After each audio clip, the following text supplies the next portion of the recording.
are ravaging the entire kingdom. And although the soldiers are like ants against these creatures, they are still fighting off the terrifying otherworldly beings.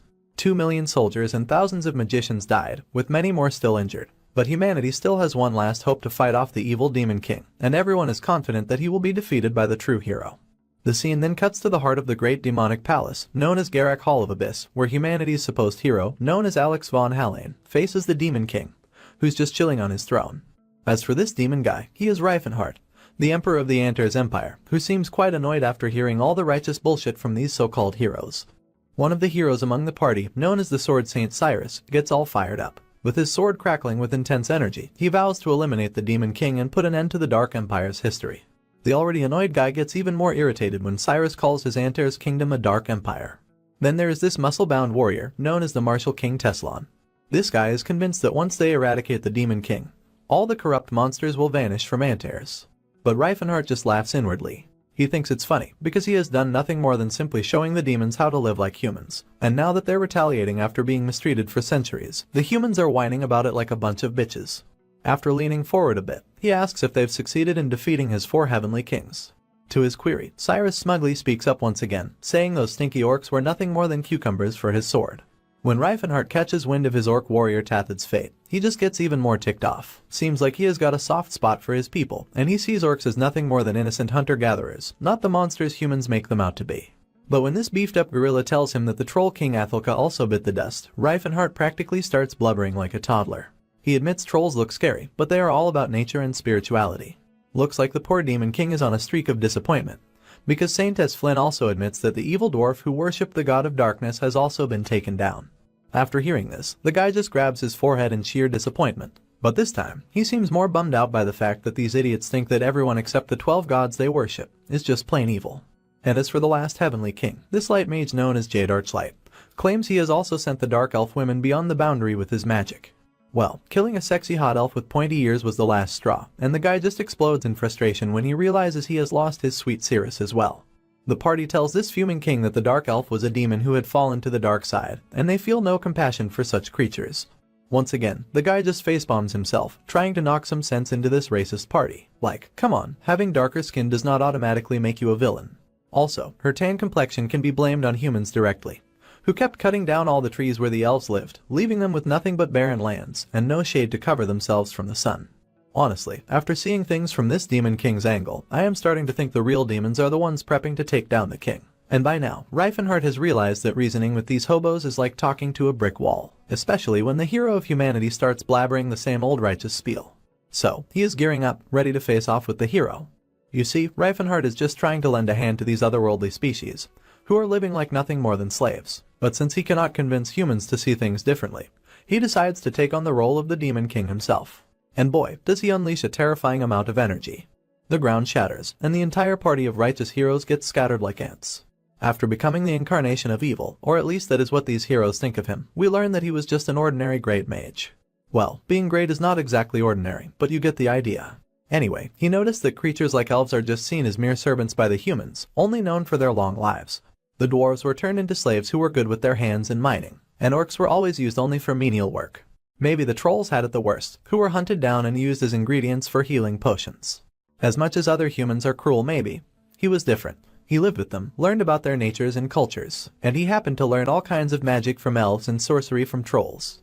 By combining this knowledge from these species, he was able to reach the 10th circle of magic for the first time in history, which is the highest form of magic that no human has ever achieved.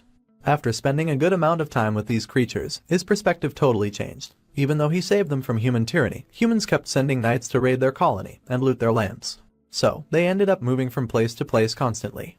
In the back and forth of these fights, they unintentionally took over human territory while saving their own lives. The place grew bigger and bigger until it became what we are now calling the Antares Empire.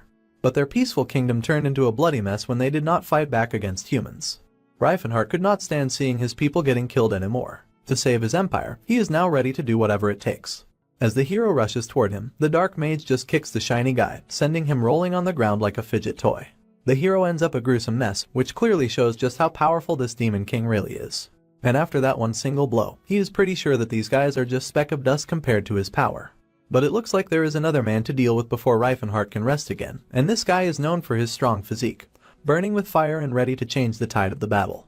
Dude wastes no time and lunges at the mage, but his first punch just shatters the ground. Just as the fiery guy marches forward to grab the mage once again, Reincarnate slips out of the building. But his escape proves futile, because the fiery monkey quickly catches up to him. Seeing his doom hovering above him, the mage braces himself for the blow.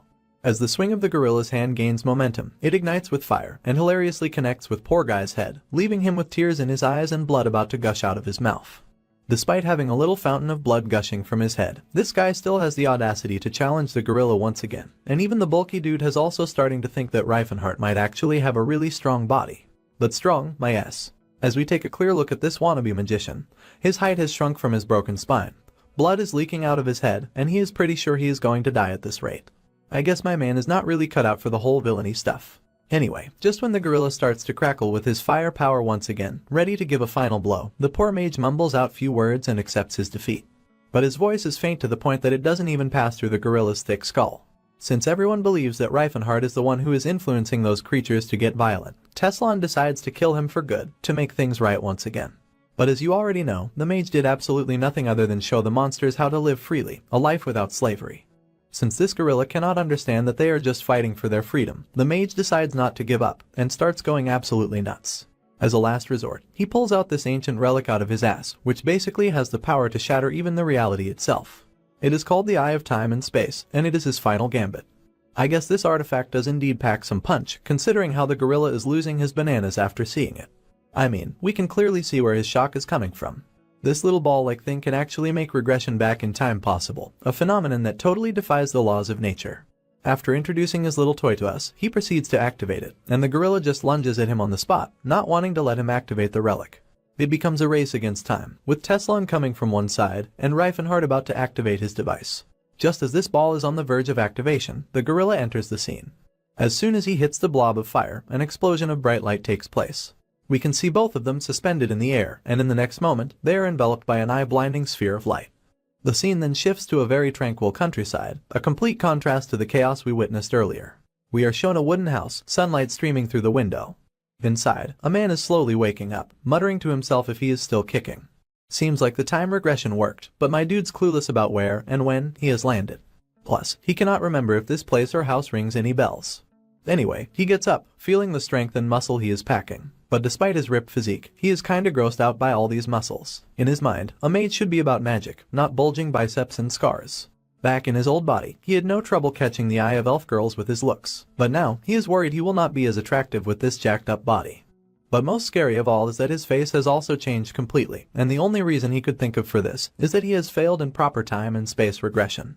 But when he delves deeper, he notices these familiar thick eyebrows, a stubborn mouth, and the only thing that comes to mind is the indomitable martial king Teslan. Just as he is trying to wrap his head around the situation, a creak of the door interrupts, and in walks another behemoth, trying to squeeze through a normal-sized door. With a grin as wide as his chest, he tells our bewildered hero it is time for some hardcore training outside. But our guy is thrown off by this giant he has never seen before. He cannot help but blurt out with his shaky voice asking who the heck is this man. He almost has a mini heart attack when the big man leans in closer, telling him to cut the crap. But our guy insists he is serious, which only annoys the big dude even more. The hulking monster reminds our hero that he has pulled the amnesia act twice before to dodge his training. And since he is not in the mood for excuses right now, he simply grabs the boy's head like he is picking up a potato, and starts dragging him outside for his scheduled workout. That is when Reincarnate realizes this must be the legendary guy, the ultimate martial artist of all time. That's right, he's the former martial king, Gerard. I guess we all know by now why the previous owner of this body used that amnesia trick. And after strapping the poor lad to the tree and taping up his noisy loud mouth, he proceeds to pick up a bamboo stick and decides to commence the training officially. The poor guy can do nothing but brace himself for his doom. And as you might have guessed, the big guy smacks the boy right in the gut, tears streaming down his face, veins bulging all over, and drool escaping from his mouth.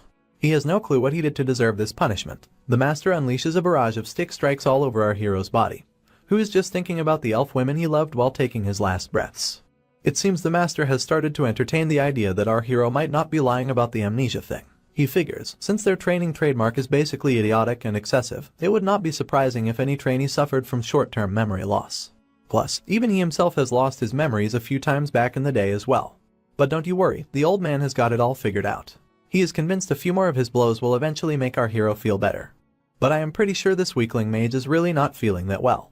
While dishing out his beating, the old man also imparts some wisdom, telling him that only weak humans rely on weapons instead of brute force. They make excuses about their weak physique, but in this old man's eyes, those people are just making excuses because they could not overcome their weakness. Martial artists train hard to overcome their physical limitations.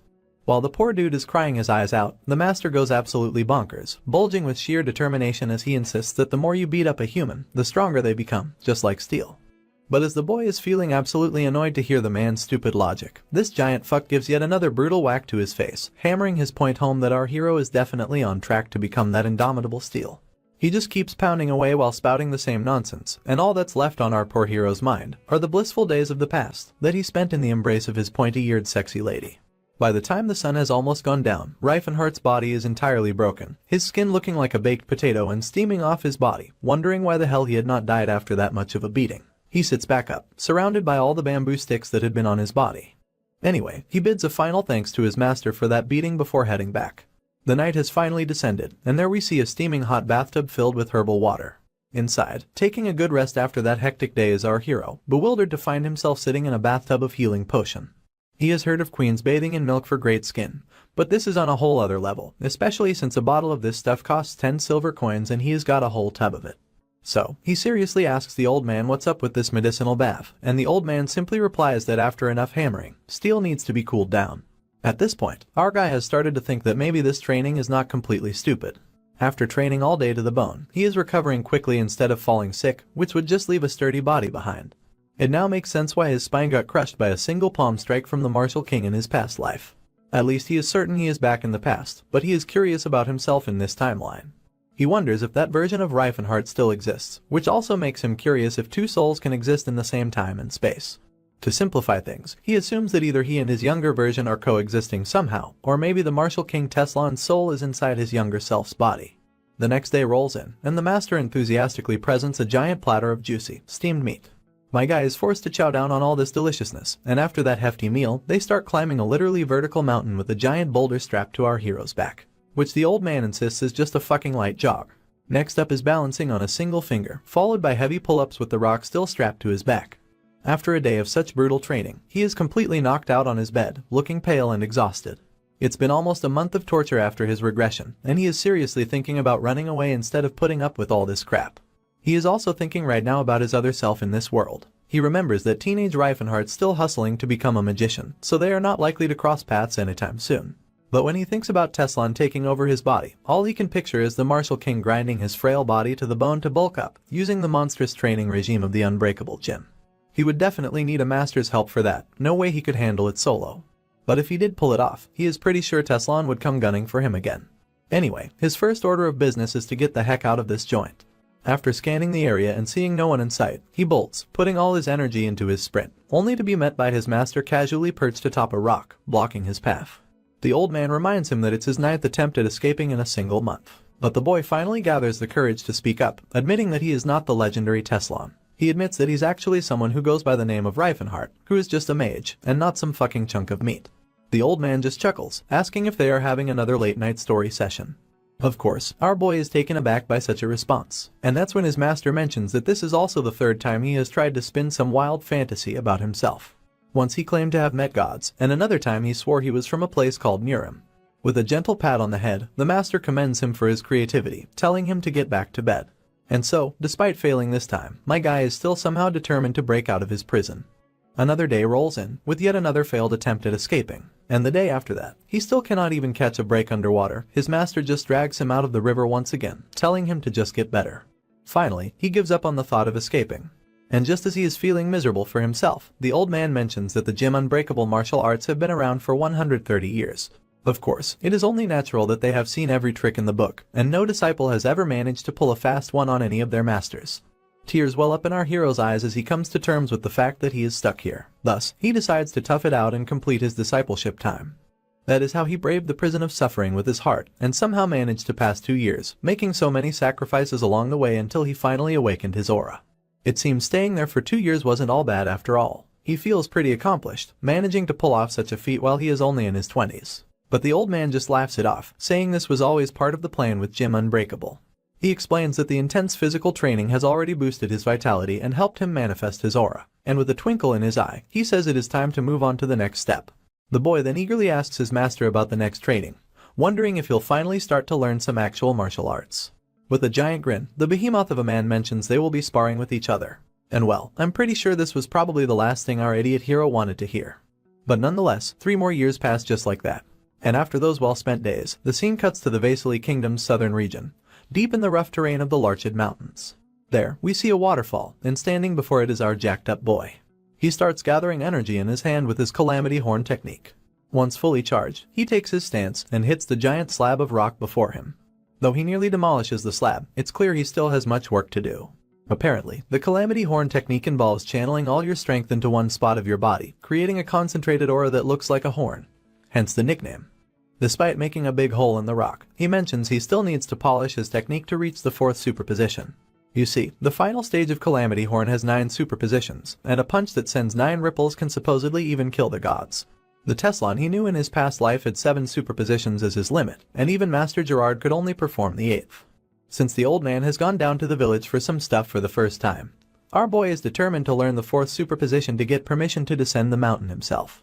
Even though he might have bolted if given the chance before, now that he is set on gaining some serious power, he gets down to practicing.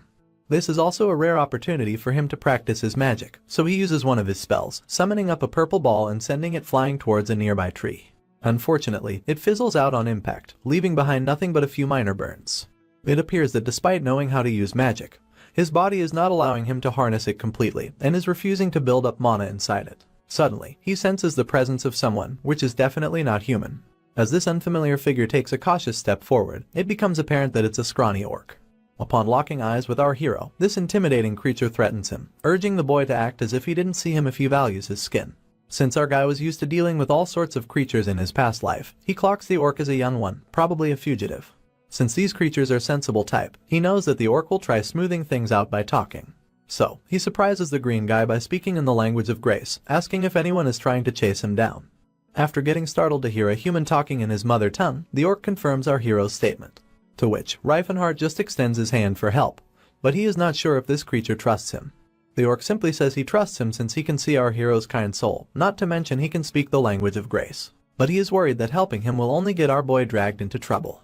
After being totally blown away by the orc's unsurprising smooth talk, our hero reassures him to just have a little faith. And with that, he starts doing his magical thing, putting up a barrier to seal the gaping hole, assuring the orc that his magic will help conceal his presence. First off, the creature is completely bewildered to see our idiot wielding magic powers. But when Reifenhardt asks why he shouldn't possess any magic, the orc simply reminds him that with his jacked up body, it is pretty hard to believe he is a magician too. Anyway, before vanishing to the other side of the hole, the orc does not forget to thank our hero for his kindness. Right on cue, Reifenhardt hears approaching voices. A bunch of guys are marching down towards our hero, looking quite annoyed at first glance. They rudely address Reifenhardt, asking him if he has seen any young orc nearby. One of them even promises a gold coin for information, though it is pretty clear they are just bluffing, since they do not intend to pay jack shit. But they are not getting anything that easily, since our hero does not intend to play along with their shoddy lies. That is when one of the men notices the orc's footsteps and decides to follow these until the very end. On the other hand, after feeling disappointed in himself for such a half-assed spell casting that did not even erase the footprints, the idiot makes it crystal clear that this is his turf, and he is not letting anyone near. Now, you would think these guys would take a hint, but nope, they are stubborn as mules, especially this dude with the long hair, named Bright. He starts calling our hero a brat, but the guy beside him seems a bit wiser. He points out that the boy does not seem like just any ordinary person. But Bright, ironically not being the brightest person in the room, just keeps on getting under Reifenhardt's skin. He seems quite confident that the stubborn kid could not throw hands against 10 people. Well, our hero's had enough of their yapping. He whips out a giant solid rock club with a magical spell, because apparently, his master told him not to use fists on the weak, and using a weapon against them is his version of mercy. So, keeping that in mind, he decides to break every bone with his weapon without letting them die. Although he would mainly been training with his fists, that did not mean the Gym of the Unbreakable did not offer weapon training. As the crowd below gets all hyped up, my man clenches his jaw and goes to town on these guys, swinging his club left and right. Even as they see their friends dropping dead, the other goons decide that it's smarter to attack even harder. Of course, they all meet the same painful fate within seconds. Now, this club is not about fancy combat moves, it is more about rigorous discipline training. But he is not holding back, especially since these guys are mercenaries who make a living by swinging swords. And let me tell you, even though this club spinning technique does not have any fancy defensive moves, he does not need them in the first place. The moment one of these idiots tries to strike him, his sword just bends and breaks, and poor man gets a solid slam over the head. At this point, even the idiot himself is completely bewildered by what's happening. Sure, he gets that he is built like a tank, but bending freaking swords upon impact is just too much for him to wrap his head around. Anyway, even after my man's been swinging his club for what feels like forever, he is pretty sure these guys are not gonna kick the bucket, even if their bones are smashed and joints are broken. After putting them through the ringer, Reifenhart finally calls it quits. But Bright, despite getting his butt handed to him, still has enough strength left to be a jerk with his words. So, my man gives him one last smack upside the head to teach him a lesson once and for all. And would believe it, that final smack seems to knock some sense into the cocky guy, who sheepishly thanks our hero before hightailing it out of there. Now, you would think Reifenhart would be relieved to see them go, but nope. This sadistic guy was having the time of his life beating the snot out of them. And it seems like he is starting to subconsciously absorb his master's philosophy of pounding on others. Anyway, the orc finally emerges from hiding and expresses his gratitude for hiding his behind. And for that, he bows in respect and pledges to repay the kindness. Furthermore, he accepts Reifenhart as his mentor and even goes as far as to put his life on the line if given the chance. You see, in orc culture, a mentor is like a guiding light, someone to be revered, much like how a knight serves their lord among humans. With deep respect, the orc asks for our hero's name. At first, the boy tosses out Teslan, but then he hesitates, takes a moment, and decides to go with Reifenhart Wald Antares. When the orc hears this name, he pledges to remember it for the rest of his days. Then, our hero asks where the orc plans to head off to, considering every place is crawling with humans. The green guy just shrugs and says he is aiming to wander around, searching for a place to rest. If he cannot find one, he would rather wander to his demise than live as a human slave. But then, Reifenhart suggests him to head beyond the Larchid Mountains, a place famous among orcs as the Land of Trails, where orcs live peacefully in hiding, specifically in the Blue Bear tribe. After that, the orc proceeds to walk away to his next destination. But before they disappear from each other's sight, the boy asks about this green guy's name. In response, the orc reveals from afar that he is the son of Crota, heir to Lat's axe, known as Tathit. Upon hearing this familiar name, Reifenhart's memory jogs out, and he realizes that this guy is the same Tathit, who once grew up to become one of his 4 heavenly kings in his past life. At this point, the idiot's feeling a tad sheepish. If the real Teslan had bumped into this orc, he probably would not have lent a helping hand to him. He is now afraid that he might have already changed the future a bit by helping that guy. But despite all that, his heart is all warm and fuzzy to reunite with his comrade. And it is not just Tathid that is making his heart cry, but he also just could not forget about the other 3, the troll, the elf, and even that old dwarf. He is dying to see them again. They were his friends, his family, and everything he had. After that heart-pounding encounter with his friend, another half a year zips by, and winter rolls in. The first thing we see is the master's fist ablaze with fire. With one mighty swing, he sends a fiery blow hurtling towards our terrified Reifenhart, who is giving it his all to block with his spiral guard. Barely making it out alive, he is greeted with a thumbs up from the old man, proud of his disciple for taking his spiral guard to new heights. Feeling all warm and such about how far his student has come, the old man cannot help but remind him of the time he tried to hightail it in the past. And would you believe it, it has been a solid 10 years of apprenticeship since the old man took our hero under his wing.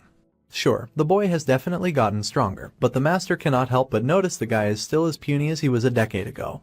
But the boy quickly defends himself, pointing out that he is already 190 centimeters tall.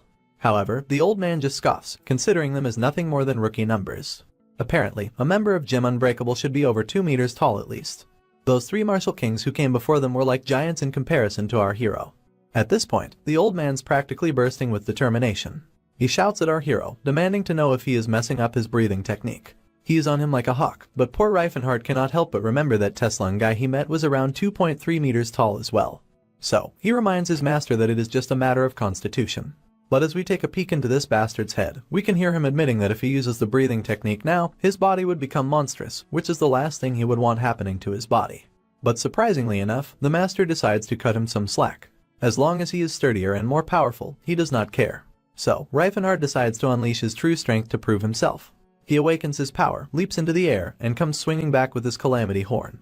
The moment he hits the ground with his 4th superposition, chaos erupts. The ground shakes, everything goes haywire, leaving nothing but devastation in its wake. And all the while, the old man's just cackling like a maniac, loving every moment of his student wreaking havoc. After that impressive display of power, his master gives him the green light to venture outside and see the world, and this unexpected gesture catches the boy totally off guard. But the old man confirms it once again, stating that the apprenticeship has ended, and Reifenhart is now free to live as he pleases. He is free to choose his path, whether it is one of evil or good. It is the little price of training our hero has endured until now, and hearing this, he is totally moved by his master's words. The old man then recalls the advice he got from the 3rd martial king years ago. First off, he told him to accumulate wealth only through hard work, not by stealing. Secondly, he should stand by the side of the unjustly treated whenever possible. And lastly, he must ensure to continue the martial legacy of the gym unbreakable at any cost. To do that, the master instructs Reifenhart to instill the teachings into a disciple to pass them down.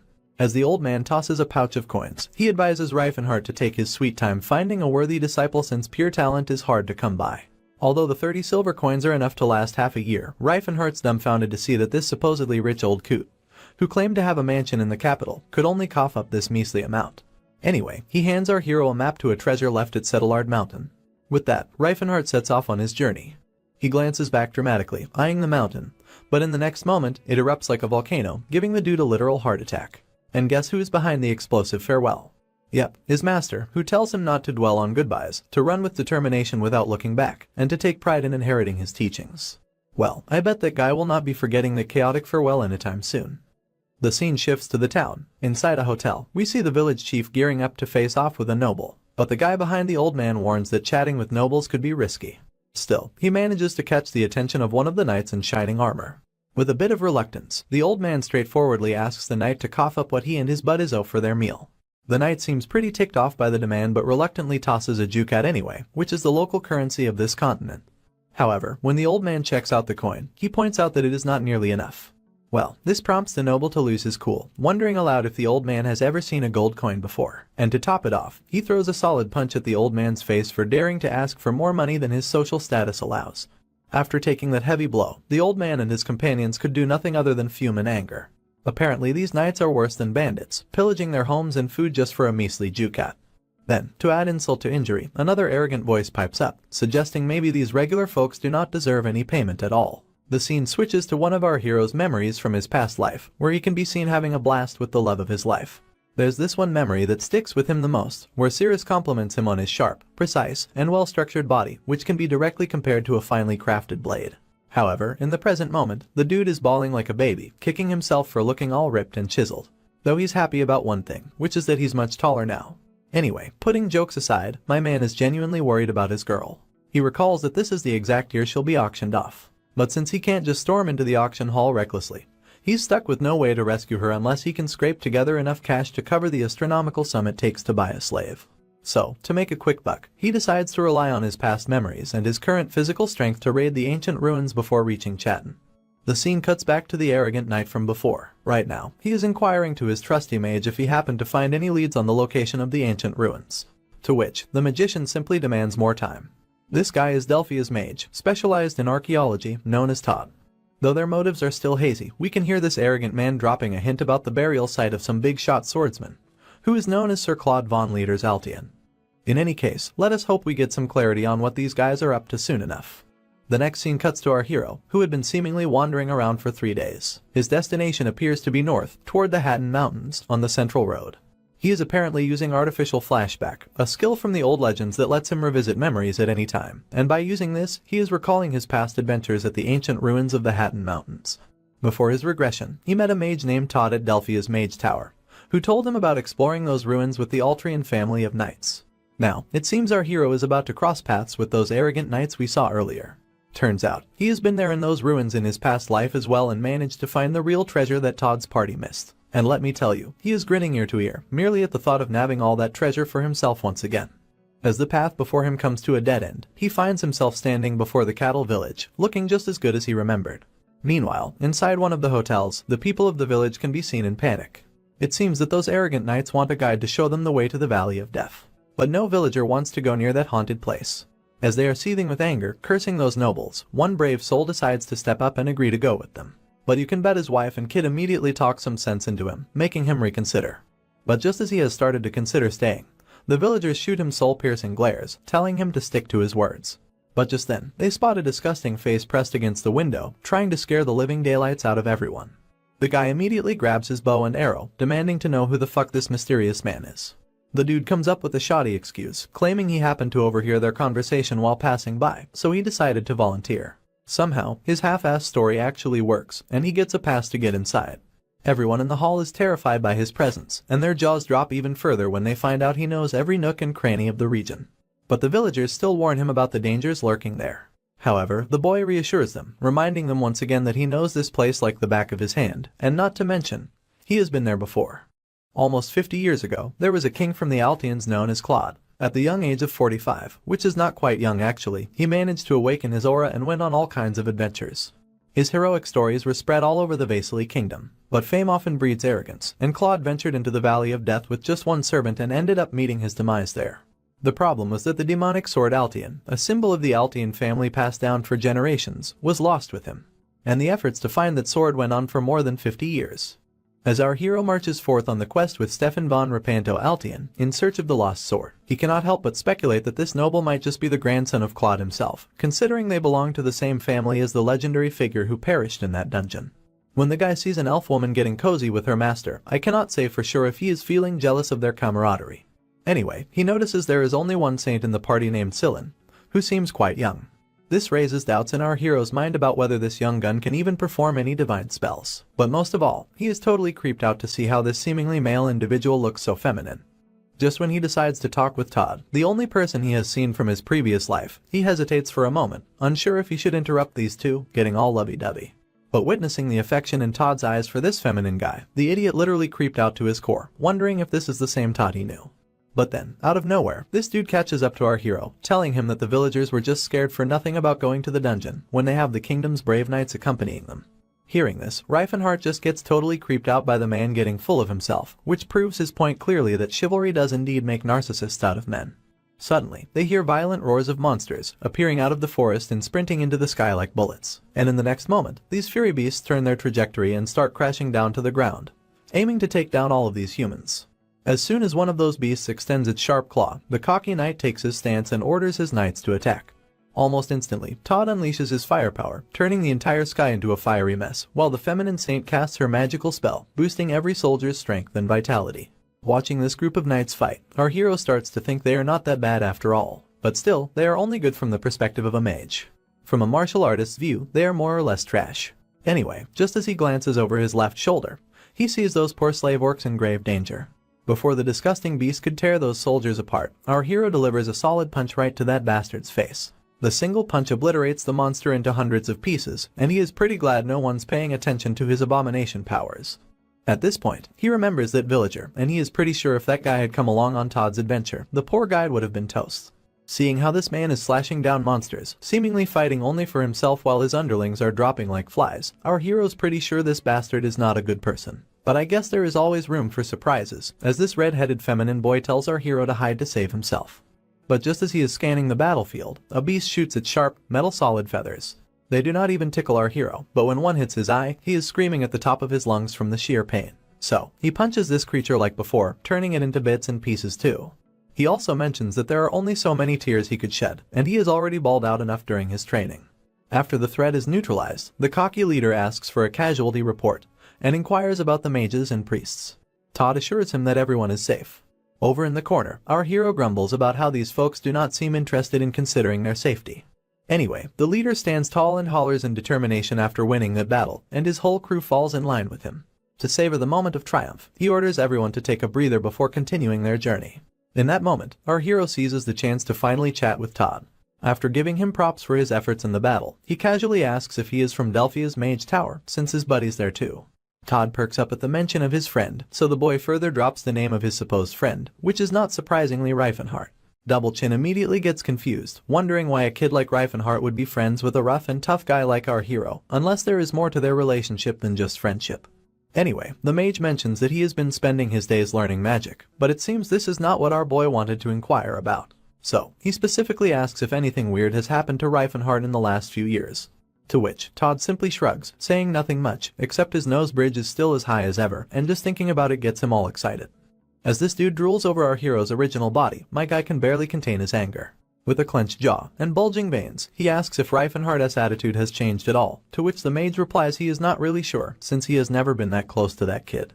Suddenly, the saint calls the boy from behind, asking if he requires any support, but he responds with a no and directs her attention towards those orcs. He immediately gets on healing them.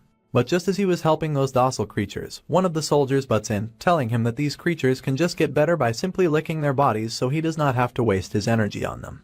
But despite what others are saying, the femboy keeps on healing nonetheless. It does not take our boy long to realize how kind-hearted he is, unlike these other humans who are the lowest of the low. And let us not forget about this bastard, who is probably the lowest scum. He has really started to get on our hero's nerves with his swagger.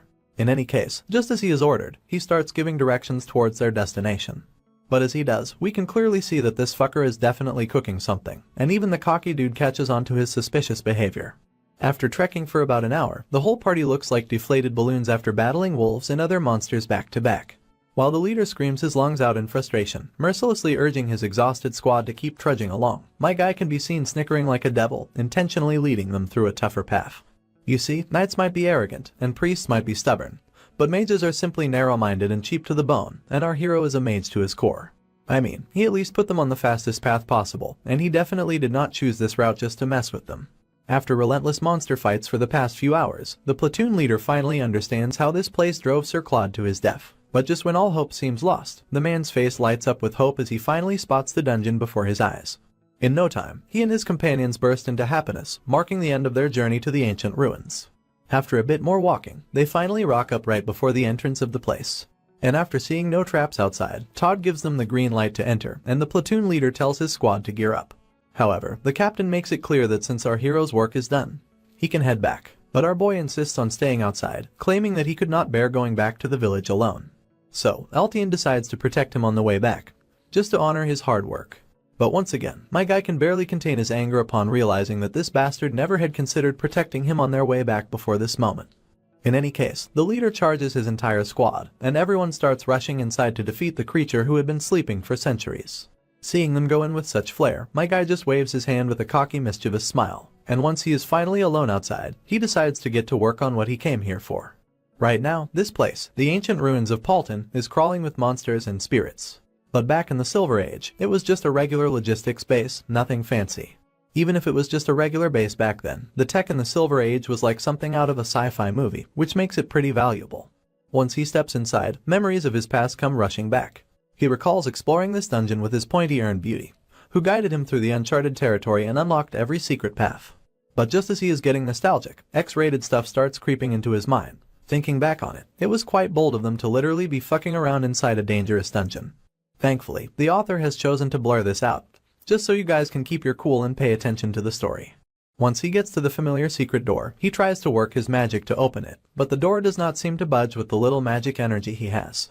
After a bit of struggle, he finally manages to get it unstuck. But before he goes any further, he sheds his expensive coat to keep it clean.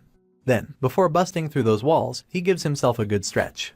Just as he is limbering up, he hears some pretty intense screams up ahead. Naturally, the idiot is curious why there are screams coming from that way when he clearly saw those goons heading in the opposite direction. As he is thinking, he remembers how this secret path is basically a backdoor, leading directly to the 3rd floor of the basement.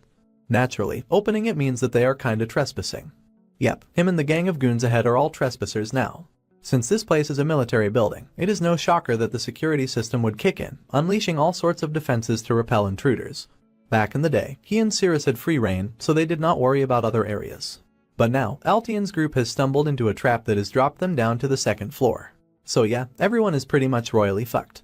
And as you can imagine, the poor soldiers are getting torn to shreds inside that trap. And this cocky knight is just standing there frozen in horror, watching his comrades get sliced like cucumbers. The chef in charge of this gruesome vegetable chopping is none other than a behemoth wielding a scythe, towering above them with multiple hands wielding many blades, ready to turn those soldiers into mincemeat. It is pretty clear to the platoon leader that they are not getting out of this mess alive. While the femboy attends to the injured as usual, everyone seems grateful for his help. However, it turns out this guy is not as kind or warm-hearted as we thought. His intentions become clear as he mutters to himself that keeping the soldiers alive is the only way he can survive. He also thanks Double Chin for saving him from the floor collapse earlier, but Double Chin is not sugarcoating anything, mentioning that the danger has not passed yet. And with that speak of devil, a monster crashes the party through the main door, tossing soldiers aside like pebbles. They have no choice but to scramble out of the way, as these monsters seem straight out of nightmares. The femboy works his charm once again, rallying the soldiers with what seems like will and courage. But in reality, he is more like a puppet master, pulling their strings to make them fight. It is not about bravery, it is about using every resource available, even if it means turning them into mindless warriors. As the mindless soldiers advance without their will, Double Chin is blown away by the extent of magic this femboy had to put in, just so he can turn those soldiers into berserkers. In any case, I can tell that these poor guys are about to face their death. On the other hand, this zesty-ass Double Chin guy pulls out some fancy moves to support the soldiers. With his magic, he makes those steel swords float in the air, leaving the monsters completely defenseless. Meanwhile, the Elf Knight is also fighting, probably on behalf of Altian. Not gonna lie, she has got some solid moves. But despite her flexibility, one blow nearly shatters her bones, sending her crashing into a nearby wall. After that single hit, she's just a bloody mess, and despite being on her last legs, she still asks her master if she was any help. And even though the guy who's usually arrogant and cocky, he responds positively to her question, giving her a verbal thumbs up for her efforts. He also seems to be dishing out some solid moves, slashing down those monsters and leaving nothing but blood with each swing he makes. While the others recognize their master's strength, they cannot help but feel overwhelmed by the looming threat. Still, their leader roars with determination, telling them not to lose hope and reminding them that even Sir Claude, the Great Knight, was defeated right here. But I guess those encouraging words are about to be pointless, since no one is going to withstand the flames raining down from above. And it is not just any flames, a gigantic monster crashes down to the ground. This hound of fire literally looks like something straight out of hell. With a deafening roar, the hellhound starts smashing down those ordinary soldiers as if they were mere annoyances in his way. But despite facing this hellish creature, Altian encourages his subordinates not to lose their ground. To inject some resolve and a sense of responsibility into the terrified soldiers, he questions if they have forgotten that they are the brave knights of Altian.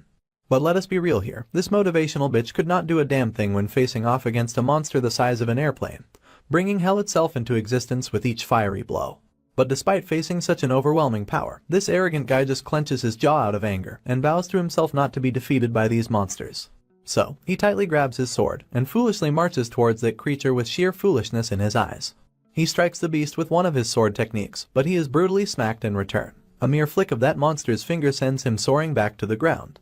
Even after hitting the ground, he is gliding like a pebble on water. By the time he loses the momentum of the strike, he is pretty much dead, if not entirely. After he is out of the picture, the femboy steps in with his pinky powers, trying to smack the giant beast with his plus-sized weapon. Despite the blow seeming deadly, the creature is just a little annoyed by this sneaky attack. The glare it gives literally leaves the femboy sweating profusely, his hands trembling out of sheer threat. Not surprisingly, the annoyed beast lunges at the red-headed boy, but just as he braces himself for the attack, someone jumps into the scene and smacks the creature right over its overgrown face. That single blow is enough to send the monster flying, and when the pinky raises his head again, he sees bulging muscles, and a man who looks nothing short of dependable and heroic. Just as he readies himself to face off with the creature, he is totally startled for a moment because the beast does not seem to be retaliating, and as it turns out, it only took one punch to scatter that beast into pieces. He now has no doubt why he felt the grip of death when he took merely one blow from Teslan back then. In any case, he takes a glance around him, only to see everyone knocked out unconscious. But before going to town with these undead creatures, he decides to move the soldiers aside to prevent them from getting further injured.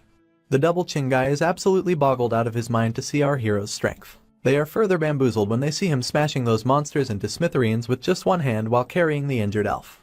Once the threat is neutralized, the platoon leader comes back from his unconsciousness, and his eyes nearly pop out when he takes a look around, finding the monsters dead.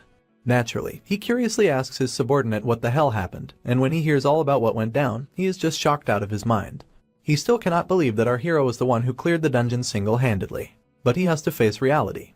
So, with a warmer tone, he respectfully apologizes to our boy in a roundabout way for not recognizing his strength and humbly asks for his name. Just as the boy is about to give out his real name, he remembers that Todd already knows Reifenhart from the Mage Tower. So, to avoid any confusion, he introduces himself as Reifen. While the henchman behind the platoon leader feels suspicious of our hero's identity, the knight seems to totally buy Reifenhart's fake name and further asks about what family he belongs to, but the boy simply states that he does not belong to any. Well, that only makes the already suspicious henchman even more suspicious, entertaining the fact that a strong person could not just be a random regular dude. But just when we thought this arrogant guy had some room to be a good person, he taps our hero's shoulder and gives him props for acting as side helper for the job they had already almost completed. However, Reifenhart is not too pleased with this guy stealing all the glory and lets him know he was barely even a background character in the whole fight. After being rudely flung aside by our hero, the cocky guy gets ticked off, but his henchmen tell him to chill, reminding him that Reifen is just a regular guy, so manners might not be his strong suit. The boss kinda agrees but still wants to know who taught him to fight like that. Reifen just shrugs it off, saying he picked up some moves while wandering around. The fact that he lied is that he wants to keep his teacher's identity on the down low. After all, the guy is famous across the continent, and he does not want to attract any unnecessary attention. At this point, even Altian starts to raise an eyebrow at this guy's stories. But Reifenhart just changes the subject, reminding them they should focus on tending to the injured instead of playing detective. By the looks on the henchmen's faces, you can tell the boy is not slipping past his watchful eyes. Reifenhart reminds them once again to get moving and do their part. Meanwhile, the henchman cannot help but notice how chill our hero is, oozing confidence and all. After putting these attributes together, he starts thinking he might be someone with real clout and maybe even royal from another place. Despite Rifen's younger appearance, the man cannot shake off the feeling that his speech pattern is like talking to someone older. Anyway, the saint barges into the scene, and he appears to be really impressed by our hero's sheer size and height. He then starts bombarding Riefenhardt with questions about his origin, his strength, and everything about him. Before we progress the plot further, here is the little short story about this guy. Apparently, Silen Filmarsis had lost his parents early and was raised in the orphanage. There, he got picked on a lot for being weak and pretty. But the sad thing is, it kinda made him long for stuff he did not have, like a strong body and a deep voice. At this point, he even dreamed of becoming a monk, proving their devoutness through their body. However, reality was far from his expectations.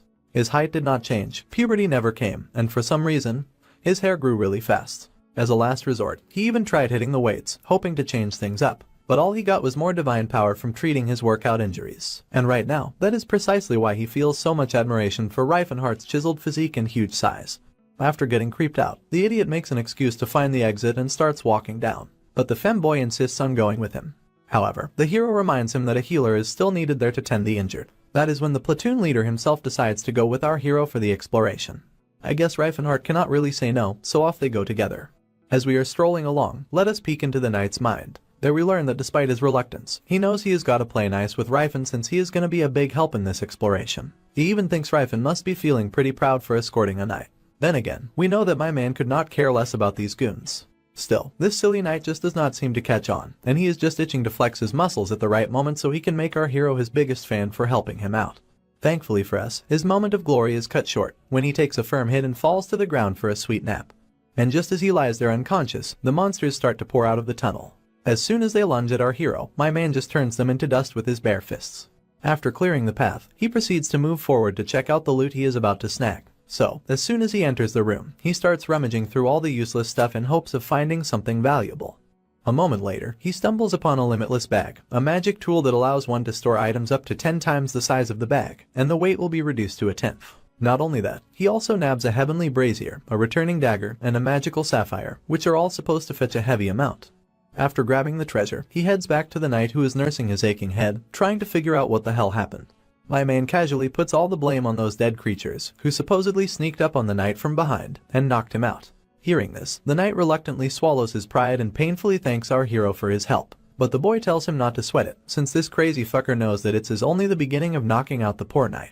So, while Riefenhardt was swiping all the treasure for himself, he ended up knocking the platoon leader out 3 more times in the process, making sure that he stays unconscious while he completes his business. Surely at this point, even the platoon leader is starting to smell something fishy. Despite being on high alert, he keeps getting knocked out without any warning, and starts to wonder if maybe his body needs a snack. Meanwhile, my man's grinning from ear to ear, having filled up his bag to the max. He eventually decides it is time to head back and come back another day for the loot. So, he tells the platoon leader they have explored all they can, and it is time to return back to the party. After reuniting with the soldiers on their walk forward, the saint asks our hero the same question if he is royal, but his response remains the same, questioning what is weird about a regular citizen being skilled. The femboy points out that his way of talking is really mature, and as a martial artist, he understands that he has to be confident. But he did not expect him to talk so casually with henchman Edward, who is well over 40. I guess he has a point, so Riefenhardt decides to keep that in mind, and proceeds to tell the dude that he is just not cut out for great etiquettes. In any case, during their short talk, they have finally reached the door, and as soon as they cross the threshold, everyone's jaws hang in the air when they find this beast right before their eyes. This monster is known as Growlbeast, and simply calling it a giant creature would be quite an understatement. It appears that Riefenhardt is a bit confused to see this monster, as he cannot recall this thing guarding these ruins in his previous life's exploration. I guess he has arrived here way too early, and no one has taken this big baddie down yet. Instead of confronting the monster, he suggests the party head back, as it will be hard to take care of that thing with this force. But then, one of the soldiers points out that this monster is wielding the demonic sword Altian. After seeing that sword, it goes without saying that this foolish knight has decided to take that monster down. While our hero insists on going back and preparing before indulging with this monster, the platoon leader refuses to back down. He challenges the monster by raising his sword into the air, and the soldiers behind him do not have a shred of doubt in their leader's judgment. But my man on the sideline cannot help but be creeped out for their foolish decision. As you might have already guessed, the soldiers are getting ripped to shreds by this monster. But Altian recklessly lunges at the monster anyway, only to be met with a devastating blow right to his belly. Blood gushes out of his mouth as he gets brutally smacked against the wall behind him. Despite the bone-wrecking impact, he reassures his concerned henchman that he is alright. And let us not forget about the elf woman, always there to rescue her master from danger. With a godly leap into the air, she swings her sword and strikes the monster. But she is only met with a deadly blow to her side, and blood stubbornly comes out of her mouth despite her best efforts to clench her teeth tightly. In the next moment, the monster decides to kick things up a notch and unleashes a gigantic cannon of fire that eradicates everything in its path. The soldiers try to run out as fast as possible, but there seems to be no hope for these poor fellas. Just as the fire is about to reach our femboy, my guy swoops in at the nick of time and directly takes the fire with his bare hands, dispersing it like it is no big deal. After that close save, Reifenhardt does not forget to apologize for jumping in late, as he was startled for a moment.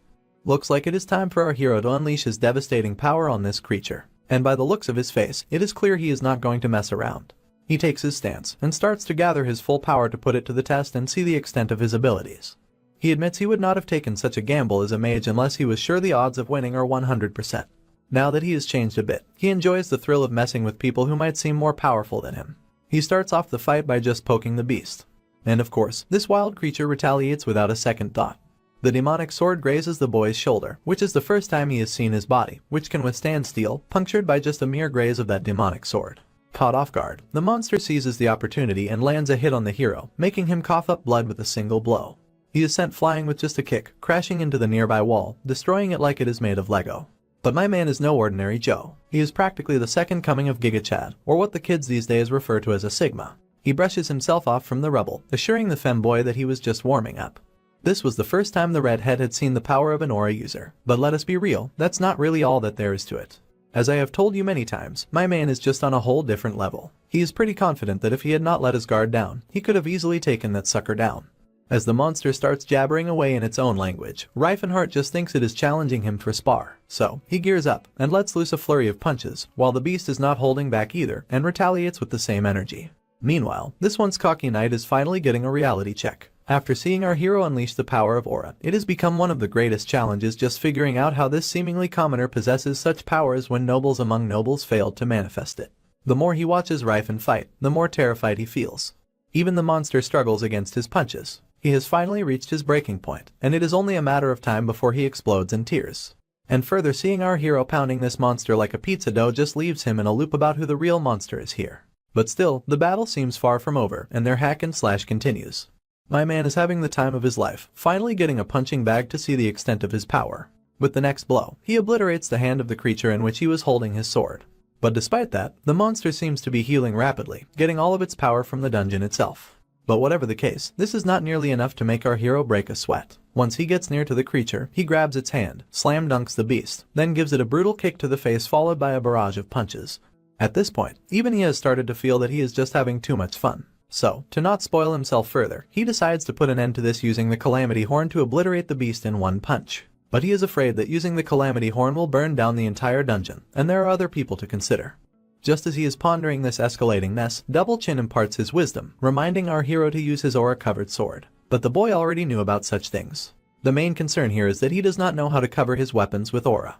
Double Chin has absolutely no clue what the heck this man is talking about.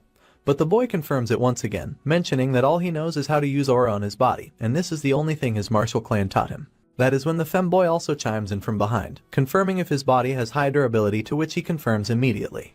With that in mind, the redhead starts casting one of his spells, which zaps my guy's entire nervous system like a sting bee. After this unwarranted spell casting, the boy goes nuts and flings the monster right into the wall like it is no big deal. Although Reifenhardt can be seen struggling after having that spell cast upon him, the maniac, who looks innocent on the outside, has not even hesitated before casting a divine spell known as Holy Striking, which they only use to cast over metal objects. Seeing this guy getting all fired up after doing something this diabolic, Reifenhardt is pretty sure that this must be a devil with a pretty face. Anyway, he charges toward the monster with his stiff and hardened body, delivering a devastating kick right below the monster's jaw, which is followed by a solid knee smash. And as for the grand finale, he lands a proper divine punch. After that punch, everything freezes for a moment for some dramatic effect, and in the next moment, the giant just explodes, turning into a million pieces while my man stands in his same stance after his final blow. As the remnants of the monster are raining down, yet another dramatic moment begins, and this time it appears that this femboy has finally found the love of his life. Suddenly, Ruin's energy starts acting up, and before you know it, the power that once surged just dissipates, signaling the end of the struggles inside this dungeon. While the femboy looks around bewilderedly, asking for confirmation that everything's over, my man can be heard complaining, telling him to lay off his charm of steel. As the scattered soldiers gather up once again, Altian also stands up with the help of his henchmen.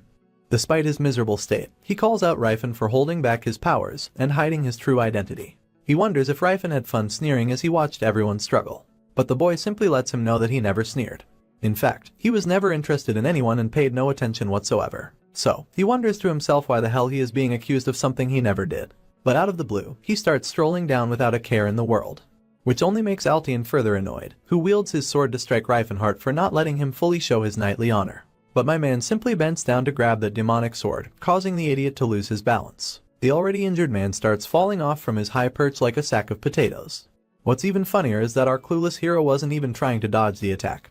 He just merely bent down to pick up the sword, only to hand it back to Altian. While henchmen can be seen praising Rifen for his selfless attitude even in the presence of something precious, the knight feels utterly humiliated.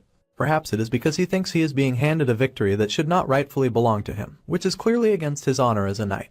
As for our boy, he simply does not want the sword because it is just a second-rate toy compared to what he used to wield in his prime. While Altian is still feeling pissed and fuming, the party proceeds to head out of the place. After that little adventure, everyone finally comes back to Cattle Village, where the villagers are really blown away by the redhead's healing abilities. Reifenhart finds himself pretty intrigued to see this seemingly straightforward guy pitching in to help the villagers by healing the sick and handing out some cash. The only thing that pops into his mind is that the Phalanx Holy Order is going to get some serious PR mileage out of this femboy's generous acts. I guess this dude is more cunning than our hero gave him credit for. Anyway, after a while, all the knights start riding back home. Along the way, the knight tells his henchmen to keep a close eye on Rifen, to which Edward responds that he is already onto it since that guy definitely is not ordinary. And when we look at Altian's face, I nearly burst out laughing because this guy still wants to prove that he is stronger than our hero. Meanwhile, somewhere on the mountains, we find Reifenhart once again, and after filling his pockets to the brim, he decides to finally venture out on an adventure in the search of his pointy-eared woman. However, it appears that there is still one trouble that keeps following him around like a persistent bug. That's right, the femboy is unsurprisingly following our hero. After catching up to him, he asks Rifen if he knows about priests who serve the goddesses and believers alike. The hero responds with a yes, mentioning that those individuals are called pilgrims. And the funny part is, this feminine guy did not even consider that pilgrims often die while traveling. But still, he seems dead set on becoming a pilgrim, which is why he ditched his party as well. But he officially gets under our hero's skin when he expresses his desire about wanting to tag along with him. And the way he says it, Reifenhart's got no doubt he swings both ways, just like Todd. At this point, Reifenhart is itching to shake this dude off, but then he remembers that this guy is a priest, which makes him the ultimate first aid kit. So, he gives this redhead the green light to stick around or bug off, whichever floats his boat. After they officially became buddies on this journey, the redhead expresses his desire to make some killer abs. So, he asks for the proper routine and training to get shredded. But the boy responds that getting beaten to death and lifting boulders is all there is to it. As our hero keeps remembering his girlfriend Cirrus on his way, the scene transitions to the outside of a large mansion. Inside, a man with a purple head can be seen, who is really frustrated over his butler. And as he continues his tirade, we learn that the elf woman this butler brought is not letting this guy near her, which is really flipping him out. By the way, this man is the heir of the Karen trade union, known as Beret. He asks why this elf is so damn resistant to serving him in bed, to which the elf responds that she is just born that way. Purplehead not only hates her attitude but also her eyes, and she once again just ticks him off by telling him she was just born with those eyes. While the other ladies around him try to calm him down, he tells his butler to send this woman back because, even if he got her for a steal, he is not about to settle for a lemon. Looks like this girl, currently being known as number 148, is considered as a defective product. Inside the Chatten Principality's elf slave market, known as Elfenheim, the girl was already returned by all three of her owners, who all failed to lay hands on her body. Basically, the Chatten Principality is a bustling commerce hub in the north. It borders a bunch of other nations, and trade flourishes here, which is all thanks to a massive river cutting right across it. Feel free to pause the video to take a closer look at the map layout and understand the territory better. Right now, we have arrived in Zeppelin, the capital of this nation and the center of all commerce. In the bustling streets of Zeppelin, we spot our duo of adventurers, really taken aback by the crowded streets. But I guess they are not too surprised, considering this is the bustling heart of commerce in the continent. This nation was literally built by merchants who bought land from the Grain Kingdom, and there are plenty of perks for merchants here. Not to mention, the people in this place are all money-driven. And for some reason, our hero is pretty sure he is going to find Cirrus here, the elven love of his past life.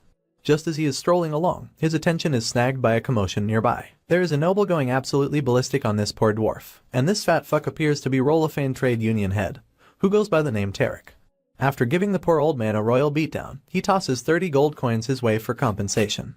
And once the rich guy and his entourage leave, the saint rushes over to the injured old man to tend to his wounds. As soon as the guy gets patched up, The redhead decides to report the noble fat fuck to the cops. But his anger quickly turns to confusion when the greedy old dwarf he just helped completely brushes off the matter, saying that as long as he's got money, he is golden. Looks like the reality has finally hit our little priest, which is the fact that cold and hard cash is the only real power and concern in this city. In fact, the femboy is losing his marbles, seeing that our hero's take on these people was spot on. Just as they watch this greedy guy happily depart with the money, Reifenhardt further educates the clueless lad that here, punishment for breaking the law can be paid off with a fat stack of cash, so nobody ever sees the inside of the cell. Looks like being a new adventurer just taught our redhead a whole new side of the world. When Reifenhardt is questioned about the reason for his visit to this trash place, the man simply says he is here to shop. But when pressed on what exactly he is shopping for, the dude starts sweating bullets, before blurting out that he is here to buy an elf. Needless to say, the saint is totally freaked out. But before things get out of hand, the boy clarifies he is not here to get freaky with someone in bed, but he cannot reveal anything about his real mission either. Upon hearing this, the saint just turns away with his face twisted in disgust, probably wondering how all men are nothing but lustful animals. I guess he doesn't quite trust our boy's words. Anyways, Reifenhardt reminds the little fool that he's also a man himself, to which the redhead reluctantly concedes. The next scene takes us to another part of town, where we run into Tarek once again. Just as the fatty is laughing about the Rolafane trade union's cheap business tactics to take control of the market, someone catches his attention. It's the same purple head who has not had much luck with the ladies. The fat guy, with a big smug grin, tries to shoot the breeze with the purple head, but it's clear that Beret would rather avoid engaging in conversation with him. Nonetheless, he strikes up a conversation by mentioning that the slave he bought a while ago wasn't complying to his commands, so he simply returned her about 2 weeks ago. Upon hearing this, the chubster laughs his ass off, mocking Beret for not even being able to handle a single slave. He goes on to insult him, saying it's no wonder why the Karen company cannot get into the top 10 trade unions. But to his defense, Beret explains that the elf was a defective piece, who was already returned many times by other owners as well. Instead of understanding Purplehead's point, the fat guy starts thinking about taking that particular slave for himself, and by doing that, he wants to humiliate Beret by successfully taming the elf that he failed to handle. The next scene takes us to one of the hotels, where the first thing we see is our hero's bewildered face. The cause of his bewilderment becomes clear when we see the saint's scrawny body, which is barely thicker than a straw. It is really creeping our boy out, especially after watching this guy struggle to perform a single push-up. At this point, he is also really confused about why this boy is not gaining any muscle despite all his efforts. Nevertheless, he instructs him not to push himself too hard, as he cannot afford to have him slowing down their journey due to muscle cramps. But the hero finds himself bewildered once again when the saint's magical aura lights up his face.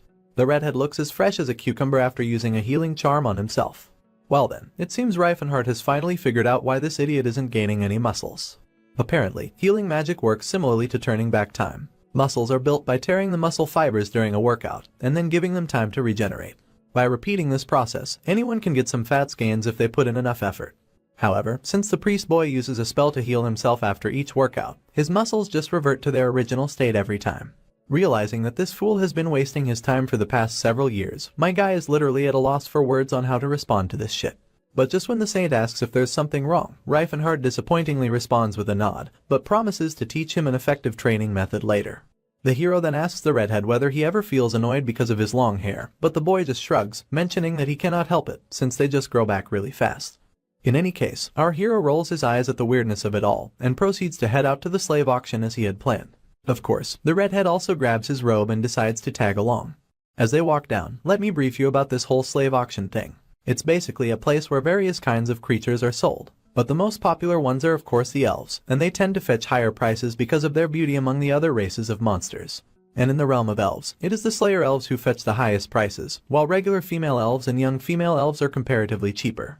On the other end of the spectrum, male elves, orc swordsmen, and orc slaves come with much lower price tags, with male elves often being at the bottom of the list due to their higher suicide rates. One reason for the high demand for elves is their long lifespan. However, this also means that their adolescent stages are prolonged, leading to a famously distasteful joke, that a foolish merchant might die of old age before seeing a return on their investment in a baby elf.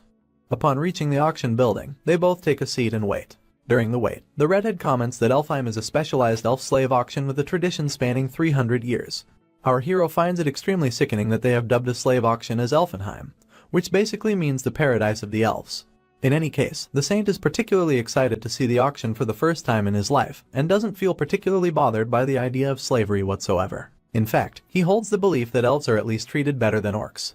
Of course, Reifenhardt is the only anomaly among humans who thinks otherwise, and remains steadfast in his conviction that slavery is slavery, no matter how decide to spin it.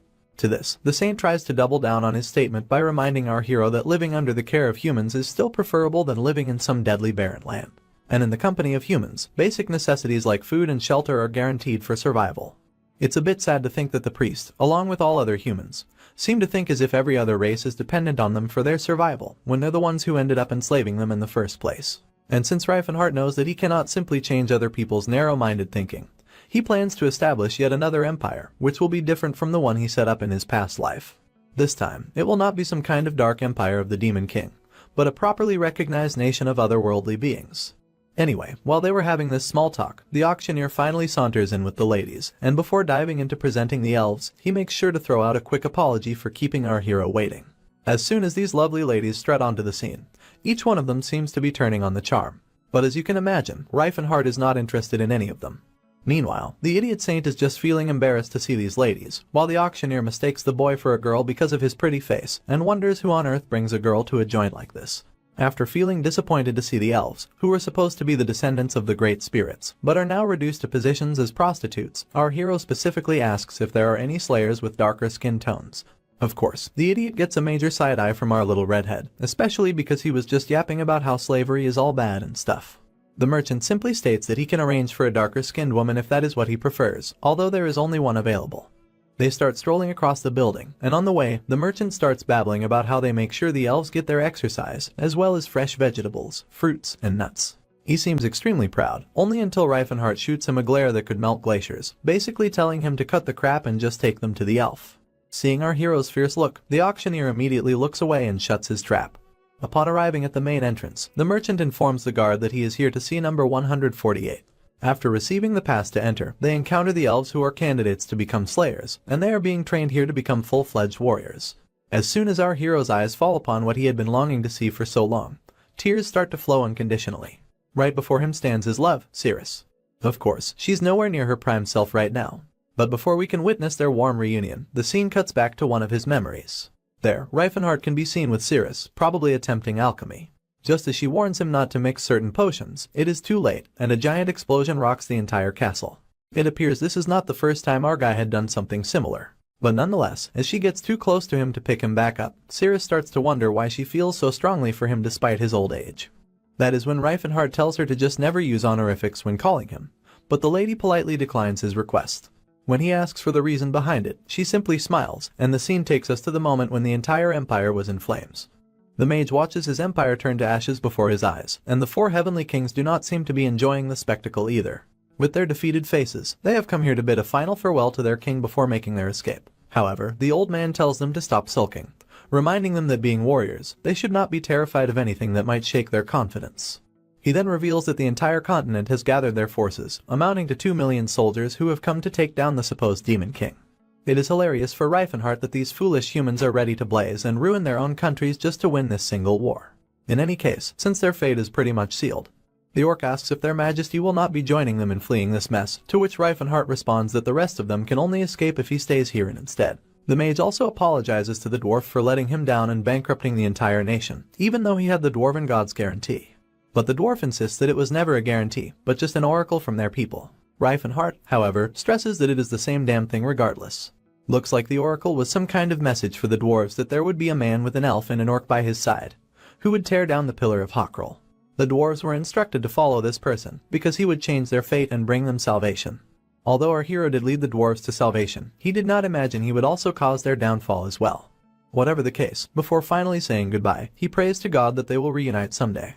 With that, the heavenly kings start to leave. But the elf lady hesitates and asks him to promise that he will come back to her. To reassure her, my guy starts rambling about fate and all that jazz, but it's quite clear that these are not the words she wants to hear. So, she leans in and yells right in his face that he is definitely coming back. Seeing the affection in her eyes, the hero gives her a warm hug. This would be the last time in that life that they were able to share each other's warmth. And now, back in the current life, it appears that the gods have finally given him a chance to hug her once again. Just as Cirrus is struggling, the merchant reveals that she is apparently a defective product lacking basic manners. This has led to her being returned 3 times already. Although she might have the skills, her personality is so horrible that it has been nearly impossible to sell her. As a result, she ended up here for training to become a slayer. After all, before any elf can qualify for the Slayer title, they must have first-hand experience in killing other living beings. But despite everything the merchant mentioned about her flaws, Reifenhardt is wholeheartedly willing to buy her. When we take a look into the merchant's greedy head, we learn that he planned to sell her for next to nothing. But after seeing our hero's unique taste in women, he decides to jack up the price by another 100. And so, after discussing this cheap tactic to himself, he shamelessly demands a total of 300 gold coins. Much to our surprise, the saint is quite shocked to hear this, because to him, even 300 coins seem incredibly cheap. However, the merchant simply attributes her low price to her twisted personality. In any case, this is how Cirrus, the dark elf, came under the ownership of our hero. Seeing her all bruised up really hurts Reifenhardt's heart. Unable to stand it, he takes off his rather expensive coat. But before he hands this coat to the elf, the merchant immediately notices the gesture and asks to call for a priest to treat the girl's injuries. Of course, Reifenhardt declines and assigns the redhead for the healing job instead. After draping his coat over the elf, he decides on a suitable name for her, because the girl is currently unnamed. As you can imagine, he tells her that she will be called Cirrus from now on, to which she responds positively. After confirming her reaction, he then also goes as far as to give her the surname of Valencia. Naturally, the curious elf asks why she would need a surname as a slave. She wonders if it's a name that belongs to his family. But Reifenhardt responds with a no, mentioning that it is a surname which will solely belong to herself from now on. After that much is cleared, he also introduces himself and his friend Cillian, who is a priest of the Church of Phalanx. Once again, the girl nods positively. After a while, when our crew had left the auction house, that same old greedy merchant gets approached by a customer who is asking about the slave number 148. Not surprisingly, this customer appears to be the same chubby guy from before, who planned to buy the elf that Bure had failed to tame. But when he learns that she was sold just an hour ago, his face loses all complexion. He then goes all tomato red like some angry baboon, and wonders if Bure caught wind of his plan and bought the slave back. Of course, the merchant reveals immediately that the person who bought the slave was a young man he had never seen before. The noble asks about the guy's name, but the greedy merchant has no clue since he never bothered to ask. All that mattered to him was getting his money in cash.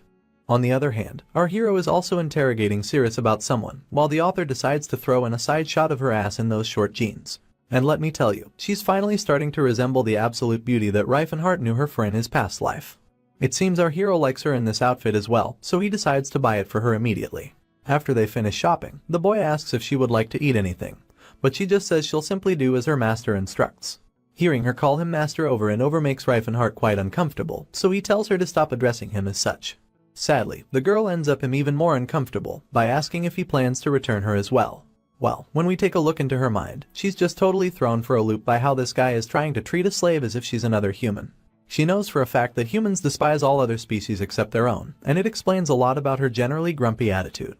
Meanwhile, Reifenhardt gently insists once again, expressing his desire for her to see him as nothing more than a friend and companion on their journey.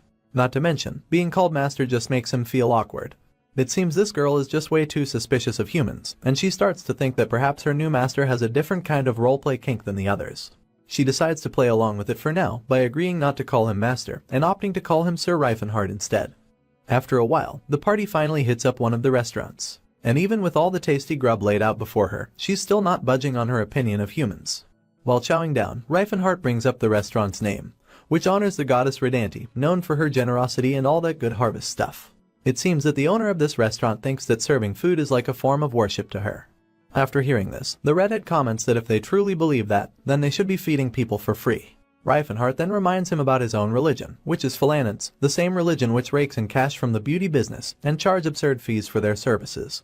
Of course, the saint tries to justify it, saying since they worship the goddess of beauty and love, and there's nothing wrong with using that to earn their money. Thankfully, he goes silent after realizing that he's probably just being a hypocrite. Meanwhile, our hero glances over at the elf, who seems to be really digging into her meal. But she jumps a bit when she catches Reifenhardt shamelessly staring at her. So, she keeps up her nonchalant act, like an ungrateful kid on Christmas. Seeing her like this, the boy wonders if she did not like the food either, even though this is the same place he used to take her on all their dates before. He then reflects on his past life, realizing that instead of meeting her as her savior, he is more like a buyer to her right now. There's a part of him that's also worried that perhaps he has met her too soon. But whatever the case, he is not sweating it. He was finally able to reunite with her, and that's all that matters. Also, he's pretty confident that she'll open up to him eventually. Once they stop at one of the weapon stalls, the sweet elf lady gets herself a rather sharp sword. But when Reifenhardt sees her holding onto a rapier, he asks her if she did not usually use a scimitar instead. I guess he spoke way too much, and Cirrus is gritting her teeth at the sight of this bastard who is actually telling the truth. But the saint unintentionally saves his butt, by complimenting how a great martial artist can tell about a person's choice of weapon just by looking at their hands. It seems the redhead scored himself a mithril-based weapon too, and it is his first time owning one. Looks like Reifenhardt isn't really surprised to hear this, since priests do not usually hang around with blades tucked inside their asses. Suddenly, the boy notices someone over his right shoulder, who are giving him uncomfortable glares from afar. As the scene zooms out, we see this entourage who seem to want a few minutes of our hero's time. So naturally, Reifenhardt turns toward them and asks with confidence what they want, to which the soldier does not beat around the bush before mentioning that someone from noble status wants that female elf. While Cirrus perks up at her mention, my man aggressively hovers over that puny bastard, asking if there is any more he wants to say. That is when the soldier presents this sealed envelope to our hero and tells him to sell that slave to him. As for compensation, they are willing to offer a reasonable price for her, and he can also exchange her for another slayer if he wants to. After Reifenhardt simply tells him that he is not interested, that is when this soldier tries to intimidate the boy by his words, asking him if he actually understands the situation. But my man is sticking to his guns, repeating what he has already made crystal clear. After seeing that they are not getting anywhere with our hero, they decide to head back for now, and surprisingly enough, they just leave the party alone without forcing them or putting up a fight, like we usually see in comics. Even the saint finds their behavior to be quite weird. The night finally descends, and we find ourselves outside this familiar mansion once again. Inside, we meet Tarek once again as well, who appears to be absolutely livid at his loyal guard, known as Ramad, who came back empty-handed. However, Ramad tries to calm his angry boss down, explaining that the owner was not willing to give up on that slave. So, he did not resort to violence as he did not want to attract any unnecessary attention in the middle of the street. You see, Ramad is a perceptive guy, who reassures his boss by laying out a plan. He will keep an eye out for the perfect opportunity to snatch that elf woman. And once he has got her, he will spin some story about her dying and offer to pay double her owner double the original price, as this seems like the most effective way to handle things. After hearing this scheme, the big guy is totally on board with this plan. He then tells the soldier to also take Sir Lantas along with him this time, since that dude finally needs to start earning his keep. Soon enough, the next morning rolls around, and the first thing we see is a fat stack of gold coins, which obviously belongs to our hero. Turns out, he had about 2,000 gold coins stashed away, originally meant to snag Cirrus if things didn't go according to plan. But since that didn't happen, he's got plenty of cash left over. Sounds like a lot, but in the grand scheme of his empire rebuilding plans, this much is just a drop in the bucket. But building a kingdom is for later. Right now, he is trying to figure out how to invest these coins rather than just carrying around their weight, and that's when a memory from his past comes flooding back. He recalls the devastating famine that struck Kraven's kingdom, along with its neighboring kingdom around this time. The important thing to note is that the Kraven's kingdom is all about agriculture. They worship the goddess of harvest, known as Redanti, and their lands are usually bursting with crops in every season. So, nobody ever really thought about preparing for a famine. But then, a real famine strikes out of nowhere, and starvation hits hard, which was extreme to the point that the parents were forced to eat their own children to survive. While keeping that horrific incident in mind, our guy decides that it is time to invest in grains before scarcity strikes. As such, he starts weighing his options for trade unions, making sure that he steers clear of the Rolofane trade union, no matter what. The leader of that union was a creep who mistreated Cirrus in his past life, and there is no way he is getting involved with them for business. So, it is now down to Karen and Taubin. After some thought, he decides to throw his support behind Taubin, the third largest trade union on the continent, specializing in grain trading and giving Rolofane a run for their money. Inside Taubin's headquarters, we meet Civil Taubin, the leader of the company. The poor guy seems stressed out because their rival company, Rolofane, is undercutting them big time, just by selling wheat at dirt cheap prices and causing them lose valuable partners. And just as he's fretting about his drowning business, his assistant interrupts him, saying there is an investor who wants to make some investments. But Taubin frustratingly tells his assistant to shoo away the man since he is not in the mood for paperwork. Not to mention, petty amounts will not solve the big problem he's facing. However, Taubin is forced to bite his tongue when he hears that the client wants to invest nearly 1,500 gold coins. And yep, you guessed it, the client is our hero, rocking a big grin as he puts up 3 bags full of gold coins on the table. The bewildered Civil Taubin gets even more confused when Reifenhardt mentions he is investing all 1,500 coins into grain, targeting the Kraven's kingdom for the barley harvest next spring. The guild leader tries to knock some sense into him, pointing out that selling grain to Kravens is like selling soap to the orcs, because it just does not make sense given their fertile lands. But Reifenhardt counters this statement, saying that even orcs would get used to soap if they tried it. On a serious note, he adds that if his investment fails, he will be the only one to bear the loss. But if it succeeds, both parties will profit. Despite this win-win scenario, Taubin hesitates. He cannot in good conscience recommend an investment that seems destined to fail for his client. However, he quickly agrees to the deal when Reifenhardt pushes his buttons by threatening to take his investment to a competitor instead. Realizing the dire state of his union, the leader confesses that they are struggling, and this money could be their lifeline out of hard times. Despite this, he remains firm on his stance against investing in grain. Knowing Taubin's stubbornness from his previous life, our hero decides to make things crystal clear.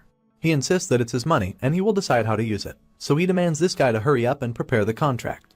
With a glare that could send shivers down anyone's spine, Reincarnate makes it abundantly clear that his money better not be misused for personal gain, to which Taubin manages to stammer out a positive response. As the guild master gets busy preparing the documents, our hero inquires about their branch in Grain Kingdom. Taubin confirms that they have recently established themselves in the northern region. With this in mind, Reincarnate asks if they have any branches near Delphia's Mage Tower, to which the man replies that they do not have a branch right next to the tower, but there is another branch in the town of Ronta, which one must pass through Delphia to reach. Seizing the opportunity, Reincarnate requests that Taubin investigate someone for him inside the Delphia Tower. Of course, the guild master agrees to contact the Ronta branch right away. We all know that Reincarnate is simply trying to gather information about his younger self, who should currently be studying magic in Delphia. The next scene takes us to the ladies, or well, one lady and the other pretty close to being a lady. Anyway, we see Cirrus in action, swinging her dagger with such precision and speed that it is like watching a blur of movement. By now, you can tell that she's a fighter to her core. Then, we are taken back in time through Cirrus's memories, where we see her mother imparting wisdom to her daughter, teaching her about the elves' ancient role as guardians of the forest, and how they lived in eternal happiness under the protection of the world tree, known as Elfenheim. Every animal was their friend, and the trees provided endless fruit for their nourishment. Despite the current struggles of the elves against humans, the elder elf, Eldia, believes that they will find their way back to paradise once again. As the young girl sees her town burning before her eyes, her mother's advice echoes in her mind. She remembers that they are descendants of the Great Fairy and must not forget their pride, even in the face of difficulties. After her town was razed to the ground, Cirrus found herself sold off to a seemingly good place, purely because of her looks. However, she quickly learned that survival in the human world required loyalty and cunning, and she was not cut out for such submission. So, from a very young age, she endured beatings and starvation, even facing ridicule from her own kind, the elves, for being a pure-blooded high elf. But what kept her going was the memory of the adults she admired, all of whom wielded swords and fought bravely. They died with dignity, and she found solace in the sword, a symbol of courage and strength. Despite the passing of time and the fading of memories, she clung to her mother's words, a reminder to never forget their pride.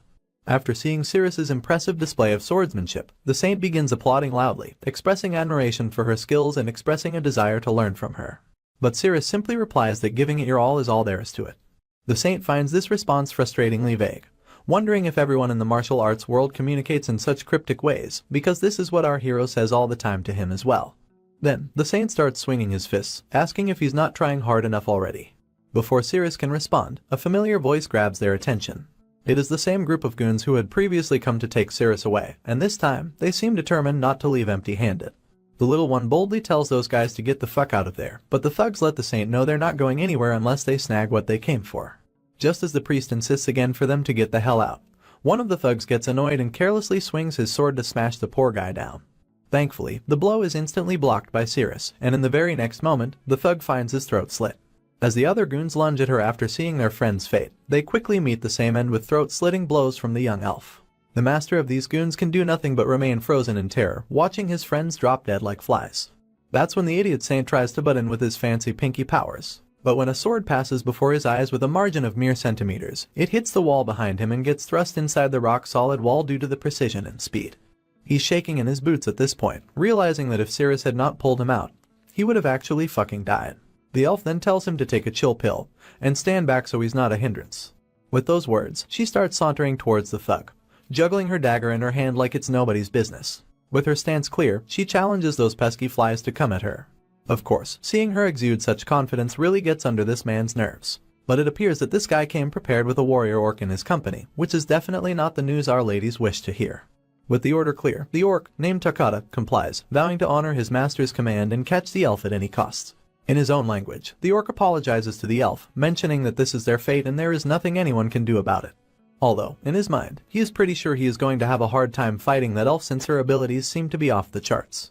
In any case, with the final command of his master, the orc starts sprinting with the sword in hand. Just when the girl is trying to parry the attack from the front, the orc surprises her by attacking her from behind. Still, she somehow manages to evade the blow after getting her clothes torn. Despite her enemy being strong, she clenches her jaw and swings her dagger, while beating herself up for not bringing her scimitar that she's used to. Anyway, just as the dagger was nearing the orc's throat, he easily forces her to jump into the air. On the other hand, the thug seems frustrated to see how this giant guy cannot even catch a single female elf. Well, it's not that the orc is not doing his best, and since he knows he's going to fail this mission and let his master down, he is pretty sure he'll be forced to starve tonight as well. As you can see, this green fella is giving everything he's got, and even the ground beneath him is shattering upon the impact of his footsteps. Yet, despite his relentless efforts, he struggles to gain the upper hand against Cirrus. As the orc charges forward once more with his massive sword, Cirrus does the unexpected and charges right at him. Of course, this sudden move surely throws the orc off guard, who is confused as to why she's charging towards him. Nevertheless, he swings his sword, aiming to strike her down. But just as it seems he's about to land a fatal blow, he locks eyes with her, leaving him feeling terrified once again, wondering why she's not trying to dodge the attack.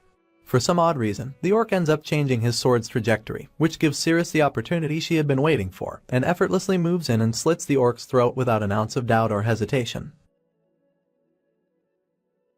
Getting back into the action, we see that even after taking a direct hit to his throat, the orc is more shocked by Cirrus's reckless decision to not dodge his attack. He is certain that if he had not changed the direction of his sword, she would have been dead already. But when we look at Ciri's face, it is as if she knew this was going to happen from the start. Suddenly, the saint calls out to the girl, asking if she can block flying daggers, to which she vaguely responds in the affirmation. With that in mind, the saint starts conjuring up his pinky powers once again. However, the thug standing beside him tries to disrupt Femboy's plans by throwing a dagger towards them. But Cirrus immediately goes on high alert, and expertly parries the incoming blow which was aimed at them. Just as the saint finishes summoning forth these weird-ass maces adorned with creepy sculptures of undead creatures, he commands these things to beat the crap out of the thugs standing nearby. Everyone in the vicinity is utterly terrified, shocked to see something this out of whack, and the thug, in particular, is terrified out of his mind. I mean, after all, those giant maces are just about to smash all of these hobos who are trying to bully our pretty party. And smash they do, the entire area rocks out with the resounding bang of those mace crashes. Even those cute little birds are caught off guard. After rocking the entire place with a bang, the idiot starts running down frantically, telling the elf to run while they can because his divine powers only work properly on undead creatures. But Cirrus just grabs the idiot from his shirt and immediately flings her sword, embedding it right into the wall. She uses the sword as a ladder to jump even higher above, and immediately jumps inside the building on the last floor through the window. Meanwhile, on the ground, the other goons are still scattered like injured lambs, and the master immediately orders the orc to chase our ladies down. But then, a cocky guy shows up, mocking the loser for not catching a little elf even with someone as formidable as Takata by his side. I guess this is the same guy who is known as Sir Lantis, that the fat noble Tarek recommended to this thug to ensure he does not come back without our elf lady. In any case, the old man decides to flex his muscles by taking the job, since he does not have much to do lately, and as soon as he finds out she went through that window, he vanishes from his spot. In the next moment, he is soaring through the air and directly enters the broken window, leaving the cocky thug behind, who is trying to figure out how the hell that man just jumped that high just in one swoop. Well, as you might have already guessed, the secret behind this man's agility is that he is an aura user. Although he reached the last floor in an instant, it appears he is still late, but he is not complaining since he loves a good game of hide and seek.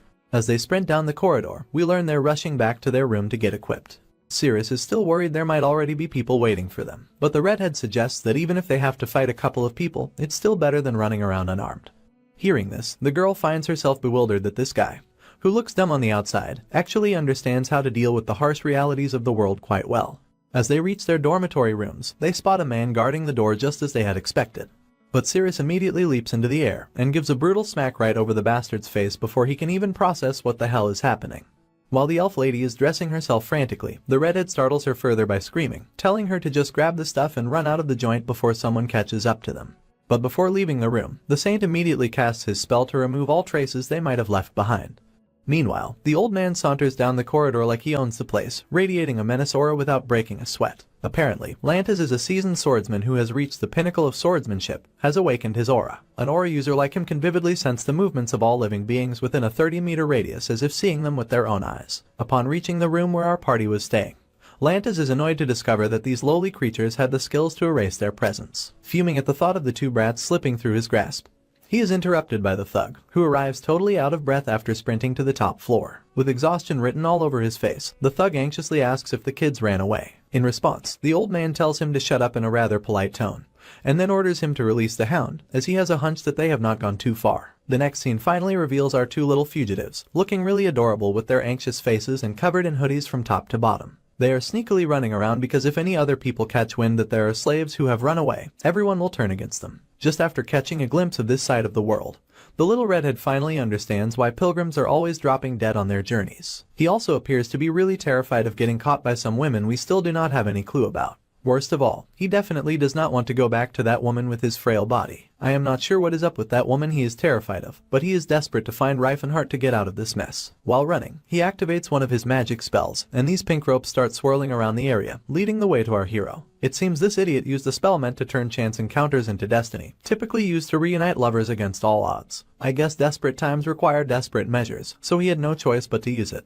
As they catch their breath, the saint compliments Siri, expressing that she is probably the only person who seems to be this strong so far. To his response, the girl has the same admiration for him, noting how this femboy is already a high-ranking cleric despite his young age. During their brief conversation, the redhead finds himself fascinated by how talking to Cirrus does not feel like she is a slave at all, but rather someone special. Upon reaching their destination guided by the Destiny charm, they are utterly shocked by what they see, and as expected, the aura user has already caught up to them. As soon as the elf sees the bastard grinning with pure evil intentions, she tells the redhead to stand back. The man then begins to stroll forward, warning them that running would be futile. However, neither of them had even considered running in the first place. In fact, the elf charges straight toward the bastard, knowing that if they were to run, they might get caught off guard. As soon as she tries to land her first hit, it is swiftly parried by the man, who then devilishly leans in close to her ear, exposing her for being unusually talented. Cirrus swings her sword again, but the guy moves around like he is Dr. Paradox right out of Ben 10. And by now, he has started to get under her nerves, especially for treating her like a child in the fight and exposing her every move as if he is seeing right through her. That is when the femboy starts chanting his pinky powers once again. This time, he boosts girl's strength and courage, which is precisely what she needed to face this formidable opponent.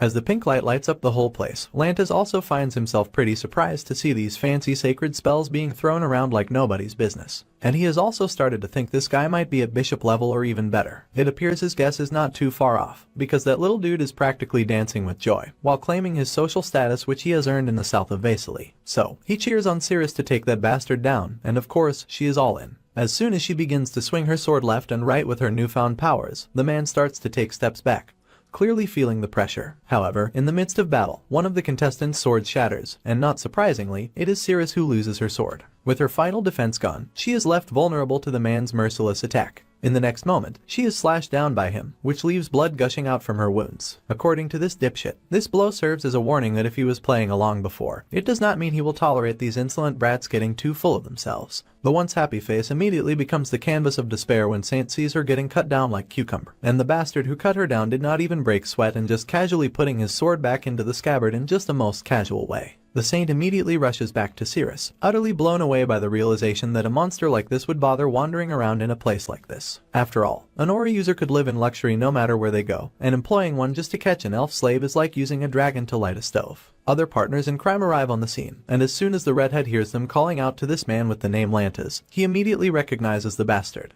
Apparently, this guy who is known as Lantis von Kalpenarda is not your average Joe or Alex. He is a big deal in the Taken Kingdom, a renowned knight from a noble family with some serious martial skills. He awakened his aura in his late 30s, and all of the Taken Kingdom rejoiced at the birth of a new aura user. However, Lantis had a hideous secret, or you can also call it a really fucking bad fetish, one I could not even share with you guys. But I am pretty sure his fetish was not as repulsive as people who like feet. Anyway, he started with elf slaves and eventually moved on to humans in the royal city, even getting his hands dirty with nobles. And that is how his fetish led him to being the biggest disgrace the Taken Kingdom ever saw. In the present moment, the saint is seriously freaked out to see this bastard standing before him, because he never expected a monster like Lantis to be roaming around the Principality of Chatten. But this disgusting, sadistic old man just smirks and says he is here to earn some bread, nothing more, nothing less. He casually reveals that he has already killed hundreds in the Taken Kingdom and has been drifting from place to place lately. Just when we peek into the lackey's thoughts, we learn that these guys are leveraging Lantis' skills to their advantage for the Rolofane trade union, and it seems to be working like a charm. Apparently, after employing this old man as a salaried enforcer, they assign him all sorts of dirty work, making it a win-win situation for both parties, because in return, this man gets to roam around freely however he pleases. You see, an aura user symbolizes the pinnacle of power in this world, and the Rolofane trade union skyrocketed to become the second largest trading company in the Principality of Chatten in just 10 years, which is all thanks to Lantis. In the next moment, the old coot raises his hand, and shoots pressure bullets from his fingers, leaving the little one struggling on the ground.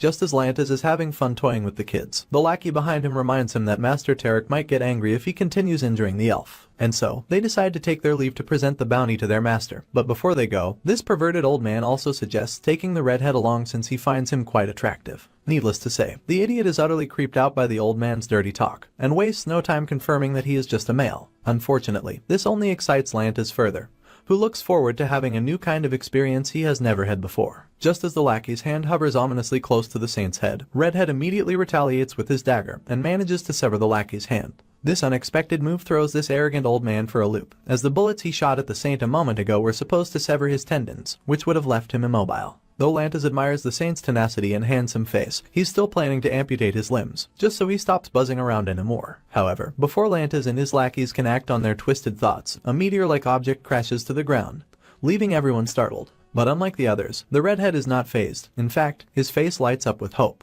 Because, as you can see, their savior has finally crashed the party, and he seems seriously eager to confront the person responsible for harming his dear Cirrus. After making his bombastic grand entrance, Reifenhardt dramatically takes off his fancy, expensive coat while striding forward. As the coat is out from the body, revealing his muscular frame with bulging veins, Lantis immediately realizes this is no ordinary young gun, and the sense of dread he is exuding is off the charts. And when he learns that this formidable figure is the owner of the elf, the old man simply asks his lackey if he is actually sure that this man is just a random young kid, because the person he is sensing before his eyes is on a whole other level, and the mere presence of our hero is sending chills down his spine. Furthermore, since this old man cannot gauge our hero's skill level, it only checks the box that this person may be another aura user. However, if he is one, it does not make sense to Lantis why he is so young. Then again, he assumes our hero might be in his 30s, despite looking much younger outwardly. With that confidence in mind, he starts to walk toward our hero, commenting on how it has been a while since he met someone as strong. With just a sneer, my man shuts down that bastard with a voice that practically screams dominance. He gives him a reality check that he is just some old pervy geezer, and advises him to drop the nightly charade.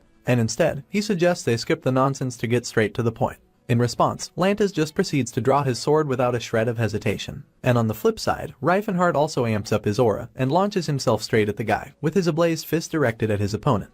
The old man readies his sword for defense, and almost instantly, both parties clash, leaving a freaking explosion behind, which obliterates the ground beneath them. After his first attack gets blocked, the behemoth gears up for another go, swinging his fist once more. But the old man just grins, like he has been waiting for this. And so, the back and forth of blows begins, and they are striking each other so fast that we can barely see them moving. While this pervert old man is loving every second of it, our hero looks totally annoyed, probably just wanting to wrap things up and bail from this dump of a place. Meanwhile, the lackeys watching from the sidelines decide that it is best to run before they end up crushed or sliced in the crossfire. Just as their fight continues above, the saint is diligently trying to heal up Cirrus. After finally witnessing Reifenhardt in action, it comes as a great shock to the lady that he is an aura user. Perhaps witnessing his skill in action might just be enough to change her opinion of him after all. Meanwhile, the once cocky old fighter starts to feel the sting of Reifenhardt's punches, realizing the hard way that our hero is far from inexperienced in the realm of aura awakening. So, he does what any guy feeling the pressure would do. He jumps back, and turns his sword into this crazy energy whip, flinging it around to try and tag the boy. But my man's got tricks up his sleeve, like this move he is about to pull out, which is called Key Bullet. On the other hand, watching our hero effortlessly play around with his aura leaves the old dude bewildered once again. By now, he has retracted his previous statement about Reifenhardt's age, considering the possibility that our hero either awakened his aura in his teens, or is simply over 40 with a deceivingly youthful face. Let us be real, both those possibilities are just lies this old man's telling himself because he does not want to admit our hero is a prodigy. Meanwhile, Reifenhardt's raging inside at the sight of this seemingly pervy old dude pulling off such skilled swordplay. But he is not just angry, he is downright furious, because nobody has the right to touch his girl, let alone harm her. So, his fire kicks up a notch out of sheer determination, and with a single swing, he dissolves those whips, leaving the old man sweating buckets, wondering how the heck this is even possible. Out of curiosity, Lantis asks our hero if he is Marshal King Gerard's disciple, but our hero decides to stay quiet. Just when the old man has finally taken over conversation with that one question alone, he tries to chat further, wondering why our hero is so fixated on some slave when he has clearly got strength to spare. But hearing this jerk call his woman a slave just pisses our Reifenhardt even more. And that is when he starts shouting, schooling this seemingly clueless guy that those slaves he is talking about have feelings and their own will to live. The old man's left speechless, probably after seeing the boy ticked off for no apparent reason. While Reifenhardt clenches his fists, he gives a proper peace of mind to this Lantis about equality and all that stuff. And with one punch, he knocks the pedestal out from under that old guy. However, Lantis quickly gets back in the game after gaining his balance, and starts swinging his sword whips, while mentioning that he cannot make heads or tails of what that kid just blabbered. I guess this old man's response is not really a shocker to our hero, since he has faced this same attitude from folks in his past life. The belief that anything other than humans is inferior runs so deep in mankind that he has yet to shake their belief, and for them, these otherworldly species are just soulless, despite seeing them laugh and cry. In the middle of exchanging blows, the boy starts up a conversation by asking Lantas about why humans see elves as slaves. In response, the man simply replies with the age-old excuse, which is that it is only natural for dominant species like humans to see those lowly creatures as slaves. But my man questions the validity of this foolish statement by asking why descendants of the great fairies could be considered lowly creatures. With his fist charged with fiery power, he drives home the point that if it were not for humans dominating the world, they would be the ones enslaved. Then, with those final words ringing in the air, he swings his devastating fist in order to hit the man's chest. But before the hit could land, the sucker just leaps back once again. But my man is not cutting this bastard any slack, and rushes forward for another strike. Just as the hit is about to land, Lantas narrowly saves himself once again, and asks if our hero seriously believes that humans and other species are equals. However, the blow, which was aimed straight for the old bastard, ends up shattering the ground. Those discriminatory remarks have finally pushed our hero's buttons. He launches another blow, but once again, the old coot dodges it just in the nick of time, and retaliates back with his sword whip, unleashing a barrage of strikes. But Reincarnate just stands there, absorbing every hit like it is nothing, while his body is exposed but seemingly invincible. In the middle of taking those blows, our hero reflects on how with the slavery system deeply ingrained in the continent, even powerless and weak humans are forced into a life of half-slavery, which is what they call serfdom. To him, it is just the consequence of implementing a flawed ideology, and these foolish humans seem completely oblivious to it. Finally, Lantas takes a hit that knocks him for a loop, leaving drool dribbling down his mouth as he staggers backward. After hitting the nearby wall, he tries to stand up, only to find our hero looming menacingly above him, ready to deliver the final blow. With a final glance exchanged between them, my man lands a solid punch right into the old man's chest, which leaves blood spilling from his mouth with that single blow. But our hero is not done yet, because he keeps pushing this old fuck against the wall, applying relentless force until the bastard breaks through it, sending him flying further until he does not hit the next wall with a resounding thud. This last blow literally demolishes everything in its path, packed with all of Reincarnate's conviction and disdain for those who discriminate. Seeing our hero go to such lengths just for his beliefs, the only thing that comes to Cirrus's mind is that he might be insane or something. Initially, she thought he was just some stupid guy pretending to fight for her to win her over. But after hearing him talk about elves not being slaves and all that righteous stuff, and how he acknowledges their heritage as great fairies, she begins to question if she might have been wrong about him. However, given her stubborn nature, it is doubtful she will change her mind anytime soon. Anyway, as the old bastard is stuck inside the rubble, he starts begging Reincarnate for mercy, but the boy makes it clear that he has no interest in saving or forgiving a piece of swine like him. However, Lantas keeps insisting, swearing on his sword that he will reflect on his sins for the rest of his life and contribute to society. By now, Reincarnate can see that the man might be telling the truth, but he is not fully sold on yet. After all, these so-called holy men commit all sorts of evil deeds, only to seek absolution at the temple. So, he challenges Lantas, telling him that if he really wants to repent, he better turn himself in instead of hiding behind the temple's false redemption. Out of desperation, the old man immediately agrees, promising to follow Reincarnate's instructions if the boy does not stain his hands with his vile blood. But our hero makes it clear that his hands are already stained but, nonetheless, decides to put a little trust in the old man's claims. However, just when the Lantas starts to believe his life might turn around, Reincarnate cracks his fingers menacingly and delivers a devastating blow to the old man's head, who is still trapped under the rubble. And not surprisingly, this bold move completely catches both ladies off guard, who probably have yet to learn a lot about our hero's way of life. After all, this is Reincarnate's version of mercy, ensuring the ultimate repentance by ending the old man's life. After turning the surrounding area into rubble, they finally take a moment to catch their breaths. That is when Reincarnate finds himself relieved to see that Cirrus has completely healed and does not forget to give props to his ultimate first aid kit for the magnificent work. However, the little priest does not appreciate being objectified and demands an explanation for our hero's slip-up, but only to hear him nervously say it is nothing. Meanwhile, the little elf's cheeks turn tomato red as she politely asks about Reincarnate's well-being. I guess it is probably the first time she has spoken to him in such a tone, so it is not surprising that my guy is all riled up after getting recognized by her. And his weird reaction definitely makes her start to think once again that, perhaps this guy is just a weirdo after all. Meanwhile, just as those thugs are sneakily trying to run away, my man catches them off guard and orders them to come to him, like he is some kind of dog tamer or something. Needless to say, those idiots are shaking in their boots. And when they hesitantly turn around with utterly terrified faces, our hero gives them the green light to run, but not without reminding them of the consequences of their wrong choice they are about to make. After that little threat, he proceeds to ask one out of many questions, which is who instigated them for this kidnapping. Of course, despite this thug's sweaty and terrified face, we can clearly see they are really hesitant to answer his question. Well, Reincarnate had already figured out that these guys would not spill anything that easily, but still, he decides to go easy on them by showing his own version of mercy. And let me tell you, the kind of mercy he is talking about is nothing short of torture. After summoning the giant club of his, the fucker devilishly laughs at their faces, before taking the entire party of thugs to the town. While those lackeys are getting acquainted with our hero and his trusty club, let us take a moment to appreciate this moonlit night. After giving those guys a well-deserved makeover, Reifenhardt gives his question another shot, making it clear it is the last time he will be repeating himself. Not surprisingly, before he can even finish talking, those terrified, beaten-up fellas immediately point their fingers at Tarek, the fatso who runs the Rolefian trade union. They are so scared to the point that they verbally draw a map to his hideout, which is located on the southern outskirts of Zeppelin. Upon learning the name behind that mastermind, he has no doubt about it that this is the same person who abused Cirrus for 10 long years in his last life.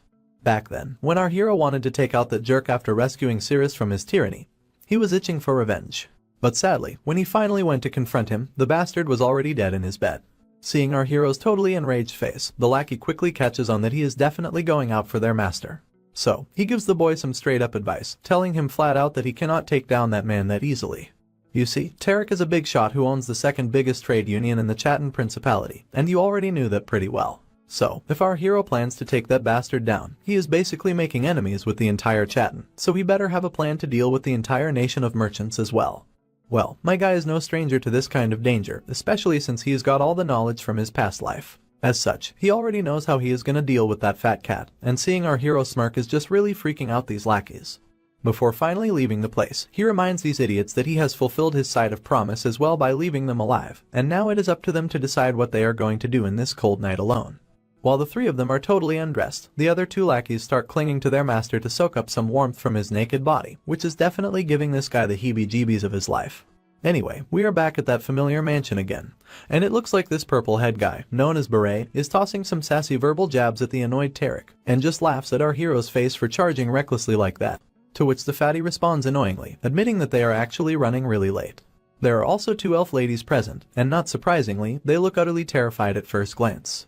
Apparently, this fat jerk has arranged these two poor girls as payment to Lantas, but thankfully, our hero has already sent him into the depths of hell where he can no longer torture or sexualize any more slaves, and just laughs at our hero's face for charging recklessly like that, but invites him to come at him nonetheless. And it seems things are getting intense out here. The soldiers are getting ready to face their enemy, and one hit from their opponent just turns them into a bloody mess. Of course, it is our idiot who can be seen causing chaos again. Despite trying to just gently tap the soldiers down, he ends up whacking them brutally hard, making more work for the saint who is using some magical mojo to erase their painful memories. Seeing the saint at work, the boy can clearly recall that the spell he is using is meant to heal broken hearts, which helps to fade painful memories in the process. To which, the little priest innocently confirms, and further adds that it can also wipe away hurtful memories inflicted by physical attacks as well. By the way, we almost forgot they have apparently infiltrated the fat guy's turf. While strolling down the corridor, the redhead proudly asks what our idiot hero would have done with the witnesses if he had come alone. My man, being a brute, makes it clear he would have just barged inside and returned with the motherfucker's head. That is when the redhead also expresses his eagerness to see our boy beat the crap out of that guy. Not gonna lie, despite the priest's pretty and innocent face, he probably really does let his darker side show sometimes. Anyway, as they are strolling down, they bump into a familiar face who is ready to kick the intruders out of his master's turf. Seeing this, the boy steps up to this green fella and reminds him that he is an honored warrior and should not be protecting someone who is not worth it. But, you know how it goes, intelligence is not exactly the orc's strong suit. So he just kinda mumbles back that wielding his sword to protect his master is his duty. If he were to give in and bend his will, he just could not see himself as a warrior. Our hero also hits him with another reality check, saying being a slave does not exactly fit the bill of a warrior. Once again, these complex ideas are not really sinking in for the orc, so he just repeats that being a warrior is his duty, whether he is forced into it as a slave or not. Hearing this, my guy just smirks, seeing a prime example of a simple-minded creature, and he is about to use this naivety to his advantage since talking it out is not gonna work. Meanwhile, the priest behind our hero is totally baffled to see him fluently speaking the language of the orcs. After being totally blown away by Reifenhardt's fluency in orc language, Cirrus steps up, saying she will handle this guy while the rest head inside to find the noble. As you might have already guessed, she has got some beef with that orc, and she is itching for a rematch to finish the last fight they started. The feeling is mutual for the orc as well, and he will not hold back either this time, much like he did in their previous fight. With that settled, Reifenhardt assigns the saint the role of supporter, telling him to watch her back. To which the guy nods confidently, ready to face whatever comes ahead. After that, the boy starts walking down the corridor again. But as soon as he crosses paths with the orc, the green guy simply asks our hero if he is trying to humiliate a warrior by not fighting. To this, the boy uses the orc's simple-mindedness to his advantage, and reminds him that his opponent is the elf girl right in front of him. As such, it would not be a good idea to disrespect her simply by not acknowledging her as an opponent. As you can imagine, the orc responds positively, and the boy just smirks with a warm heart, seeing the straightforwardness of this innocent creature. In any case, just as he approaches to the main hall, he notices this purple mist swirling around the area, which his nose picks up as in smell of drugs. Nevertheless, he opens the gate, and from that point onward, we do not really know what he saw, but the man looks totally terrified. Whatever he just witnessed is seriously out of whack because there is blood splattered everywhere, and the smell of drugs is clouding the entire area. And soon after, these two lowly degenerates come to our view totally naked, and when these disgusting fucks look around and see our hero standing there, who appears totally devastated, they rudely ask about the intruder's identity. While the jar releases the sweet incense of drugs, these two filthy swine sternly demand to know who gave our hero permission to enter. But the boy is too devastated to speak anything after seeing both elves lying lifeless and naked on the ground. The sight simply shatters his soul. Rage and desperation engulf his entire heart, and even if thousands of people shouldered the amount of despair he is feeling right now, they would have just crumbled under it. That is how intense Reifenhardt's feelings are at that moment. On the other hand, this gross dude is literally yelling his head off, calling for his orcish warrior. But you already know the drill, nobody's showing up to rescue his disgusting mug face today. So out of desperation, he pulls out the old money card, trying to bribe our furious hero with some wad of cash. But when Mr. Moneybags realizes that his good old trick is not working, he starts thinking Reifenhardt must be some sort of button man, who is probably sent by the Tauben trade union. Meanwhile, Reifenhardt's eyes are burning with sheer frustration after seeing what this bastard did to those ladies. This is when the realization hits him even harder that Cyrus had to endure such cruelty under this pig for an entire decade in his past life. As the jerk keeps blabbering about money and whatnot, our hero cuts through the nonsense by reminding him that he's just as despicable as he remembers from his past life. After finally giving a devastated and well-deserved blow to this man's gut, Reifenhardt makes it crystal clear that he might have missed the chance before, but he is surely going to give this fatty the punishment he deserves. Meanwhile, the fatty's drool and snot all merge into one pathetic mess after that punch. And that is just the start of the beatdown this guy's in for, because after Reifenhardt grabs the bastard like he is handling a slaughtered lamb, he menacingly extends his hand. And the next thing we see is blood splattering everywhere, turning that purple head's face as pale as eggplant, like he is watching a scene straight out of a horror flick. After finally dropping the fat guy dead, Reifenhardt lets this dead man know that this is exactly what the innocent elves felt when he mercilessly tore them to shreds for his sadistic pleasure. Well, I was expecting our hero to take his sweet time with this guy, given how this fatty is supposed to be the villain of this arc. Anyway, there is still another guy to deal with, who is pointing fingers at our boy for supposedly being a murderer. But the boy just scoffs at the hypocrisy, especially since this jerk just killed an elf along with his partner. Just as the disgusting nobleman is trying to talk his way out of his impending demise, the two ladies arrive at the entrance. And when they see that old bastard lying there lifeless, Cyrus lets out a horrified gasp, totally shocked by the brutality before her eyes. However, our boy insists that this man deserved every bit of pain inflicted on him, a sentiment the elf lady totally agrees with. She then turns to the redhead, who for some odd reason can be seen really cool despite the gruesome sight before his eyes. I guess for him, this kind of mess is not all that shocking, considering he has been in this line of work for as long as he can remember. He then reveals to our hero about how Cyrus took care of Toccata single-handedly without requiring any help. But instead of hogging all the glory, the girl mentions how she would not have been standing here if it was not for the saint's healing powers. After hearing that Toccata is still hanging on, albeit barely breathing, Reifenhardt scans the area, feeling somewhat relieved. Anyway, let us wrap up this reunion and focus on the final guy who is screaming his lungs out after realizing that the elf he returned earlier is here. That is when Cyrus gets even more terrified as she spots the dead elf child on the ground. She demands to know if this bastard is the one responsible, but he just sneers arrogantly, asking her what she is going to do about it even if he did kill him. Well, he definitely picked the wrong time to be cocky, and without further delay, Cyrus leisurely draws her blade from its scabbard, leaving the guy trembling in fear. Even in his dire situation, he still has the nerve to ask if she is really going to kill him over some measly servant. Well, actions have consequences, so inevitably, she slices him down with her blade, to finally avenge the soul of the child this despicable man took. Just as this guy turns into a bloody mess and begs for mercy, he gets brutally stabbed by her sword once again, finally putting an end to this filthy scumbag for laying his filthy hands on those girls. It is a somber moment for our hero too. Despite doing the world a favor by taking down both monsters, he cannot seem to find any solace in all the bloodshed. Anyway, the next scene shifts outside into the forest, where flames flicker in the cold night. There, we see elves and orcs seeking refuge in the woods. Thankfully, they seem to be the slaves from the mansion who just escaped. 7 female elves and 9 male orcs have been rescued from that hellhole, with Toccata lending a hand in the rescue mission. He has also pledged his loyalty to Cyrus's master after being defeated by her, and that master is our hero of course. Meanwhile, the saint is totally blown away to see the gender ratio tip to only one side, and the reason behind this is that the male elves and female orcs are really popular, so it's explained the reason behind it. As Cyrus observes the emotional scene of refugees comforting each other, she cannot shake off our hero's words about the unrecognized emotions of slaves. After coming this far with him, she begins to question if she might have misjudged him after all. And just like that, our hero shows up with his trademark sweet smile, apologizing to everyone for making them wait. As it turns out, the reason for his tardiness is that he was busy rummaging through the entire mansion to find the slave contract, and the seal of Rolophane's union leader along with it. When he is asked where he found these crucial documents, he simply shrugs and casually mentions that while he was busting through the walls, he happened to stumble upon a secret safe. The saint gives him a horrified look and calls him barbaric, which is probably the most insulting word he has heard in his 50 years of life. But just as he blurts that out, the saint catches on and wastes no time in asking what the heck he means by 50 years. Realizing his slip-up, the idiot quickly turns his head away, cursing himself for his foolish mistake. On the other hand, his unexpected reaction definitely piques the interest of both ladies. Anyway, the redhead steps forward and asks why he brought those contracts, to which the boy just tells him that he will know soon enough. And as he says this, he immediately turns to the terrified elves and orcs, letting them know that they are free to choose between a life of freedom or slavery. Whatever they want to choose, it is their call to make. This declaration only adds to the anxiety of the already nervous group of refugees. It is disheartening to realize that these poor creatures do not even fully understand what freedom entails. It is utterly heartbreaking how humans have belittled these innocent creatures to the extent that they cannot even grasp the concept of real freedom. After seeing their obliviousness about something as important as freedom, the boy just wears an underwhelming look on his face. When the redhead asks if he plans to sell them back to the auction,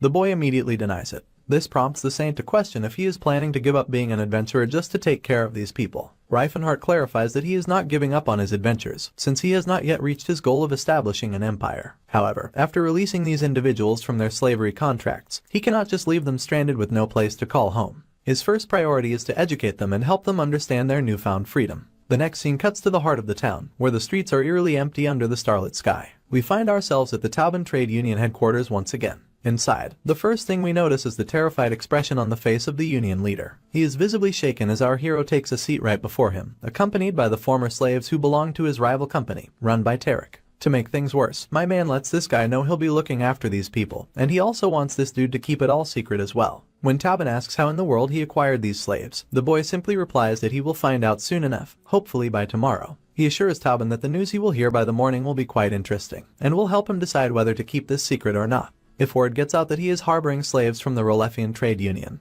he will be the one under scrutiny. Well then, even without knowing the details of what transpired at the Rolefian Trade Union, the merchant can tell that whatever happened is seriously problematic. He is in deep trouble, and he knows it. But in the very next moment, our hero leaves the merchant speechless when he casually flips over a stash of 100 coins before his eyes. I am pretty sure that much money is enough to put any doubts or lingering confusion to rest. And as expected, the merchant quickly collects the coins back into his pouch, mentioning he has a place near the edge of the Zeppelin, where he can hide them along with his other slaves. Before handing over these people, Reifenhardt wants confirmation that no one besides himself will touch or treat them like slaves. The man assures him of their utmost care, though he is still clueless as to why he is being paid such an enormous amount. That is when our hero tells him to use the extra money to educate these folks. When the bewildered merchant asks if they had not already been educated, the boy corrects him, revealing with a big grin that he wants them to learn language, numbers for accounting, history, philosophy, and even medicine if possible. Since this merchant is just another average human being, with no regard for these people's emotions, it is not surprising that Tauben is confused as to why our hero wants to go to such lengths. Knowing he cannot sway common people with fancy talk about freedom and such, Reifenhardt decides to go with something which is definitely going to resonate with these profit-oriented individuals, and he clears out Tauben's concerns by stating that the more skills one slave has, the more utility they have to offer to their master. Even then, Tauben still does not seem to grasp how a slave can handle such intellectual tasks. Once again, our hero pushes this naturally business-oriented guy by mentioning that if he succeeds in educating these slaves, they will have more value, ultimately benefiting him in the long run. However, the merchant raises a legitimate concern about how they are going to persuade those naturally arrogant scholars, who despise other species other than their own kind.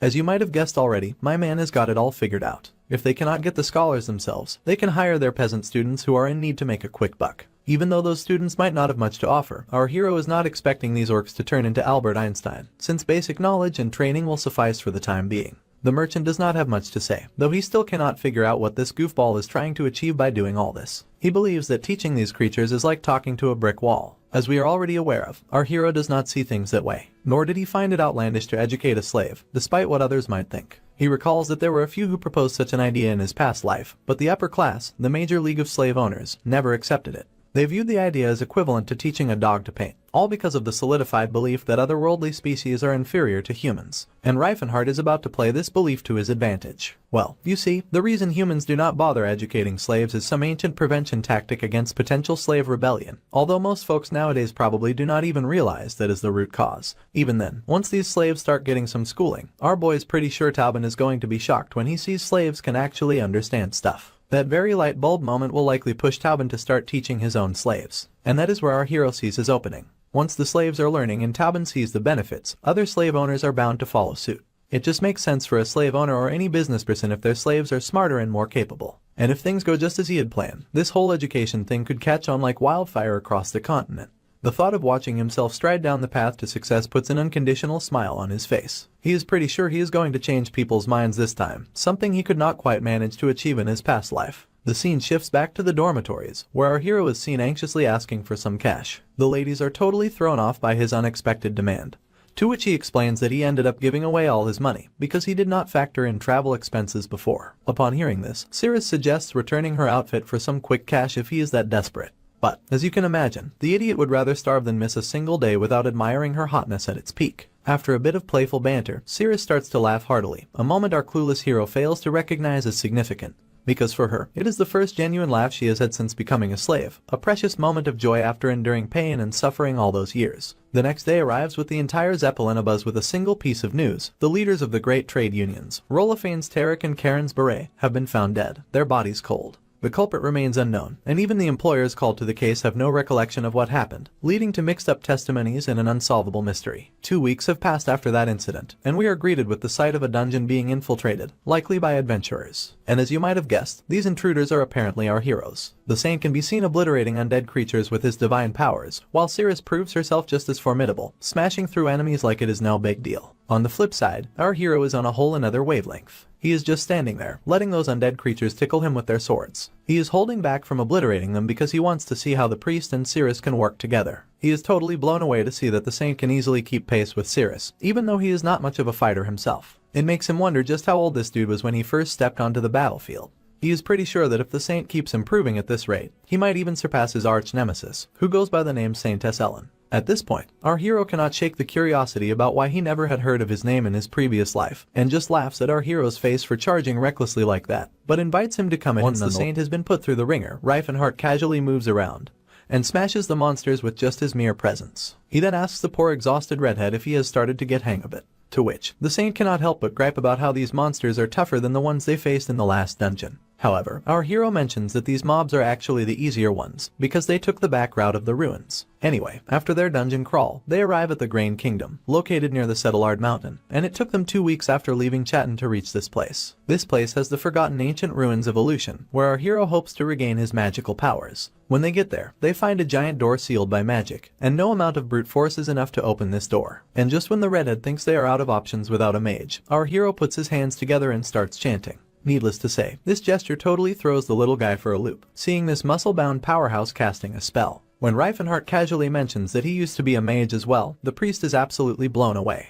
It is one thing to be great at martial arts and use an aura, but having spellcasting knowledge too is just totally flipping the little guy's mind. It seems the little guy was blown away for nothing, as our hero is taking forever to gather some mana just to cast an amateur 3-circle spell, and just laughs at our hero's face for charging recklessly like that, but invites him to come at him nonetheless. After seeing our hero's slow-ass magic casting, the little priest does not waste the opportunity to throw a verbal jab, telling the boy that given how he took 13 minutes to open a single door, he better not ever claim to be a mage again. You see, back in his prime, our hero was the first mage ever to pull off 10-circle magic, and I have told you that much already. That is why he is on this quest now, looking for something called Illusion's Voice, hoping it will at least get him halfway decent if not back to his former glory. After a short stroll, they hit a dead end with nothing inside, except for a stick our boy could use as a makeshift back scratcher before trudging back. Anyway, they trudge on through the cold mountains, while the little priest tries to cheer up Reifen's dejected spirit, reminding him that he cannot always be the first in everything. Well, actually, the main concern for Reifen is that Illusion was only discovered 17 years from now because he was the one who found it in the first place. Seeing the future change like this is really creeping him out. Although as disappointed as our hero might be, the saint is just happy they did not come out empty-handed. Yep, the stick Cirrus is holding is the only thing they got. But suddenly, as soon as she utters the word Nylon, This arcane green energy starts swirling around her entire body. What we thought was just an ordinary stick, useful only as a back scratcher, turns out to be a full-fledged magical weapon. Apparently, it is a bow known as Nylon, which shoots arrows made from mana. Depending on the user's concentration,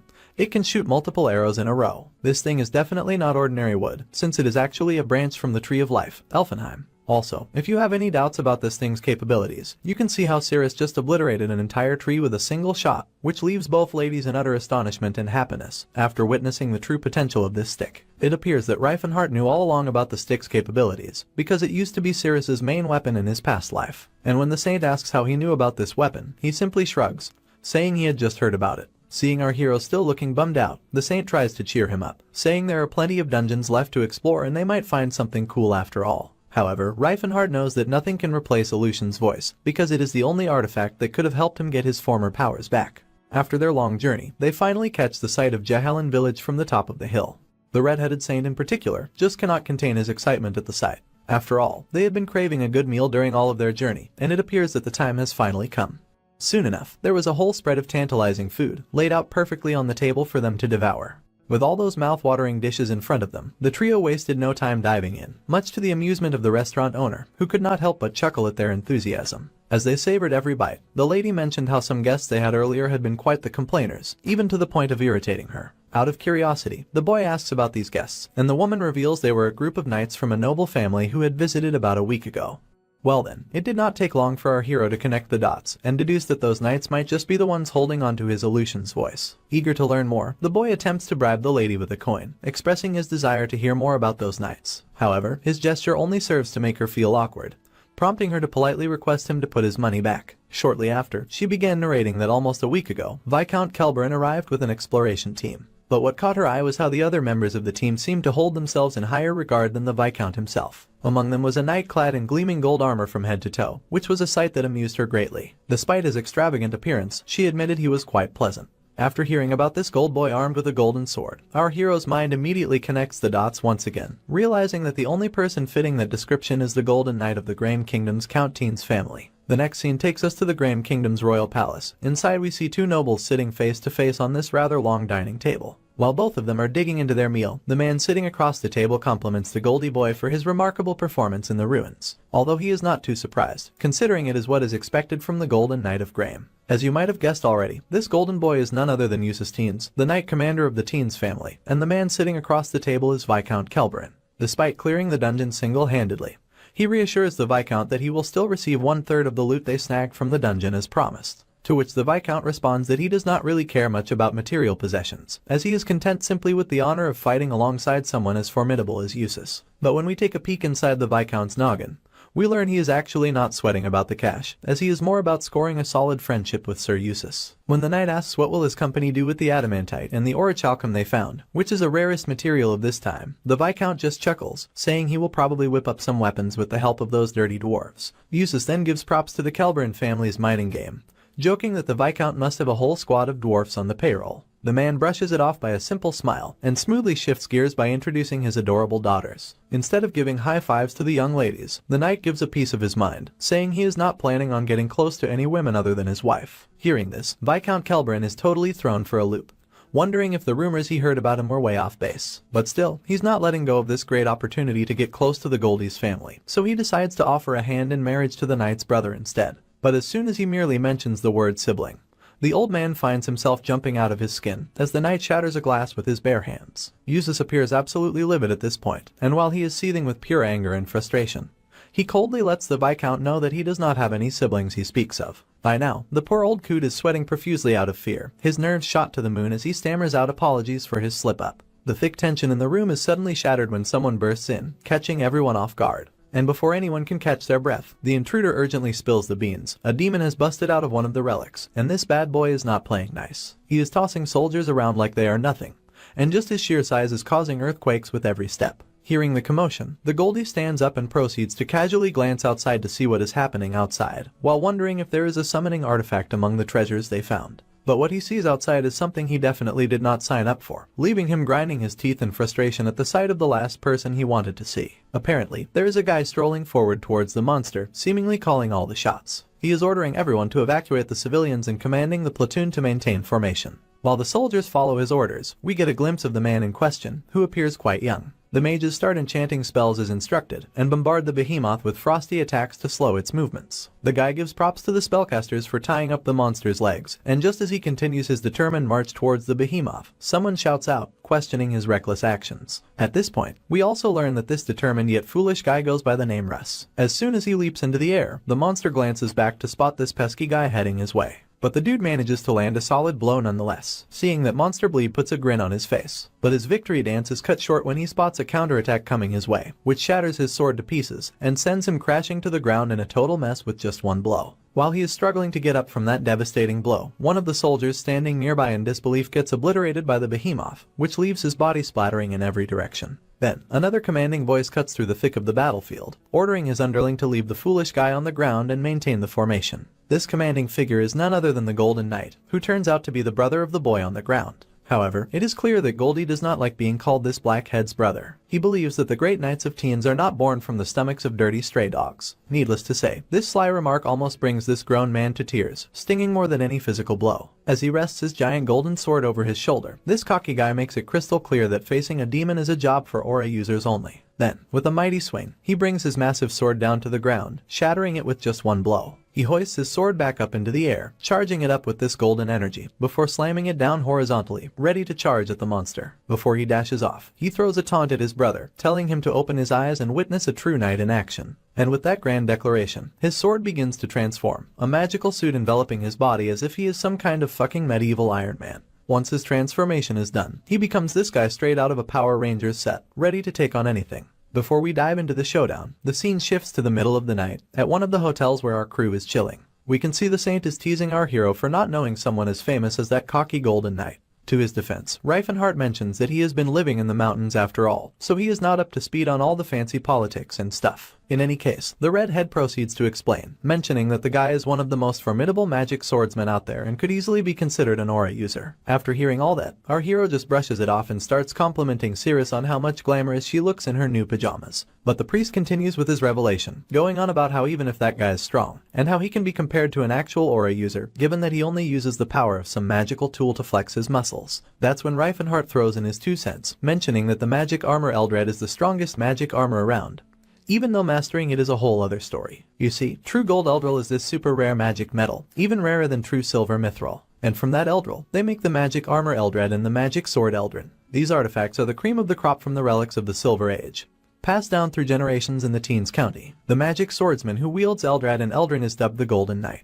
And if you are wearing Eldred, simple declarations can trigger insanely powerful magic, leveling the playing field with an aura user. But of course, it is all about knowing how to use it properly. After witnessing this Goldie bastard giving that monster a run for its money, it is clear he can actually utilize this armor to its fullest potential. Before delivering the final blow, he awakens all the power of his sword. With his 8th circle spell, known as Material Destruction, he crashes down on the beast, obliterating everything in his path. Meanwhile, back with our party, Reifenhardt explains that Teens County is one of the few families that truly researched how to properly use Eldred's power. Just having a powerful tool does not automatically make someone strong. The Saint points out how nonchalant our hero seems about the magic swordsman, noting that aura users usually don't get along with magic swordsmen, and some of them do not even acknowledge them as fighters at all. To clarify things, Reifenhardt explains that the Teens County stands out because they have a unique technique for utilizing magic armor, which sets them apart from most sword techniques. When we look back at the Golden Knight, we can clearly see him obliterating his enemy with his distinctive swordsmanship. Reifenhardt also believes that even if someone works hard to perfect their sword technique, they cannot be sure of reaching the level of an aura user. However, there is always one Golden Knight in each generation, and having martial artists with the power of an aura user in the family is a great benefit.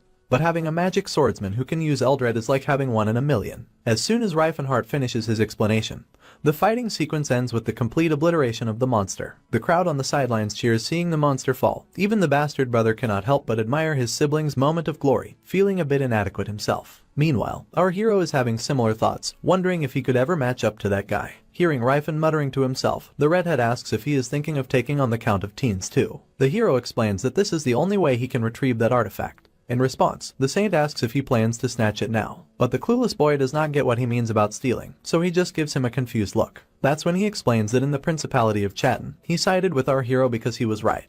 but since the Count of Teens explored the ruins they rightfully own the artifacts. So, if the boy tries to take it, he is basically stealing. Suddenly, Rifen's light bulb goes off, and he realizes the saint is spot on with his observation. Riefenheart never saw it coming, and he has got no clue how to convince her without bringing up his past life. With no other choice, he spins a story about his martial clan that hides treasures in ruins as gifts for their disciples. He says his master, who is known as Gerard, did the same and hid an item for him to find on his own.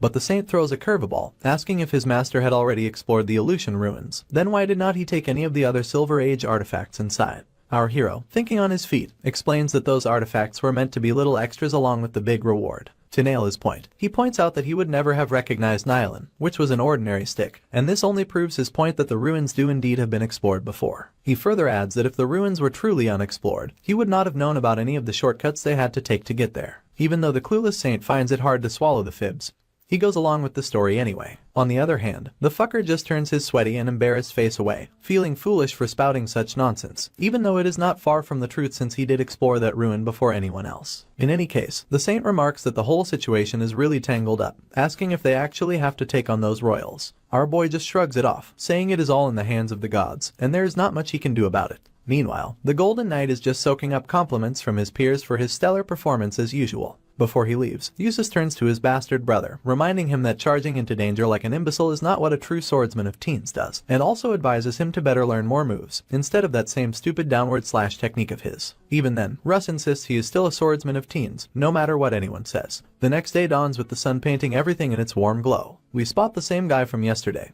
getting his workout in bright and early. Suddenly, two dudes roll up, demanding to know why he pulled that crazy stunt yesterday. The guy just shrugs it off, saying he was just doing his job. But these guys are not here to cut him any slack, and starts to throw shade, asking who gave him orders to go all impulsive like that. In response, the boy just comes simpler with his words, saying he is a swordsman of teens too, and if they have got a problem with his knightly honor, well, they are welcome to settle it with a fight. Given their arrogance, both soldiers just walk forward while clicking their tongues, and still calling our hero every name in the book. Despite what anyone says about him, Russ is actually really a strong individual. But what is holding him back from being the greatest swordsman is that he only knows one technique, which is known as the downward slash, along with the breathing technique that follows. His blade cuts through the air with perfect timing, so smooth that the movement is almost invisible. Even a master swordsman would be impressed by his strike, though his technique has some flaws, as it was pretty sloppy, and not something that can be used under normal circumstances. In any case, the House of Teens never recognized Russ's true potential. As a noble family with a legacy of knights, they had specific sword techniques for their warriors. But Russ never learned those techniques because his father never taught him any. The reason his father disapproved was because liegemen did not like the idea of teaching a bastard any family's sword arts. So, all his dad could pass down was a fragment of their family's once great sword path.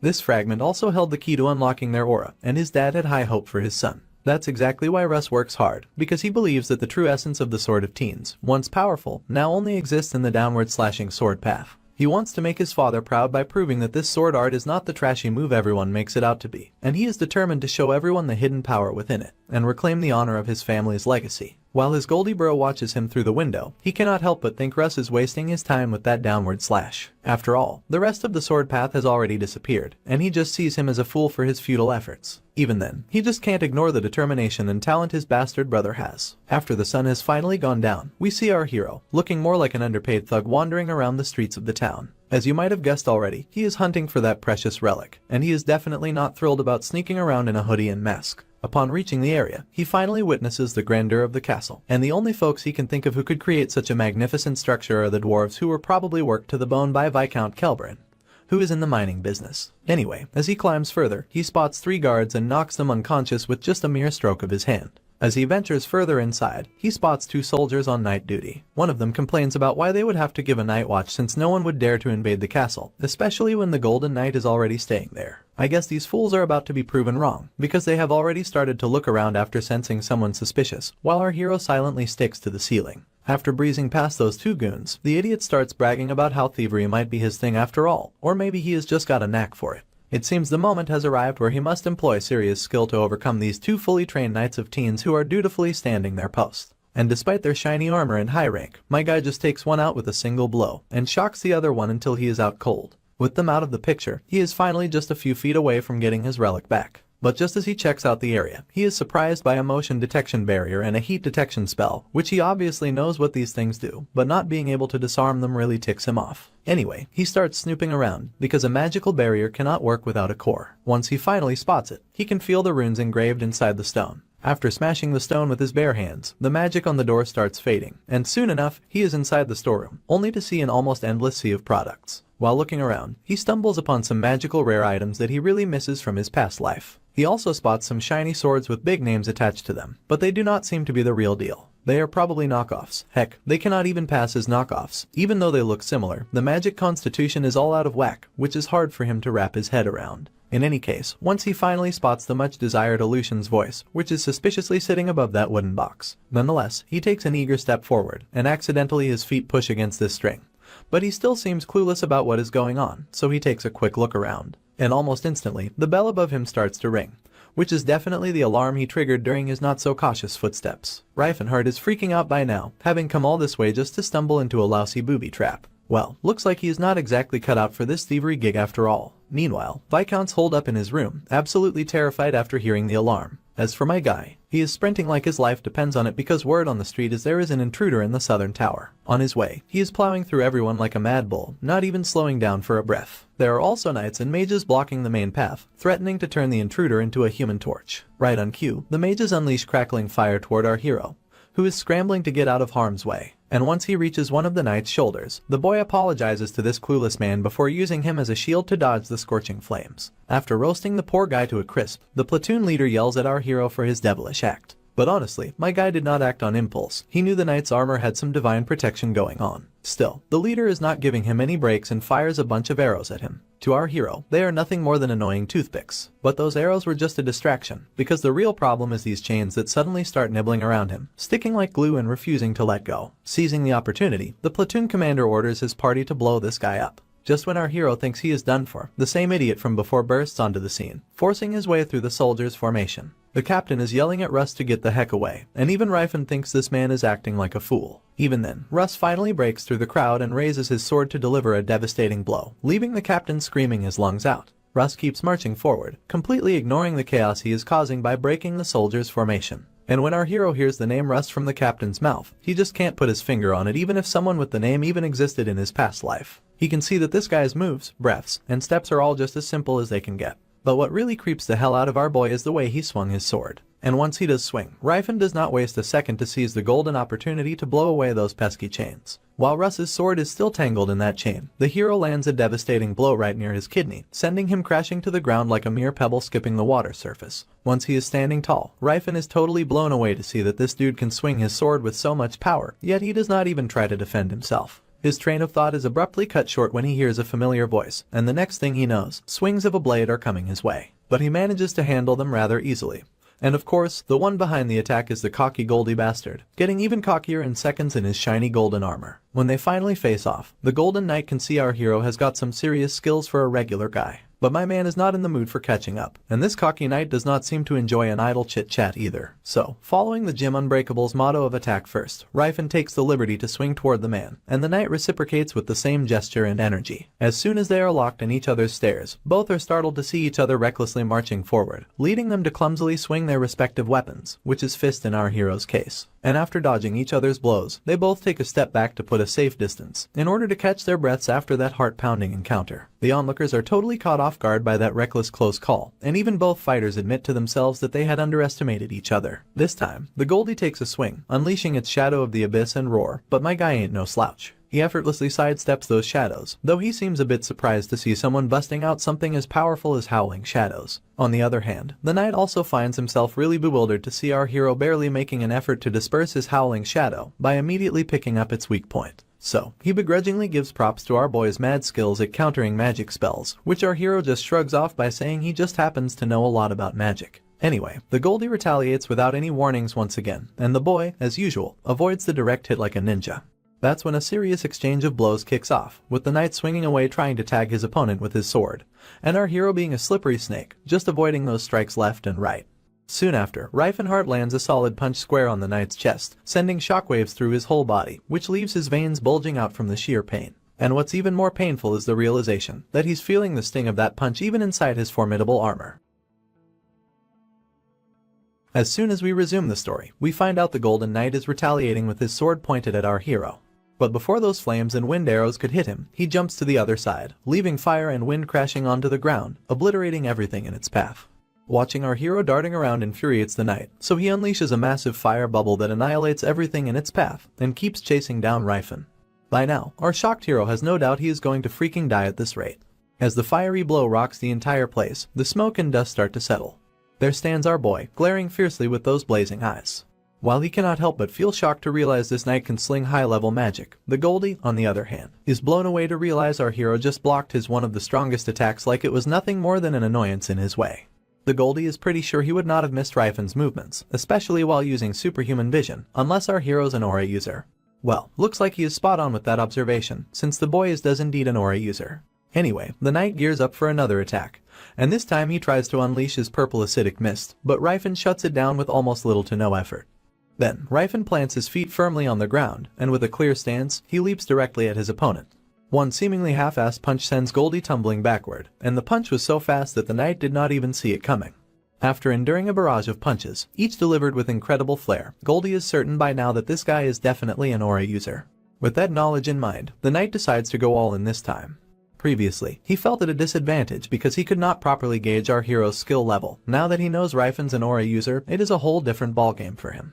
Seems like he is really starting to get under our boy's skin too. Because you can tell, Rifen is clearly struggling to dodge this attack. He probably always thought aura users were the most annoying beings to deal with, but looks like he has been proven wrong. Meanwhile, the other soldiers are just chilling and watching the chaos unfold from a safe distance, while Goldie is breathing down our boy's neck, probably wondering why someone skilled enough is out here pulling all-nighters with petty thievery. Upon hearing Goldie's ramblings, Rifen wonders if the guy's catching on that he is an aura user, even though he is not busting out his golden aura of the gem Unbreakable, which is too flashy for this situation. Meanwhile, Mr. Sherlock Goldie, with his detective hat firmly on, jumps to a wrong conclusion. Thinking our hero's new to the whole aura awakening gig, and just because he is not flaunting his aura, he gets all cocky and crashes down to the ground like a freaking meteor. With his sword poised for another strike, Goldie's golden energy starts swirling around him. As he advances with yet another formidable move, Rifen is pretty damn sure if he does not do something quick, he is as good as dead. Soon after, as Rifen takes a closer look at this bastard, his eyes light up at the sight of that golden glow. Now, I do not know what hits his mind, but he sure takes his stance. And just as the sword's about to make contact, he whips out one of his own techniques, known as the Spiral Guard, all while giving a silent thanks to the heavens that this man is just a golden knight. The clash between those two forces is so intense, it sets off a blinding explosion that leaves everyone staggering backwards. Even Russ, on the sidelines, is totally blown away. After the dust settles from that huge explosion, we see the knight's face, pissed off beyond belief. He is absolutely thrown off to see that our hero just blocked the light of Eldril. Meanwhile, the boy looks like a wreck, blood leaking from his shoulder and head because he ended up using his Spiral Guard a tad too late. Anyway, he jumps out of the castle straight towards the ground and crashes down onto the frozen lake, shattering the ice bed on impact. As soon as one of the knights, Sir Lot, who commands the platoon, is ordered by Goldie to check on the storeroom and see what this guy has stolen. He also tells him to gather a search party because they cannot let this guy off the hook that easily. But Sir Lot is skeptical, mentioning that the guy probably kicked the bucket after that fall. Goldie denies it, insisting that there is no way he would have died from that. Suddenly, the scene cuts to the terrified Cirrus, who probably just woke up smack dab in the middle of the night. Seeing her, the priest also wakes up, asking her with his tired voice what is up. She responds that she is smelling something off, cannot quite put her finger on it, but she is sure it is a bad feeling. And whatever it is about Rifen, like he is in some kind of trouble. Looks like her gut feeling is not too far off, since we can see our hero sinking down into that cold water. Anyway, the next day rolls in, and the first thing in the morning, we see Cirrus and the priest being chased by soldiers. You ask why? Well, turns out they have been slapped with some hefty accusations of thievery by the palace soldiers. And as the girl carries the saint like a kid, the poor dude cannot help but grumble about his bruised ego, muttering how he is supposed to be a man and all, but this feels a tad emasculating. So, a regular Joe tips off the knight about our duo's location, and in appreciation, the knight tosses him a coin,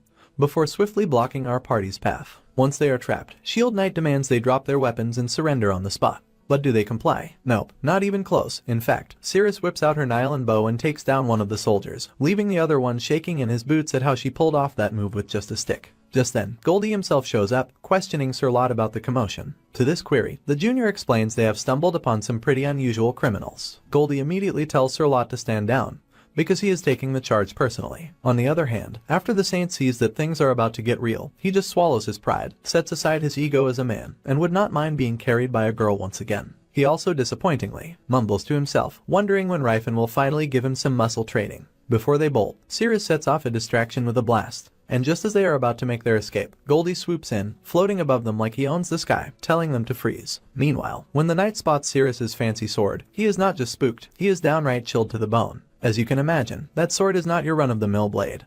And he is a bit revolted to see that this high-level priest hooked this disgusting slave with a rare sword. After seeing the Golden Knight personally, the redhead has no doubt that Rifen is definitely in deep trouble. In any case, the Golden Knight appears out of nowhere before her eyes, and hits her with a devastating blow before she even blinks. After taking that hit, she is trying to shake it off, but the Knight's already gearing up for round 2. But before we can see more of that showdown, the scene cuts to our hero, looking all beat up and lost. He is kicking himself for not going all out against that armored jerk who was basically a walking tank. Well, he is not dwelling on it, as he is just happy to see that he got his hands on Aleutian's voice, even though he has got no clue where the heck he has ended up. And just when he is thinking about his whereabouts, a dwarf pops up unexpectedly, introducing himself as Hethos. The boy reciprocates with the dwarf's gesture, and gives out his real name as well. Hethos then asks our hero if he is sure he can stomach food with his beat-up body, to which the boy kinda nods in agreement. So, the man orders this dwarf woman who is quite older despite her young appearance, and tells her to bring the food. Also, the lady in question is known as Dwarf Warrior Tilla de Steelhammer. When she happily presents the food before our hero, Rifen finds it a bit odd because dwarfs usually do not exactly roll out the welcome mat for humans. But his question gets answered as soon as the old dwarf they call Elder waddles into the scene.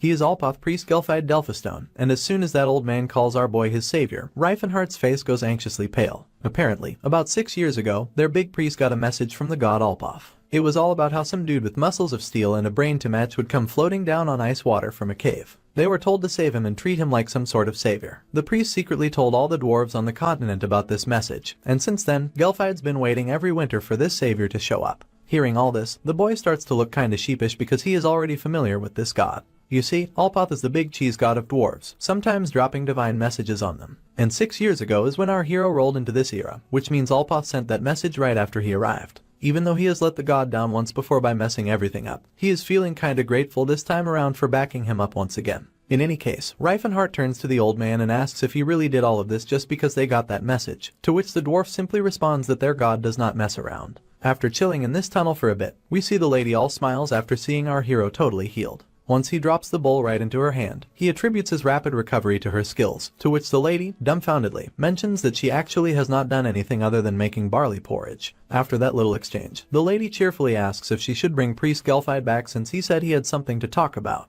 The man just says he will find him himself. Also, in his head, the hero admits he would have healed a lot faster if she had given him some meat. Though good thing she did not. I do not know what kind of reaction she would have had after seeing him. Even though poor dude tried his best to dodge her, she ended up dragging him along just to help him walk around. This place is actually the Steel Hammer tribe, a bunch of mountain dwarves living as slaves in the Kelberin Viscounty. Unlike elves and orcs, they have stuck to their traditions and culture. The way they are used as slaves is different. Dwarves are the go-to for technical jobs because humans cannot match their skills. If you ask them how to find something, they will just tell you to follow the sound of Mother Earth. So, it is not exactly something any regular human can do. Plus, dwarves only really work when they are in their social groups, so they are sold as units. That is how they keep their culture and faith intact, and that is why priests like Gelfide are still around. Thanks to them, he got a ton of help from dwarves when building his empire, and they are the only ones among all the otherworldly races who truly get how societies work. While they are strolling, the boy casually asks the girl how many folks call this place home. She shrugs and mentions there are about 60, all under Viscount Kelberin's thumb as his slaves. Taking a gander around, he notices there are not any male in sight. To which, the girl simply explains they are usually off in the mines of the Setterlard Mountains. Rifenhart catches on quickly, sensing a sneaky move to keep the dwarves in check by holding their families hostage. Just as he is about to ask her something else, probably something important, the scene switches to the chamber of the Elder Priest. There, the little old guy is thanking our hero for showing up, all while addressing him as a savior. Hearing this, Rifenhart quickly brushes it off, and in return thanks the old man for their help, and insists he should be called Rifenhart instead. The little guy chuckles faintly, saying he does not really know why Rifenhart is their savior either, but he can tell that our hero does not see them as slaves. Rifenhart agrees, admitting he has a soft spot for dwarves and sees them as equals, but changing the fate of an entire species is a whole different ballgame. The old man nods, saying they do not know why Alpoth chose a non-dwarf as their savior. They just hold on to the hope given by their god and do their best because the oracle cannot be a lie. No one really knows how Rifen is supposed to save them. But for now, it is the dwarves' job to cooperate as best they can with their savior. The old man then points out how Rifen strangely did not react strongly when he was called the savior, almost like he already knew about it. Well, after getting caught red-handed, Reifenhardt reluctantly agrees in a kind of roundabout way. Anyway, our hero gets to the main point, asking the little man what he wanted to talk about. In response, the old man mentions that the great priest, God Alpot's high priest, who is known as Michelin, wants to see him. Looks like Reifen knows about this old guy, as he is the pillar of all dwarves. So he's pretty hyped to meet him once again. Seeing Reifen's enthusiastic face about meeting the priest also makes the old man intrigued. At first, he thought since Reifen is a human who cannot hear the sound of truth, he would just brush all this off as nothing but bogus talk, so he was worried from the get-go about how he would convince him. After hearing this, Reifen just gives him a sly grin without saying anything. He then recalls how in his past life he was the cause of all the destruction and why his empire failed. To avoid repeating the past, he figures consulting Michelin, who is a wise dwarf, would be a good idea. He also knows that Michelin is at the Grand Forge right now, which isn't too far actually. His last remaining doubts disappear when the old man says the same thing. He mentions that since Michelin is in the Great Temple of Alpoth in the Grand Forge, only a few dwarves know its location. Keeping that in mind, Tilla de Steelhammer steps up and offers to be his guide. Once again, the elderly elf is gobsmacked to realize that Reifen knew about the priest and even the location of the Grand Forge. He also claims he can hear our hero's thoughts, and even mentions how humans tend to avoid speaking to dwarves, just because they can avoid their minds being read, because dwarves can hear the sound of truth. After the elderly man reveals everything, Reifenhardt also does not shy away before confessing everything that the old man said.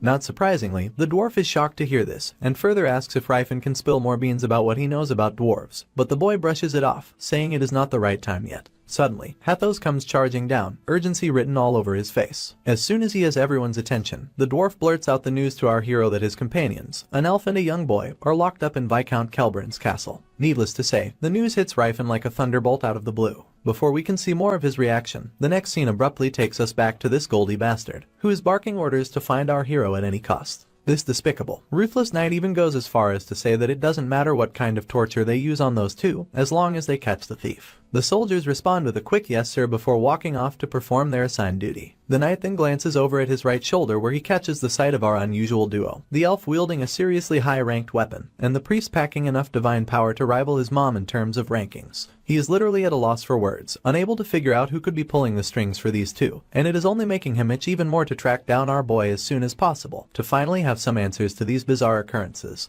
Anyway, we catch those two soldiers again, looking real puzzled as they debate how to torture our duo. One suggests going all out and hitting them directly, but the other worries they will kick the bucket if they go too far. They brush off the concerns, figuring they gotta do what they gotta do since they were specifically ordered for this task. So, the guy with brown head, known as Lento, decides to step up first, and Blackhead, who goes by the name Barras, immediately agrees. 30 minutes tick by, and the two goons are left scratching their heads, after having heard all about our hero. Seems like Redhead is intentionally spilling everything about our hero that he hails from the infamous Jim Unbreakable, the martial clan of the indomitable martial king, known as Gerard. He probably tries to spook these guys even more by talking up how brutal the training is at Jim Unbreakable. Like, regular folks could not even handle a fraction of what those disciples endure. Then he goes on about his last mission, snagging a relic that is probably now chilling in the Golden Knight's treasure room. These two knuckleheads look even more lost. They are wondering if a captive can yap this much without them even laying a finger on him. Anyhow, they toss him a glass of water once the chatterbox finally runs his throat dry. Once this chatterbox finally quenches his thirst, he is like a burst of sunshine. Meanwhile, the soldier is totally clueless about the saint's carefree character, which is making him curious if this guy is not scared of betraying his friend.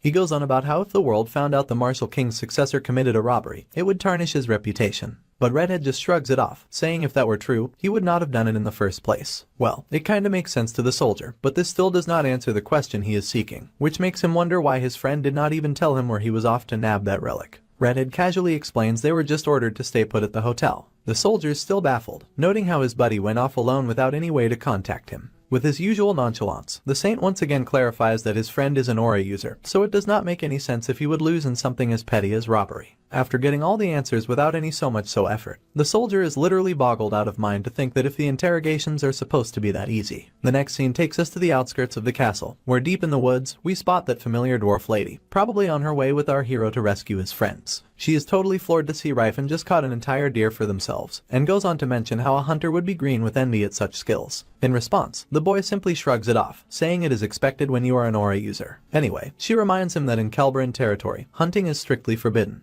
But Rifen brushes off the concern, saying he does not intend to sweat the small stuff anymore. Well, this might be a bit worrying for the lady, who has spent her whole life as a slave, but for our hero, there is no time to fuss over minor rules if he is gonna free all the otherworldly species. In any case, he digs into that juicy steaming hot meat, and once he starts chowing down, he is devouring it like a wild animal, leaving the lady behind totally gobsmacked. Then, her anxious expression turns into pure amazement when she notices our hero's body rapidly healing right before her eyes. Not only is he healed, but he has also regained all his strength, because with a single hand gesture, he unleashes a menacing aura that ripples through the area. Needless to say, the girl is once again bewildered by this sight. On the other hand, our hero just tears off those bandages, with his overflowing aura which is leaking out of his body. The scene transitions back to the castle, where we see the Goldie standing by the window, and his mind appears to be still occupied with Reifenhardt's thoughts. He's convinced it couldn't have been a coincidence that our boy took that specific relic out of all the countless relics. To understand why he thinks that, let us rewind about a month. There, a man in robes strolls up to the Goldie, casually asking if he is Sir Eustace, the Golden Knight of the Grain Kingdom. Instead of giving a straight answer, Eustace shoots back by asking the robed guy who he is. That's when the mysterious figure flashes an emblem, saying the Goldie would definitely recognize it if he is the real deal successor of Count Teens. And sure enough, the Goldie does recognize the emblem, which is known as the Sage of Silver. He remembers the day he officially became the successor, and his father dropped a hint about the existence of the Sage of Silver. Apparently, they are a group of folks with insane power, capable of toppling entire nations. They are like super sages, with wisdom and knowledge that puts modern civilization to shame. These guys basically lurk in the shadows, only showing up when humanity's in a tight spot. Eustace was told that even a king's just middle rank among them. Heck, even a king cannot be considered top tier in the Sage of Silver's eyes. Once the Goldie recalls all this, he drops to his knees out of pure respect. That is when the sage hands him some kind of document, leaving the knight scratching his head. Of course, this sage tasks the teen's household with exploring the Aleutian ruins. Everything they find there will undoubtedly be theirs. However, there is one catch: the sage wants Aleutian's voice. To drive his point home, he puts on this menacing look in his eyes, and makes it clear that if they fail to acquire Aleutian's voice, the entire teen's family better brace themselves for a fall. And right in this current moment, he feels jittery just thinking about how he gonna tell all this to the Silver Sage. Suddenly, there is a knock on the door, and the two clueless soldiers saunter in. They inform their master that they have finished interrogating the two prisoners. While they believe the prisoners are telling the truth, the story seems almost too good to be true. As these two are busy recounting the saint's wild story to Eustace, the scene shifts outside. One of the soldiers standing guard feels chills running down his spine. Haunted by the memory of yesterday's events, he still cannot shake off the terror from our hero's devastating blow, which rendered them unconscious with a mere tap. Remembering how the hero fought the Golden Knight toe-to-toe, he hopes that the man never comes back again. The other guard, however, points out that the hero already stole what he came for. The first guard counters, explaining that Eustace still has his friends, and he has a gut feeling our hero might return to rescue them. Looks like they are in for another round of trouble, because just the sight of our hero sends shivers down their spines. And let me tell you, my man is not messing around. He is about to unleash chaos with his calamity horn. But before we can see him in action, the scene shifts back to the Golden Knight, who is shocked to hear that our hero belongs to Jim Unbreakable. Since the saint has told them that the relic belongs to Jim Unbreakable, he is confused as to why the Sage of Silver would want their possession. At first, he thinks the saint is lying, but considering his power level, he figures the saint might actually be telling the truth. Still, he entertains the idea that maybe the duo have just been abandoned by our hero. If that is the case, he is sure he will not run into Rifen again, so capturing him is not an option. Looks like Eustace is stressing out for nothing, because the explosion that rocks the entire castle is definitely the work of our boy. Hearing that gigantic blast, Eustace is totally losing his mind, trying to figure out who is behind it. When he finally catches the scent of that familiar energy, he is certain Rifen has arrived to shake things up. As chaos erupts throughout the area, the soldiers rally and charge forward, swords in hand, ready to take revenge for yesterday. Taking his stance, our hero makes it clear he is not holding back this time. But the knights aren't listening to anyone, and the platoon leader orders the soldiers to lunge at our hero, and they charge straight at him with sheer determination. Predictably, both of these poor guys get blasted away by the boy, who makes it crystal clear that shields are useless against his aura-packed punches. Then the priests themselves step in, boosting the power and agility of their soldiers. But despite their newfound buffs, Rifen dispatches them with mere taps of his shoulder and elbows. Seems like he has no time to deal with this annoyance, so he punches the ground beneath him, blowing up the entire area and sending nearby soldiers scattering like a bunch of ants. Even then, the priests just do not know when to quit. Both the icy priests and fire-wielding mages start bombarding Rifen with their ruthless magic power. Seeing them getting all riled up, Rifen prepares his fists and takes them out with just a single punch. Some find themselves losing limbs upon impact, while others are sent flying through the air with his fiery punches. Meanwhile, Rifen seems to be having the time of his life, beating the living daylights out of these people. Once he blows up the mages, he proceeds to take down the priests, after knocking them out as well. Amidst the chaos he is causing, all those soldiers and priests he is knocking down are dubbing Rifen nothing short of a monster. One particular guy, as he is getting choked out, begs our hero to spare his life. But my man's not listening to anyone. He is just relishing how these strong priests, whose divine spells actually get stronger when they are hurt, are falling before him. Eventually, he decides to knock everyone out with his calamity powers. The others in the vicinity are left terrified,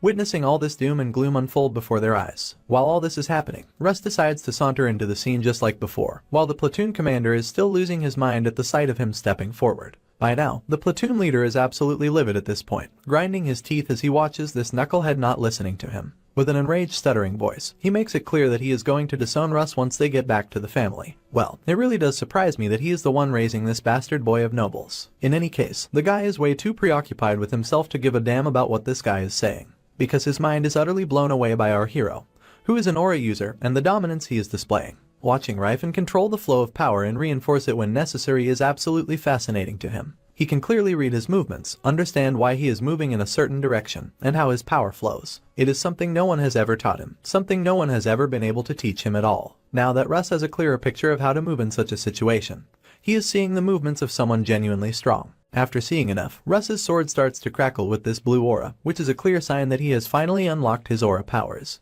Then, out of the blue, that familiar golden energy comes crashing down toward Rifenheart, and seeing the Goldie finally show up puts a smirk on Rifen's face. By the looks of it, it is obvious that Goldie is not here for some chit-chat, so he cuts straight to the chase, saying he will not forgive our hero's actions in the name of teens, and he will not forget him for ruining the castle and beating his knights. Rifenheart does not hold back before calling out the wannabe cool Goldie knight for his lame speech. He reminds him that he has been aware of this Goldie lurking in the shadows, so there's no need for the dramatic entrance. To make things worse for Eustace, Rifenheart points out how he was squatted behind a wall, far from any real action. With a sneer, he goes on to reveal how the knight was just gauging our boy's strength by using his subordinates essentially as dummies. He really gets under the knight's skin when he mentions that the legends about the Golden Knight being a kind and justice-loving hero seem to be just fairy tales. And at this point, the nearby soldiers start whispering among themselves, doubting Eustace's character after the revelation. The knight loses it, totally denying everything. But my man just grins, asking why he did not step in earlier if he is telling the truth. Despite the knight's protests, our hero keeps dropping truth bombs, pushing the Goldie to his breaking point. With his sword raised, the knight starts to transform, surrounded by this flashy golden energy. Well, that just put a pleasant smile over our boy's face, who is ready to rumble, telling him to bring it on for a real fight this time. As the Goldie fully transforms into this chunk of golden iron, he starts chanting for his next move. Once he is done, he raises his sword and brings it crashing down, aiming to strike our eager hero, who seems to be thoroughly enjoying the sight of this renowned arcane blade in action, which is made of pure mana. Once they are about to clash, Rifenheart pulls out his trusty fist and immediately stops the blow. And so, the back and forth begins, just like in their previous fight. Despite giving it his all this time, our hero seems to be getting pushed back, realizing that his body is strong, but maybe not strong enough to stop an arcane blade. When the Goldie sees Rifenheart struggling against his blade, he raises his sword to draw faster. But before the strike lands, the hero quickly improvises a makeshift shield with his hands, saving himself from the direct blow. And so, the battle continues, with each fighter pushing themselves to their limits in this epic clash of power and skill. In the next scene, we are inside the castle, where our duo is just casually munching on some less than appetizing food. When they hear the commotion outside, the saint pipes up, suggesting that Rifenheart has probably swooped in to save them. Then, he starts teasing the girl, joking that she was acting all distant like she already knew our hero would come to their rescue. Naturally, Cirrus blushes at the comment, but she is genuinely puzzled about why he is being so kind and nice to her. But Cirrus is not so sure. Despite initially thinking the same, she cannot ignore all those warm gestures and the kindness she has seen in his eyes, which is just too complex to boil down to a simple crush. At first, he teases her once again, suggesting that their conversation hints at them falling in love with each other. But he adds a humorous twist, comparing it to how women might feel after marriage when they realize they have been deceived.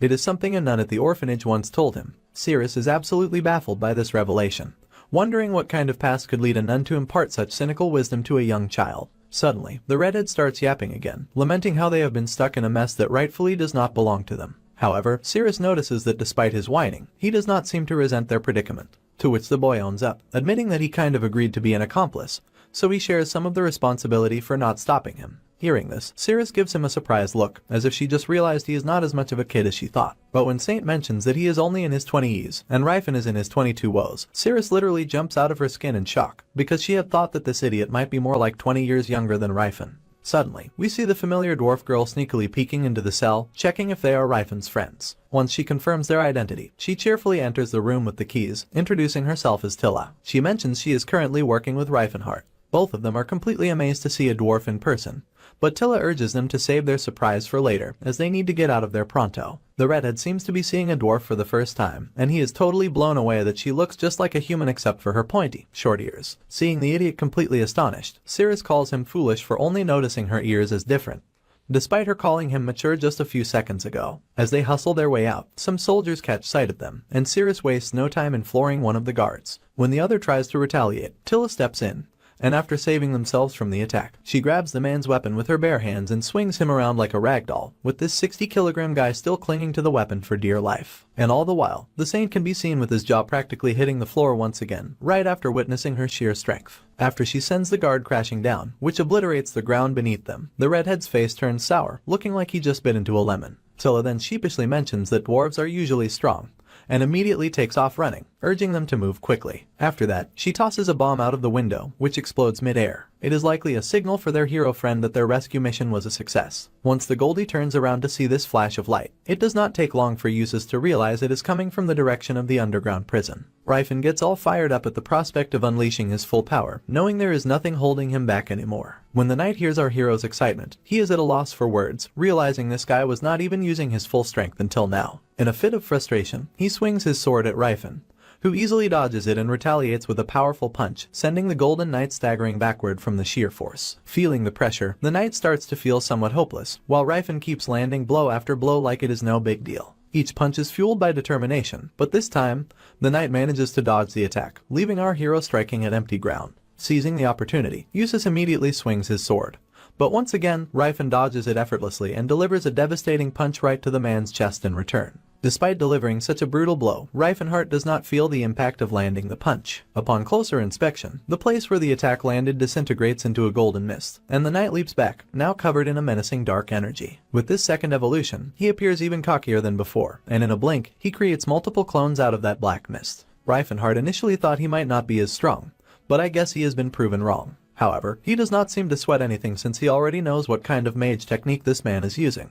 The clones surrounding him raise their swords into the air, but before the Goldie guy could do anything, Rifen immediately spots the real one. With a cocky smirk, he lands yet another punch right to the belly, leaving Usus drooling profusely, clueless as to how our hero saw through his trick. Well, you know it already, my man is a bit of a magician himself, so it is no surprise he is familiar with these petty magic tricks. Once again, the knight is ticked off, gearing up for another fiery attack. And as you can imagine, Rifen protects himself with a nifty spiral guard. After that fiery onslaught, the Goldie switches things up with a frosty attack, but even that is no match for our hero's spiral guard. Seems like Usus still has wind attribute tricks up his sleeve, but even his wind attack is blocked by spiral guard. He is persistent and just does not give up, trying again and again, but spiral guard proves to be too strong for him. Our hero retaliates once more, blocking the Goldie's attacks effortlessly, and as he keeps blocking this persistent brat's attacks, Riefenhardt looks totally annoyed out of his mind. But Rifen just keeps flexing his muscles with spiral guard, leaving the Goldie more infuriating than ever. So, you might be thinking spiral guard must be some ultra technique that nobody else uses. But the truth is, the reason other aura users cannot use it is not because it is difficult, it is because it is ridiculously simple. You see, other aura users can cover their bodies in aura to boost their defense, but they cannot circulate the aura in that state.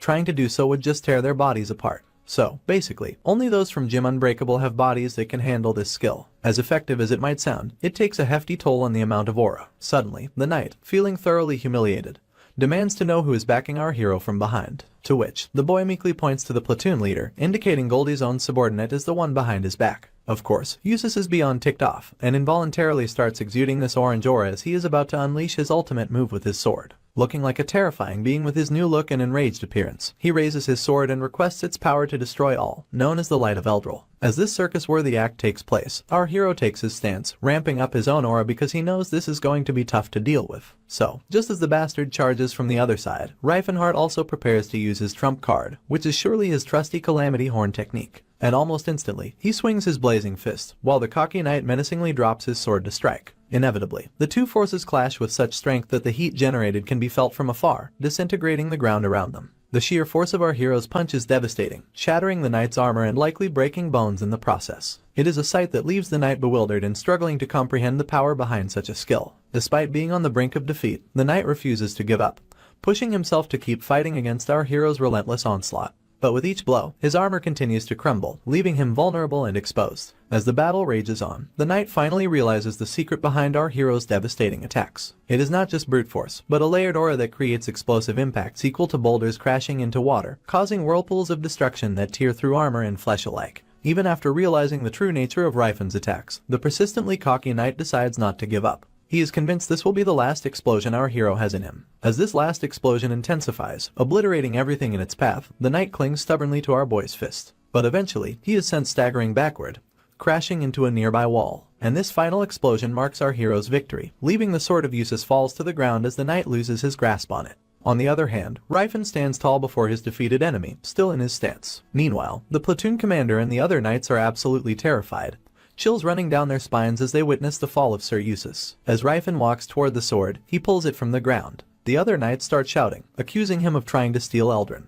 But to their surprise, our boy just hands the sword back to the platoon commander, apologizing for the mess he caused in pursuit of an artifact he wanted dearly. The knight, holding the sword, is shocked to see that Rifen is not driven by pure greed. Little does he know, Rifen would have stolen that sword and given it to Cirrus if he did not already plan to give her the divine light sword known as Messiah. Just as Rifen is about to leave, a familiar voice calls out from behind, challenging him with a blade. Of course, it is Russ, always itching to fight anyone he sees as formidable. He makes it clear that the battle is not over yet since Rifen has not defeated the teen swordsman yet. Not surprisingly, the commander starts shouting at Russ as usual, while Rifen clearly remembers encountering this guy before. And just like before, the old coot threatens the boy with the same old trick of telling him he will disown him. Still, Russ rushes forward toward our hero, and seeing him charge like this, it does not take Rifen long to realize that this dude only knows how to strike down with a sword, so he decides to go easy on him. Surprisingly, Russ's sword starts to weave around in the air like a slippery eel after gaining enough momentum. He strikes, and although Rifen steps back, Russ's blow hits empty air with such force that it obliterates the ground around him. To Rifen's dismay, he still ends up with a cut after all, leaving him dumbfounded as to how he got cut despite his body's usual endurance against blade attacks. When Rifenhart glances back at Russ, he sees him unleashing some serious blade aura. He is just plain shocked to see that familiar blue aura, which reminds him of one guy, who is one of the heroes who faced him in his past life, who goes by the name of Sword Saint Cyrus.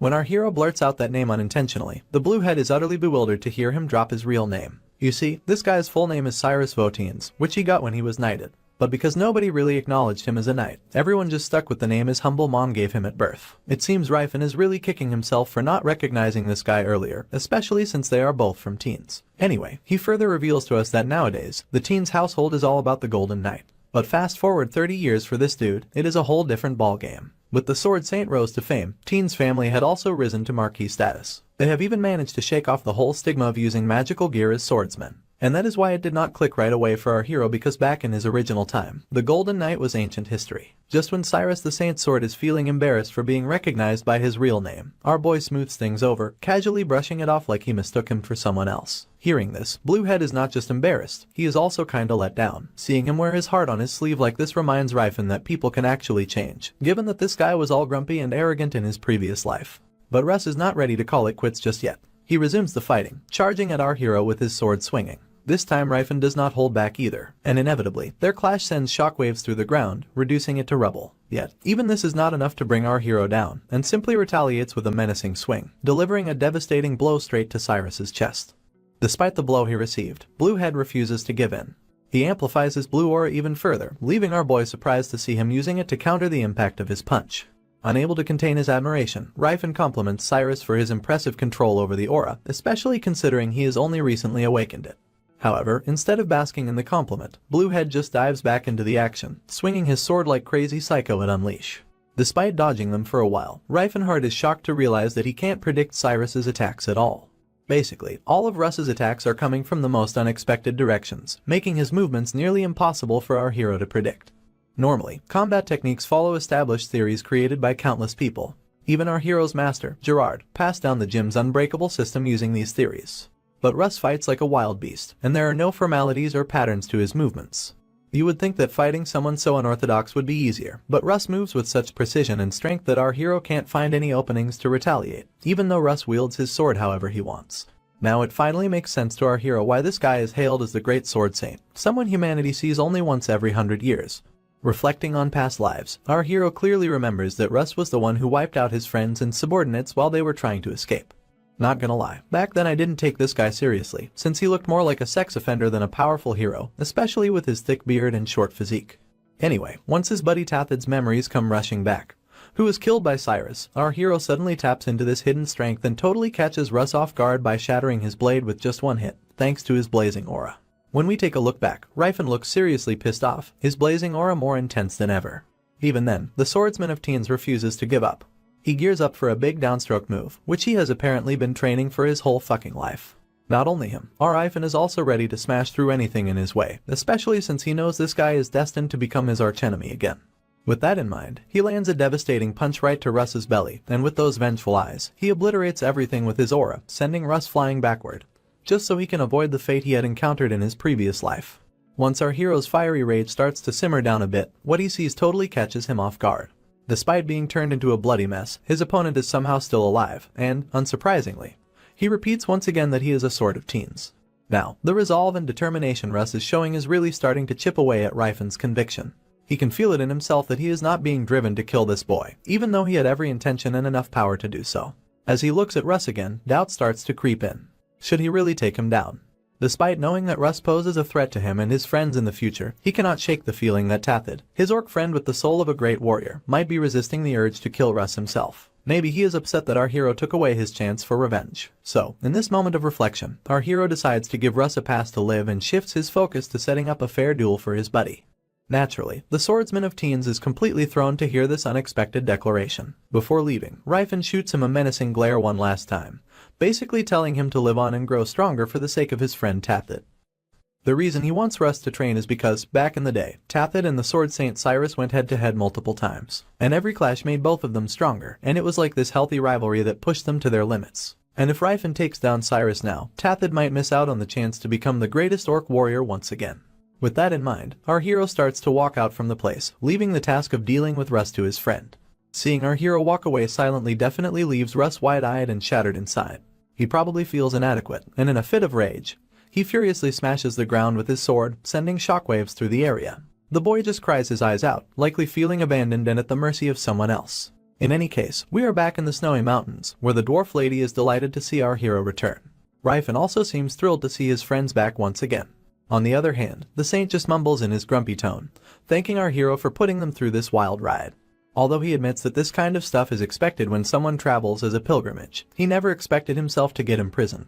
I guess the saint has a point, and our hero actually apologizes for it as well. Even after receiving a heartfelt apology, the saint tries to poke at our hero's nerves by mentioning how things might have turned out worse for him, given that Cirrus is a girl but also an elf. As you can imagine, Rifen jumps out of his skin in sheer shock, and once he leans closer, he asks Sirius if something bad happened to her, to which she blushingly reassures him with a positive response. Meanwhile, the saint grins with his sly smirk, having expected to see this lovey-dovey couple interact like that. Anyway, the boy vows to be more careful next time to not cause trouble, while the elf lady asks if he got what he was looking for, to which the boy responds with a yes. He then presents his bounty, which leaves the saint totally astounded to see it. Curiously, he asks what this thing is used for since it does not look like something related to martial arts. The boy blatantly lies, stating that he does not know either, since the master only told him to bring the relic back. As they hit the road for their next destination, the scene shifts back to the castle, where soldiers are busy sweeping up the mess our hero left behind. While they work, the soldiers chat amongst themselves, sharing the news that Russ has awakened his own aura, becoming the first aura user in the Teens' Night Order. As whispers spread, Goldie feels frustrated to hear that his bastard brother has gained such powers. He cannot wrap his head around how a guy like Russ,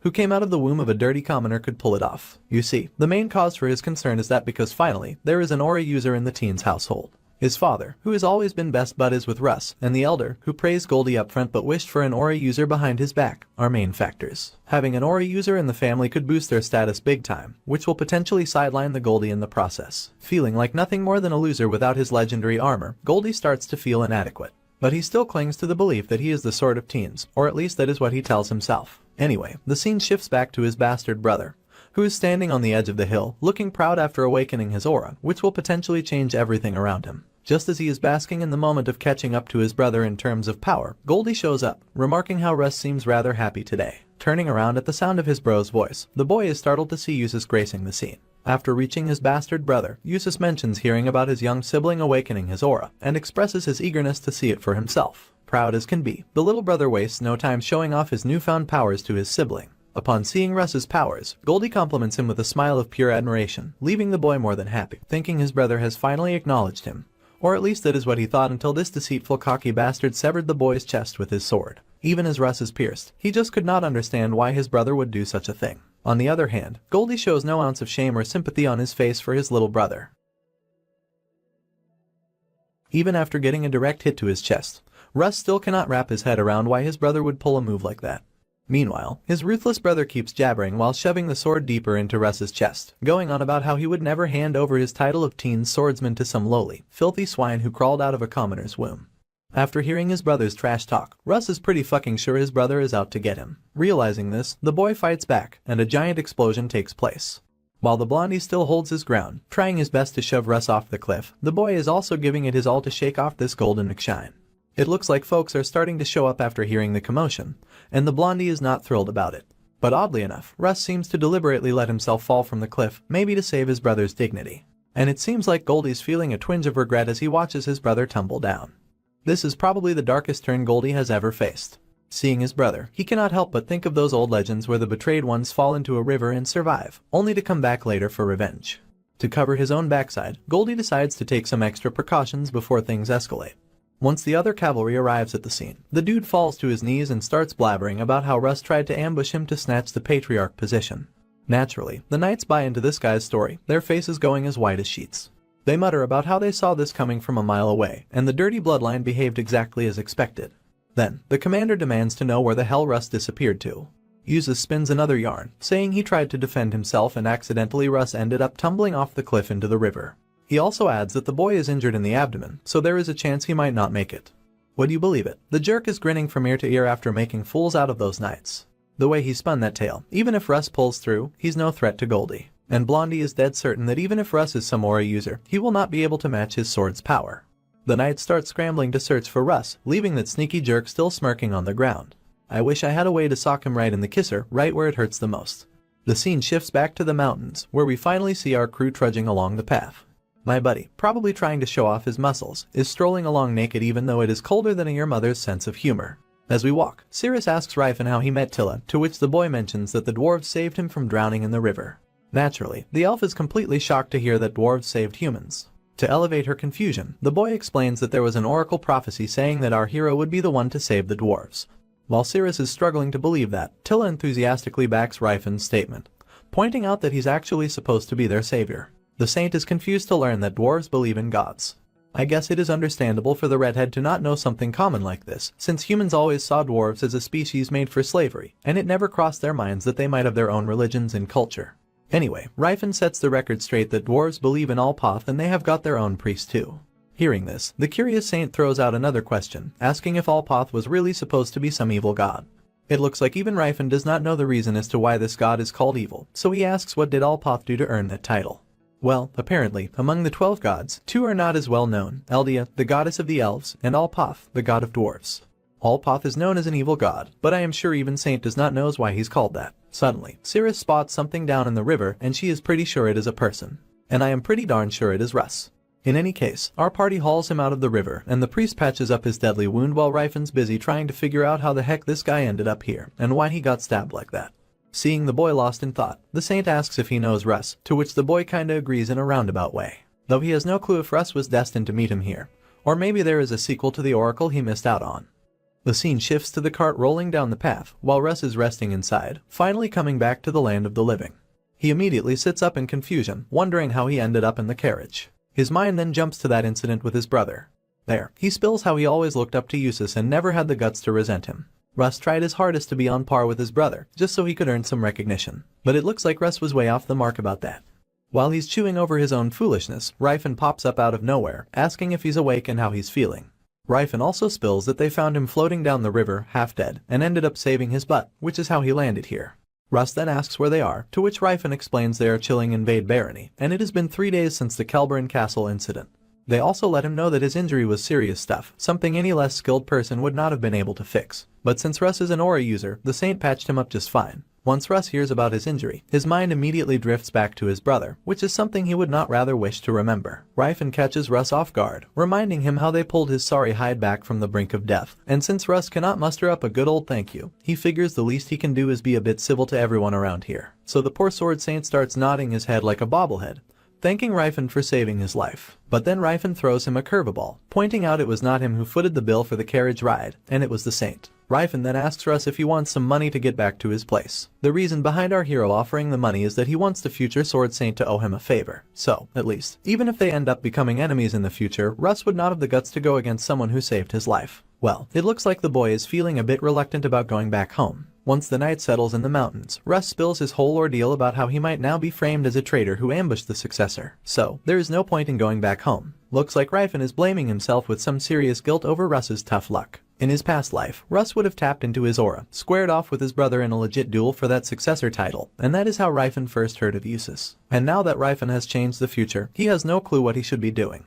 Russ is also on the same boat, not knowing what should be his next move, as he will only be treated as a traitor even if he went back to Teens County. After a little bit of thinking, Russ announces that he will come with our party on their journey, only if they have space for one more person. Of course, this unexpected development catches Ryfen off guard, leaving him choking over his food. Not only him, but the entire crew is absolutely bewildered to hear this. Looks like our hero's plan to make Russ indebted to him backfired, as Russ now feels obliged to tag along with them to repay for the kindness they have shown so far. Russ really throws Ryfenhart for a loop by pointing out that Ryfen was the one who helped him unlock his aura, and Russ wants to dive deeper into the whole aura business, and figures there is no one better than our hero, who is a successor of Marshal King Gerard. Apparently, in Ryfenhart's past life, the Sword Saint was supposed to go on a journey to find the strongest aura users in the nation to beef up, but now that he's a supposed traitor, he has nowhere to go. That leaves Russ with no other option but to turn to Ryfenhart, since he's pretty much the only aura user around that Russ can count on. But hold on to your hats, because the surprises keep coming. My guy's soul's practically doing the limbo out of his body when Sword Saint Cyrus pledges his loyalty to Ryfenhart, swearing to stick by his side until he feels he's strong enough. I guess having an enemy as a friend is not the worst idea, and it would be cool if he could also convince the other heroes to join his side.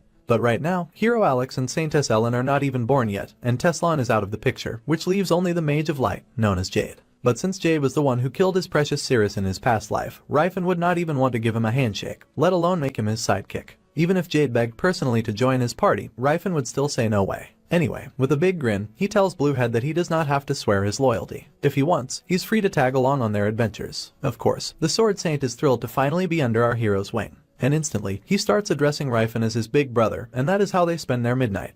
Just chatting away. Back in Teens County, we catch Blondie on his knees, groveling before the Silver Mage for botching up the relic mission he was assigned. But the mage is not really convinced with those half-hearted apologies. He wants answers, so he asks Usus what made him fail the mission, and what was so hard for him to conquer. Or perhaps the Silver Mage just overestimated this shallow knight's abilities. Despite all the sass, Blondie's got no choice but to swallow his pride and beg for forgiveness. Because let us face it, when you are staring down the barrel of power like the Silver Mage, resistance is futile. I mean, the guy can conjure up illusions of himself, which is some kind of next-level wizardry. Even the top dogs among mages cannot pull off a stunt like that. So Blondie eats humble pie, dropping to his knees and confessing up to his screw-up. He is not only disappointing this dude in the robe, but he's letting down the teen's family's future, and that is a whole new level of pressure. After cutting off that Skype transmission, the mage just plain disappointed in himself. He is kicking himself for putting trust in this half-baked mage swordsman. And now it is crystal clear why the Golden Knight got shoved into the shadows by the Sword Saint. This guy's got some insider info about the future, no doubt about it. Otherwise, why would he be talking like he's got a crystal ball? Here's hoping we will soon find out what his deal is and how he's tied into our hero's story so far. Suddenly, the mage gets summoned by Duke Aranad, the 7th most powerful aura user in the Graham Kingdoms. Well, that is not a summons you ignore. So, once he's face to face with the Duke, the big man wastes no time in asking what made the mage so desperate that he went as far as to use the divine symbol. And by the way, this divine symbol is probably the emblem which the mage used to pursue the Blondie to do his work, which is probably why the Duke is upset. The Duke showers the mage with praise, commending him for awakening his aura at the young age of 20. He goes on to applaud the mage's impressive ability to predict the future, which has proven invaluable for the Duke and is projected to continue safeguarding humanity in the years ahead. The Duke reveals that the mage was recommended as the Sage of Silver not solely based on his current accomplishments, but because of his immense potential for the future. Humbled by the Duke's words, the mage offers a simple apology for any disappointment he may have caused. The Duke reassures him that there will not be any disciplinary actions taken, as his use of the divine symbol did not lead to any major repercussions. However, the Duke advises him to be mindful of his role as the Sage of Silver. With those words, the Duke gives the Sage, Leston, the green light to depart. But just as Leston turns to leave, the Duke surprises us by addressing him by his real name, Teslan. And would you believe it, looks like Teslan's true identity has been uncovered at last. And about this whole Sage of Silver thing, apparently, they are like the secret guardians of humankind, pulling the strings from the shadows. Their power is so massive, they can make or break entire nations. But Teslan is still a small fry in this big pond. He has barely made the cut to be a member, let alone climb the ranks, and he has got a mountain to climb if he wants to reach the top. And the reason that he is getting desperate is that he's convinced the Demon King, the nightmare that shook the world with terror in his previous life, has been reincarnated into this world. But this time, it is not just any old reincarnation, because this so-called Demon King, who is our boy of course, has a body of steel and the brain of a master mage. He cannot even imagine what kind of nightmare he will bring, so Teslan wants to stop him at all costs, and he's feeling pretty down that our boy managed to take Lucian's voice. Even then, Teslan is clinging to the hope that it should not be a cakewalk for our boy to regain all his powers. So, he wants to get stronger faster than Rifen just to beat our hero to the punch. You see, Lucian's voice is one of the 4 symbol relics, and according to Jade, those artifacts are the reason the Demon King was able to become so powerful. So, Teslan intends to make sure he grabs the 4 symbol relics before our hero does. Back with our party, the Saint sitting among the ladies looking pretty annoyed, probably because he's stuck driving the carriage solo. Even the Sword Saint finds their way of doing things pretty odd, which is totally hard for him to fathom. Apparently, last night they divided up chores by drawing names, when they could have just roped the elf into doing all the grunt work. But no, Rifen ended up with the cleaning duty, leaving Russ totally confused. So he directly asks Rifen why he is doing this stuff when he's got slaves to handle it. As you might have guessed already, our hero's got a heart of gold, and he refuses to treat other species like slaves, only sees them as precious friends instead. And he's dead set on keeping it that way. Rifen even goes as far as to tell the Sword Saint that he does not have to relate to him or think the same way as he does. Although this whole thing does not make any sense to Bluehead, he does not seem to have a choice in the matter. After all, he's already sworn his loyalty to our hero. So, until his days of apprenticeship come to an end, Russ decides to just do what he's ordered to do. While everyone else is outside the carriage, Russ is also confused about why Rifen is stuck inside. And when we take a peek inside ourselves, we see him doing some funky stuff with his relic. He then starts rubbing that relic, activating the cube, and it begins to transform. He instructs the cube for the first level challenge for beginners, and in the next moment, we find ourselves inside that cube. Looks like this cube is some sort of simulated reality where Rifen is probably here to train himself. Seeing those mundane surroundings, he starts going through the simulation settings, and puts on a theme of a swimming party, with those hot ladies with their sexy voluptuous figures gracing the scene. After surrounding himself with those fake ladies, this degenerate grins from ear to ear for having a life of luxury. Suddenly, a notification arrives, welcoming our hero into Magical Beat. And after that flash of notification, those colorful slabs start to descend from above, and the boy starts firing wind bullets. Each slab gives him 1 experience point. The next time, he uses flames to aggregate fire arrows, and as he progresses further, the number of those slabs also increases, and the speed of their descent also ramps up. Still, he keeps up with his struggles, while those fake ladies on the sidelines take on the role of cheerleaders to boost his spirit. But man, their choice of words is pretty crude, leaving him wondering if he's supposed to feel good about it. Anyway, he ends up missing 3 of the slabs, which knocks off 2 points for each slab.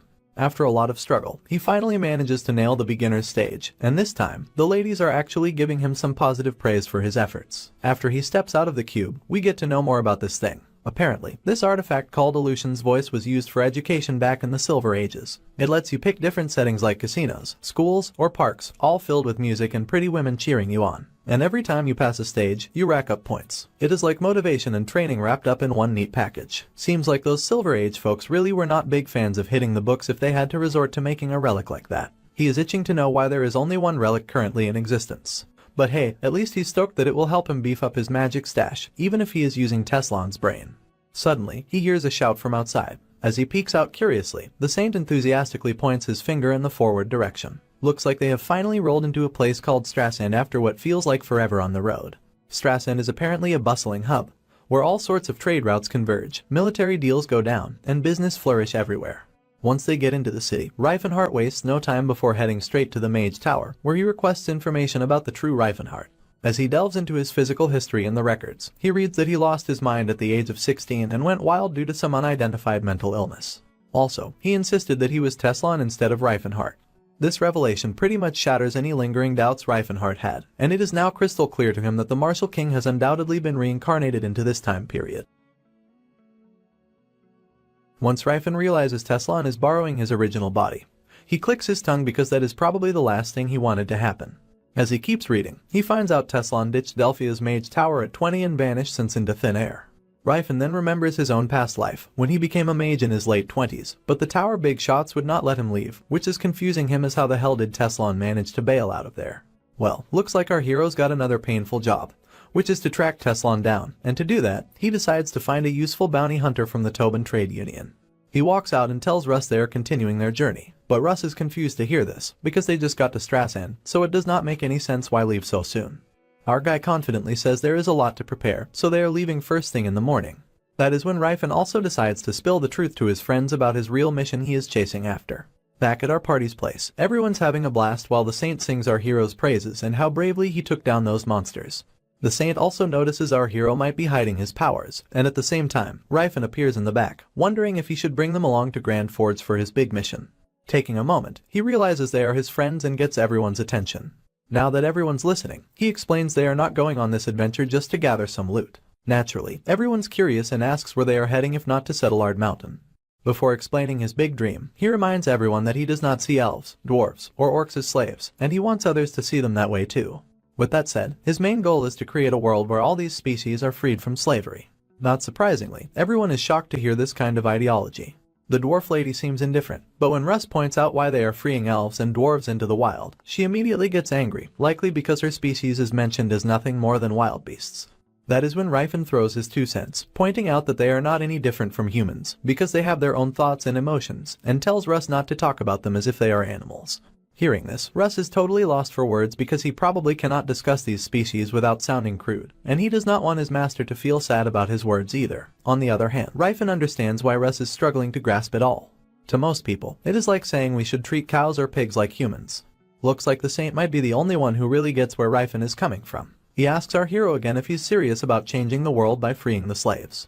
Rifen says yes and adds he's aiming for more. He is upfront that to make his dream happen, he's ready to make enemies everywhere, and tells them to think hard before jumping on this journey with him. The redhead is all in without a second thought. Meanwhile, Cirrus asks the Saint if he's sure about joining in.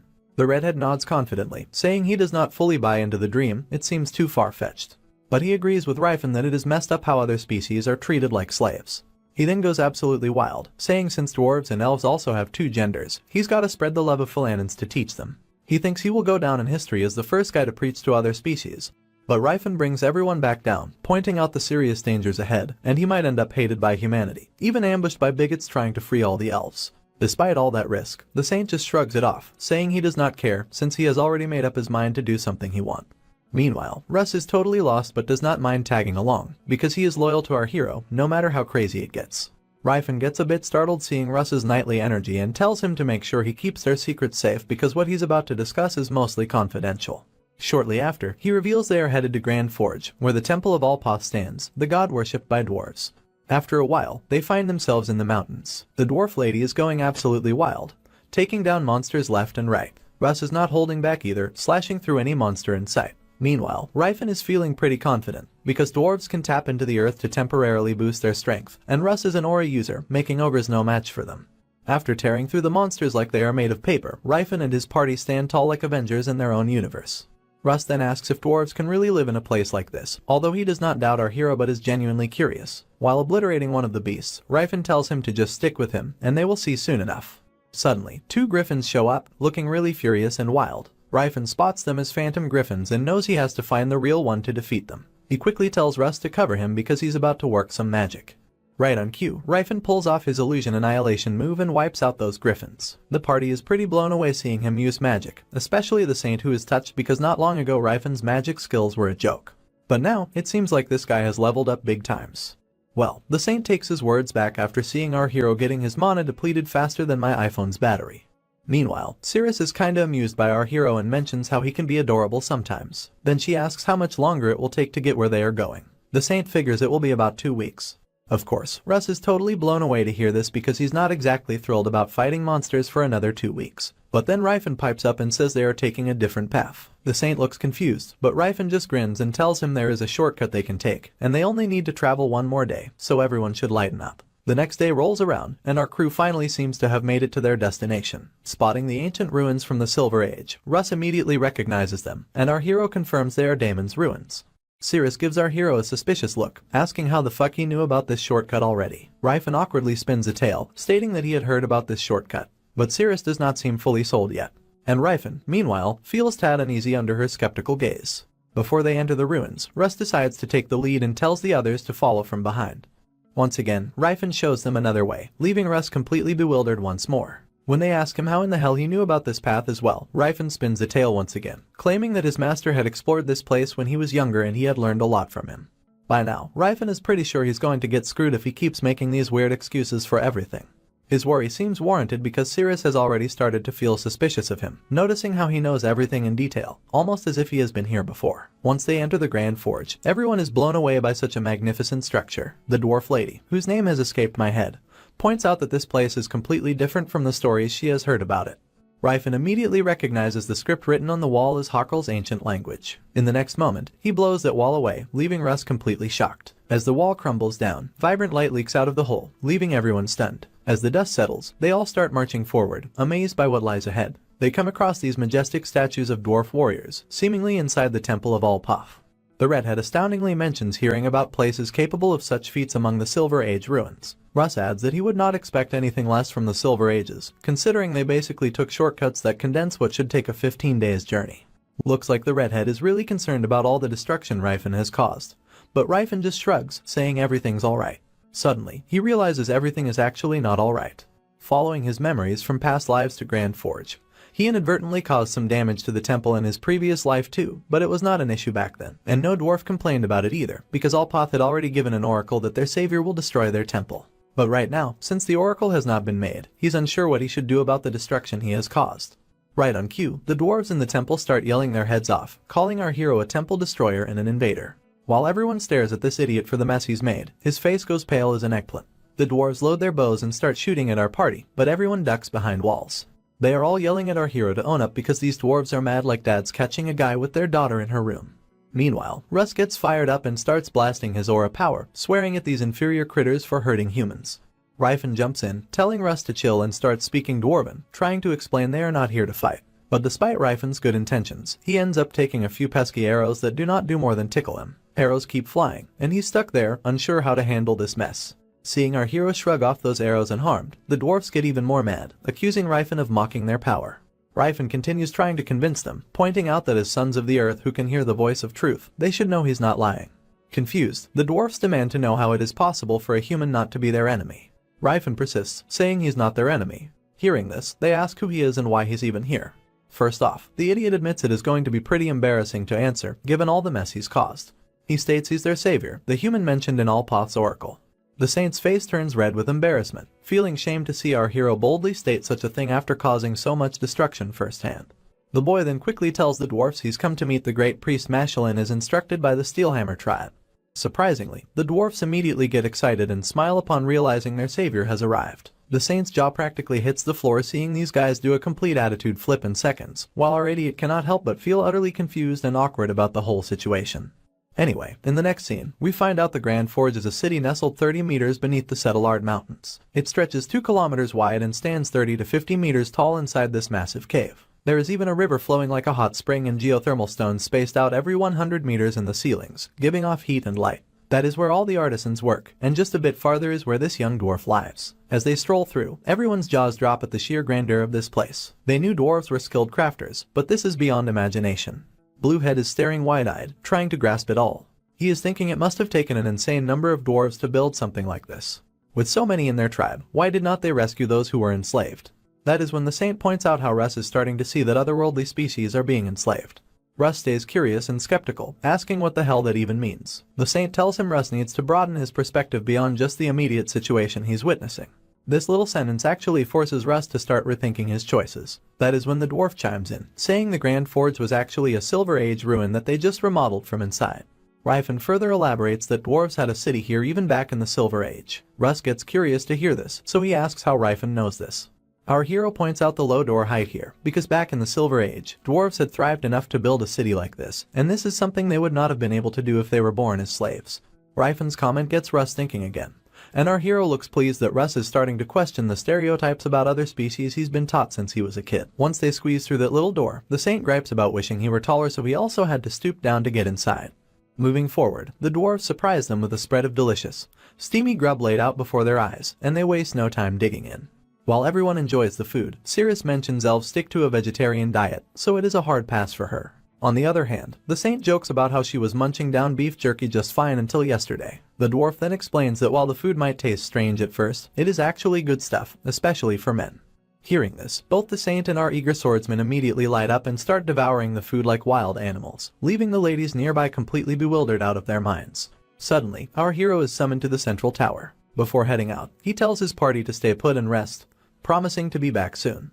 Standing before what seems like endless flights of stairs, for a moment, Ryfen thinks maybe dwarfs are not allowed to go any further. But this little fella quickly corrects him, joking that he's just too lazy to climb all those stairs, so he would rather stay put. As our hero ascends the stairs, dwarf statues line both sides of the path. After he finally reaches the top, his eyes light up at the sight of the old man who warmly greets him. This man is Alpoth's great high priest, Mashalin Poth Hammerline.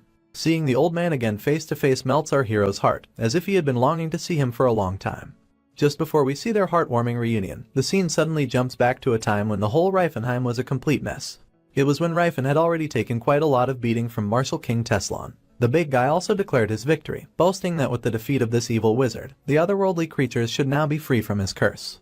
Just as Marshal King charged at his enemy to finish him off for good, Ryfen started chanting some mystical mumbo-jumbo that none of us care about. But as you might already know, those were the words that would send Ryfen back into the past successfully. Or so he thought. Success, my ass. He got punched brutally, and that artifact probably exploded, and the last thing they both saw were each other's ugly faces. The flashback ends just as the current Teslon wakes up from his sudden nap. The man immediately gets serious upon regaining his senses, especially after seeing his archenemy in his dreams once again. In this timeline, Teslon has kept himself relentlessly busy for the past 7 years. After awakening his aura at just 20 years old, even with this rather laughable scrawny body, he used this newfound power to scare the shit out of people at Delphia's Mage Tower into granting him formal mage status. From there, he forged connections with those destined for power, and even landed a spot in the Sage Silver crew. So far, everything is going smoothly according to his plan. But still, Teslon knows he can't just rely on aura and 5-circle magic to take down our hero. Not only is Ryfen probably already regaining his own magic, but he's got a tougher body to boot.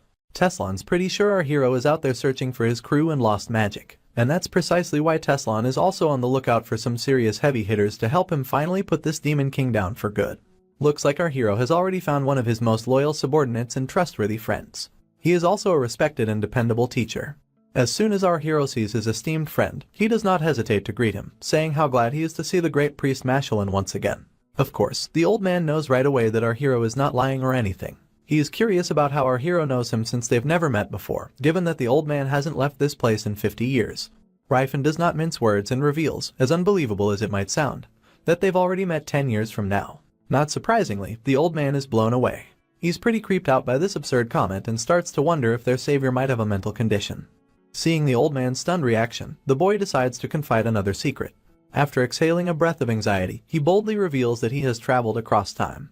From that moment on, our hero spills everything, all about how he wandered the continent as a powerful mage, how he formed alliances with otherworldly beings while seeking ways to reach the realm of the 10 Circles, and how they battled humanity, earning him the title of Demon King of the Anar's Empire before meeting his death.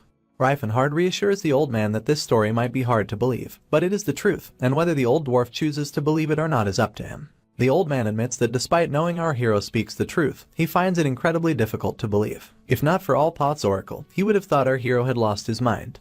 Nevertheless, the old man asks for permission to test whether our hero has truly gone insane or if he has indeed traveled through time.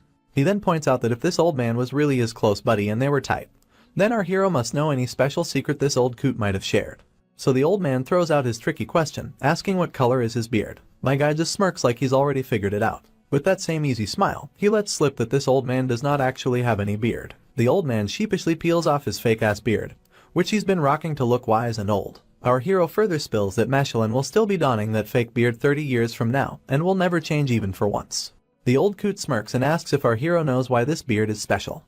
Ryfen then spills it is blessed by Alpoth, and in the dwarf world, a big beard is a sign of masculinity.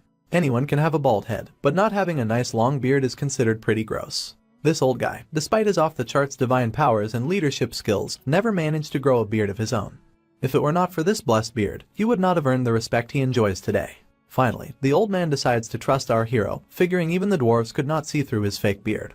So he gets to the main topic, and points out that the reason he called our hero was to offer advice, but since our hero already knows the whole deal, there is only one thing left for the old man to do. And without a second thought, the old man drops to his knees with a big grin. Mashalin Pothammerline swears his loyalty to Rifen Heartwald Antares.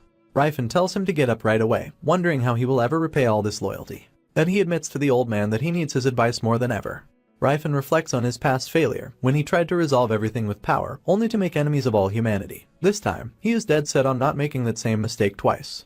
Rifen then talks about his current predicament, how he's taken in those slaves from Chatten and started giving them an education. He is hoping that if things go well, other owners will follow his lead and start educating their own slaves. And in case you forgot, these are the slaves our hero rescued from that fat cat noble who used to mistreat and exploit those elves. The old man seems pretty pleased with the plan, saying it is a hopeful sign if humans are starting to change their views. But he points out that changing society takes forever, like 100 years or more. Elves and dwarves might live a long time, but he asks our hero if he's worried about getting old himself. Our hero admits it is a concern, but he reveals he's focused on recovering his magic right now and has gained powers he did not have in the past. Rebuilding the empire and reclaiming the terrifying Demon King title would not be difficult for him now. However, he's aware that repeating all that would just be a rerun of his past mistakes, making humans scared all over again and painting the continent red with blood once more. He asks the old man if he gets what he's saying. The dwarf nods, saying he now understands pretty well, and with a seriously chilly tone, he lets our hero know he might be underestimating how tricky things are in this world. Our clueless Rifen was not ready for that response and has no idea what the old man means. Then the dwarf explains that the reason our boy failed before was not just because he relied on power, but because changing the world is not a simple fix. He points out that even if our hero tries a different approach this time instead of just relying on brute force, it might not cut it. Then he asks Rifen if he actually likes humans. Our hero thinks for a moment and admits, not really. Mashalin then asks if he hates them, to which Rifen shrugs and says not exactly. Looks like the old man already had that figured out. He reminds Rifen that he did not have any human friends in his past life, and points out how he also ended up mistreating humans while he respected otherworldly species. Rifen's mind is thrown for a loop by this unexpected line of questioning, having no clue how to respond to this. The old man keeps dropping these brutal truth bombs, asking why Rifen did not include humans in his army in his past life. Rifen mumbles a defensive response, saying he could not trust them and it was not their war to fight. Hearing this, the old man presses further, asking why Rifen did not employ humans in the Empire's administration. Once again, our hero gives a weak-ass response, saying he could not trust them and that elves and dwarves are less likely to fall into corruption. Plus, dwarves can detect lies, so they were the best choice, and so he thought it was a pretty solid call at the time. Mashalin then reminds him that humans were not given any roles and policies and were merely accepted as citizens of the Empire, questioning if they had any rights at all. Rifen sinks into anxiety and fear after these reality checks, muttering again that he thought excluding humans from everything was a smarter move. The old man finally straight up tells him that this is exactly why they called him the Demon King. Mashalin further explains that life might be okay for regular farmers who do not care much about anything, as long as they are sleeping with full bellies. But for high-status nobles, it is different. A Demon King is not just about piles of bodies and blood-drinking tyrant. It is about powerful beings ignoring their surroundings and only listening to those they favor, trying to steer the world their way. Mashalin makes it clear that while Rifen may have a good heart, he definitely fits the bill of a Demon King after considering everything he has done so far. Continuing on, we see that once the old man finally slaps our hero with the harsh reality and explains how he actually qualifies to be a Demon King, Rifen has no clue how to respond. He facebombs himself and reveals to his friend that back in previous life, when they met each other for the first time, humans were already butchering dwarves left and right, and the old man himself helped create half of the Antares Empire. Hearing this, Mashalin starts sweating and admits if he's part of that selfish dream our hero has, he's got no right to preach about hypocrisy. The boy then somberly asks what he is supposed to do. In response, his old friend points out that his biggest mistake in his past life was waging a war with humans. So, he simply tells him to drop his selfish desires, stop being greedy, and that is all the advice he can offer. He is confident Rifen will reflect on his mistakes and think things through. Meanwhile, up in the snowy mountains, a giant dragon roars in frustration, surrounded by dwarves from all sides.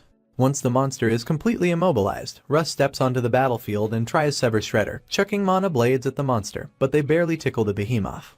After that flop, he decides to copy our hero's key bullets for the second attempt.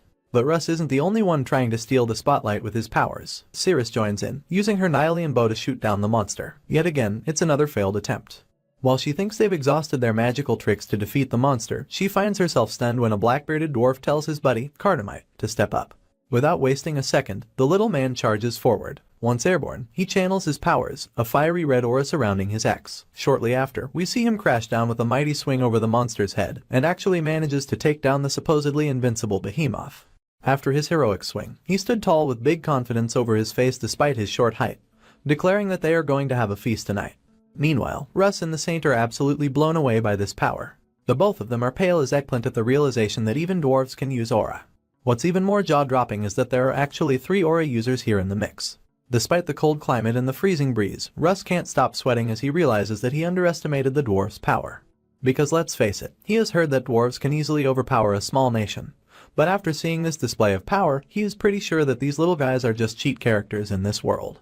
Moving on, it's been over a month since our party arrived at Grand Forge, and there were some cultural differences with the dwarves initially. However, a month was enough time for them to adjust. What was surprising was discovering 3 aura users in this place. Our saintly swordsman was very shocked but seemed to have learned something from them, perhaps that these guys could match humanity alone. But they preferred peace and a laid-back lifestyle. With the snowstorm in Grand Forge getting stronger, it seemed they might have to stay even longer. Anyway, just a little update on things. Right now, our saint is absolutely thrilled to realize he's grown a whole centimeter taller. Even his friends are really happy for him. You might have noticed I never used the saint's name to address him. That's because his name slipped my mind, and I was too lazy to go back and check it. From now on, we'll call him Sillin. Anyway, while Sillin is happy about his height, the old man asks what's so good about being tall. Another dwarf adds that perhaps humans prove their value through height. The dwarf lady explains that 1 centimeter of growth in humans is equivalent to 1 centimeter of growth in shoulder width for dwarves. Suddenly, they both notice that Ryfin is missing. When they look ahead, they wonder if he's gone inside once again. Apparently, this giant steel tower before our eyes is located in the center of Grand Forge and is the source of power for operating geothermal stones. It's considered the sun of Grand Forge, their lifeline known as Magrum. And there, near that giant sun, stands our hero, feeling pleased to see this technology and praising the Silver Age as a great era.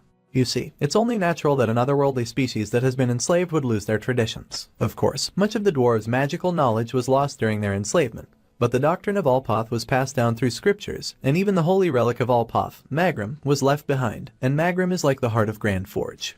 Ryfin explains that a god's authority is influenced by their followers in this world, and since the dwarves' status in this world has declined, Alpoth has little power to interfere in this current world affairs, and the most Alpoth can do now is control Magrum. The reason our hero is here is because Teslan's body went so long without magic that no matter how hard he tried, his mana capacity just wouldn't increase. He's here to transform this body into one more friendly to magic, by simply using the power of Magrum. It requires precise mana handling, but being a former magician, it's not too difficult for him to manage. In his past life, he managed to bend Magrum to his will in just a year, a feat typically reserved for gods. Inspired by his success, he created the Necular Bust, which is a 10-circle spell. His recklessness led him to unleash this devastating power, wiping out Vasili's kingdom in one fell swoop. He further explains that Magrum is a concentration of mana. To change his physique using it, there must be zero interference and no impurities in his mana, so he needs to strip down to dive into it. But he dives in anyway, not worried because he's pretty sure no one's going to peek at his package dangling between his thighs. Well, it turns out he might be wrong about that. There are these ancient time surveillance cameras, and 2 ladies are caught watching my man's solid butt.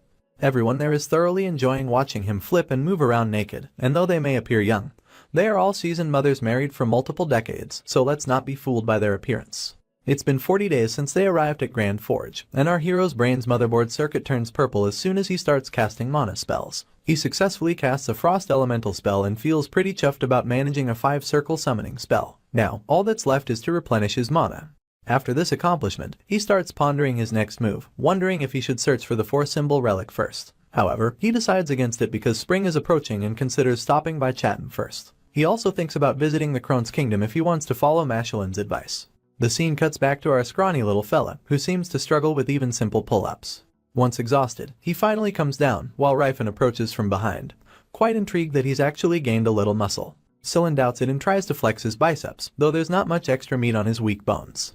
Anyway, he picks up his robe and asks his friend why he came back since it's not even mealtime, to which Ryfin responds that he's already accomplished what he came for. Hearing this, the redhead asks if they're leaving soon, to which Ryfin questions if he wants to stay more because he's grown attached to this place. Sillin somewhat agrees, but also mentions he hasn't finished spreading his faith to the dwarves yet.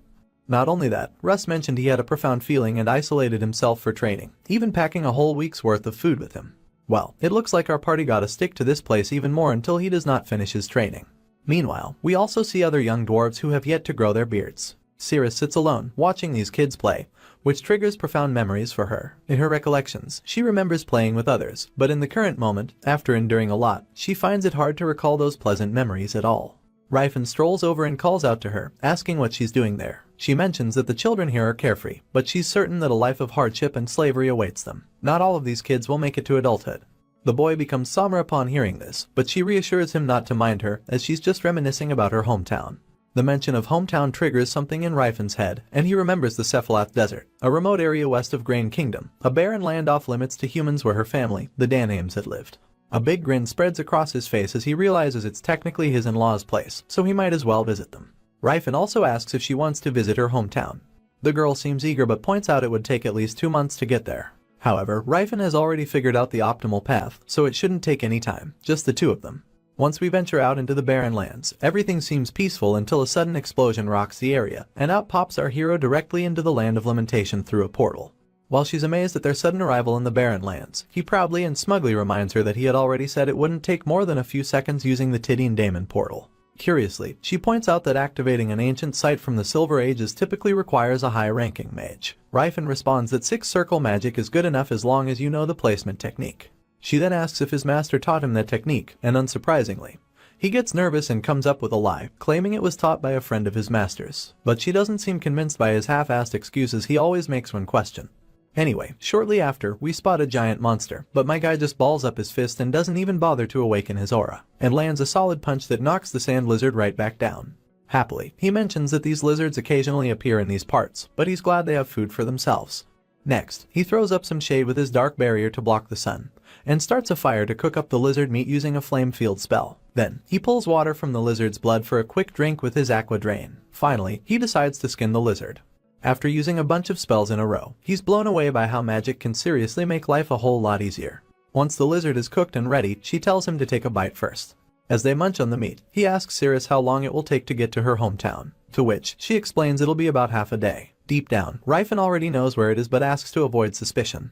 Anyway, she expresses doubts that there might not be anyone alive there. My guy brushes off her concern, saying they can't be sure, and she falls silent at his words. After night settles in the barren lands, they spend the night there. The next day, they finally reach the town of the elves. Upon seeing her town, her mother's voice echoes in her mind, urging her daughter to grow up and protect their tribe at all costs, recalling all the happy talks they had there. Well, it looks like the town is indeed empty, just as she had feared. She wonders why she even came here when there's no one left. She then remembers the faces of her dearly missed parents, the voices of her friends, the breathing and scent of her siblings, and the name everyone used to call her. She can't recall any of it anymore, and it makes her want to cry, but her tears dried up like this desert nearly 50 years ago. Seeing her so dejected, Rifen realizes that bringing her there might not have been a good idea after all. Seems like he's also clueless about what happened here because the last he remembers, the Danheims were doing fine at this point in his past life. But right now, this place appears abandoned, and his face falls once again as he realizes his actions may have caused another change in this timeline. However, he's sure he didn't do anything to cause this. He starts to freak out, asking if she doesn't find this really strange. He reminds her that she said her tribe met its downfall 50 years ago, so why does the village look so untouched? Well, it also comes as a shocker to her. When she puts a little more effort into thinking, she finally realizes what has happened. Suddenly, she starts hearing the voices of her mother in her mind, urging her to save her people. Cirrus quickly turns around and sees her tribe being captured by raiders, who appear to be humans. These people have all the elves, whether it is adults or children, and they all appear to be really scared. The one behind this raid looks visibly annoyed. He seems furious, complaining that he put in so much effort to come all the way here only to leave with so little. His lackey suggests they can still make a good profit by selling them in the slave market. His senior reminds him that they still owe wages to their mercenaries, and he's frustrated beyond belief, regretting giving up better jobs just to pick up this one only to get floped. This man in question appears to be Bright, the guy who got his butt handed to him when he fought our hero while he was chasing that young orc, way back at the start of this series. Right now, he's fuming mad because ever since encountering our boy, things have gone downhill for him every time. He turns to this guy named Clontor, asking if he has a spell to fight against this scorching heat. Clontor just shrugs and tells him to suck it up because magic can't fix everything.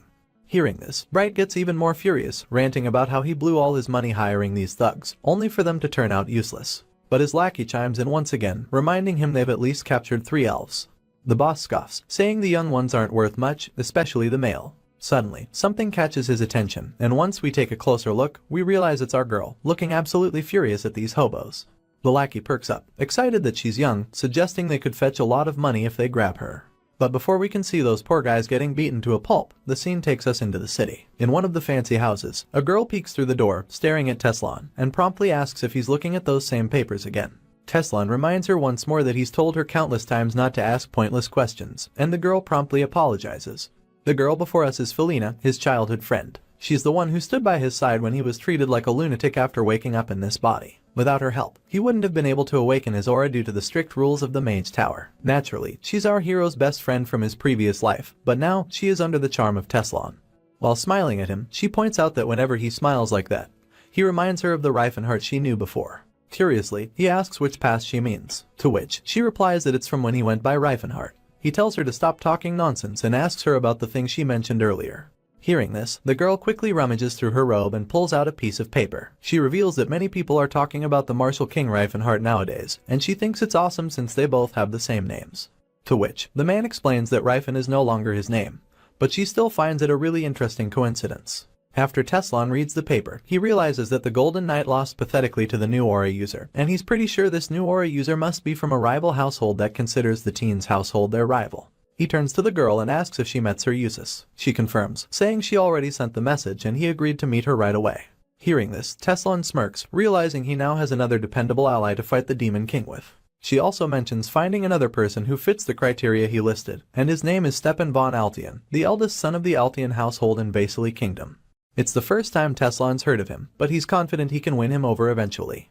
Out of the blue, he gives her a tight hug, thanking her with a big cheerful smile. But that smile is just for show, and behind her back, he's grinning like a maniac because he's glad that since our boy stole something from him, Teslan has already taken his best friend as well as payback. And slowly but surely, he intends to take everything from him.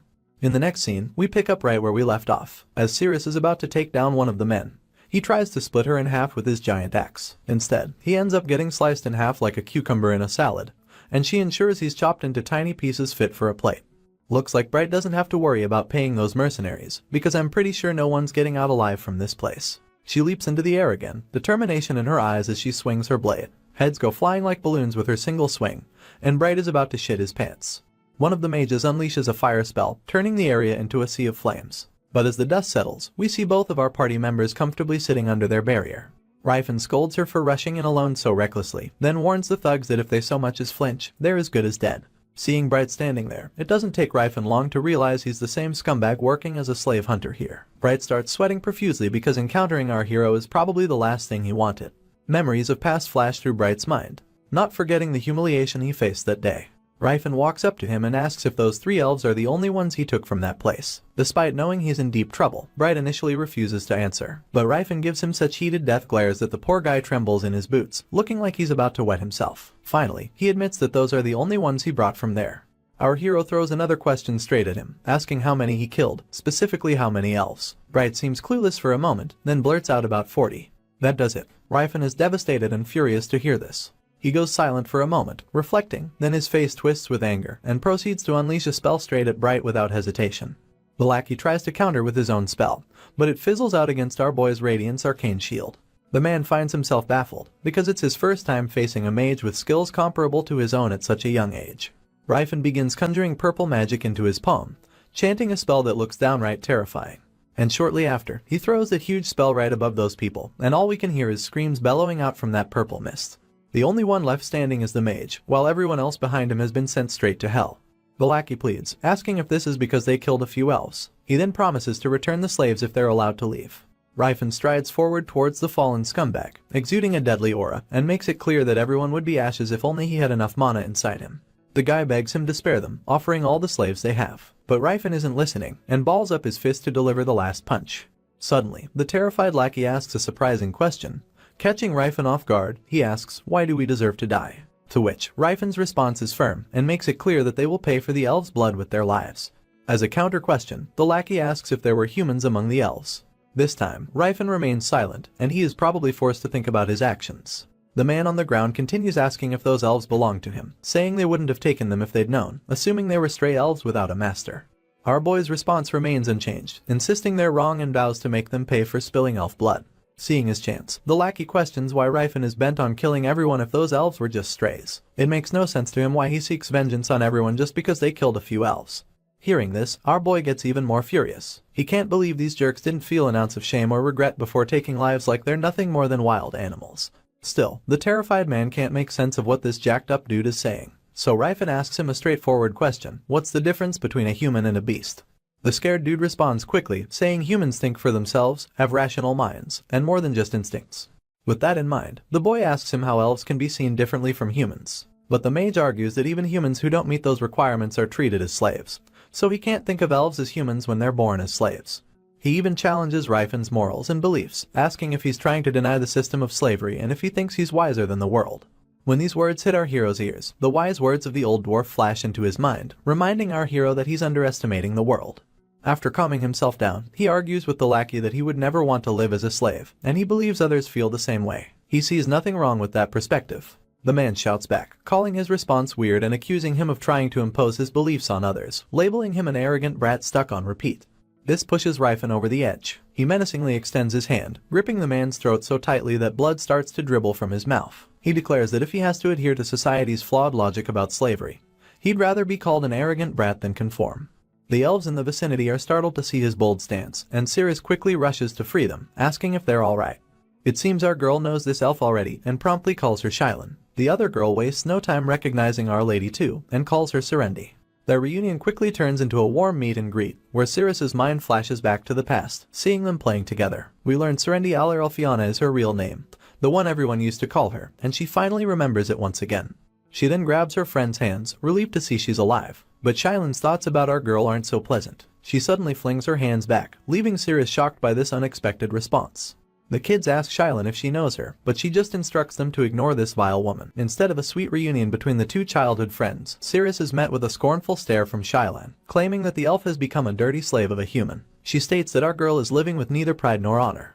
Cirrus was astonished by the sudden prejudice from Shylin. She can't say anything back to her, and she stutters with every syllable as she attempts to defend herself. Luckily, our hero comes to her rescue. Using elven language, Rifen tells the captured elf that Cirrus is no slave, rather, she's a teammate of his. The defensive elf was taken aback after hearing a human speak their language, but her astonishment didn't last long as our boy reminds her that if she insists on calling Cirrus a slave, then he won't forgive her even if she is Cirrus' family. Our boy's attention then shifts to his comrade, telling the elf to claim that she is not a slave. However, Cirrus just kept quiet for a moment. She then looks at our boy with an anxious gaze on her eyes, asking if she's really not a slave to Rifen. In response, our boy stared right into her soul, asking if he has ever treated her like one, which the elf quickly denies. He also asks if he has ever acted without asking for her opinion, to which Cirrus gives the same answer. With all that being said, he questions as to why the elf is belittling herself like this. As far as he is concerned, he treated her like an equal despite the norm of this world. Cirrus then calms herself down and spoke to our boy with a straight face, remarking that Rifen never said that she is not his slave. Realizing that our girl is correct, Rifen stiffens up. His gaze wanders around while wearing an expression hinting that he just messed up big time. Recognizing that his inaction caused this current misunderstanding, he clarifies that Cirrus is not a slave, nor will she ever be one of his. The elf cannot believe her ears, so she looks at our boy in confusion. Rifen declares that Cirrus is his equal, his partner, and that she is a free elf, allowed to do whatever she wants. Silence enveloped the surrounding for a moment after our hero uttered those words. Then, with melancholic eyes, Cirrus claims that she already knows that our boy doesn't treat elves as slaves. Rifen also sincerely treats other races as if they're equals with humans, and his elf companion is well aware of that. Although she knows all those facts, she wonders why there is a conflicting feeling inside her. She states that Rifen isn't really looking at her, that our boy is simply seeing someone else through her. For that reason, she doesn't feel like our boy is seeing her for who she really is. Rifen was taken aback by the elf's words. All these times, he thought that he had saved Cirrus. Our girl then continues her speech, saying that despite those, it doesn't matter because she's a slave after all. If she thinks of it that way, then there'd be no problem. If that's how Rifen is going to see her, then it is better for him to treat her as a slave, says Cirrus. Our boy admits that he felt proud at the fact that he had saved Cirrus from her impending fate. However, that was all on his mind. He now realizes that he was utterly mistaken. The only one he saved was the Cirrus of his past life. Currently, he is simply a human that paid for an elf slave. Cirrus then tells him not to say things like earlier with so much sincerity. Rifen then thinks back of all the things he did. From an outsider's point of view, he is just a man who is a total stranger to the girl who happened to pay money to buy her. Although he did act friendly towards her, showed her a lot of affection, and said that she wasn't a slave, they were still not enough to convince the elf. She reasons that she cannot accept such feelings of sincerity because those feelings doesn't belong to her, rather, to the person that our boy is seeing through her. Rifen acknowledges Cirrus' reasoning. He then repeats that the elf is free, and she can do whatever she pleases. To show his utmost sincerity and prove a point, he calls her by her real name, Serendi Alfiana. He states that the meaning of his words just now is different from earlier. Whether the elf will stay by his side, or she leaves, Rifen won't say a word. His statement means that Cirrus has the freedom to choose, and whatever decision she comes up with, Rifen claims that he will respect her will. The doubtful girl then ponders if our boy is hinting for her to leave.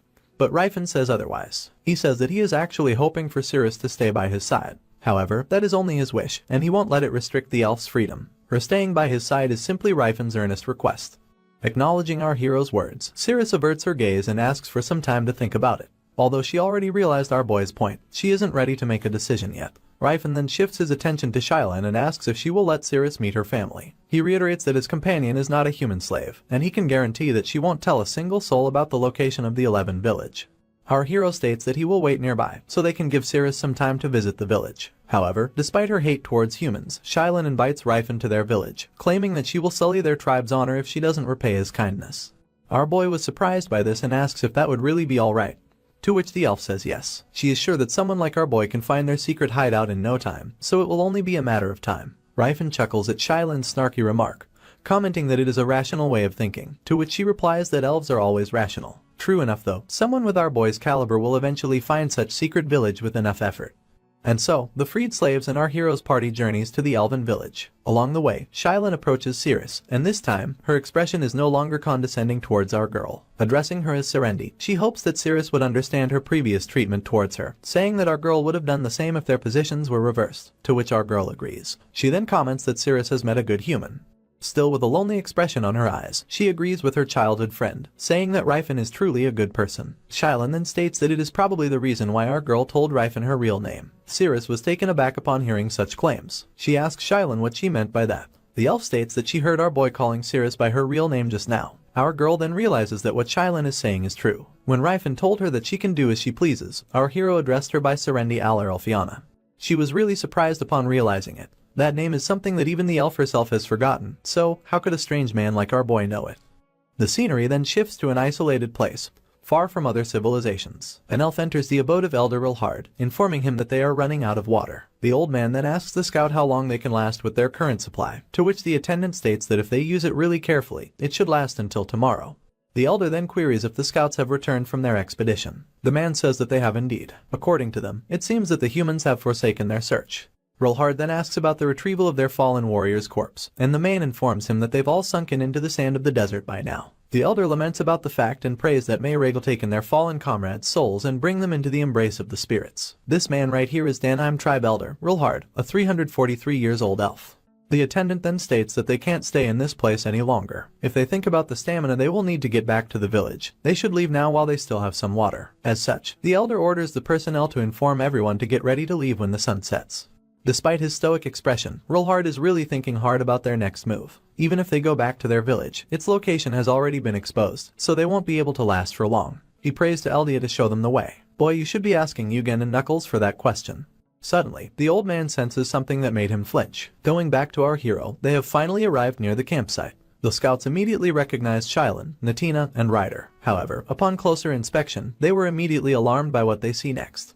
The leader orders not to let them pass. As it turns out, he has seen our boy with the returning members, and since he's a human, they won't sit idly by. The others quickly responded to the command and brought out their weapons. They pointed at our hero and started shooting projectiles at him. The bullets landed near Cirrus and Ryfen. While the elf was spooked by them, our hero remained calm and stated that those are just shots to scare them away. Our hero dismounts from his camel and analyzes the bullets. He remarks that the elves melted sand into glass and made them into sling bullets. It is slipshod work, but they use spirit magic. Cirrus wanted to know more about spirit magic, so our boy explains that it is used when they are melting the sand. Now that the world tree is gone, they won't be able to manifest the spirit that'd be strong enough to use in battle though. He informs his comrade that her tribe has made its home here for centuries and has assimilated with the spirit of fire. He comments that it's the same for Cirrus since their blood flows in her. Ryfen states that that is the reason why despite having left the desert for 50 years, Cirrus still looked tan. The elf then asks our boy if he heard such information from his so-called master. Realizing that he has blurted out so much, Ryfen panics and lies that his master's friend is quite knowledgeable about elves and dwarves. Now, it is time for our hero to show the elves that they are not hostile. As such, he spreads his arms wide open. Using the language of the elves, he calls upon them. However, even though he used their tongue, he was still hit with a barrage of bullets shooting at him. So much for being just a warning shot, I guess. The elves notice that their attacks aren't working on the human, forcing them to think that Ryfen is a monster. Our boy was a bit offended by it, so he gets mad a little. He then continues with his message. He calls upon the descendants of the Great Spirit, saying that even though he is a human, he is not their enemy. As someone who knows the history of the elves, our boy hopes that they will recognize him as their ally.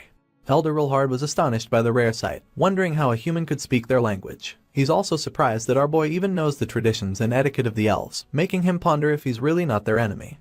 He replies to Rifen, saying that while the man's words are convincing, there's not enough evidence for them to trust him. Our boy nods and acknowledges the elder's words. Then, he gathers his energy towards his fist and positions himself for an attack. The elder was instantly spooked by the powerful energy emitted by our hero. He is horrified by its sheer overwhelming strength, giving him an idea that the human is an aura user. Cirrus turns to our boy, shouting and asking what the heck is he doing. Rifen then raises his fist, and as he does so, a powerful beacon of energy rains down to his position, activating the quadruple layer calamity horn.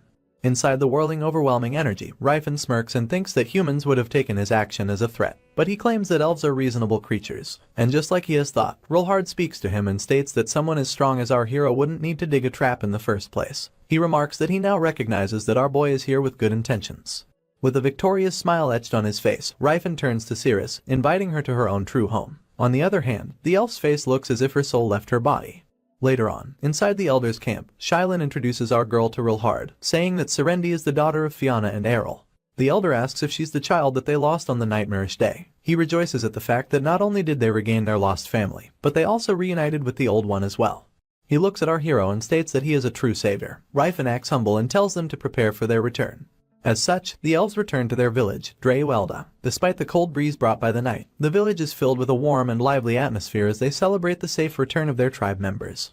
They sing and dance around the campfire, holding hands with each other and drinking wine. Cirrus was immediately surrounded by her childhood friends. One by one, they ask the girl if she can still remember their names, and Cirrus recalled them to the best she can.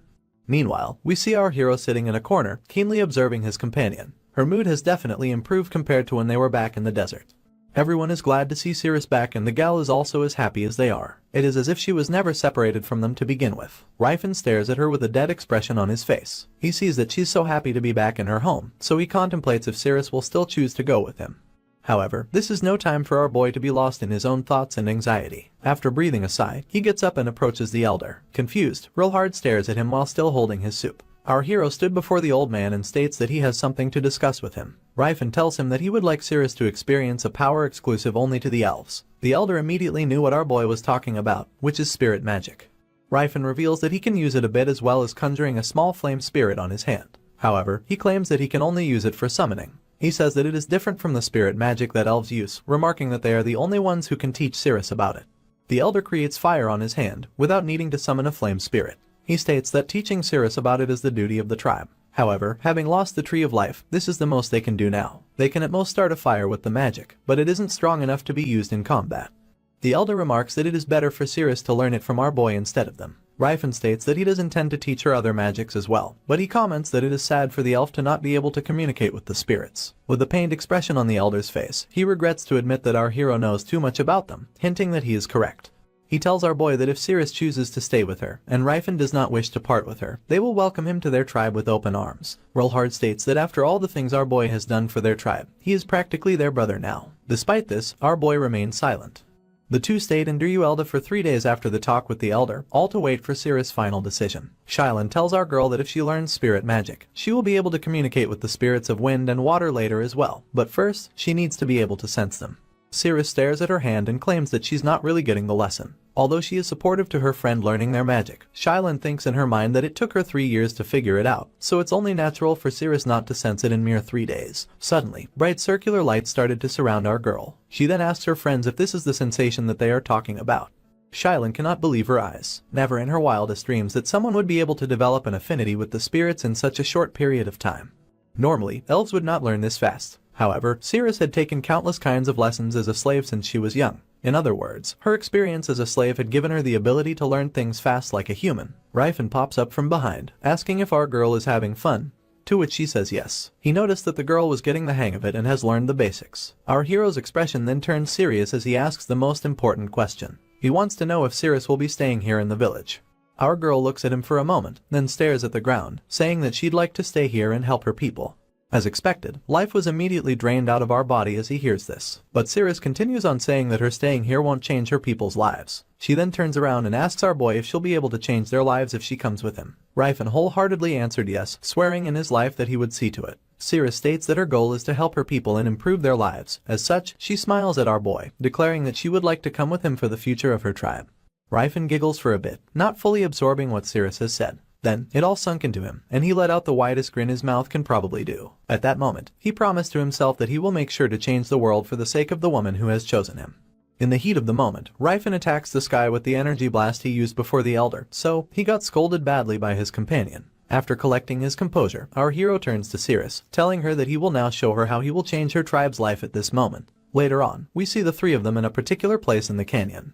Elder Rilhard questions our hero respectfully about what they are doing in such a place. In response, Ryfen clarifies if this place is really the shelter they use for emergencies. He then declares that this will be their tribe's village from now on. Confused, the Elder asks what he meant by it. He informs our boy that there is no water access in this place.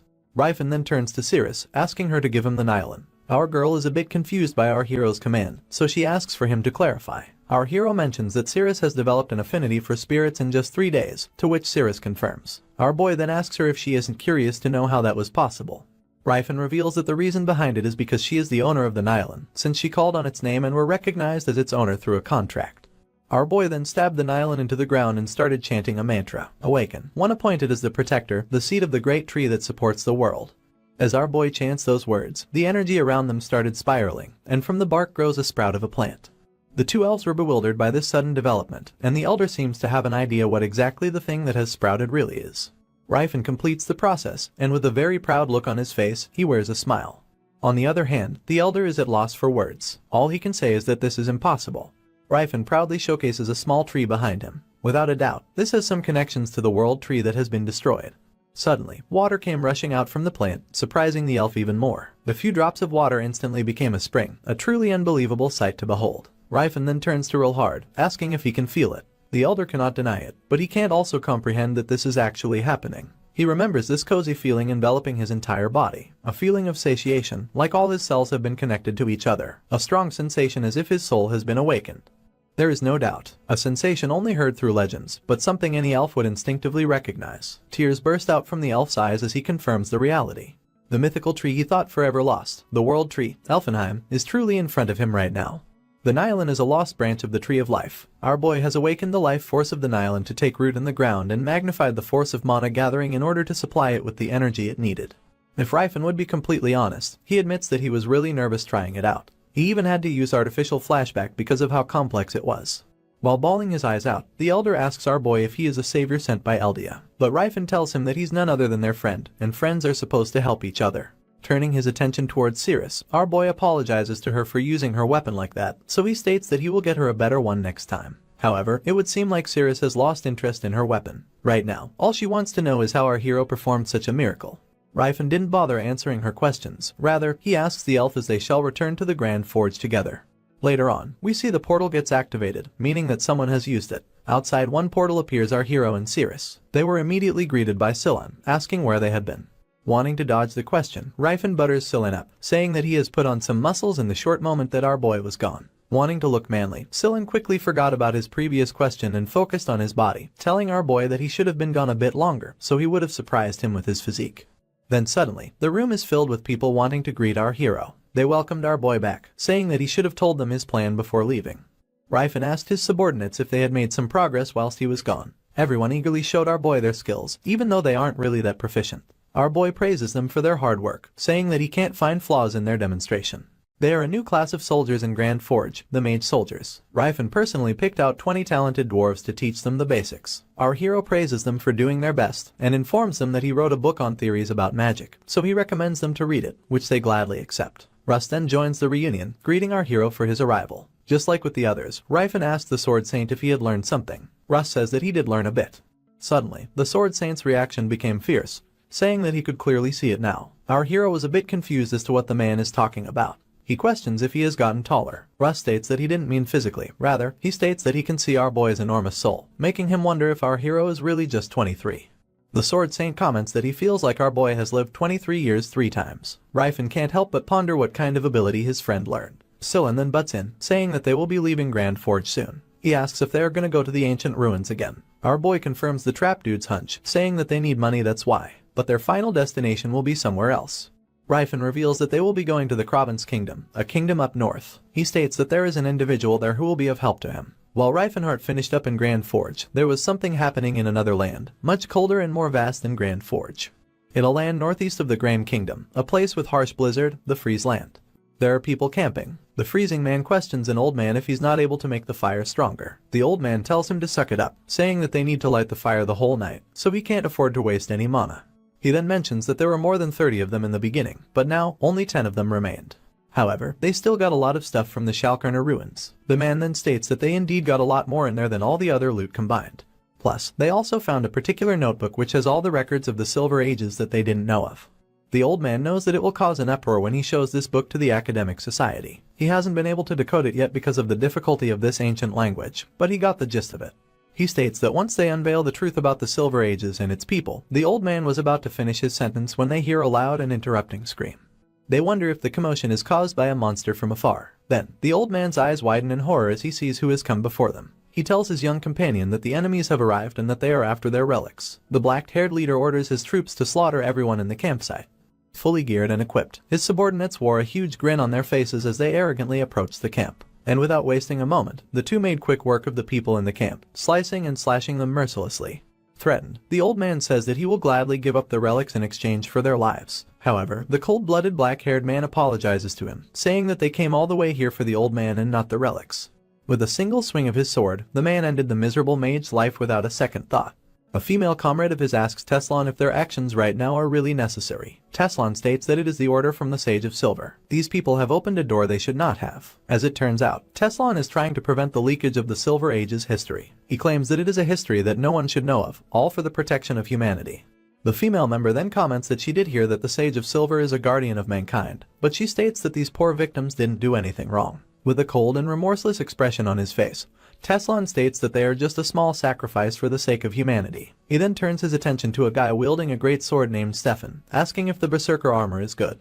The bloodthirsty young man grins, saying that it is better than anything he has used before. He thinks that he will be able to bring down that arrogant aura user once he has more adjusted to the armor.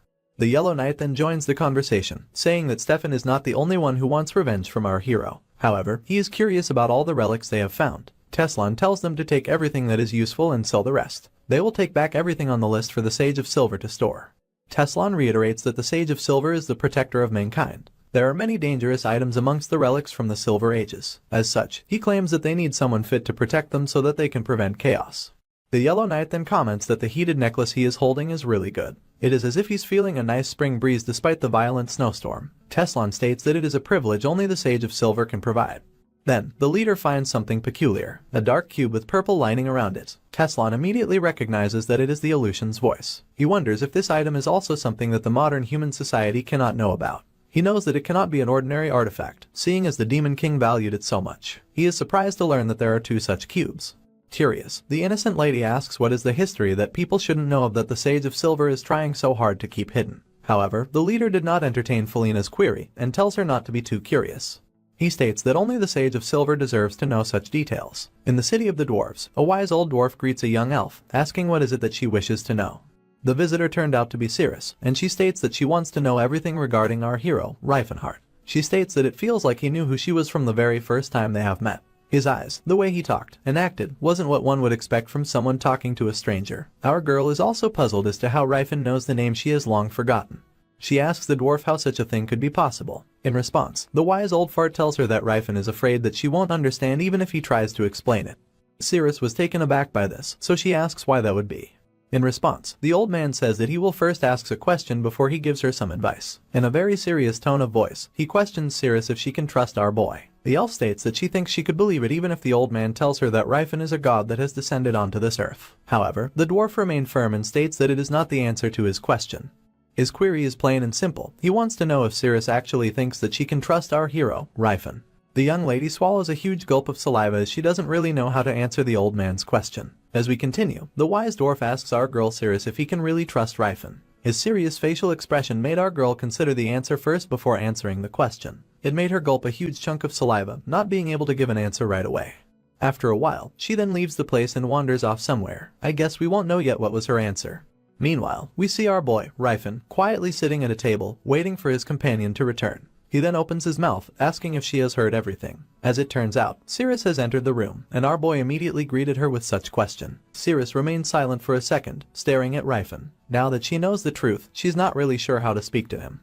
Nonetheless, the elf looks down and answers yes. She states that the truth was beyond what she could have ever imagined. The dwarf revealed to her that Rifin has traveled across time. He was the first ever 10th Circle Great Mage to ever exist in history. A man who tried to change the world even if the world labeled him as the Demon King. A man who once failed, but traveled back in time to try his dream once again. On the other hand, there was Cirrus Balentia, the guardian and spokesperson of all elves on the continent. A high-ranking mage who had reached 8th Circle and 7th Gen spirit magic. Praised as the hierophany of the merciful Eldia by the otherworldly species and labeled as the goddess of insanity by the humans.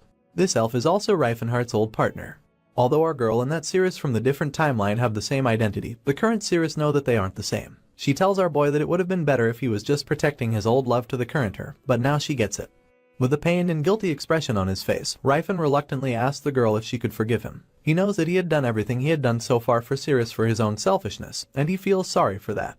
Cirrus shakes her head, not to say no, but to express her uncertainty. It might be possible that Rifin is only seeing the previous Cirrus through her, but she can't really say that she doesn't understand. Nevertheless, she states that she will continue to be alongside Rifin in his journey, and that is all she can say for now. Still, she has to make things clear to our boy. So, as she turns away, she remarks that she isn't the Cirrus he remembers. She's not the one whom he journeyed with before. However, she stops for a while and slightly turns around.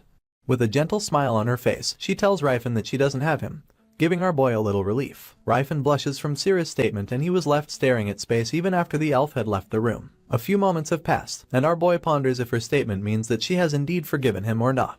Anyhow, Rifin's next destination was east of the continent, the Krovins Kingdom. They grow the most grain out of any other kingdom in the continent, and they are one of the most powerful nations. The king, Gothrin I, had an heir named Telian. There was no flaw to be found in Telian as the next king, but after the death of Gothrin I, Telian also died of some mysterious disease.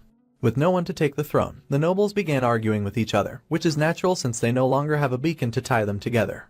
Soon, two candidates were chosen, dividing the nobles into two sides. We are not just talking about the usual political divisions, rather, it is an all-out war against the two factions. On one side, bearing the gold and red flag is the faction for Karkas. They have gathered all their strength, ready for confrontation. While on the other side, bearing the blue flag decorated with gold as well, are people who are supporting Yuval Len Krovins, the second prince who will turn 18 this year. The tension between the two is irreparable and is about to reach a breaking point. Yuval was the son of a concubine, which was a great flaw to his bloodline legitimacy. That was why a second candidate, Karkas of Count Fernando's household, was chosen by the other side despite Yuval possessing royal blood. Karkas may not be the son of Gothrin I, but he possessed royal blood as well. Currently, Krovins, one of the superpower nations, is in a civil war over the crown. Karkas was a renowned knight at the age of 28 for being a talented swordsman, who was admired and trusted by his subordinates. On the other hand, Yuval was famous for a very different reason. He was famous for being useless in every other aspect than being the son of the dead king.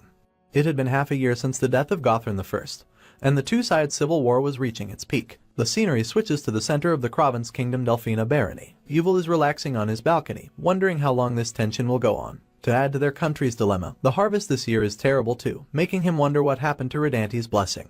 In all honesty, he didn't ask to be a king's candidate. It was only his followers who kept pushing him to be king, and now, things have taken for the worse. Suddenly, a young lady approaches him, asking if he really hates to be the king that badly. Yuval answers yes, but he states he has no other choice, else he will be killed, to which the woman agrees. Yuval scolds the girl for being too nonchalant, saying that she will also be executed after him. This young lass is Phinia, Yuval's mistress dwarf. She teases the prince, pretending that she regrets falling in love with him. Yuval humors her for a bit and apologizes for being the man that he is, but Phinia reassures him that they will be safe for now, or at least as long as there is food scarcity going on in the kingdom. The prince laments the fact that his life depends on hunger. To ease his mind for a bit, Phinia clings to him, saying that they will run away if something bad happens. Yuval asks if they would be runaway lovers, but the lady states that it's more of an asylum, suggesting that they would change their identity and live peacefully in another country. The prince jokes that he was raised spoiled, so he can't do hard labor, so Phinia says that she will be the one working to feed the both of them. This whole interaction is making me jealous, wanting me to root for their enemies, but I guess that's just my lonely ass talking. Phinia states that in this world, she is nothing more than a slave, and she will be Yuval's slave whether he's the king or not. The romantic atmosphere became even more suffocating for me as they exchange I love yous to each other. I'm honestly kind of dying with jealousy while writing this script. Suddenly, or should I say finally, a voice interrupts the lovebirds, asking if they are having fun. The two immediately flinched, knowing that an intruder had managed to breach their safe haven. The dwarf immediately takes arm, asking the identity of the uninvited guest, ready to confront them. She points the huge two-handed axe on the man while emitting bloodlust. A mysterious person cloaked in robe declares himself as Reincarnate, a mage who came to offer his help to the rightful heir to the throne. Yuval was stunned upon hearing this. Why would this mysterious person offer his assistance to him? However, Phineas states that based on her assessment, the man isn't not telling lies. The prince knows that his woman can hear the sound of truth as a dwarf, so he deems that the man is being honest. Despite this, the prince notices one major detail on the intruder, that is he is too largely built to be a normal mage. With that in mind, he questions if Rifen is a combat mage. Our boy realizes that he just made a blunder. He even covered his body with a giant robe to cover his physique. But he was still figured out. Left with no choice, he just agreed to Yuval's observation. The prince then wanted to clarify things, asking if he's really here to help him win the throne. To which our boy confirms. However, he's still bothered by the man's opening statement, asking what he meant about having fun. Rifen says that he just misheard it. But of course, the portable lie detector senses his lie and points it out, making the situation a tad bit awkward. Yuval sighs and just accepts the situation as it is, saying that it's only natural for the mage to be sarcastic after seeing their romantic antics. Sweat drips down on our boy's face. 30 seconds in their first meeting and he already managed to offend the prince. To ease up the atmosphere, Rifen states that it wasn't his intention to insult Yuval, revealing that his partner is an elf after all. The prince was surprised to hear this, but Phineas confirmed that he is speaking the truth. Yuval then states that he didn't expect that there would be another pervert like him in this world, a statement that made our boy flinched. Going back to the main issue, the prince wants to know how exactly the intruder intends to help him. In our boy's mind, he thinks that acting all mysterious is really hard to keep up. Nonetheless, he reveals that he will assist in military provisions amounting to 100,000 golden coins. He said such a ridiculous amount of gold so nonchalantly, so of course, the two were taken aback by this revelation. Yuval knows that amount of money is half the year's worth of budget for the kingdom, enough to feed the entire kingdom for more than 3 months. It's too good of an offer to not get suspicious of. Rifen then asks His Majesty how many aura users he has in his command. To which Yuval reveals that he doesn't have even a single one. Our boy then states that he will provide 6 aura users to support him. The prince is now really thinking about the offer. There are only 5 aura users in the province kingdom, yet this mysterious man is willing to offer more than the nation's share of aura users. This leads him to ask about the payment that the man wants in return. The mysterious person humbly bows to the prince and states that if Yuval becomes the king, he would like to be granted a piece of land. This is a rather weak demand for such a huge help, so Yuval asks if that is all Rifen really wants. However, our boy clarifies that what he wants is not a simple land like those given to nobles, rather he wants a completely sovereign dominion, independent from the province kingdom's laws.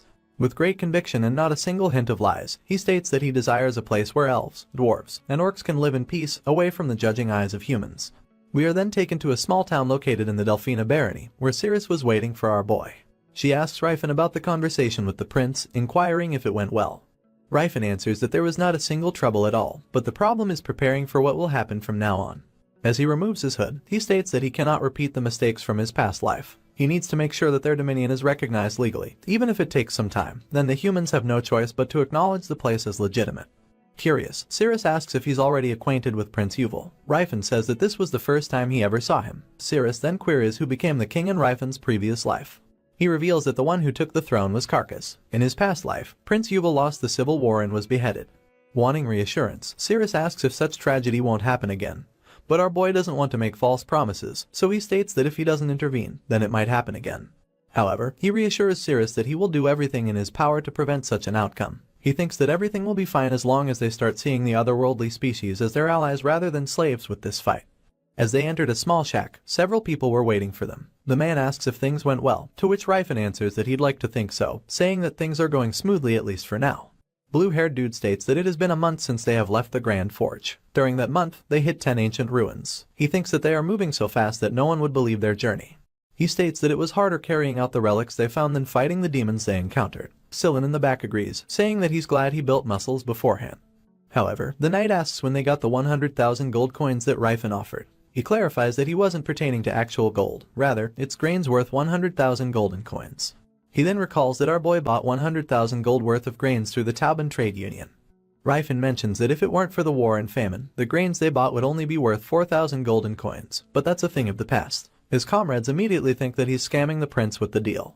The other guy then asks a question. He wants to know who the other 3 aura users are who would assist the prince, because right now, the only aura users they have are Rifen, him, and the dwarf. He wonders if there are aura users amongst the elves tribe. Our boy answers that there are aura users in the elven tribe, but they won't be willing to help since they aren't on good terms with the humans. He also adds that he himself won't be part of the 6. This made the blue-haired dude even more confused. Where the hell would they get the other 4 aura users then? Ryfen answers that they have the Great Orc champions, Kalkan and Stala. He reveals that there is a grassland about 15 days of travel southeast of the Larchid Mountains. It's been named the Land of Trials and an orc tribe with very old traditions resides there. He remarks that they are not orc slaves who have lost their wildness and live in fear. They are also no orc swordsmen who have become cruel and savage. They are a tribe who have continued on the spirit of true warriors by combining both reason and savagery, called the Blue Bear tribe. Ryfen smiles and thinks that Tathid should be there as well, pondering how much the man has grown. Russ states that there were definitely several useful orc swordsmen, but their strength isn't really that impressive to be that notable. However, Ryfen closes his eyes and bats in nostalgia for a moment. He then boldly declares that they are the strongest fighters he knows, strongest even when compared to humans, elves, and dwarves. In another place, there are projections of 2 people talking to each other using magical holograms. The old man praises Sage Leston for his hard work, saying that he did a good job. Leston humbly acknowledges the praise, thanking Guardian Daus. The old man states that dangerous information should be managed under the right people. That is how one protects humanity. He makes it clear that their brutal ways are all for the sake of humanity. With those few remarks, the visage of the old man disappears out of thin air, leaving Leston alone. The man is quite annoyed at the fact that the old fart actually called him to this place just for that useless small talk. He thinks to himself that he needs to climb to a position with more influence than he has right now. He would really love to give a speech about how dangerous the Demon King is, but if he does that, he will be treated like some lunatic. Because of the Mage of Light, Jade Archlight, he knows that Duke Aranat is a part of the Sage of Silver. Leston said things he knew about the Sage of Silver from his past life as if they were his theories, and that is how he was able to become one of them. The Great Silver Age, the main character of this age was not the human. The main characters of this great era were the elves with their Tree of Life, and the dwarves that ruled the earth. They were impressive enough that there were 2 separate names for them even just 1,000 years ago. They were called the Eldrath Civilization and the Elhathran Civilization. In the ancient language, Eldrath means blessing of Eldia, and Elhathran means blessing of all Puff. Their civilizations were named after their gods. The Sages of Silver hid this from humanity. Leston comments that in order to erase the truth, you need to let out a reasonable lie. He guesses that's why they called it the Silver Age instead. He knows that the so-called protection of humanity was all done just to protect the ego of humanity, and it's making them weaker and more foolish. Meanwhile, our boy and his gang make their way from Kraven's kingdom to the land of the trials, the Strand. Russ comments on how barren the land is. Ryfen states that there is a story of throwing out weak babies and those who have grown too senile from the orc villages. That's why the orcs consider it an honor to leave the village on their own when they deem themselves useless. It may be hard for humans to relate to, but Ryfen guesses that it's their own way of survival in these barren lands. The lady on the back can't help but comment on how savage such thinking is. Cirrus joins the conversation, saying that the dwarves were lucky enough to have been passed down a legacy and a safe place to live. It's understandable that one would have such a custom like the orcs in an environment as barren as this. She then asks the little girl if she thinks that the dwarves would have been able to keep up the grand forge as they had if they had lost their skills. The tension between the elf and the dwarf is growing intense, so Cillian just changes the topic and asks Ryfen how he plans to convince the orcs. Our boy reveals that he does have a plan in mind, but he's not really sure if it will work or not. He has no choice but to see it firsthand. However, Cirrus whispers that she thought he was just going to do what he did in his past life. Ryfen then responds to her with an anxious facial expression, saying that back then, he had Tathid with him so there was no problem. Then, Russ notices something from a distance. He immediately notified his comrades that something was heading towards them. The rumbling from the distance gets louder and louder. Russ and Ryfen were both horrified when they saw the cause of the ruckus. A massive horde of muscular gym bros, orcs, are heading straight towards them. From the looks of their faces, they didn't come here for a friendly hello. Ryfen translates their language for the others to understand, saying that the orcs are shouting that this is their land, and they will kill all humans. Our boy tries to communicate with the orcs using their language. He calls them warriors of blue souls, stating that he's a friend. Unfortunately, not one musclehead listened to his plea. As a matter of fact, it seems like they became even more bloodthirsty. Russ and Ryfen knew that they were screwed. Their faces show exactly what it means to mess around and find out. The first orc makes contact with the gang. He raises his massive weapon in an attempt to strike Cirrus down. The elusive elf easily dodges the attack by leaping gracefully into the air. On the other hand, the dwarf equips her massive axe and parries the attack of one of the orcs. Despite the massive size difference, the dwarf isn't falling behind in terms of strength. Russ himself is also doing well standing his ground. Despite facing multiple enemies at the same time, he's fending them off effortlessly. However, he shouts that the horde is really strong. Ryfen agrees with him, but it looks like he's just being sarcastic because he's just standing there receiving all the attacks while taking no damage at all. He comments that the orcs have a very serious weakness. Then, he starts chanting a spell, Mass Sleep, a 2-circle wide range sleep spell. In an instant, every savage around them instantly fell asleep. Even Russ and Cillian were shocked at how fast the magic spell worked. Cillian remarks that he thought that Mass Sleep was a completely useless spell in battle. Rifen reveals that it is the reason why the orcs lost against the humans despite being such a good fighter. Even a strong warrior wouldn't be able to do anything if their magic resistance is this low. However, our boy remarks that if someone like Sillin was to cast a spell that would defend them from such spells, the result would be totally different. Rifen adds that these amateurs aren't even real warriors of the tribe. The Blue Bear tribe's true warriors protect the tribe and hunt monsters. The orcs who are yet to become warriors scout the area as they were doing. That's how they gain experience and prove themselves worthy of becoming warriors. Russ shivers upon realizing the implications of Rifen's words. He cannot believe that these strong brutes aren't even warriors yet. Then just in time, the very devils they are speaking about arrive at the scene. Sweat drips down Russ's face. He himself is a strong knight, so he can recognize others who are capable of fighting as well. Then there stood before them multiple bona fide orc warriors, emitting a very dominating aura around them. Continuing on, the gang encounters the infamous orc warriors. Rifen looks incredibly calm, just casually noting the arrival of the orcs. However, we can't say the same for Russ, although he's trying his best not to show it, but his face is telling that he's feeling a bit nervous about their current situation. And they there were, standing tall and proud while looking down on the scrawny intruders. Each and every one of them has massive weapon used to crush their enemies. Their incredible physique really fits their name as the great warriors of the Blue Bear tribe. Amongst the bench models comes a person cloaked in multiple cloths. He approaches our hero's party and tells them to leave, claiming that this is their land and that humans are not allowed. But of course, Rifen would not back down just because he was told off. He gazes on the person from below, calling them souls of noble warriors. He speaks the orc's tongue and says that he has come here out of goodwill. Naturally, the spokesperson of the warriors wouldn't believe in his words that quick. He expresses his doubts on our boy, claiming that all humans are good liars, so he won't be convinced just because this boy and speak their language. Rifen has long expected this kind of interaction from the bloodthirsty tribe, so he states that he wishes to prove to them that he is being honest. This statement takes the person aback, wondering how the human intends to do that. Our hero then flexes his muscles and clenches his fist, all while shouting that a true warrior hones his soul through battle, so he is offering a ritual battle to prove that he speaks the truth. The ritual of battle is a tradition of the orc tribes that they carry out to form bonds with each other. This is how the orcs earn trust from one another since they respect those who are strong foremost. Rifen knows that the orc warrior's philosophy is that a coward can never become strong. That is why someone strong is trustworthy. The problem is if these proud warriors would accept such a ritual with a human. Contrary to our boy's worry, however, these warriors' thirst for battle surpasses even their pride. They instantly became happy learning that a mere human knows about their tradition and are more than willing to accept it. Our boy felt like a clown for even worrying for a moment. Both Cirrus and the dwarf were unamused by how much simpleton orcs are. Russ then asks our boy if Cirrus and Tilla will be fighting as well, saying that him and Rifen is already a given. Our boy answers that orcs do not care about gender when it comes to fights. They are firm believers of equal rights mean equal fights. Kind of nervous, Cillian, who is not a fighter, questions if he needs to fight as well, but Rifen reassures him that there's no need for him to participate since he's not a warrior. The orcs will probably just think of him as a child. And so, without further ado, the spokesperson calls those who want to prove their worth and showcase them in this sacred battle. One of the orcs steps towards our hero's party and presents himself. Cirrus was the first one to go. As she unsheathes her swords, she introduces herself as Cirrus Balentia of the Daname tribe. In response, the orc takes his stance as well, shouting in orc's language that he is Zalcathar, son of Darathar, the one to fight her. However, since Cirrus cannot understand their tongue, she just stared at him with confusion in her eyes. It seems like the orc pitied her a bit, so he translated his words to the official language, or the human tongue. Although he isn't very fluent with it, the warrior says that he, Zalcathar, fight the girl. Cirrus was taken aback that orcs are also capable of speaking the official language.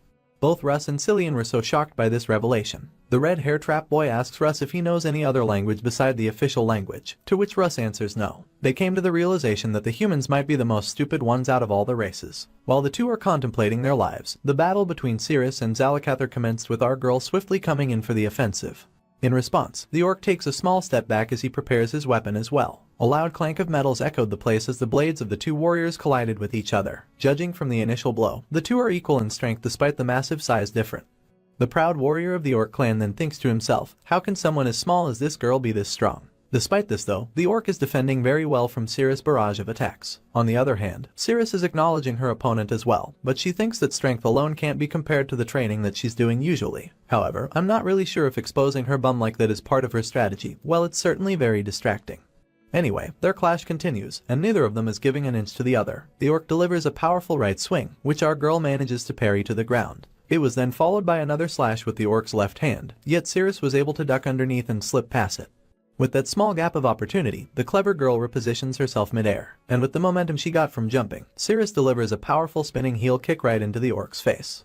The warrior was stunned for a bit, but it wasn't enough to bring him down to the ground. He grits his teeth and smiles, finding the battle amusing. He didn't underestimate his opponent one bit, yet this girl of small stature was able to land an attack to him. Stealing his resolve even more, the orc acknowledges Cirrus as a true warrior, even though she's a female elf. With that in mind, he launches a flurry of attacks at our girl, but she's able to evade all of them by a strand of hair. While still on the defensive, Cirrus thinks to herself that these warriors are the strongest fighters she knows, strongest even when compared to humans, elves, and dwarves. At this point, she finally believes our boy's words, that the Blue Bear tribe are capable fighting force worth recruiting. However, it's too early to even consider about making them as allies. For now, Cirrus has to think of ways of how to defeat this warrior with high-level swordsmanship. As she assesses the situation, our girl notices that even though the orc's swordsmanship is very refined, the sword he's using isn't able to keep up with his skills. With that said, the clever girl delivers a massive blow to the orc's blades in an attempt to destroy them. She is sure that she'd be able to shatter his weapons with that attack. However, the warrior shouts some chants as he receives Cirrus's attack.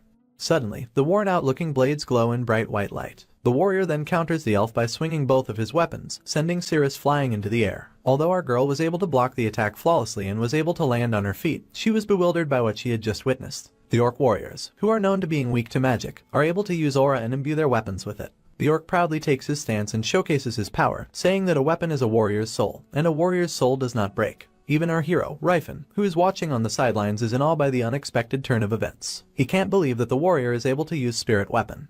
Despite this shocking revelation, he collects his composure quickly and tells Cirrus not to panic. He informs her that it is the orc's secret technique, spirit weapon. Curious to know more about it, the elf looks at the direction of our boy and asks to elaborate it further. Ryfen states that to put it simply, the warrior's weapon just became sturdier and sharper. Cirrus deduces that it is the orc's exclusive skill like Tilla's earth resonance ability. She then wonders if she should just fight like her opponent possesses a very renowned sword. Ryfen regretfully informs her that the more proficient warriors are capable of different forms of spirit weapon, but he doesn't have the luxury of time to explain it into detail right now. With that being said, Cirrus once again charges towards her adversary, and in response, the orc launches an attack of his own as well, resulting to a loud clash of metals echoing the place. She then lowers her stance, making it awkward for her opponent to deliver a follow-up attack. She kicks the orc's leg, causing him to lose a bit of his balance, giving our girl an opportunity. With the warrior's posture breaking, Cirrus takes the opportunity to launch a follow-up attack. She tries to kick the orc's face, but the warrior reacted swiftly and was able to block the attack with his arms. However, this too was also planned by our girl. With the orc's hands tied together to defend, the elf took this chance to swing her blade upwards, sending the warrior's weapons flying into the air, disarming him. A single sweat drips down from the orc's face. He can't believe that he got outsmarted. However, Cirrus didn't become complacent. She even thought that she wasn't able to give enough force to the attack and is worried that the weapons didn't fly high enough. While the blades spun to the air, the two warriors' gazes shifted towards them. Then, the orc shouts, calling for his comrades. However, he isn't pertaining to the other orc warriors. No, that would be considered a dishonor to this sacred duel. Cirrus then quickly finds out what the orc meant with his word. As her gaze shifts upward, she was taken aback by what she sees. The blades, which were supposed to be flying away from them, repositioned themselves on their own and targeted the elf. It then flew straight towards our girl in blinding speed. Ryfen then shouts to inform Cirrus that sometimes, orc warriors are able to control their weapons like that even without touching them. Cirrus shouts back at him, asking why he didn't tell her about it earlier. The next moment, the swords crash into the ground where the elf was standing, creating a massive gust of dust and debris flying all over the place from the impact. Well, we are not dumb enough to not know that the fight isn't over yet. There's no way that our girl will be lying on the ground when the smoke clears. The blades then pierce through the cloud of dust, still retaining their momentum. They relentlessly followed the elf, almost catching her back. Fortunately, Cirrus was able to dodge on them by quickly repositioning her body. He tumbled into the air and lands on her feet. The only thing that the weapons managed to hit was her cape. The swords flew back to their master, the orc warrior. He then compliments Cirrus for the amazing performance she is delivering, saying that he didn't expect that he would need the help of his friend in this fight pertaining to his flying swords. On the other hand, our girl is still lamenting about her current situation. However, since it is an exclusive technique of this tribe, it makes sense that it does more than just reinforcing the sword. At this point, our girl is considering admitting defeat. However, her opponent isn't giving her the luxury to think about her next action. He continues to launch his flying swords at our girl, and all Cirrus can do is run away from them. She thinks to herself that it is logical to surrender at this point. However, she doesn't want to lose this fight, especially if it's because of a trait specific to a species. If that happens, it will seem like she's admitting that the orcs are superior to them elves. As she ponders about such thoughts, an idea comes to her mind. Orcs aren't the only one who possesses a trait specific to species. The elves have them as well. Zalcather is using a skill exclusive to the orcs right now, and has gained the upper hand because of it. So, Cirrus contemplates if the elves have exclusive skill as well. Then, she recalls that the elf race is a race closest to the spirit.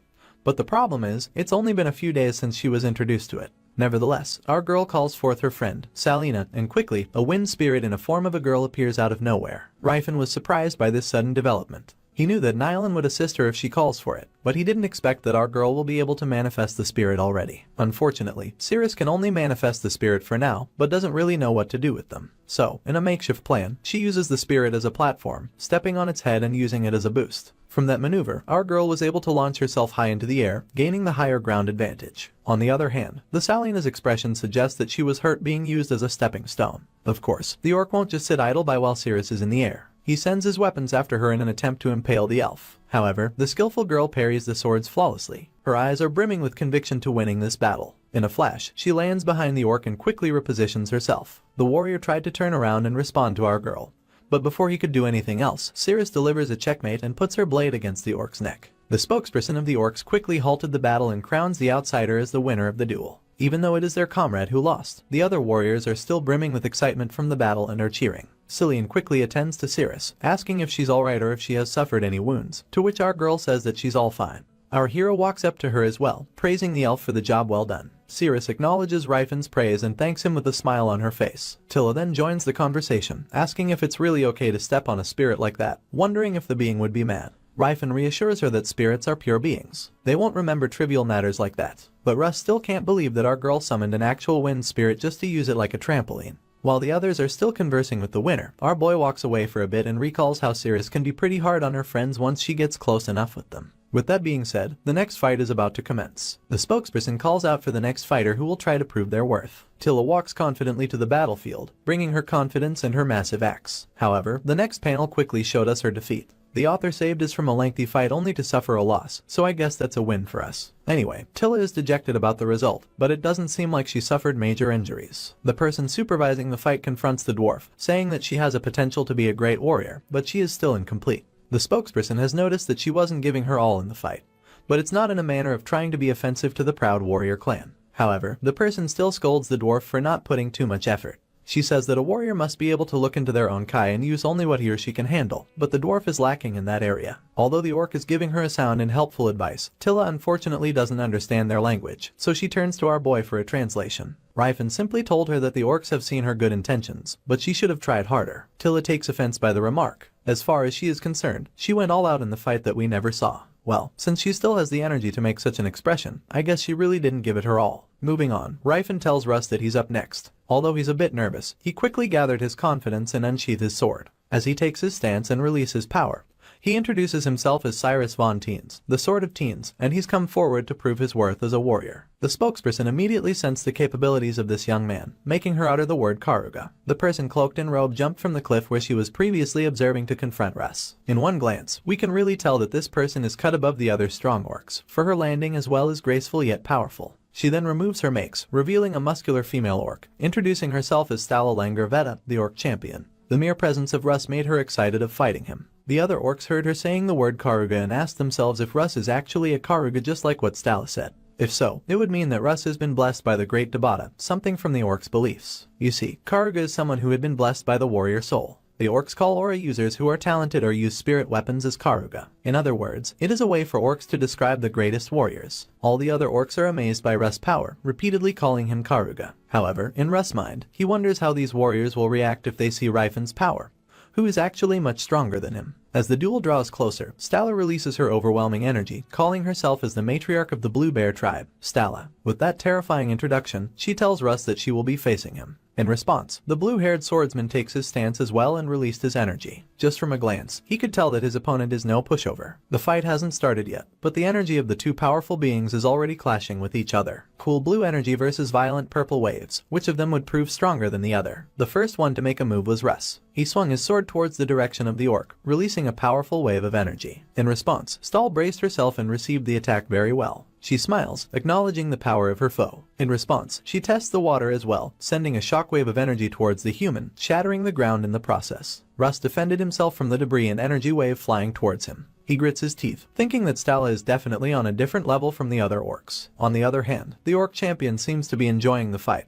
even though it has just started. She comments that Russ' attack is very unique, and she can say that the man is very talented, however, he lacks experience. However, she realizes that the person she's talking to doesn't understand their language, so she translates it to the official language, but wasn't really able to deliver the message very well. As a result, Russ just became confused, wondering what the orc is trying to say. While the two are trying to breach the language barrier, they are still launching strikes to each other. Realizing that conversation is pointless, Stella remarks to just forget about it and just focus on the fight. While in midair, she releases her spirit weapon, Setia Randart. Unlike the previous orc who had a colorless aura that guided his blades, Stella's aura that of a violent purple, indicating how powerful it is. The blades flew in different direction, heading fast towards the human. Russ did his best to deflect them, but they kept coming back at him in just a matter of seconds, not allowing him to have a break. He then realizes that this is the skill that Rifen mentioned, the spirit weapons. He wonders if the orcs are able to freely control their weapons with just their minds, making it difficult to deal with. While he is busy fending off the relentless blades, Stella lands right in front of him,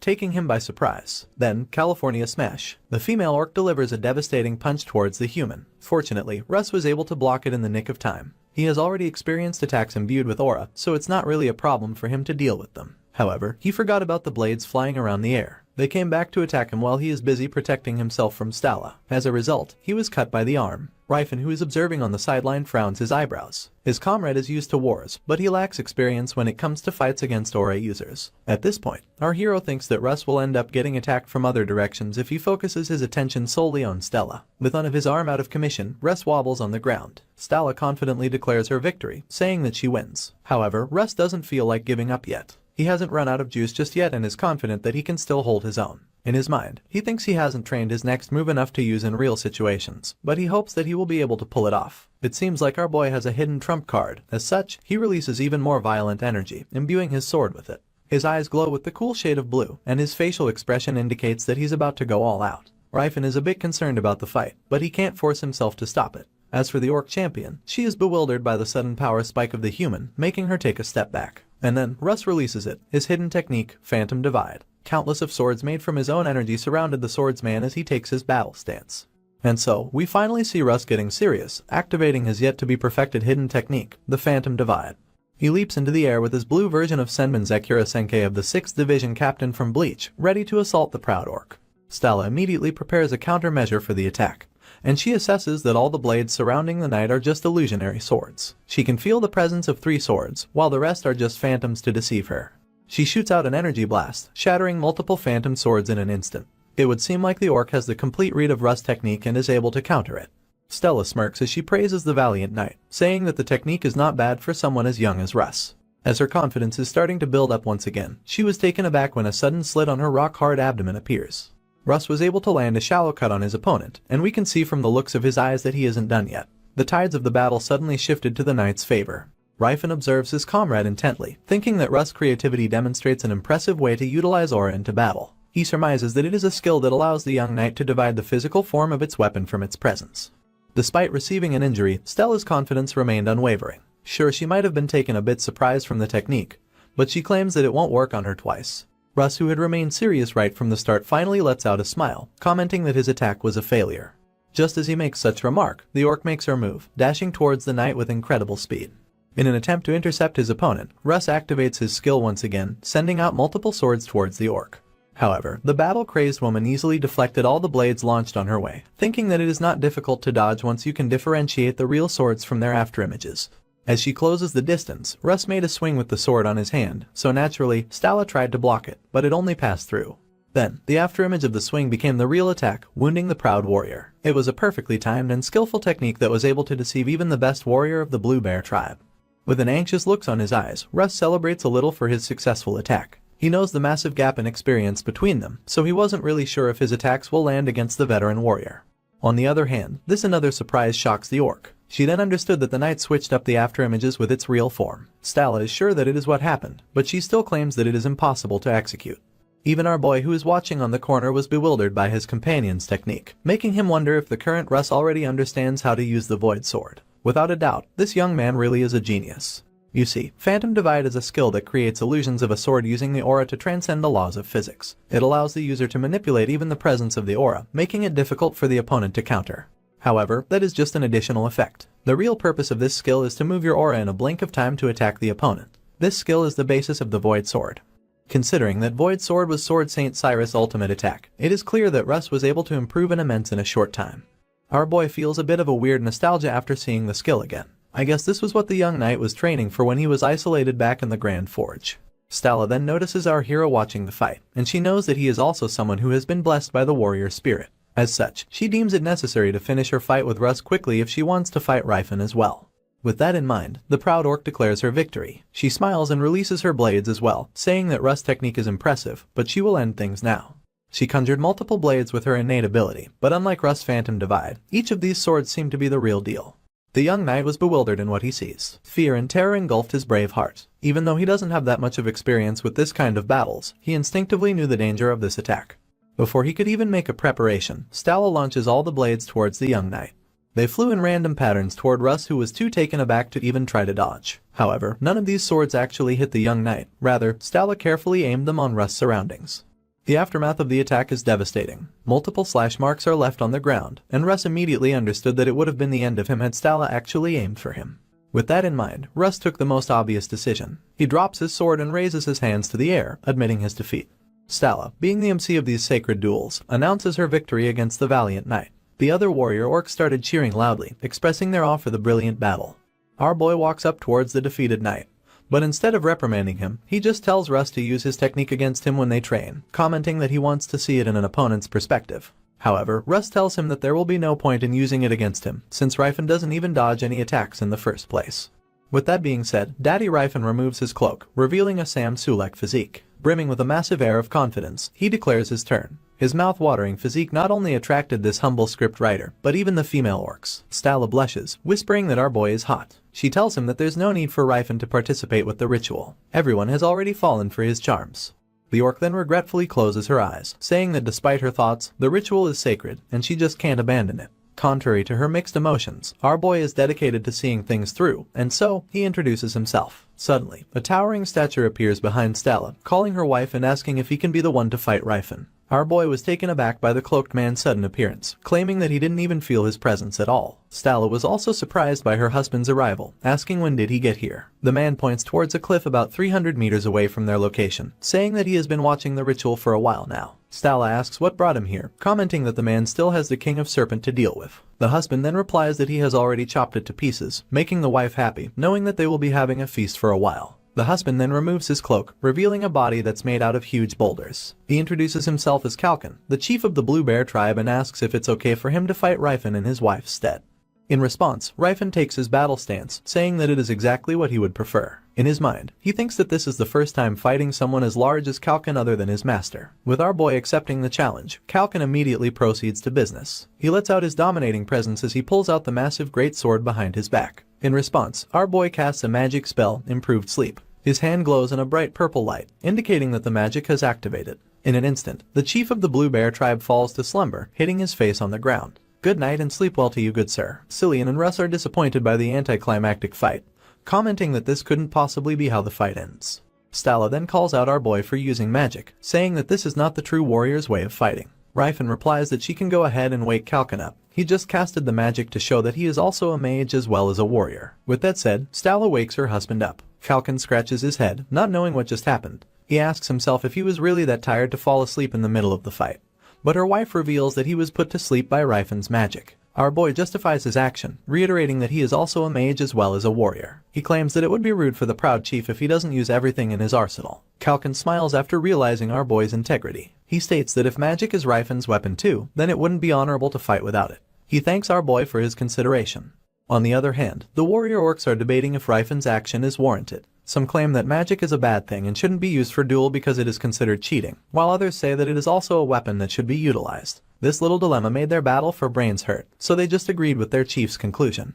In our boy's mind, he thinks that he will be able to earn the Blue Bear tribe's trust faster than in his past life, thanks to this muscular physique of his. With all said and done, he takes his battle stance once again and shouts for the ritual to begin. Our boy's fist and Kalkin's great sword collide with each other, creating a powerful collision of overwhelming auras. In a distance away from the battlefield, we see a decapitated head of a giant monster. A lone green orc is standing near the hunted monster, commenting that his tribe will be set for food for a while with this successful hunt. Then, an adorable wolf stares at him with an eye all fur parents can relate to. It is the gaze of a little rascal begging for food after being naughty for the whole day. Of course, who can resist their adorable pet's plea? I know I can't, and so does this orc. He tosses a piece of meat to the wolf which it catches perfectly. Then, a powerful surge of energy rises from a distance, catching the green orc's attention. He wonders what that bright light could be. Even though he's asking this question, he already knows that a battle is taking place. As someone from the fight-loving race, the green orc smiles, thinking that it is time for him to head back. Going back to the match, Ryfen and Kalkin are enjoying the fight. The two have the brightest smiles on their faces as they charge toward each other. Our boy's fist and the orc's weapon collide once again, and every time they do, the surrounding is being transformed by the impact. It is without a doubt that this is a battle between two unbelievably strong warriors. Ryfen then pulls back his fist in preparation for a devastating punch. He charges energy into it, as if he is Paul Phoenix from Tekken. When your opponent does that, you better be sure to get the hell out of the way.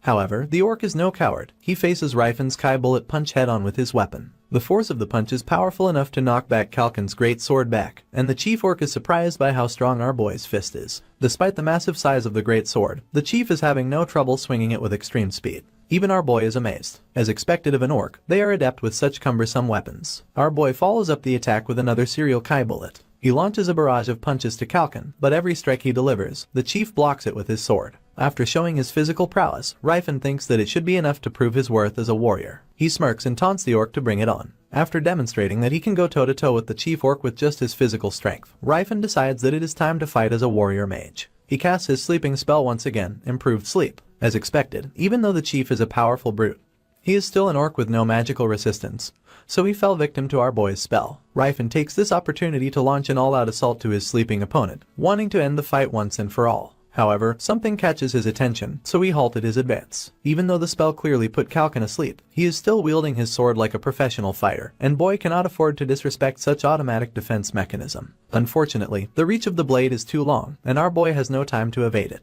He takes a direct hit to his abdomen as a result. This made our boy doubt his magic, wondering if the improved spell failed to work on the orc chief. However, no matter how you look at it, Kalkin is currently strolling peacefully in dreamland. Cillian expresses his amazement from Kalkin's auto-defense mode, pondering if all aura users are capable of such feat of fighting while sleeping. On the other hand, Russ is absolutely bewildered. As an aura user himself, he felt like he has a lot to learn. He states that he didn't know that you could use aura like that to manipulate your reflexes and deems that he should practice it too. The drowsing effect of the spell wears off and Kalkin wakes up like nothing happened. In Ryfen's mind, he contemplates about the fact that he hasn't seen something like this before in his past life. Well, he thinks that it must be the case since he only charmed the orcs back then to fend off psychological type spells. Our boy then casts a paralyzing magic to the chief orc and of course, having no aptitude for magic, Kalkin naturally took the hit. It's clear now for our boy that Kalkin doesn't have any magic resistance just like any other orcs. Even now, the paralyzing effect of the spells is rendering him unable to attack. However, the chief goes into automatic battle mode and keeps fighting despite getting afflicted with debuffs. He is making up for his weakness with his aura usage. The duration of the spell expires and Kalkin immediately jumps towards our hero. As he was about to swing his blade, the chief orc mentions how fun this battle is for him. In response, Ryfen smiles, praising the orc for the awesome technique. Well, our boy could use a different spell and absolutely obliterate Kalkin without breaking a sweat, but he wouldn't do that because he wants to fight like a true warrior. The two titans clashed once more, trading blows for blows, swing for swing.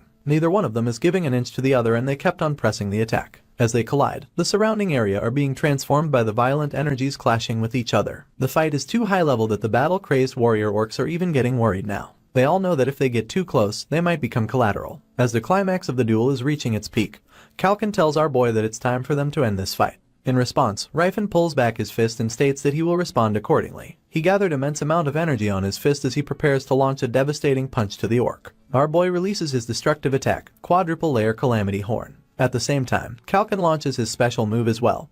He swings his great sword with great vigor, releasing his ultimate technique, Cliff Dropper. The scene zooms out, and we see the destructive result of the two powerful strikes colliding with each other. Pebbles, rocks, stones, and even boulders are blown off into the sky from the impact. Even though massive chunks of Earth's pieces are flying into the air, it seems like the two are still on a stalemate in terms of brute force. The violent torrent of energy surging in the air slowly dissipates, indicating that the battle has ended. It wasn't yet revealed who won between Ryfen and Kalkin, but in the next panel, we see our boy receiving a medical treatment from Cillian while groaning in pain. Ryfen complains, asking the trap dude how long the treatment will actually take. Getting annoyed by his noisy patient, Cillian scornfully answers that he only needs a few moments and if possible, he wants Ryfen to stop being a crybaby idiot. Stella, who was acting as judge for the fight, announced that the fight was a draw. She states that both of the fighters' energies are like that of twins who were born together. Hearing our boy complain a lot about the healing process, the dwarf got curious and asks if Philanence's divine healing is really that painful. Cillian answers that it is because the opponent's aura is still left behind Rifen's body. You see, aura, divine power, and mana are all different elements. Aura won't react as harshly like mana and divine power do against each other, but it still doesn't mesh well. Cillian then turns his attention to Kalkin, who is evidently beaten up as well as he leans on his wife. The chief warrior answers that he's fine, stating that his injuries will heal by themselves if he just leaves it be. Kalkin then comments our boy, saying that he acknowledges him as a trustworthy warrior. With that said, he declares that all the human heroes present today are now their brothers. He remarks how delightful it is to have new brothers join them. And since they argued with their swords, it is now time for them to make up with alcohol. Did someone say alcohol? Count me in. I'm just kidding. As the night falls, our hero and the Blue Bear tribe gathered around a campfire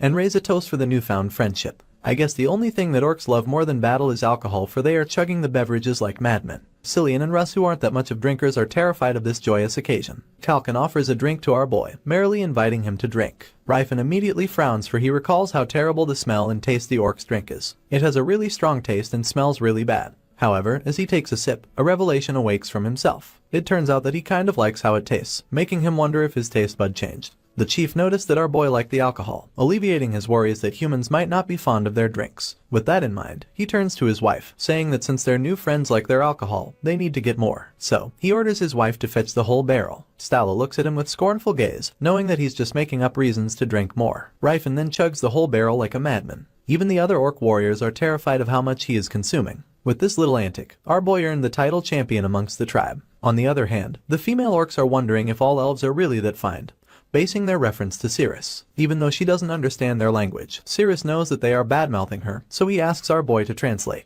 Rifen states that they are calling her fat because for the orcs, if they cannot see your muscles, you are immediately fat. They then turn their attention towards Cillian, wondering how a boy could have such a thin stature, commenting that he looks like on the brink of death. As such, they are forcing the poor dude to eat more. Meanwhile, Russ is contemplating by himself. The warm welcome, the joyous celebration, it's all new to him. Before, he thought that orcs are just barbaric creature incapable of accepting humans, so he wonders if this scene is exactly what Rifen wanted to show to him. Suddenly, something catches the attention of Kalkin, saying that the shepherd is back. The so-called shepherd is surprised to see Rifen, saying that his savior has come to pay a visit. Our boy's eyes widened as he sees who this person is. He then recalls the time when he met a thin green orc almost on the brink of death. The one they are calling shepherd is none other than Tathid. Contrary to when our boy saved him, he is now buffed and muscular, befitting his title as a warrior orc. Tathid is delighted that his savior still recognizes him even though he has changed quite a bit since their last encounter. Nonetheless, the look on his eyes still expresses gratitude towards our hero. Kalkin is surprised to learn that the two know each other. Tathid immediately explains that Rifen is his savior, the one that led him into the tribe.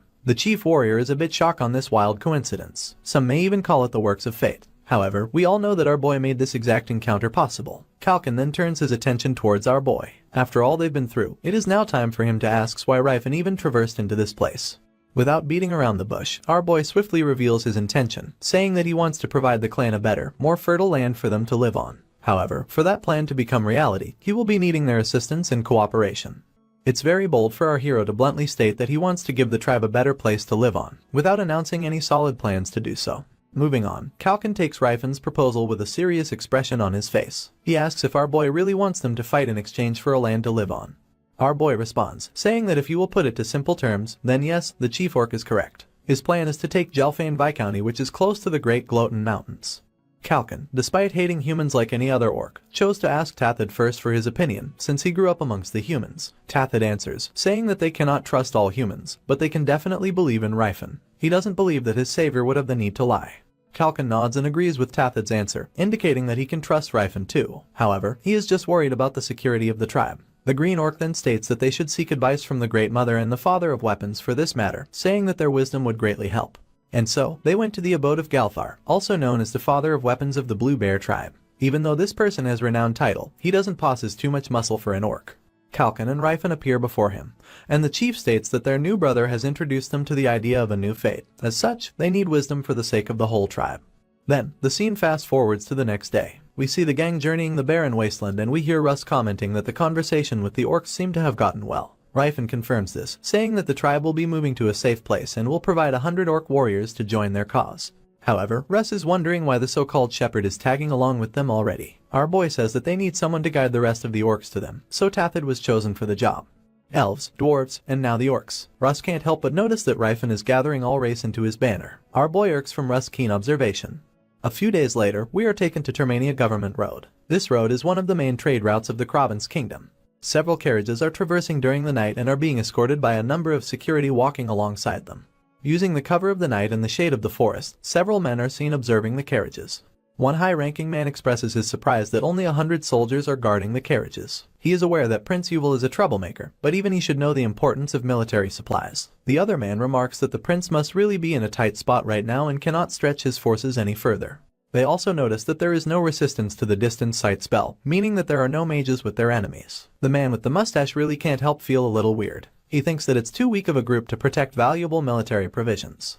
Upon closer inspection, he doesn't even see any proper mounted knights amongst the security. It's like they are all kids since they are all small. Probably the most noticeable one is the mounted orc, leading the knight to think that the enemies must have disguised civilians as soldiers.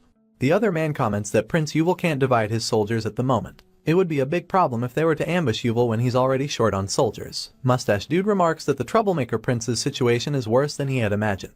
He then gives his order to his men hiding in the shadow. The opponents are just boys. He states that they will run away if they just give them a little scare, so they should go easy on the enemies. As such, they all remove their cloak, revealing a group of cavaliers. They charge towards their adversary. The commander shouts valiantly that in the name of their real king, Karsus, he orders them to put down their swords and kneel.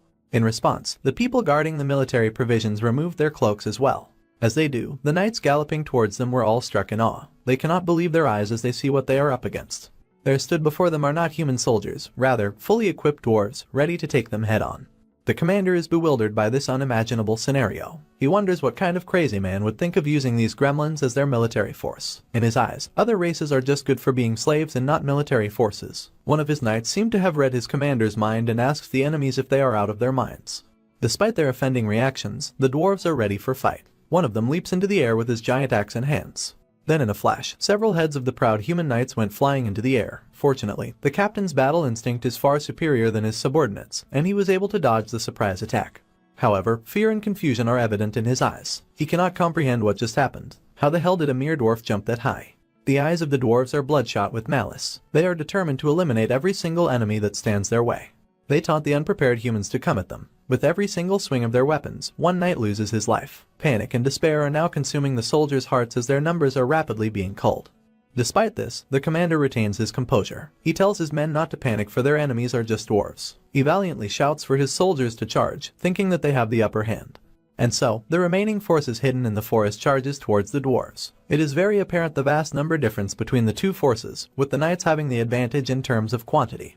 The dwarves assesses that they are up against 800 strong infantry, which is about 8 times more than their own number. Despite the number gap, their savior, pertaining to Ryfin, still told them to not use their aura, so it will take some time to defeat the knights. Bro, they are outnumbered and yet, they still have the audacity to hold back. These dwarves are total chads. The two forces collide with each other, and the situation turned out to be a full frontal assault. Looking down on their opponents, the knights reassure themselves that they are only up against mere dwarves. These small creatures are no match for them.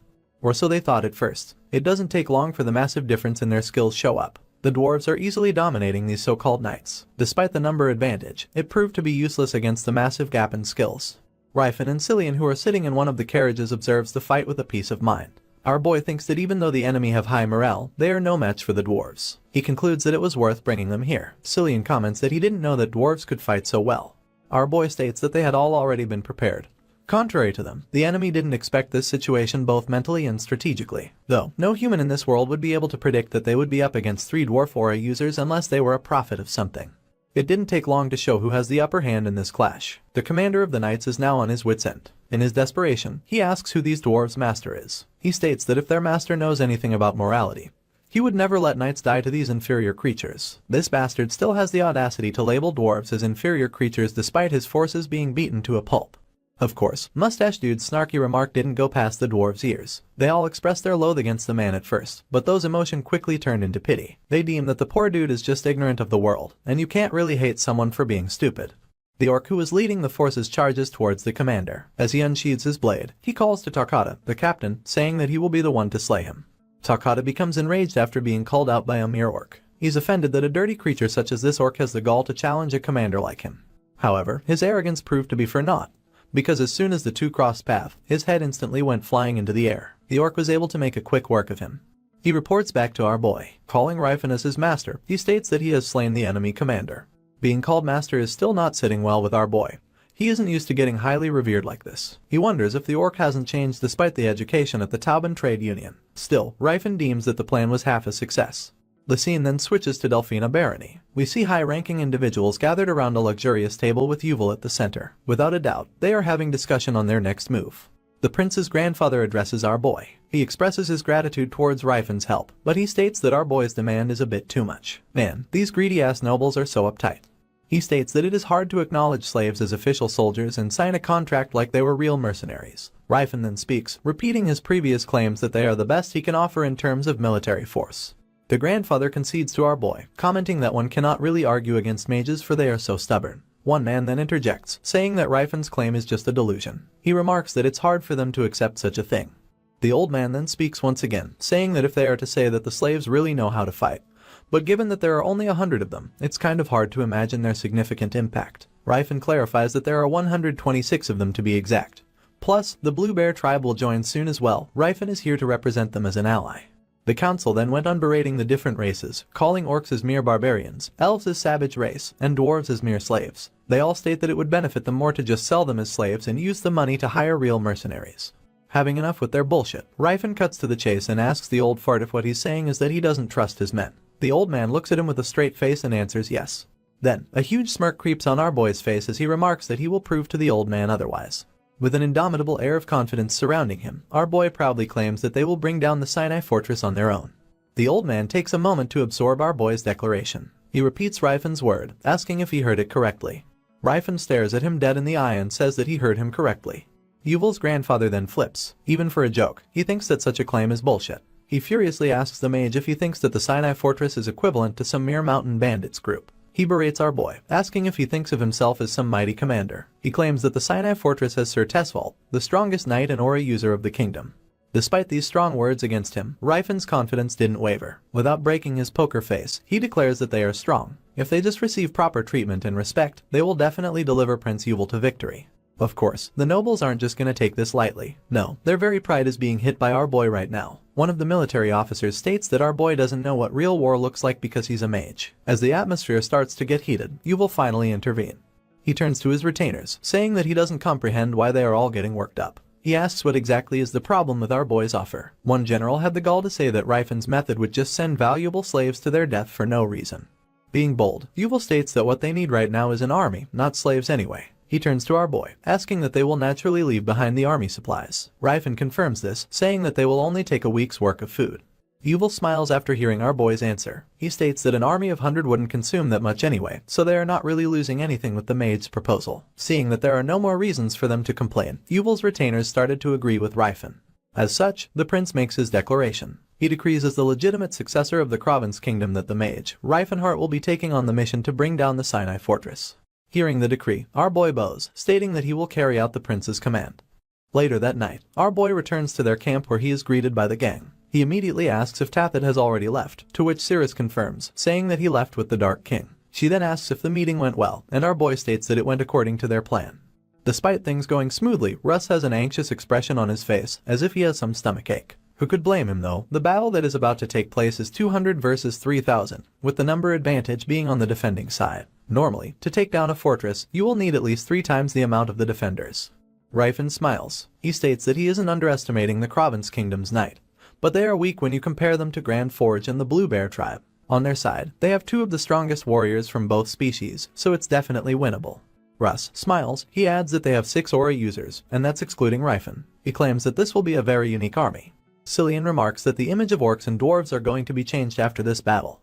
Then, someone joins the conversation, saying that the same goes for the elves as well. They all turn their attention to their sudden visitor. It is none other than Elder Rilhard. The wise elf states that Elfenheim was resurrected thanks to Rifen. With that, the humans won't be able to treat the elves as weaklings anymore. Rilhard then extends his hand, and a massive fire spirit appears. With the resurrection of the sacred tree, the elves have regained their innate abilities. Cillian is in awe with the enormous fire spirit right in front of him. Rilhard states that with time, the other elves will also realize that Elfenheim has been resurrected. Suddenly, His Majesty, Yuval, joins the party as well, asking what's the ruckus is all about. Of course, they are surprised by the sudden appearance of the prince. Yuval states that he came because Phineas said that she wanted to meet the other dwarves.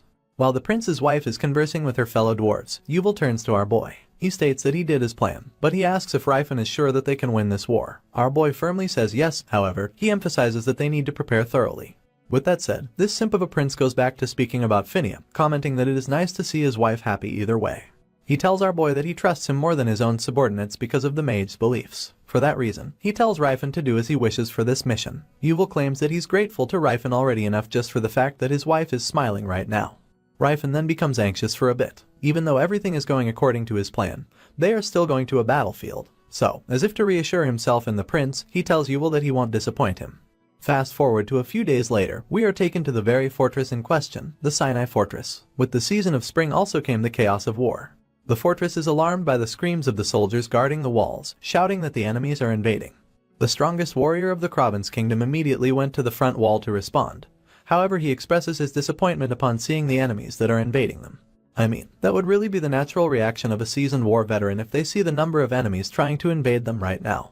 Upon inspecting it more, he notices that there are no humans amongst the invading army. They are mostly dwarves. As confusing as it is, the coat of arms that their enemy are wearing is definitely that of Yuval's emblem. This made Tesfault wonder if the prince is serious about sending an army with just these. He comments that price-wise, these slaves are pricier than humans, so he cannot understand why the prince is basically wasting money like this. His attendant then states that possibility that this is a trap. Tesfault then issues his command. He tells the mages to keep an eye on the enemy and get together 10 knights with 50 soldiers each. The second in command says that it is an excessive force for those mere dwarves, but Tesfault says that they will need that many to escape just in case that this attack is really a trap. He tells his attendant to kill all the dwarves and male elves. As for the female elves, they are to be captured alive. The second in command then comments that a female elf with a sword will fetch a high price, so he is now convinced that this will be a good loot for them. And so, the knights that are chosen to fend of the attacking army charges. They chat amongst themselves, saying that this is such a ridiculous situation, thinking that the slaves are no match for them. They all thought that this will be a walk in the park when suddenly, a single explosion turned their supposed easy mission into a nightmare. The knight leading the charge falls to the ground, lifeless. As the enemies closes the distance, the dwarves finally release their overwhelming auras. Rifen permitted them to go wild for this battle, and they intend to do just that. Unable to hold back their fervor for battle any longer, the dwarves no longer waited for the knights. They went ahead to charge towards them. Meanwhile, the infantry is still trying to figure out what just happened. In an instant, their commander, Sir Zalt, has fallen. They then realize that they aren't fighting against mere dwarves. They are in the presence of what they call monsters. Contrary to their crumbling morale, the dwarves are getting more fired up every second. Finally, they can avenge their kind which were oppressed by the humans. It has been a while since these blood-crazed dwarves have fought properly, so they are really letting loose, massacring these helpless knights. The mace-wielding dwarf shouts, telling his comrades to show these humans their real power. At this moment, Tesfault, the so-called kingdom's strongest, is about to shit his pants. He cannot comprehend what he is seeing right now. There's just no way that mere dwarves could use auras. His attendant is as pale as ghost as he asks the commander for their next course of action. Then, a mage approaches them. He tells Tesfault that if the enemies are really aura users, the fortress gate may be in great danger. With the appearance of this mage, Tesfault regains his composure. He orders his men to activate the defense spell first. The mage raises his hands and began chanting his spell. Massive magical circles surrounded the whole fortress and started creating protective barrier. Cillian and Rifen, who are observing from a distant, comment that the defense spell casted right now is pretty high level. Our boy states that it makes sense, given the size of the fortress. Cillian expresses his thoughts, saying that they might be at a disadvantage here, but our boy says that it's fine. In response to the massive defensive spell, the elves began singing their praises. With the sacred tree being resurrected, their control of spirit magic has grown exponentially. They are able to summon several infernal spirits. Large monsters made from fire slowly creeps towards the fortress gates. Tesfault shouts in despair, asking what the hell are they really up against. He commands his soldier to fire their arrows. However, the arrows aren't enough to hurt the fire spirits. Since they don't really have physical form and are just made of fire, arrows have no effect on them. The terrified attendant comments that the entities look just like some spirit spell he has seen in picture book. Tesfault then asks what the hell is he even talking about. He states that the elves are incapable of using spirit magic. Unfortunately for them, it won't really help their current situation even if they learn the truth. Right now, the spell that is protecting the gates are close to being annihilated. As the spell shatters, the dwarves commend the elves and start charging towards the gate. With just one swing of the dwarf's axe imbued with aura, the massive gate that's protecting the Sinai fortress crumbles. The knights are now in total panic. They didn't expect that a mere army of a few hundreds are able to take down their defense this quickly. Lacking of better words to put it, they all scream that the demons have breached the gates. Continuing the battle, the gate of the Sinai fortress crumbles with the combined power of the dwarves and elves, making their grand entrance like some superhero characters. Finally, Tesfault, who is arrogantly watching the battle on the sideline, is now forced to move out. He assembles the Fernando Knight Order and charges towards the heat of the battle. Clouded by the title of being the strongest knight of the Province Kingdom, he arrogantly tells his knights to focus on the other monsters while he handles the intruders that made into the fortress. Cardamite accepts the challenge of the arrogant bastard. However, unlike the knights who are too full of themselves, the dwarf acknowledges the strength of his enemy and tells his comrades, Maloid and Sloidal, to protect the others. They warn him that the knight he's about to face is an aura user as well. Charging valiantly towards the enemy, Tesfault declares that the lowly slaves are forgetting their place, stating that mere dwarves cannot pretend to be aura users. In response, Cardamite leaps into the air, wielding his great axe. He activates his aura as well. We can see that these two are dedicated to eliminating their adversary as soon as possible. The dwarf's axe and the knight's sword clash against each other, creating a powerful surge of energy at the point of impact. I pity the poor horse who also had to absorb the energy from the clash. This is surely animal abuse. As it turns out, we should be more concerned about Tesfault rather than the horse, because the man is bewildered upon receiving the dwarf's strike. A single drop of sweat drips down his frowned face. He thought that he's leagues above the dwarf, but he was proven wrong with a single exchange of blow. On the other hand, Cardamite is also giving props to his opponent. Although the knight is far younger than him in terms of age, he deems that the knight isn't half bad. It made him realize that humans do develop and learn faster than other species. The Order of the Knights is far more astonished than the two currently fighting. Seeing a dwarf use aura is surprising enough already, but for him not to lose instantly to Sir Tesfault, who is known as the strongest aura user of the Province Kingdom, is an unbelievable fact. Our boy, Ryfin, who is watching from the outside, breathes a sigh of relief. It was really a good thing for them that Cardamite is holding his own against Tesfault, and is rather performing very well. However, our boy knows that his soldiers are now feeling the fatigue from the battle. Well, it's not really surprising given their puny numbers trying to take over an entire fortress. Russ is getting anxious as well. His standing as a proud knight won't allow him to sit idly by while his comrades are fighting for their lives. He asks Ryfin if they'll just continue to watch on the sidelines. Our boy tells him that this battle is not only about taking over the fortress, but also to show the world the true strength of the other species so they cannot intervene. However, Russ states that all of that grand vision will be all for naught if they lose this battle. Ryfin acknowledges Russ's concern, and he frowns for a bit. But there is a good reason why our boy isn't jumping into the fight.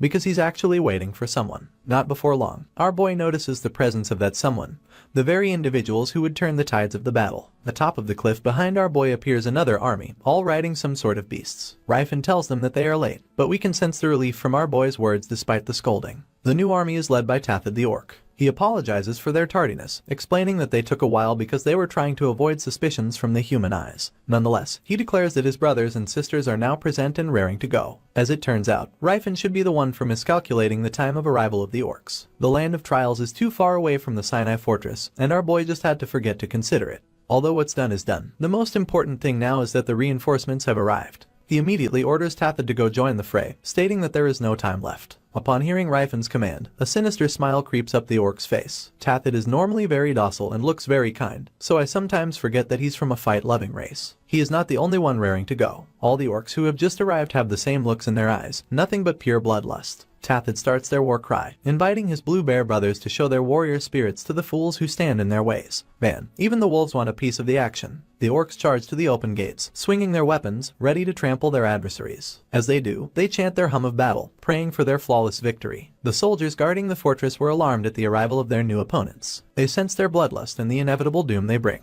The two forces collide with each other, and it's very apparent who has the upper hand. The muscular warriors made quick work of the guards. It was too easy, as if taking a candy from a child. With every swing of their weapons, a soldier loses his life. For the ones who are guarding the Sinai fortress, it is nothing but a scene from a nightmare. But for the perspective of the orcs, this battle is their first step to true equality and freedom. Chaos consumed the ranks of the soldiers and the sense of despair quickly devoured their hearts, resulting to a quick drop of morale. The knights tried to encourage them, declaring that their enemies are just lowly monsters, but even those petty insults are nothing but desperate taunts and a futile attempt to ease their hearts. The reality is different. They can view them as mere monsters or slaves all they want. The reality remains unchanged that they are getting massacred one-sidedly. Our boy smiles as he watches how the battle is unfolding. He's sure that the knights are pretty shocked by the prowess of the so-called slaves. In this era, humans don't know anything about the ways the otherworldly species fight. Elves prefer thin and light weapons. Dwarves like long weapons. Trolls like weapons made from nature, whether it be bones or wood. And orcs think that a big and beautiful weapon is the best. Orcs' weapons are great in destructive power as well as the spirit weapons. When the orcs used their innate abilities to control their blades telepathically, the human soldiers thought that the weapons were possessed. Cillian comments that he already knew that the orc warriors were strong. But he didn't expect that the battle would turn out to be a one-sided massacre. Rifen states that Spirit's weapons have many flaws in reality, but since the humans are ignorant of it, they are getting killed too easily. Our boy can't help but comment how this world has not made a fool out of only the otherworldly species. The humans are also equally idiots. Kalkin also makes his appearance. Swinging his great sword imbued with aura, he devastates the battlefield like a madman. Going back to the fight of Tesvault and Cardamite, the former is slowly getting pushed back by the latter. Despair is slowly engulfing the heart of the proud knight. All he can ever think about is just what the hell is actually going on. Rifen comments that even though they are the one who is commencing the siege, it still doesn't feel good watching humans die like this, a statement which Cillian wholeheartedly agrees. However, the two know that despite that, these other species are just trying to live their lives. They are fighting for a future where they wouldn't be trampled by the human race anymore. Cardamite raises his axe and proudly declares that the enemy commander has been slain. Sir Tesvault, the one known as the strongest aura user of the Krabben's kingdom, has fallen. Our boy's army shouts, declaring their victory. The scene then changes to the Krabben's kingdom's capital, Kroton.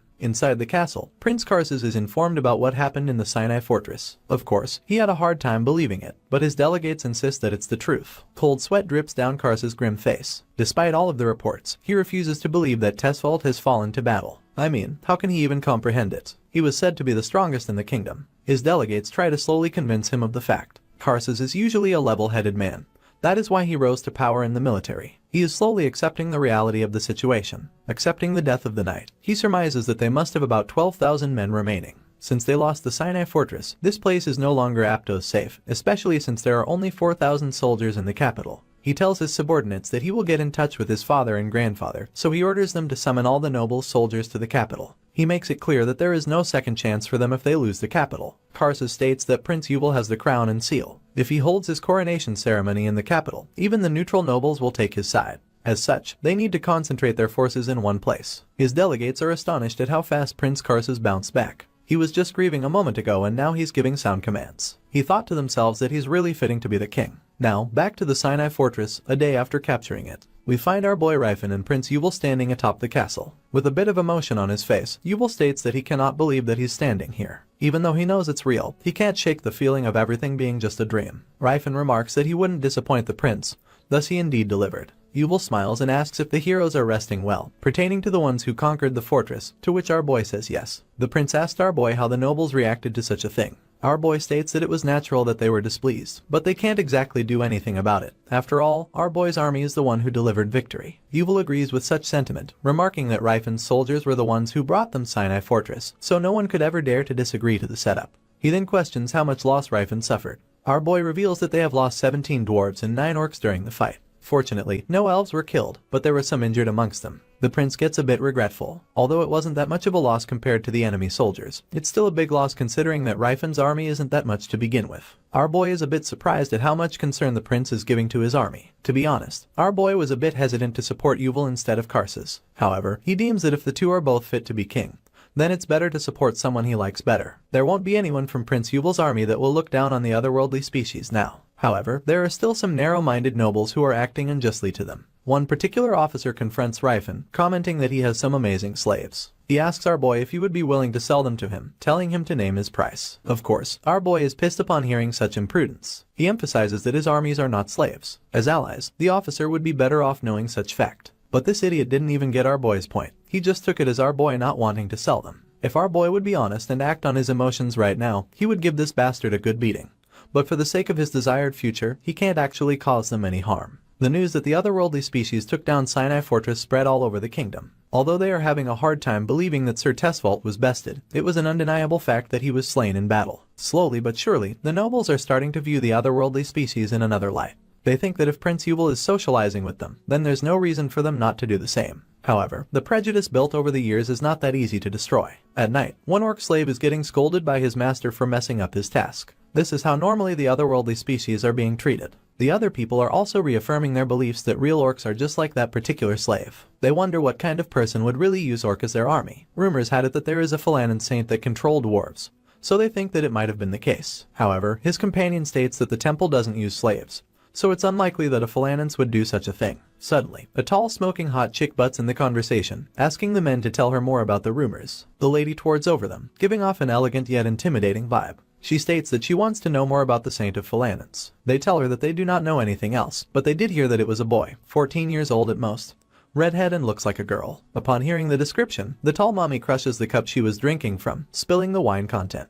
As she regains her composure, she licks the liquid from her hand as she thinks that she has finally found the person she is looking for, Cillian Phil Marcis, the one she claims to be her fiancé. Meanwhile, in the center of Kravensled Great Plains, a massive number of soldiers have gathered. On the left side, the one with the number advantage is the Karsa's army, while on the other side, bearing the blue-golden flag is Prince Yuval's army. The two sides are finally facing each other for what might seem an all-out war. The Karsa's faction has 10,000 troops at their disposal, while their adversary only has a measly 3,000 troops. Naturally, our boy is in the Yuval's faction along with his army. As he expected from Karsa's, the prince summoned the entirety of his army as soon as he heard that Sinai Fortress fell. One of Karsa's generals, Ravenbond Spirius, who is an aura user, steps forward, asking if there is a hero amongst Yuval's army, and if so, he would like to have a fair duel with them. He was answered by a deafening silence, leading him to assume that all of Yuval's army are just cowards and only use cowardly tactics to best Sir Tesfal. Yuval's knights recognize Spirius and his Brozen's demonic sword. Cardamite is thinking of stepping up. He assesses that the man is weaker than Tesfal, so he wouldn't really struggle fighting him. However, before he could volunteer, there was already someone who stepped up to the challenge. A young knight clad with blue aura, it's none other than our boy, Russ. He introduces himself as someone fighting for Prince Yuval, stating that it is an honor to duel against Sir Spirius. Spirius praises the valiant knight, remarking that he doesn't even look 30. Russ accepts the compliment and warns the knight that this won't be an easy fight. As such, the two clash swords. They trade blows after blows with each other, sizing the capabilities of one another. As of the moment, the two seems to be dead, even for they are not really using their aura abilities right now, they are just using it to increase their physical power. Yuval's camp rejoices to learn that they have an aura user on their side as well. They wonder who that young human might be, but ultimately, they are just glad that he is on their side. Karsus wears a grim expression on his face. He realized that Prince Yuval has more aura users in his faction compared to the whole kingdom of Kravens. Just the existence of an aura user alone raises the morale of an army. He prays to heaven for Spirius to win this duel. Going back to the fight, Spirius once again praises our boy, saying that he is pretty skilled for such a young age. Russ returns the compliment, stating that he isn't half bad either. The two seem to be enjoying their fight against a strong opponent.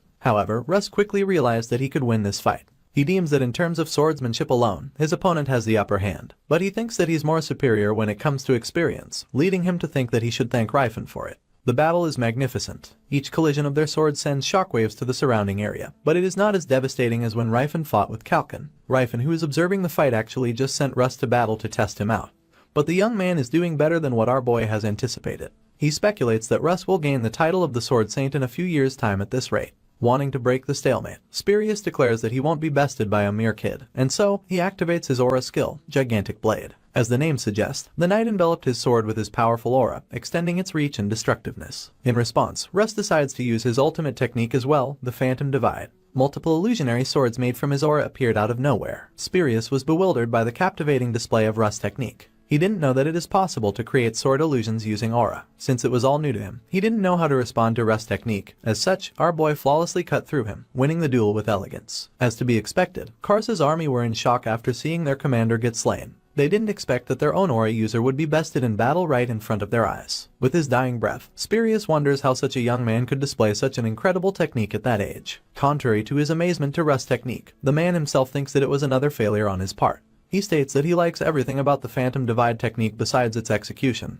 hinting that it is still imperfect. Prince Karsus clicks his tongue. With his vast experience of leading the military, he knows that Spirius' defeat would take a huge blow in their prowess as well as their morale. However, he knows that he can't just back down because of a mere duel. He still has the number advantage, and he wouldn't want to lose face now. With that in mind, he commands his entire army to launch an all-out assault against their adversary. In response, Prince Yuval does the same. He orders his soldiers to charge, marking the start of the war. Russ also tells Ryfen's army to join the fray, and the orcs are more than willing to obey. With bloodlust in their eyes, they fearlessly charge towards the enemies. As they do, they chant these very words, "Fight until your hearts bursts." Repeating it over and over, Karsa's cavalry unit clashes with the orcs' wolf riders. From afar, it is clearly evident who has the advantage in skills. The knights reassure themselves that they have the number advantage. Once they get their enemies off their horses, it would be easy to finish them off. However, they realize that their enemies aren't riding horses. Rather, they are on ferocious and vicious wolves that can fight alongside their riders. Prince Yuval is starting to grasp the reality of the situation. Although they are superior in number, this isn't a battle they can win with numbers alone. He realizes that the rumors about the Sinai Fortress are indeed true. He asks his army what the hell is the special officer Sade is doing. Then, a report comes, stating that Sir Sade was unable to get through to the enemy headquarters. It is an unbelievable scenario. The Special Ops have about 1,000 troops, while Yuval's headquarters has only 200 soldiers. However, the headquarters is not guarded by ordinary soldiers. It is being held down by 200 strong dwarves. Since they are not as nimble as the other races, they are best suited for holding down the fort. The elves have also joined the fray. More accurately, their Ifrit summons have entered the battlefield to cause chaos on their enemy line. Karsus orders his mages to cast countermeasure against the fire monsters with magic. However, when they tried, they realized that there was something interfering with their mana flow, thus, they can't use magic. As mages themselves, they wonder just what kind of powerful mage the other side has to be able to cast such wide-scale interference. It puzzles them that if there is someone as skilled as that on the enemy side, why are they not casting high-level spells? Of course, the one causing the interference is none other than our boy Rifen. Although he lacks mana, he is very skilled in magic and is very confident with his skills. Cirrus is also causing nightmares in the battlefield. Using her wind spirit as a trampoline, she brings chaos to the enemy's ranks. They become so terrified at her that they gave her the nickname Elf Witch. Seeing the scale of the battle tipping away from their victory, Prince Karsus is left with no other choice but to retreat. Prince Yuval proclaims their victory, followed by the deafening cheer of his army. It is truly an unbelievable feat. An army of 3,000 has defeated an opponent 4 times their number. The war, which would eventually be named by the Battle of Ledent by historians, ended in Prince Yuval's victory. After the battle, the prince sets off to the Hendrik County where he was welcomed with the massive support of the citizens, calling him the true king. Prince Yuval can't help but be irked. Just yesterday, the people were siding with Karsus after all. His adjutant informs him that Prince Karsus is staying in Croton and is preparing for another battle. But the good news is that several nobles are now swearing their loyalty to Yuval. The prince smiles and calls them snakes, which is the best thing to describe them. Despite their victory, there are still a few nobles who remain neutral and are not taking sides. The adjutant tells the prince that it is best to convince the neutral nobles to join their side, so he pleads the prince to convince them. Yuval becomes confused and asks why, but the old man just stared at him and says that it is a good question. Prince Yuval immediately knows what he has to do. He must become a king who genuinely cares for his citizens, as it is the least he can do for this nation. Later in Hendrik County, the guards block the passage of a certain individual. They surmise that the visitor seems to be a paladin of Sayre, so they ask them their purpose. According to the guards, the person definitely has a beautiful face attached to her body, but her statue is strangely large as she towers over them. Moving forward, we see the tall mommy's fiancé, Cillian, doing push-ups. He's already at the 32nd count and we see our boy Rifen monitoring his progress. Seeing that Cillian can no longer push through 33, he tells him to move to squat for now and let his arms rest. Cillian was called a young saint by Prince Yuval's army because of his performance in the last battle. It left a deep impression on everyone that a young girl, or at least that's what they thought, was brave enough to roam through the battlefield, healing people. Due to him being mistaken as a brave young girl, Cillian is pushing himself to the limits in order to gain muscle. Rifen tells him to take a rest first, but the boy won't back down no matter what. They then see Cirrus trying to make up with her spirit companion, Salina. The spirit is pouting badly, and I think we all know why. It's because she was used as a trampoline once again. The elf desperately tries to apologize, saying that it was a matter of life and death. Rifen teases her, saying that he already warned her that Salina would be mad. However, the naughty elf isn't feeling any remorse. Rather, she states that Salina would just forget about what happened eventually, commenting that a spirit's memory retention is only slightly better than a goldfish's. This snarky remark made our boy wonder if Cirrus is actually friends with spirits. It made him think if Cirrus' personality was always like this and she was just faking it in her past life. Suddenly, a soldier asks for Rifen's attention, stating that there is a woman wanting to see him, making our boy confused. The soldier clarifies that the woman specifically said that she wants to see the saint first, but he thinks that it is better if she goes through Rifen first. Judging from the dumb expression on his face, our boy has actually no idea what's going on. Inside the reception room, we see the gorgeous chick presenting herself to Sir Rifen with proper manner. She introduces herself as Christine, a paladin and a sword of Sayre. Our boy wonders if Teslan has a younger sister or something. He inquires the lady for her purpose of her visit, to which she states that she was looking for the priest of Philanens, Cillian Philmarsus. Rifen follows up his question, asking why she is wanting to see the young saint. Speaking of the devil, Cillian barges into the room, asking who is here to see him, but he stops mid-sentence as he sees the girl. Christine's serious and cold demeanor immediately lightens up after seeing the redhead. She smiles widely as she calls for his name. Contrary to the girl's happy expression, Cillian's reaction was that of horror after seeing Christine. The tall chick swiftly closes the gap between them and clings to Cillian, asking how long he is going to try and avoid their fate together. The poor kid desperately tries to deny her words, saying that he isn't her love, and their meeting is not the works of fate at all. Intrigued and concerned for Cillian's safety, Rifen quickly jumps in between them and asks the gal what's her relation with Cillian. Christine stares blankly for a second before letting out an oddly terrifying smile. It is the face someone makes when they spot their prey. Emitting an aura of love around her, she proclaims that she and Cillian were permitted marriage in the name of the great god. Later on, we see Cillian hurriedly packing his things up. Fear is embossed on his face as he tells Rifen that he needs to get away from here as soon as possible. Not even the renowned brave saint can match the overwhelming love of his fiancée. Our boy is truly getting confused at this point, so he asks Cillian if the two of them are really engaged. The boy quickly turns around with a furious expression on his face, immediately denying the idea. You see, Christine Silistana is from a renowned household in the Halian Kingdom. When she was young, everyone used to say that she would grow up to be a very beautiful woman. She indeed grew up to be a very gorgeous woman. The problem is that she grew way too much, towering over 2 meters tall, around 6.5 feet. That was when an oracle from Sayre came. It stated that Christine is the daughter of God. The gal will live as the sword of God and become mother to a great warrior. Fate shall draw her together with the man of the sun. The Sayre Holy Order appointed her as a paladin and had her build experience. As the sword of the Holy Order, she was dispatched one day to the Vasily Kingdom. That was where she met her self-proclaimed fated man, Cillian Phil Marcis. I don't know who this redhead man with shiny eyes is, but it's definitely not the Cillian we know. How come he looked so manly when he was way young back then? There's something wrong with big chick's eyes. Anyway, Cillian, who had been looking after the injured on the battlefield, became Christine's ideal image of a man. The so-called daughter of God fell in love at first sight. She immediately made a declaration as soon as she returned to the Sayre Holy Order. Christine proudly declared that the oracle has come true and that she has found the father to her future great warrior. The Holy Order was bewildered. Unlike Christine, the Sayre Holy Order's members were very normal people, and there was no way they would accept a marriage between a woman in her mid-20s and a 12-year-old boy. However, the Sayre intervened and gave another oracle, confirming Christine's delusions that Cillian is the one. The Phalanx Holy Order gave a difficult condition to accept the oracle, which is she needs to earn the love of Cillian on her own, and if she does, the marriage will be permitted. And according to the poor kid, that's how hell began, saying it with a very straight face. Rifen summarizes the story, saying that it is basically a politically motivated marriage between the Sayre Holy Order and the Phalanx Holy Order, to which Cillian confirms. The boy adds that Christine's obsession is insane. She will pop up wherever he is and follow him wherever he goes. If the kid will be honest, saying that he joined Rifen on this journey for a pilgrimage was just an excuse to escape from her. He thought that by doing so, she might give up on him. He reveals that he always wanted to be buff, but that desire became more intense once he met Christine. And no, it wasn't for the reason of being able to carry the giant chick. Rather, he thought that she might lose interest on him if he looked more like the other guys. Rifen then comments that if it's just because of her height, then that's not all there is to love. However, Cillian clarifies that he doesn't like her just because of her height but because her personality is terrible. The gal never listens to others and just does whatever she wants. With terror in his voice, Cillian states that Christine has even chosen her future's children's names as well as their life plans. If it's a son, she wants to name him Stein and raise him as a paladin of Sayre. If it is a daughter, she will name her Ellen and make her the saintess of Sayre. However, Cillian protests that he's from Phalanx Holy Order, so he can't just allow his child to be a saintess of another holy order. Our boy admits that Christine's future plan is kind of creepy indeed. Then, something strikes our boy's mind as he absorbs all the information. He asks Cillian to repeat the name of the future daughter, to which the boy answers Ellen. Our boy takes a moment to recall the name from his past life, delving into deep thoughts. As he remembers the name, his face turns pale as if recalling the event of his past life. He then realizes that Cillian is the father of Saintess Ellen. I guess Christine was successful in pursuing Cillian in the past. Saintess Ellen is a priestess of Sayre and one of the strongest 5 fighters of the continent that fought the demon king Riefenhart.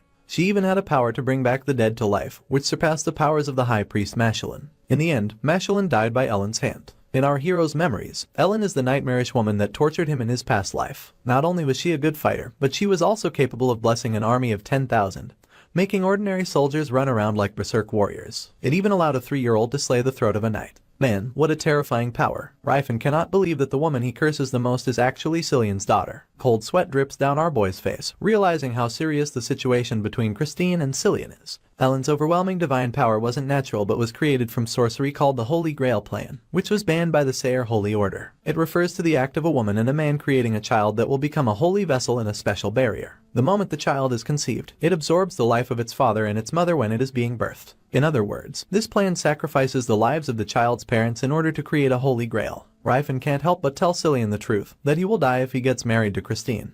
But the kid only took it as a figure of speech. Our boy firmly believes that Cillian really is the father of Saintess Ellen. Now, he knows why he never heard of the kid in his past life despite Cillian being powerful himself. He clarifies his words to the kid, saying that he shouldn't get married to her. Cillian is touched by our boy's words, commenting that he's the only one who took his side. Nonetheless, the pitiful kid bids farewell to our hero, stating that he's going to run away now. Our boy was surprised that he was leaving now, thinking that he was just joking about running away. The guard in the area overhears their conversation. They thought that the saint had some disagreement with the mage causing him to leave. Looking dejected, Cillian remarks that he doesn't know what will happen to him if he stays here and gets involved with Christine. Rifen understands where he is coming from, but to leave this soon is a bit troubling. Cillian is not just someone who is useful to the team anymore, he's more than that. For Rifen, Cillian is a person who validated his dreams and an important member of his team. He tries to convince the kid to think it through, saying that there's no guarantee that Christine won't find him again if he leaves. The kid turns around and looks at our boy with sincere eyes, asking if he's going to stop the unpredictable paladin. However, instead of answering his question, Rifen gives a question of his own,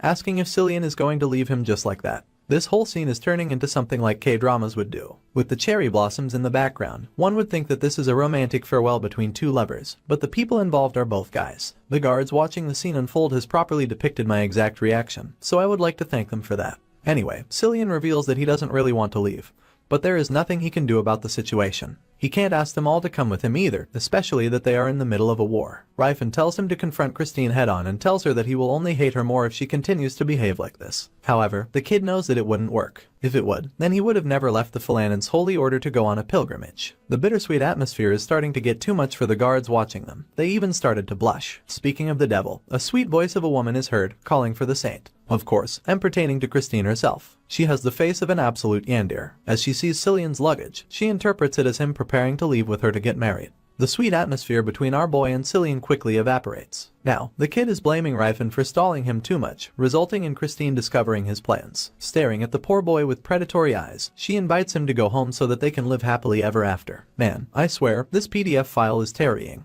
She even tells him that they can have one daughter and one son immediately. Terrified, the kid tells her to back off, emphasizing that he really doesn't want to go along with her plan. Unfortunately, the lady only took it as the boy being shy. Rifen realizes that Cillian's words are all true, that this woman doesn't really know how to listen. So, he interjects the conversation and asks why he chose Cillian. Christine turns towards him and gives him a very simple answer. If it is with Cillian, then the height of their children would be balanced, with her being tall and Cillian being short. Not gonna lie, Rifen finds it to be a very good reason. Christine then asks Cillian if he would like to pass down his divine punishment, which is being a shorty, to his children. The boy states that it isn't a divine punishment to be short. I mean, the kid hasn't even reached adulthood yet, so he might grow in time. Like a scene from a horror movie, Christine zooms towards his face saying that Cillian is worried about being short while she is worried because she has grown too much. That in itself is the work of fate. I can't really imagine how it would turn out if these two lived together. I'm already pitying the poor boy. Backed into a corner, Cillian takes it to the extreme and boldly tells his partner that she can't accept her love because he's already in love with someone else. Of course, this turned out to be the shock of a lifetime for the giant chick. Her eyes lost all their glimmer and became the eyes of Illumi Zoldyck from Hunter x Hunter. Adding more bombshell, Cillian clings to Rifen. He declares that he's actually dating Rifen, so he can't really accept her love. Now, even our boy was frozen solid about this shocking development.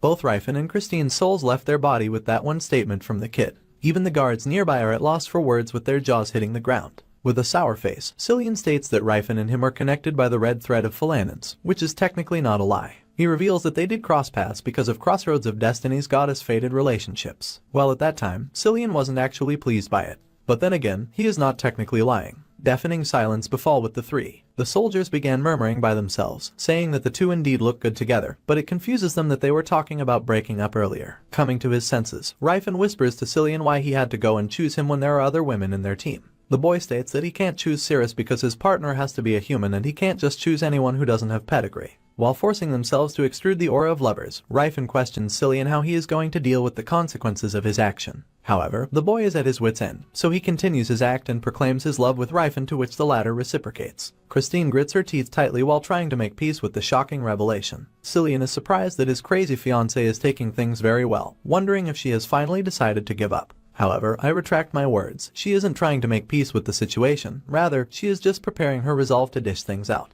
Per her words, there are always trials in true love. With that in mind, she finally loses all reasons and challenges Rifen to a duel. The prize for the winner is none other than the boy himself, Cillian. The situation quickly escalated, and the soldiers watching them started to express their worries. At the same time, Cirrus, who was passing by, caught wind of what's happening, so she decides to see things through. Our boy hasn't even responded to her request, but Christine has already unsheathed her blade and points it towards Rifen. She declares that if he truly loves Cillian, he will have the balls to accept this duel. However, our boy reasons that there is no way for a mage and a knight to have an even fight. In the first place, mages are supposed to be in the back ranks. Unfortunately for our boy, Cillian is desperate and Rifen winning the fight is the only silver lining he has left. As such, he cheers for our boy, telling him to show Christine the power of their true love. Communicating with their eyes, our boy stares at the redhead intently, asking if he's serious about making him fight the giant lady. Cillian stares back and states, with his eyes only of course, that he's going to win anyway, so he might as well save him from the lunatic. Cirrus, who was in the area, noticed that the two are communicating with just their eyes, making her believe that the two really are close with each other and are dating.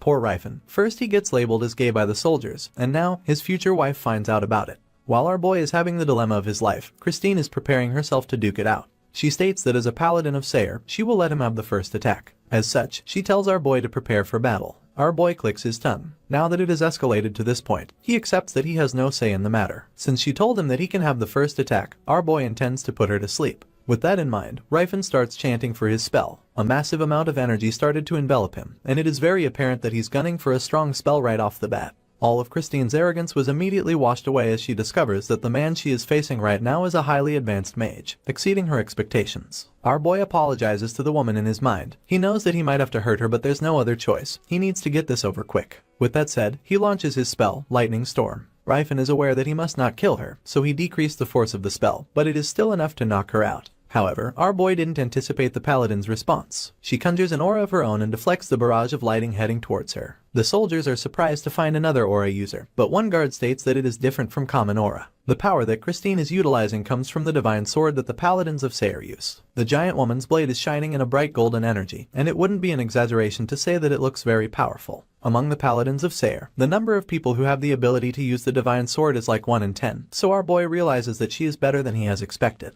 In response, Rifen casts Barrier of Protection, Power Shield, and the Steps of Void, Wind Steps for countermeasure. Then, he launches another offensive spell, Arrow Bullets, sending a barrage of magical bullets towards his enemy. Unfortunately, Christine is easily dealing with the attack. She even provokes our boy, saying that a paladin of her caliber won't be felled with this kind of measly attack. Cillian gets pissed at our boy, asking why he is only using magic. Rifen reasons out that he is a mage, so there is no surprise in using magic. However, the boy insists that his life depends on this, so Rifen must fight seriously. Although it might seem like our boy is taking this lightly, only him knows that the spells he is dishing out are all high levels, but they are just being negated by the giant woman. Once again, Rifen delivers multiple high-level spells, but each magic he casts, Christine is able to fend them off with her swordsmanship. But at last, one of the spells manages to get through the paladin's defense. An engulfing ice starts to freeze the woman's foot, decreasing her mobility. It would take her about 30 seconds to remove the ice on her foot, and during that time window, Rifen resolves himself to put an end to the fight. While he is chanting for another powerful spell, Christine smiles, saying that the mage has left him with no choice but to use the powers bestowed upon her by the Sayer. She takes a deep breath and steals her resolve. Rifen wonders what she is about to do, so he takes a moment to observe the girl. Using only her brute force, she breaks free from the ice made from magic. The fight is getting intense and all, but let's just take a moment to appreciate the big mama abs that Christine has. Anyway, breaking free from ice magic with just pure strength is something incomprehensible. With a terrified expression on his face, Cillian asks if CHR Satine is an aura user, which he didn't know before. However, the giant chick states that he has not experienced the glory of learning aura, but Sayer took pity on her and gave her enough strength comparable to that of an aura user. As it turns out, the breathing technique used by Christine is familiar to our boy, very familiar actually. With a shocked expression on his face, he asks the woman where she learned such breathing technique. I will guess that her answer won't be from Tanjiro.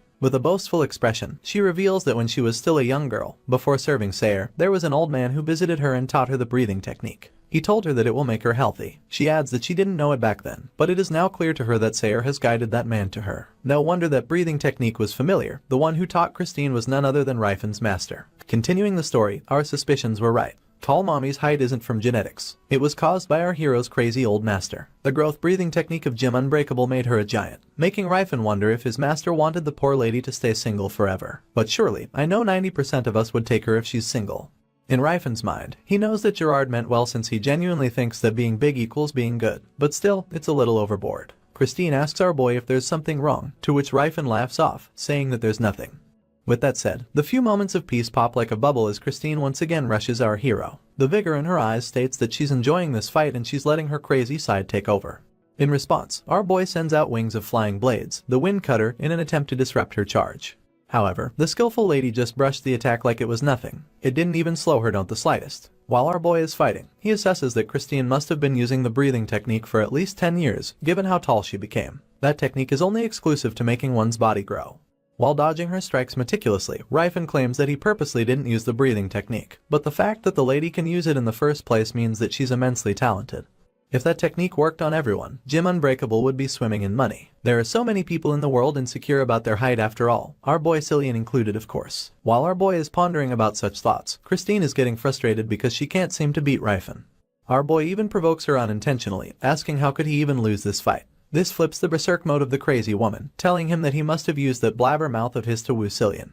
Determined to defeat our hero, Christine shouts that she will show him the power of love. Rifen replies, asking what the hell is that even. In response, she states that a poor man like this mage won't know such a thing. While she's dishing out her attacks, our boy slips one of his own, hitting the stomach of Christine by a powerful spell. It was so forceful that it sent the giant flying by a few good meters. Christine falls to the ground, unable to get back up and continue the fight. Rifen stands tall, declaring his victory. He then asks her if she will be giving up on Cillian now. While struggling to stand, Christine regretfully accepts her defeat, saying that she will back off for now. She bites her lips, apologizing to Cillian for not being able to win him back due to her own lack of strength. She comments that it hurts imagining Rifen manhandling Cillian's fragile body. Cillian and I flinched as she says that remark. Unfortunately, the poor kid still has to play along with their charade. He tells Christine that Rifen and him share a love of mind and heart. Our boy looks at him with disgust in his eyes, saying that he doesn't want to share anything with the boy. However, Cillian insists that our hero plays along, else all his hard work will be for naught. So, with tears in his eyes, he forces himself to embrace Cillian and wears a pitying smile on his face. Seeing the two-act lovey-dovey was too unbearable for the innocent giantess. Even though she was beaten and bruised by the fight, the pain in her heart gave her the strength to run away. But she doesn't forget to declare that he will save Cillian eventually. And just like a passing storm, Christine, the holy paladin, has left the scene, leaving our boy and Cillian to deal with the consequences of their little charade.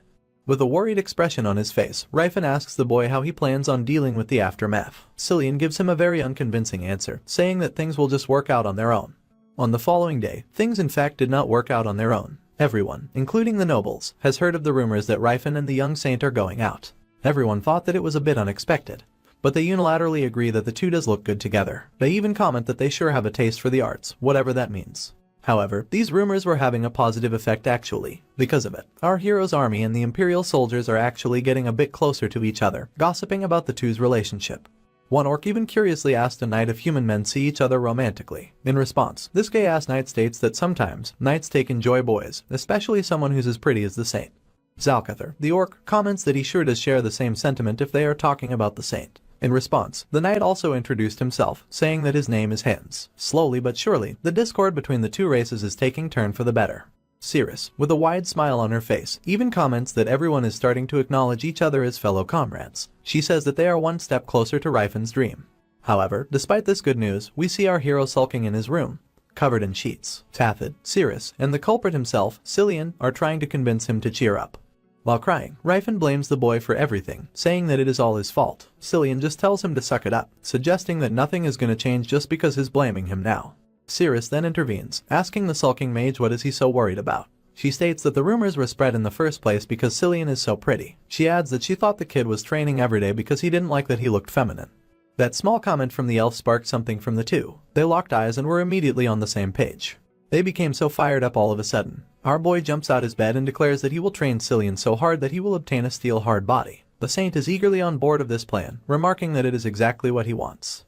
Tathid can't help but sigh and comment that the two sure are close to each other. However, he and Cirrus knows that the rumors will die down with time anyway, so there's really no need to get so worked up. The scene then changes to the overview of Yuval's army, assembled outside a castle. From the looks of it, they are ready for war. The commander of the army starts shouting that Karxus the traitor has paid for going against the will of the heaven. He tells the person in charge of the castle to kneel in front of their true king and open the gates. The castle guard shouts back, retorting how is that the will of the heavens when Prince Yuval is holding hands with the devil by joining forces with monsters. He claims that this atrocity will forever taint the history of the Kraven's kingdom. The enemy commander demands Prince Yuval to disband his military and pay the price for having dirtied the honor of the royal family's name. Rifen, who is listening to all of that bullcrap, just smirks. He wants the man to stop yapping, for it's obvious that this will all go down to a fight anyway. Thankfully, Prince Yuval seems to have the same thought as our hero. He didn't want to waste any more panel with just useless talk, so he went ahead and commands his army to show their might. They charge towards the castle, and enemies responds by shooting barrages of arrows towards them. Despite the sky turning dark from the countless arrows, the soldiers did not waver and began climbing the walls. Prince Yuval then turns to the demi-humans faction, politely asking them to join the battle for his cause as well. Kalkin and his wife immediately responds affirmatively. They ride their ferocious wolf towards the fight while emitting overwhelming auras. They are followed by our boy Russ and the three dwarves. The dwarves aren't really used to riding horses and are getting a bit motion sick. Two of them ask why they are even having to ride horses in the first place, to which the third one states that they look cooler if they are mounted on steeds. The castle guards immediately sense the powerful enemies heading their way. They easily identified them as aura users, so they tell their comrades to be on high alert.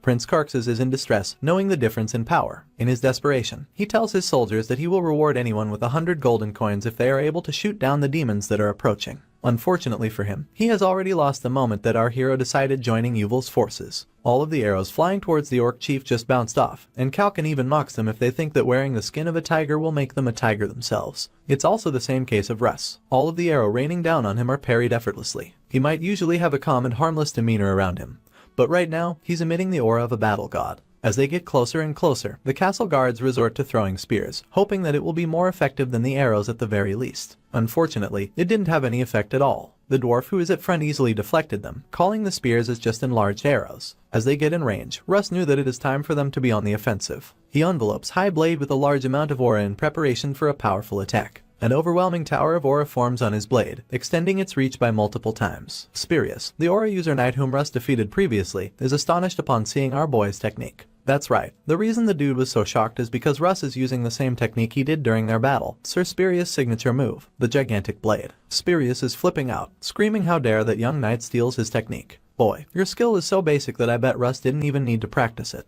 Russ swings his blade towards the castle wall, creating a massive explosion upon impact. The castle gate crumbles like paper from the attack of our boy. The guards defending it are now in disarray, scamming away from the gate, praying that they don't become collateral. Kalkin, who witnessed the devastating attack of Russ, gets fired up. He praises the young knight for his skill, thinking that he should not fall behind. He traversed the tall wall. It was a piece of cake for his wolf. In no time, the orc chief reached the top of the wall, surprising the enemy soldiers. Despair is evident in their eyes as they see the gigantic orc rain down upon them. Kalkin wasted no time. He immediately activates his skill, Cliff Fall, dealing a massive and destroying the wall of Donald Trump. Kalkin and Russ have murderous look in their eyes. Any normal soldier would spoil their pants if these two are their enemies. They all shivered and are frozen in place. They finally comprehended that this is the true power of an aura user. Kalkin's wife smiles in content, thinking that all of her comrades are pretty good. She recalls our hero's words, telling them to break down the walls in the most conspicuous manner possible. He adds that there's no need to attack the soldiers. She thinks to herself that it would be pretty embarrassing if she doesn't perform well like Russ and her husband.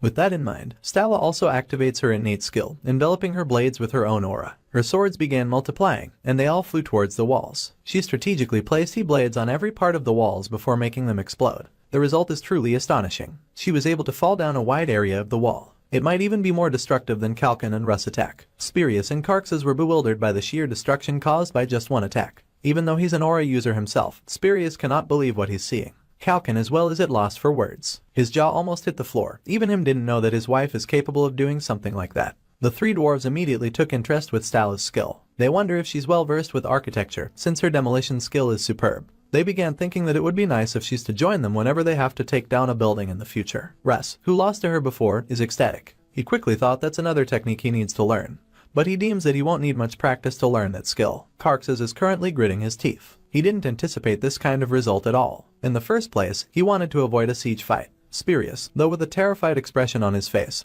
states that he might be able to take down a couple of the enemies. However, he admits that even despite that, there's no chance that they would win this battle. The prince regretfully agrees with his comment, knowing that any more resistance is futile. Suddenly, a report from one of Carx's soldiers shocks everyone. He claims that Prince Yuval's army is falling back. The prince is puzzled. Their enemies basically won the fight, so it confuses him as to why they are retreating. Then, one of Yuval's commanders shouts to Carxes, saying that they could go into the fortress if they want it. However, he claims that the reason they are retreating is because they don't want any innocent lives getting caught up in this war. He states that if Carxes really cares for his citizens, he would raise the white flag now and surrender to Yuval's judgment. Prince Carxes then immediately recognizes what the Yuval's faction is trying to achieve. They want to villainize him, making him a tyrant who would endanger innocent lives to continue an already lost war. It made him wonder just which sinister man would come up with this devious tactic. Of course, the answer is plain and obvious. It's none other than our boy, Ryfan. He deems that Carxes is not the type of person to continue the battle after hearing something like that. Yuval's attendant tells the prince to return to Viscount Zidrin's estate. They have already shown the enemy the gap of their forces, so he's sure that they will surrender soon. At night, Prince Carx's faction is having an emergency meeting. The look of each of the faces of the attendees are that of Grim. Duke Fernando, Carx's father, asks the prince for their next move, and if he has any idea for them to turn the tables. Another adjutant spouts that he doesn't know what kind of tricks the inferior beings are using, but it's true that they have power comparable to that of an aura user. Carxes grits his teeth from thinking about it. He doesn't even know where all those powerful warriors came from. They are running out of ideas at this point. One of them even suggests vacating the capital and prepare for their next attack. However, Carxes states that Yuval already has the crown and the seal. If they leave the capital, his coronation will be set in stone. Another noble suggests to seek help from other kingdoms like Vasily or Chatten.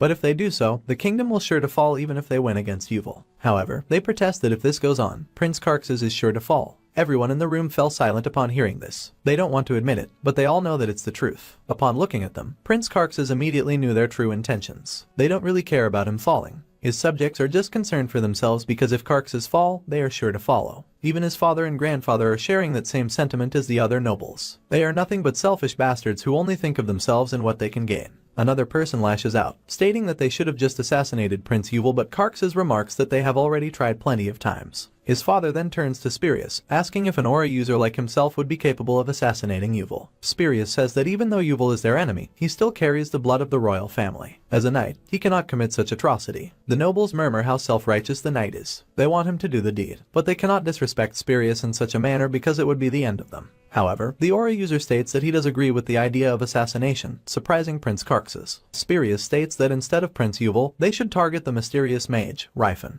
He acknowledges that the mage is the one pulling the strings behind the powerful army of Yuval. Meanwhile, Prince Yuval's army left the Hendrik County and camped on the outskirts of the capital by Viscount Zidrin's estate. There was enough flat land for the tents, but also close to the forest and river, making it the perfect camping site. That evening, there was a celebration at Viscount Zidrin's mansion. They make a toast to those who are helping build the future of their kingdom. Rifan thinks that this kind of even is important for maintenance of harmony with the neutral nobles. However, Yuval is confused as to why they are celebrating when they didn't even conquer the capital yet. Our hero states that only fools would celebrate those who fought. Those who are wise look at the bigger picture. If it weren't for the resources provided by them and the brave knights, they will never win the battle. The nobles are flattered by our boy's words. Even though they are not part of the attacking army, they naturally want to be commended for their contributions. Prince Yuval watches our hero speak to the nobles with a smile on his face. He thinks that the mage really has a good political sense despite being a mage and admits that he can learn from him. Yuval's adjutant approaches our hero, praising him for his good socializing skills despite being so young. On the other hand, Cillian introduces Kalkin to Viscount Halton, saying that he is very renowned in the Krovence kingdom.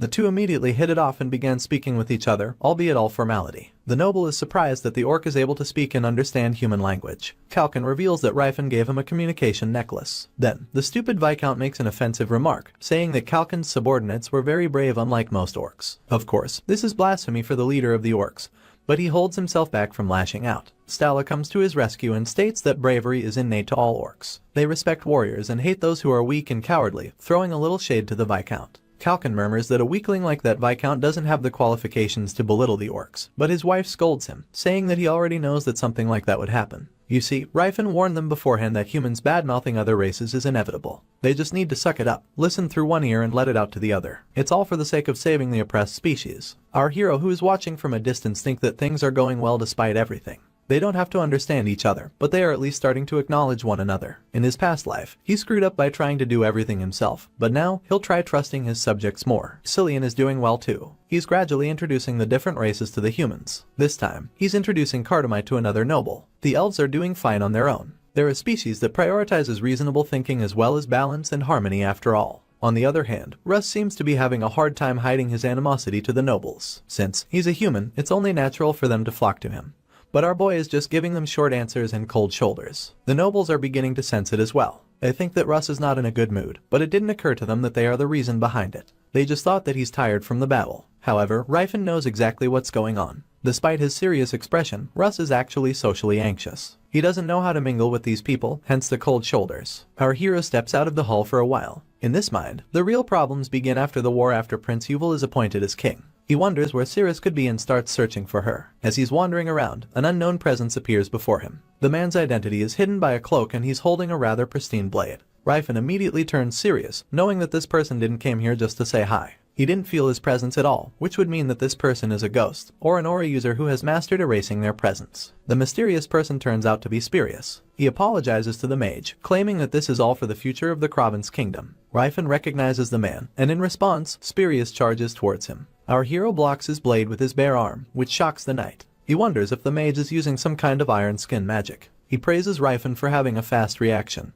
but it's evident in his eyes that he won't be backing down. Spirius relentlessly swung his blade to our hero, not giving him a chance to breathe. Unfortunately for him, none of his attacks are getting through. This made him think that there's no way iron skin should be this strong. Something is definitely up. In reality, our boy is not using the iron skin spell, it was just his bare skin that he was using to block the blade. He responds to the knight's attack by activating the Flames of Destruction, Flame Bullet. He shoots the fireball to his enemy, which the knight deflected using his sword. Spirius admits that our boy is no ordinary mage, which made sense to him considering he has powerful slaves as his allies. He then declares that he shall give it his all. Rifin falls back. He laments for failing to predict that he would be the target for assassination. Unfortunately, he doesn't have the time to wallow in such thoughts as Spurious is not giving him any breathing room. Regretfully, our hero thinks that he had no other choice but to fight back, risking his identity being exposed. He delivers a powerful counter-punch to the assassin, stunning Spurious for a moment. He realizes that his enemy is also a combat mage. In Rifin's thoughts, he thinks that he should be able to convince Spurious that he's just a combat mage as long as he doesn't use aura. He threatens the knight, saying that there are 6 aura users in this mansion, and they will all come running once they realize what's going on.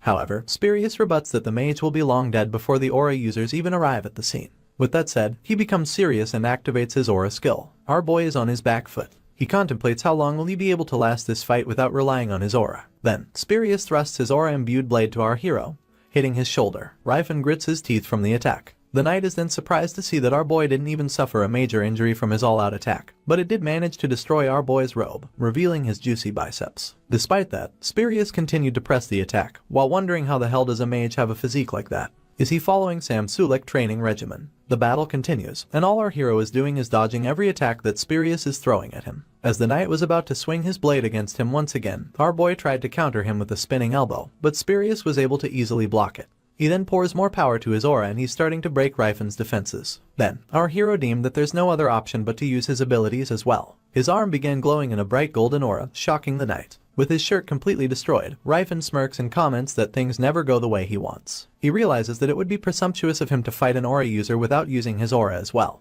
Recalling his mistakes in his past life, he declares that he won't be repeating them. Upon seeing Rifin's aura, Spurious halted his advance. He recognizes the golden aura surrounding our boy, prompting him to ask if the mage is Gerard's successor. He cannot believe that the Martial King's successor is actually a mage. Karx's knight then finally realizes that he is up against the Martial King Rifinhard. In response, our boy states that life is full of surprises. The knight shouldn't be shocked to discover such development. Despite this, Spurious was not disheartened. He steels his resolves and states that he did feel guilty that he was going to assassinate a mage, but upon finding out our boy's real identity, that guilt is washed away. Rifin takes his stance and dares the knight to come get some. He pulls back his fist in preparation for a powerful punch. Seeing the Martial King become serious made the knight shiver, but he knows that he can't back out now. He uses his signature skill, Gigantic Blade, destroying the ceiling of the castle. In response, our hero charges towards him. Spurious swings his sword, and the two clashed, creating a destructive explosion. As the dust clears, Spurious and our hero jumps away from each other. The knight comments how foolish our hero is being by showing his true colors. In response, Rifin states that the knight was the one who started all this, so he has no choice. Spurious declares that he will eliminate every single one of Yuval's faction. I think my boy forgot that Russ made him eat dust in the previous duel. What made him think he can win against the Martial King?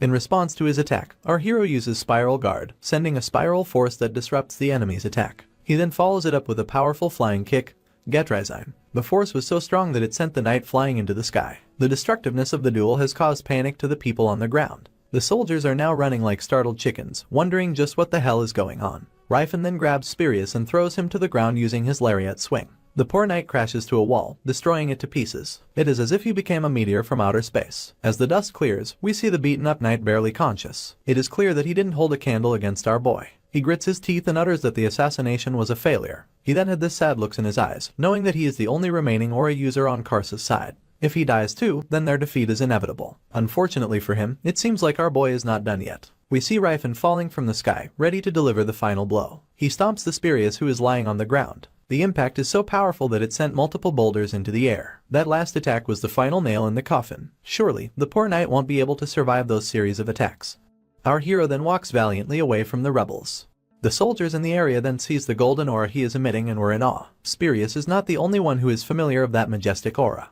They all scream that it is Gerard's light. They heard several rumors about that man who was crowned as the Martial King. Then, they all laid eyes on the man who is emitting the aura. Chills are sent to their spine as they come face to face to the person known as the Martial King, Rifinhard. As we continue, the truth has finally been revealed. Our hero's identity, the Martial King Rifinhard, has been exposed. All the soldiers who are in his presence are honored and elated to see the renowned successor of Gerard. On the other hand, the three dwarves are also surprised by our boy, but by a different reason. They are shocked to learn that no one actually knew that Rifin was an aura user. The other dwarf states that Rifin told them before that he wanted to hide his identity. Of course, the most gobsmacked by this unexpected revelation is none other than the prince himself, Yuval. His jaw almost hit the floor as he gasps for air, absorbing the fact that Rifin is actually the Martial King. They are aware of the Gym Unbreakable's absurd training regime, where it's known as the place not for the weak. The soldiers erupted in cheers, their fiery passion echoing throughout the kingdom, celebrating the arrival of the martial king himself. Our boy, who was at the center of attention, knew that everyone would start simping over him, so he decided to hide it. The news about last night's incident spread quickly to the capital. Everyone talks about the man who killed Sir Spurius and that he should be announced as the new martial king. The foot soldiers said that Sir Spurius' death was not something to be embarrassed about. Because, compared to Tesfald, who hilariously was killed by some random dwarf on the streets, Spurius' death sure is more heroic. Cillian takes offense at the soldiers' comments. They saw how skilled the otherworldly species are, but they chose to mock Tesfald's death just because he was done by a dwarf. Rifen, however, has already expected this response. They are just refusing to acknowledge the truth. He states that considering everything, things are actually going pretty well. Croton could not rebuild their walls from the last battle, so Prince Yuval's army was able to easily march into the city. Karka's army decided to stage a sit-down strike within the castle, knowing that they can't afford another frontal assault following their embarrassing defeat the other day. As they approach the gate of the castle, Yuval turns a little bit emotional. He murmurs that he didn't think he'd be able to see those gates ever again. He tells our hero that he's rather taken aback that their enemies are not surrendering even after 3 days. He didn't think that Karkas would act like this considering his personality. Rifen states that it's most probably the decision of his subordinates. He states that those people would obey Karkas when he had the upper hand. But now that it's no longer the case, they are not in disarray. The adjutant then suggests that they begin the attack.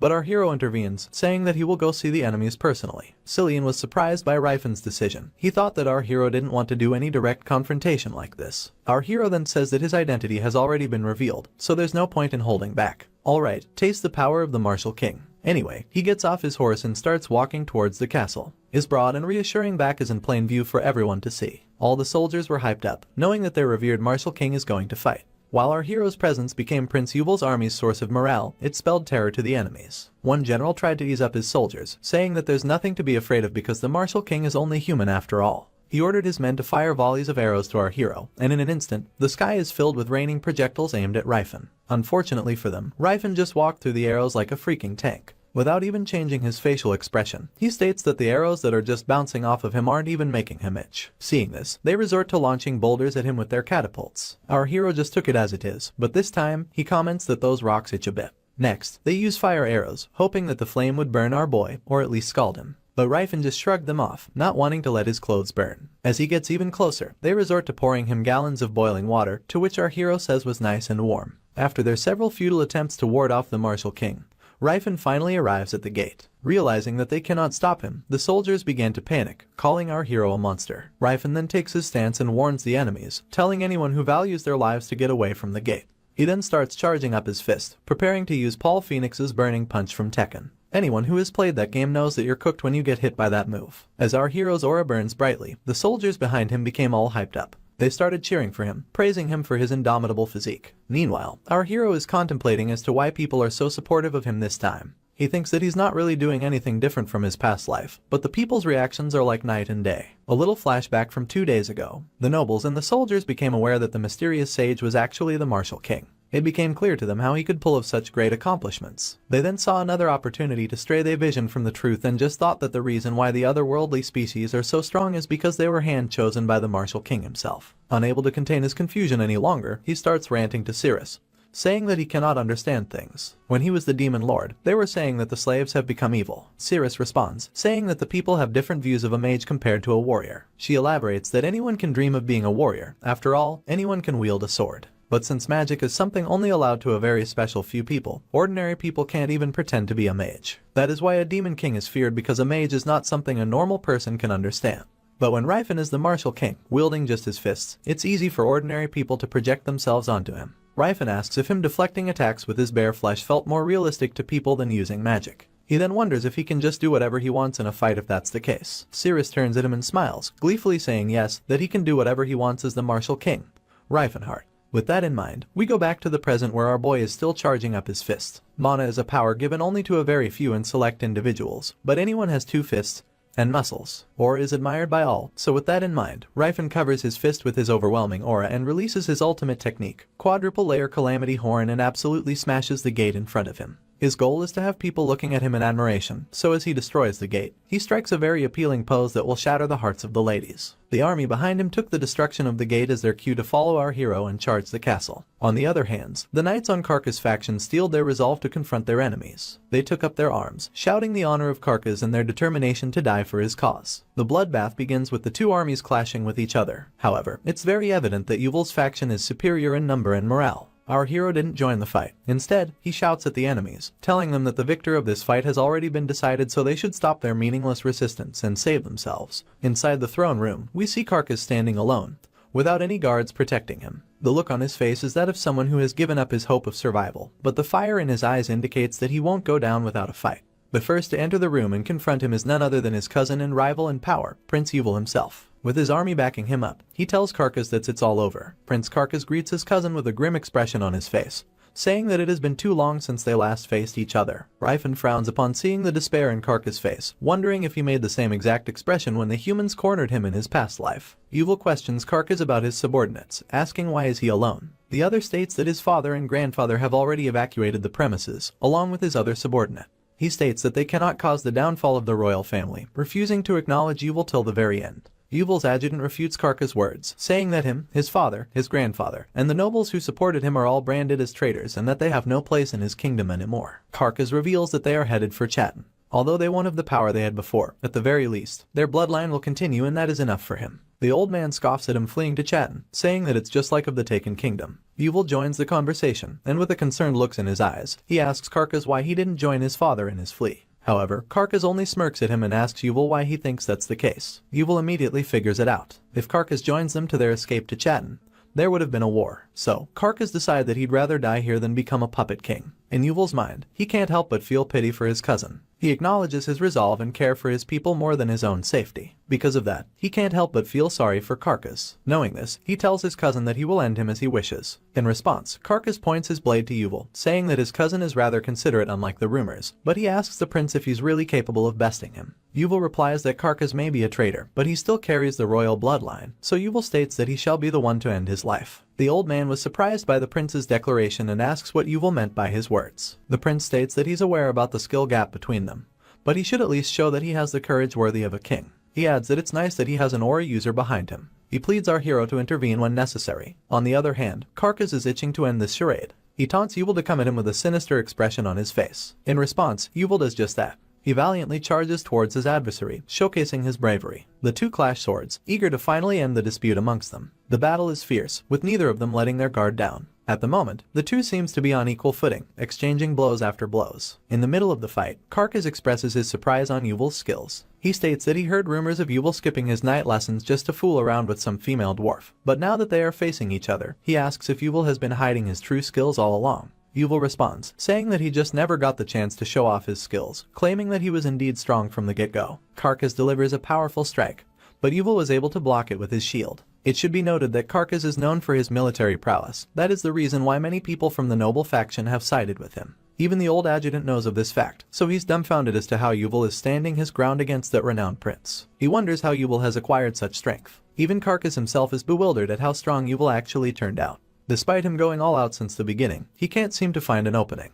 With that in mind, he resorts to taunting his enemy, asking if he intends to hide behind his shield forever, calling him a disgrace as a knight. Regardless of what he says, Yuval remains steadfast. He parries Karkas' swords and delivers a counterattack, showcasing his level-headedness. He boasts that he has always thought that everyone was going easy against him until now because he is the prince, but he now realizes that he's actually strong, all thanks to him playing with Finna ever since he was a kid. He reveals that in order to be with Finna, lower body training is a necessity, so he did deadlifts and squats every day. The dwarf who hears all these turns red from embarrassment. I doubt that Yuval only did deadlifts and squats for his lower body training. I know they did some cardio as well, if you know what I mean. On the other hand, our hero took Yuval's words sincerely, knowing that it's true that it's necessary to work out in order to have a dwarf as a partner. Karkas is not liking Yuval's positive attitude. He states that this kind of strength isn't near enough to take him down. He berates the prince even further, asking if he thinks that this is enough to become a knight. Yuval's combat techniques were all taught by Finna, so they are all a dwarf warrior's technique. Because of that, they were not fit for a human, whose center of balance is much higher than that of a dwarf's. The prince is aware of this. Seeing Karkas gets riled up, he immediately knew that he's in danger. So, he turns to our hero, and with puppy eyes, he asks for help, which Rifen instantly acknowledges. Our hero quickly shifts to his acting mode. He pretends to be worried for the prince and shouts that Yuval is in danger. He then rushes towards Yuval's aid. Of course, Carcass did not take this very well. He reprimands our hero for interrupting their sacred duel, asking how can Rifen call him the honorable martial king. However, our hero didn't budge at will with that provocation, stating that Jim Unbreakable never cared about honor in the first place. He then delivers an aura-imbued elbow to his enemy, to which Carcass was able to block. Unfortunately, the impact was so strong and Carcass wasn't able to recover immediately from the recoil. And with that small window of opportunity, our hero turns serious and follows up his attack his burning fist. His blinding golden aura shone right to Carcass' face. The prince instantly knows that he's facing the fist of Saitama himself, with death written all over the background. With that, let me tell you a short story. Once upon a time, there was a glowing fist who is traveling in light speed. As the fist shoots straight, he meets the prince's face. The fist became attracted to the prince's face and decided to give it a gentle kiss, resulting to a devastating explosion. Everyone who was watching the fight unfold were all blinded by the martial king's dominating aura. It was so bright that you'd think they decorated the whole inside of the palace with yellow Christmas lights, for all the windows emitted bright golden rays. As the light fades and the smoke clears, all that remained is our hero, who is standing tall in a huge hole in the wall. There's not a single sign of Carcass' existence. Rifen then grabs Carcass with his hair and raises his bodiless head. The martial king screams that has severed the head of the traitor Carcass, signaling their victory. At first, Yuval was surprised by Carcass dying just like that. Despite him being his mortal enemy, he was still his cousin. But that bewilderment did not last long. Yuval swiftly reminded himself of his duty as the crown prince. He knew that this is the inevitable outcome of their dispute. Without uttering a single word, he marches towards the throne and picked up the royal ring. He orders his men to hang up the head of the traitor for everyone to see. With bloodshot eyes and merciless gaze, Yuval wears the crown. With the blood of Carcass spilling right in front of him, Yuval steels himself to carry the burden of being the king. Finna announces their victory by shouting praise the new king. All of King Yuval's subordinate, including our hero, knelt to the ground, showing their respect to the rightful king of the Kraven's kingdom. That moment signified the birth of the new king of the Kraven's kingdom, Yuval II. The news of the end of the civil war in the Kraven's kingdom spread quickly. Because everyone had predicted that Prince Yuval would lose, the one who heard the news could not hide their shock. And of course, another hero arose to fame. That person is none other than the martial king himself, Riefenhart. Having defeated Graham's Golden Knight, he appeared in the Kraven's kingdom and led an army of otherworldly species to take the victory in the war. People were surprised and in half disbelief that the otherworldly species could fight like that. We then see a fist smashing the paper containing the reports. The news also made its way to Graham Kingdom's Teslan. The black-haired Teslan could not hide his infuriation knowing that the demon king Riefenhart has regained so much of his former powers. Add that to the fact that the great king Carcass was slain. Teslan regards Carcass as someone more dependable and wiser than anyone he knew, so his death is a massive blow to his plans. He calls Rifen a coward for intending to remove all of his enemies before anything major happens. The door of Teslan's office flies open with his subordinates charging in. The blonde-haired Jack dude asks Teslan if he has heard the news, revealing that Russ is not dead. Not only that, but he has also defeated Sir Spirius. Another black-haired guy claims that the news about the dirty bastard has reached his ears as well. Then, they state the thing that they hate the most. The traitor Russ has sided with Riefenhart.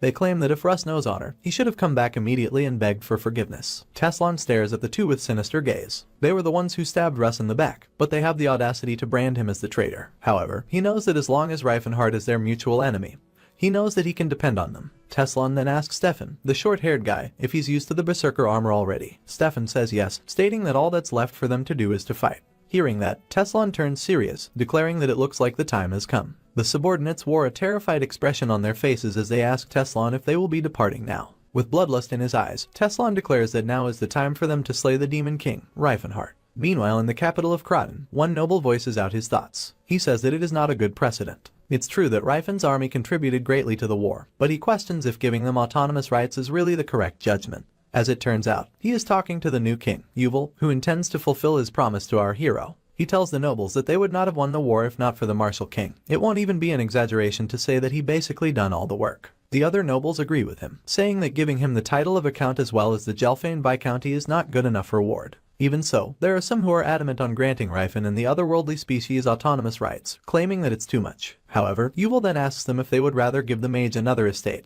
clarifying that the amount of land is restricted. If he does that, he will have to cut into the rewards that would have been meant for the others. Considering all that Rifen has done, it would only be fitting to bestow him the entirety of the Fernando kingdom. The greedy bastards who heard this all became silent. Although they oppose to the otherworldly species having autonomous rights, what they hate more is to have their rewards cut down. King Yuval immediately notices how fast the nobles turned silent after hearing their rewards decreasing, confirming how greedy these useless people are. But at the same time, it's a good thing since they can no longer voice their complaints. With that said, the new king of the Province Kingdom declares that he will be rewarding Sir Reifenhart with the title of a count, as well as land and autonomous rights. He states that the Martial King's land shall be known as Antares. Just like that, a new nation within the Province Kingdom was formed. It has a banner of a fist, representing the Martial King, and 4 pillars representing the otherworldly species surrounding him. Our hero is now one step closer to his ultimate goal, albeit a small step. He and his followers have acquired a country of their own with the birth of the Antares country. The location of Antares is southwest from the Province Kingdom, near the trade city of Jarad.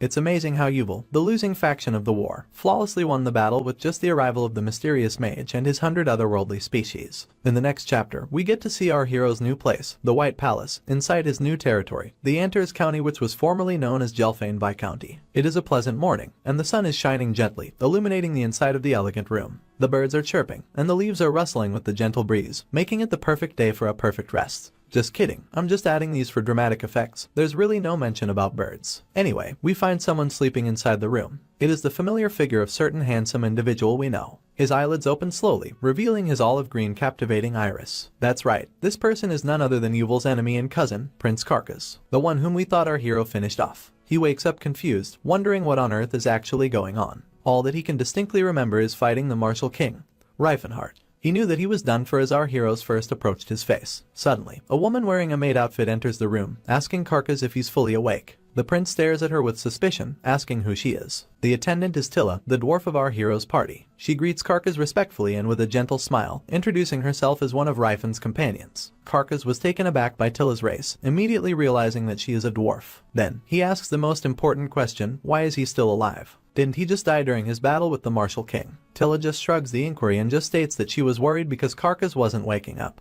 She berates Reifen for knocking him out too hard, causing him to be asleep for a day and a half. Karkas questions if Reifen saved him, but he comments that there is no way that Yuval would allow such a thing to happen. The dwarf reveals that officially, Karkas is dead. Currently, his supposed head is on display in the central square of the royal capital Croton. Apparently, they decapitated a corpse that looked somewhat like him and altered its hair and eye color with magic. Karkas then feels a little down and somewhat reassured knowing that Prince Yuval doesn't know that he's still alive. However, it confuses him as to how the Martial King managed to pull the old switcheroo in plain sight. Then, he manages to piece the puzzle together almost instantly, realizing that it was because of the dazzling aura that the Martial King released. He comments that it is just like the tricks that street magicians use. Tilla was honestly impressed by Karkas' deduction skills. He was able to figure things out solely through fragments of information. To be precise, Tilla and the others were waiting behind the secret passage near the sacred hall for the switch. Reifen crushed the entire passage to ensure no traces were left. Karkas was shocked. He asks how did they know about the secret passage and the ways through it when only royals knew of its existence. However, Tilla just laughs awkwardly and states that she was able to figure it out just by looking at it. You see, the dwarves, compared to humans, are truly unmatched masters of architecture. Then, Karkas began thinking why would the Martial King save his life. He asks Tilla if it is to rebel against Prince Yuval or to sow discord among the nobles, or maybe it is a plot by foreign powers. However, none of these deductions were remotely close to home. Tilla reveals that Reifen stated that it would be a waste for Karkas to die, shocking the prince. She elaborates that the Martial King decided that it would be too much of a waste for someone as talented as Karkas to die. After saying that, Tilla goes out of the room and tells Karkas to get some more sleep. The prince wanted to talk more about the situation with her, but the dwarf didn't stop. Karkas was left alone in the room, bewildered and overwhelmed by the unexpected turn of events. Despite how smart he is, he cannot grasp the real intention or even a hint of the Martial King's line of thought. On the other hand, the Western Gluten Mountain, once known as the Gelfane Viscounty, is now part of the Antares County. This land was far too small and modest to be called a true kingdom. Despite that, it has the rights of autonomy, meaning that it doesn't need conform to any law from any kingdom. Russ, who is all dressed up, congratulates our hero for his ascension as a king, albeit the kingdom being small. Reifen smiles at him and states that if Russ wanted to, he could have been treated the same like our hero. However, Russ states that no matter what he does, he could never become a king of a nation. Our hero chuckles at his comment, saying that calling Antares a nation is a bit embarrassing. Russ then asks why didn't our hero ask for more land. If he demanded a couple of nearby baronies, no one would have opposed it. But our hero reveals that he won't be granted autonomy if he did that. What matters to him now isn't the size of the land, but having a territory recognized as autonomous under human law. As for the land that they are lacking, Reifen terrifyingly declares that he can simply take it over time, commenting that it is what territorial wars are for. Suddenly, an attendant enters the room, informing our hero that the dwarves have gathered in the audience chamber. Reifen then invites Russ to go, to which the other obeys. In the audience chamber, we see the dwarves kneeling down in front of our hero, calling Reifen as the White King and showing their utmost respect. These are the former slaves of the Viscount Gelfane. Our hero stood before them, and without intimidating the former slaves, Rifen tells them to rest assured. He states that they are all free now. If they wish to leave, they are free to go at any time. Of course, if they wish to stay, they are also welcome in here. However, our hero firmly states that the mines now belongs to him. That is, without question, the rights of Rifen as the ruler of this new nation. But still, he states that he will give the dwarves mining rights, or better yet, he says that he will lease the mines to them. He thinks that true freedom is something you must earn with your own strength. He shocks them by saying that he will entrust the management of the mines to them entirely. He tells them that they can extract ores, forge weapons or armor, and pay taxes and rental fees. When they saved enough, they can use that money to buy full ownership of the mines. He adds that if they want to pay in installments, he will even do about a 360-month plan. In return, our hero asks for exclusive trading rights to all the equipment they produce. The elder dwarf bows his head to the king, thanking him for his generosity. Our hero smiles with satisfaction. Compared to before, this land is undoubtedly quite meager, but oh well, even the Antares Empire started like this. No, actually, it was far worse than this. Later on, the key figures of each race is gathered. The dwarves, the orcs, and the elves are all assembled around our hero. Rifen reveals their agenda for today, which is the distribution of land for each race. From some area to some point, the domain will become the Blue Bear tribe's territory. However, the elder elf notices that the area is outside of Antares' jurisdiction. Rifen tells him that he's correct with his assumption but states that it is also outside the kingdom of Kravens. Officially, the Gluten Mountains don't belong to any nation on the continent. So, from now on, wherever the Blue Bear tribe roams will naturally become the territory of Antares County. However, the elder orc inquires if Rifen is 100% certain that all of the mountain range is entirely uninhabited as of now. If they recklessly start messing with humans, the orc states that they will band together and come after them. Rifen then states that they can just simply retreat to their home base. Legally speaking, they are the citizens of the Antares nation. If the mountain tribes start swarming in, it will be considered a border invasion at that point. Whether humans outnumber them or not, the name of the country will protect them. Rifen clarifies that this is a different situation from when their tribe feared human armies while living nomadically. The elder orc was convinced by our hero's reasoning, even mentioning that the warriors are now free to leave their villages without worrying. Then, the elder elf points some area on the map, saying that it will be the elves' domain. Our hero then states that this land is for all elves, so it must expand further in the future. Elves from all over the continent, not just the Danheim clan, will gather in this place. Still, the elf states that leaving the world tree behind is a bit concerning. However, our boy just casually states that he will just plant another one here in their country. The elder elf laughs, saying that the world tree isn't some bonsai that can be planted on a whim though. He asks if it is something that they can plant anywhere. Our hero smiles and says yes, saying that the problem is not being able to plant whatever they want. Only a seed imbued with the pure essence of the world tree, like the magic bone island, can grow into such a mighty tree, and our hero knows exactly where all those seeds are. Before his regression, he even linked 7 world trees together to weave an enormous web of authority. It's the most efficient way to awaken the elves in a short time. Rifen states that the dwarves are more interested in what's beneath the ground than above it, so the size of their territory doesn't matter much. The elder dwarf says that it might become an issue if their population grows, but not for now. Our hero states that for the time being,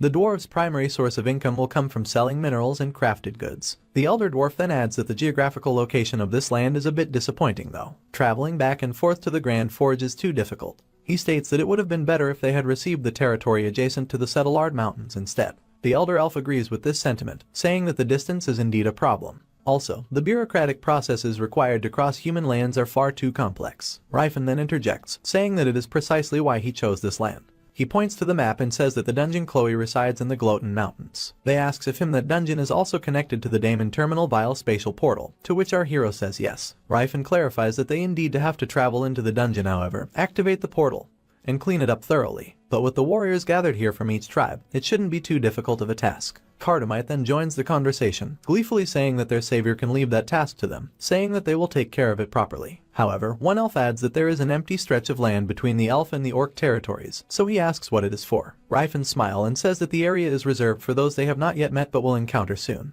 In the northeast of the Gloatin Mountains, the harsh blizzard covered the mountains with thick snow. On one of the peak of the freezing mountains, a certain slender chick with a sword is standing alone. She's probably one of the key figures of our hero's past life. At the same time, in the kingdom of Halain Gedaran Mountains, one thin individual is seen roaming the vast forest. These two figures of different races are without a doubt important characters to the Demon King Riefenhart. Going forward, it has been a month since the War of Succession in the Kravens Kingdom, and in the Antares country castle, the clashing of swords is heard. As it turns out, Russ and Tathat are going at it, exchanging blows with each other using their respective weapons. The mock battle is surely high level. Even though it's just for training purposes, the forces in each blow are felt by the surrounding. Russ swings his blade, but he announces that he will be attacking Tathat's side. As a result, the orc was able to block the attack despite its speed. Tathid responds with an attack of his own. He tells Russ that he will attack his head and throws his weapon to the young man. Our boy was able to dodge the lightning-fast projectile by the strand of his hair. At that moment, Tathid has activated his innate skill which allows him to control his blade from a distance. He informs Russ that his sworn friend, pertaining to his blade, will be going for his shoulder. Russ was able to react on time and deflect the blade, but he admits that it's becoming difficult for him to keep up, making him decide that he needs to focus on honing his swordsmanship. As the match concludes, we see our boy totally exhausted. He tells Tathid how vulnerable he is when he throws his sword like that. He suggests that the orc bring one more weapon with him for assurance. However, Tathid states that a warrior considers his weapon as a sworn friend, and having another weapon is like betraying that friend. However, Russ comments that Zalcathar, the orc warrior that he fought way back, uses twin blades. Tathid responds, saying that Zalcathar just so happened to have two sworn friends, or in other words, twin blades. He doesn't really intend on taking in another weapon. Russ just gives up the idea, saying that it's all too complicated for him. While they are talking, Tathid's pet starts to yawn, catching their attention. Russ comments that the wolf is really different when he's not in battle. Tathid feels embarrassed for his pet, saying that he's really lazy when it's a normal day. He then requests that Russ show him the aura thing one more time. Without any delay, Russ covered his blade with his blue aura, mimicking the technique of Sir Spirius. Tathid comments that he needs more time in order to receive the warrior spirit blessings. Russ states that it usually takes decades to do so, to which Tathid comments that he will have to be older than 10 then. Our boy then recalls that the orc is still just 9 years old. Damn, he took Pewedipai's 9-year-old bro army to the next level. He literally joined Rifen's army at 9. Tathid sees Russ' pained expression and states that they are of same age when it's converted to human years, so there's no need to feel bad. Our boy says that he's aware of it, but still, the orc wanted to move on with the conversation and asks Russ to have another round again, hinting that they've rested enough. As the two goes at it with each other, we see Cirrus observing them from the balcony. She comments that they are really all fired up and are training very hard. Cillian is out there somewhere working his muscles out. Boy, the expression on the kid's face really shows his motivation. I guess this is his punishment for himself for acting gay when Christine was around. On the other hand, Tilla is carrying out his mission, which is to supervise and support Carcass. We then see a man with long black hair saying that he still can't get used to this face. This hot dude turns out to be the charming prince. I guess bro will be attractive no matter what face he wears. Tilla tells him that he needs to get used to it in order to hide his identity. She states that if King Yuval or someone else finds out, they'd be cooked, including Rifen. Carcass says that he's aware of that and that he has no complaints about our hero's magic skills. The two made some casual talks, trying to be close with each other. Then, he asks the dwarf if she's not tired of keeping an eye of him all the time. Tilla states that she's not, remarking that she's probably the second least busy person in this castle. This made Carcass wonder who would take the first spot. And that question was immediately answered as we see our hero lying in bed in the next panel. Cirrus tries to wake him up with irritation, saying that he would gain weight if all he does is sleep around. However, our hero says that it would be great if he can gain weight by just lazing around a few days. This was the last straw for the elf's patience. She shouts for Rifen to get up, and our boy immediately recognizes the danger in Cirrus' voice. He thinks that it's unfair that Cirrus doesn't even accept his love, but she's acting so strict just like in his past life. The elf then reveals that she has already made our boy breakfast. Rifen instantly forgot about his sleepiness and went straight to the food, thanking Cirrus. He asks if the elf made all of the meal herself, to which she says yes. Cirrus states that everyone is busy doing their own work so she can't trouble them for Rifen's meal. Not everyone is rolling around in bed just like our hero. While munching the food like there's no tomorrow, our hero contemplates if he's really been slacking off that bad. He then comments that the place has settled down a bit, so it's about time he gets to work. He informs Cirrus that he has to go find the world tree fragments in order to plant it in the elven forest. He adds that the one closest to them right now should probably the Blue Heaven staff, Gerenting. Cirrus naturally became curious about the staff, asking if it's something like the Nylon, all while holding a bottle of wine. Our boy continues munching the bread as he says that it's a similar relic that holds the world tree's essence. The elf then comments that she really did like the Nylon. Rifen then apologizes for using the Nylon as catalyst for the world tree, so he tells Cirrus that he would create something like it for her next time. This made the elf curious if our boy can really make it. Our hero becomes serious and answers yes. It should not be hard for him if his mana can hold up. After all, he is a 10th circle mage in his past life, enough to be called the Demon King. On that note, our hero remarks that he does have to raise his mana. This current body of his is terrible at raising mana. Despite Megrim, it is still only enough to be considered as a 7th grade circle. He then asks Cirrus if she can bring everyone in here, saying that they will depart today. She asks where their destination would be. Rifen reveals that it would be at the southwest of the Settlard Mountains, the Motto's Highlands. That is where the Kelp dungeon with Gerenting is. It will take them about a week if they go through the Daemon portal. 3 days later in Zarad, inside a certain pub, we see Teslon, realizing that the person they are looking for isn't around.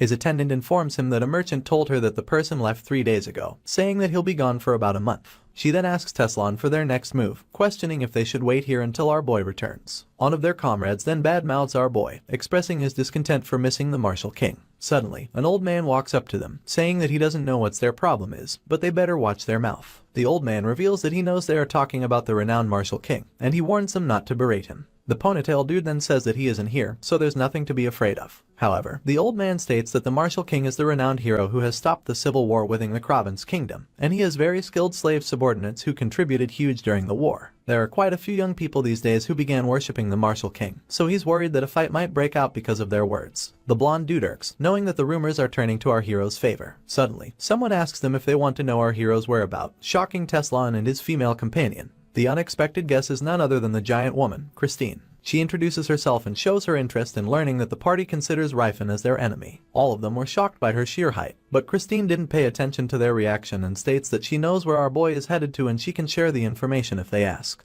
Teslan isn't dumb though. He knows that the woman won't just give them information for free, so he asks what Christine wants in return. The giant then lets out a sinister smile, saying that she wants to join them in finding our boy, claiming that Ryfen is her enemy as well whom she wants dead. Teslan states that there is no reason for them to reject her offer, saying that seeing Ryfen dead is what they all want as well. 8 days after our hero departed the Antares County, in the south of the Settlard Mountains heart of the Celt dungeon, the blizzard is brewing violently. Inside the dungeon, we see Russ and Tathid cooperating with each other to fight a terrifying monster. Russ gauges the monster's strength and weakness, and upon learning them, he tells Tathid to follow his lead. However, the monster won't go down without a fight. It shoots a powerful breath spell towards the two in hopes of eliminating them. Fortunately, Tathid and Russ were able to dodge them. They were able to figure out the monster's attack pattern by battling it for a long time. It is as if they are playing Dance Revolution. Cillian praises the two, saying that they are fighting very well on their own. Ryfen comments that it should be a given since they already know the enemy's attack pattern. While the warriors are busy, Cirrus and Ryfen are busy looting the place. Suddenly, something ominous happens to the monster. It suddenly started gathering its energy. Ryfen immediately warns Russ and Tathid that it's almost time for the monster to go to its second phase. Our hero was able to accurately predict what would happen.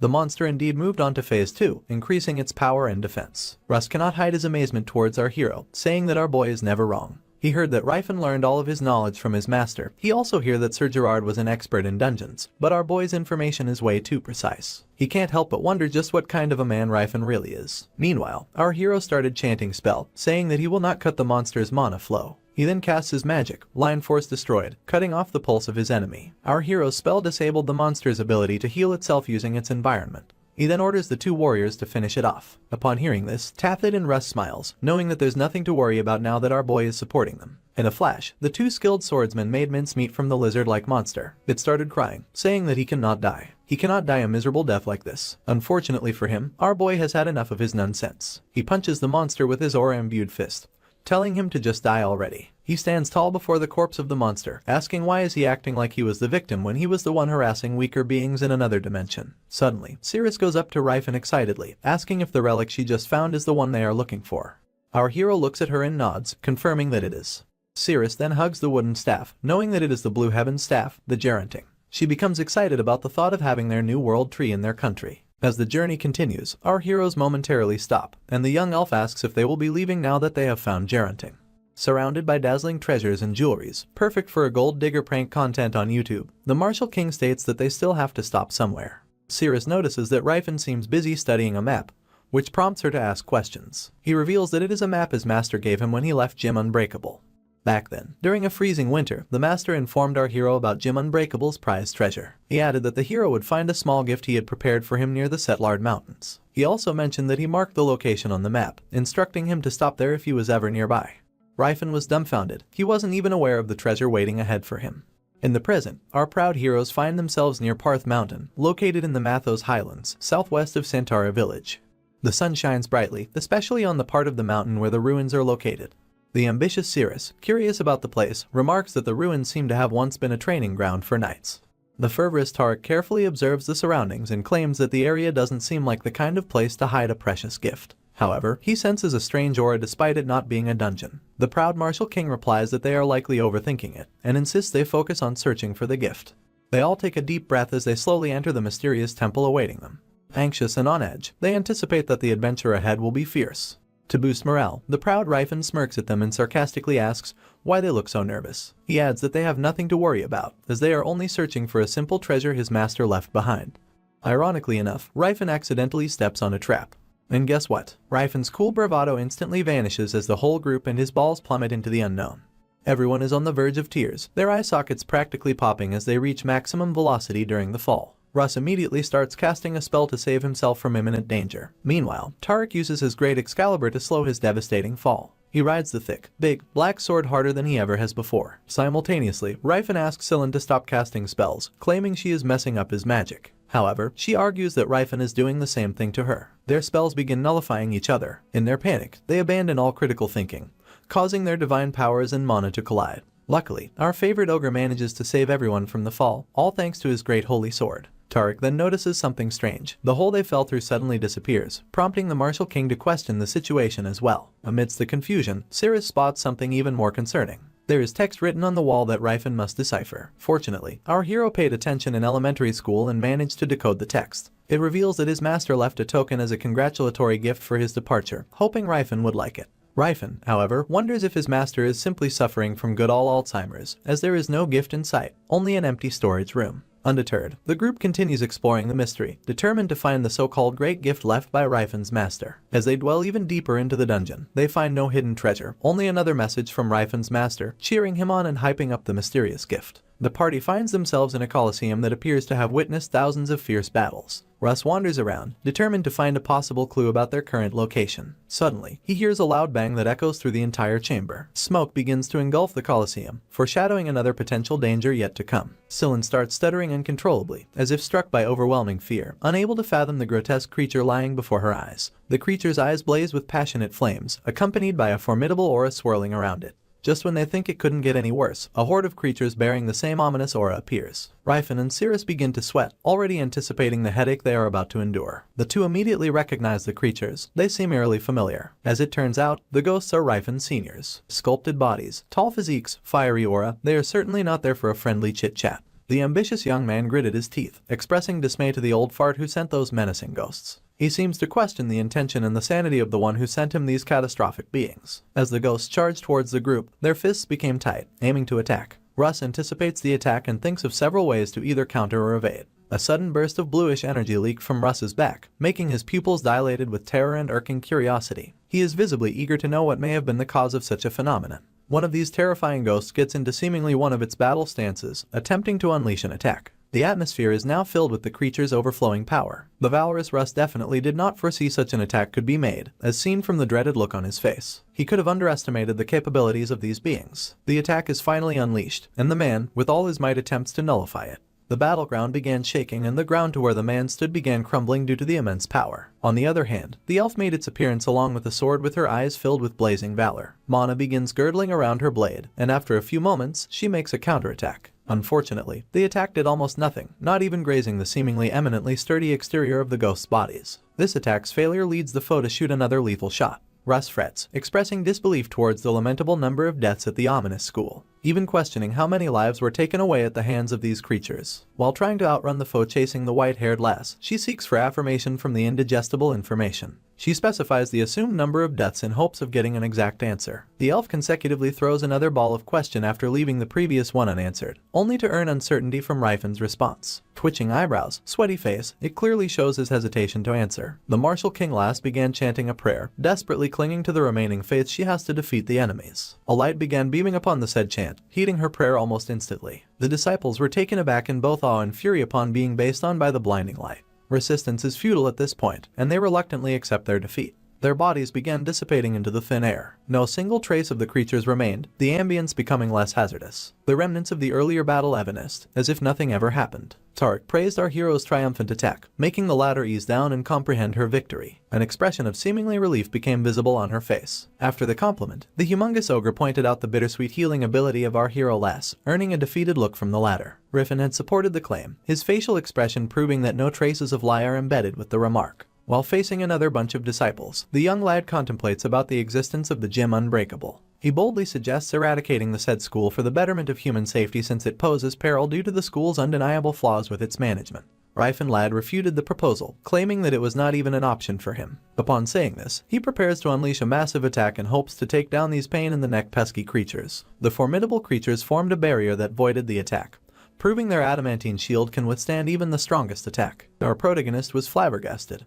being unable to comprehend the fact that his opponents did not even flinch to his all-out attack. Ross justifies the reason behind the tremendous strength possessed by the disciples, because of their vengeful resentment. Upon sensing the perilous aura, the ogre turns around to scan the area meticulously. He follows the gaze, becoming wary of the surroundings. He affirms that it feels realer this time. A sweat falls down the young martial god's cheek, signaling his disturbed equilibrium. He stutters as he asks if zombies were also created in addition to those demonic creatures they have been fighting since earlier. Tepid footsteps can be heard echoing through the room as these unidentified individuals approach closer to the members of the guild. With every click their shoes make, the more intense it gets. Each of the members became stiff. The closer the strangers got, the more rigid their stature got. Shock and anxiety immediately floods the gray-haired's iris, indicating that fear began enveloping his senses. He grits his teeth, looking upwards. A smirking individual appears in front of the young lads, eyes beaming with both enthusiasm and hostility. The man greets Russ, as if he predicted that the latter would appear before his eyes at that very moment. Another raven-haired appeared, scrunched eyebrows and gritted teeth. It is clear that he is eager to find out that Riefenhart was able to be exactly where he wants him to be. A seemingly yander girl makes her debut as well, showing signs of exhilaration due to her desire to save Scyllin.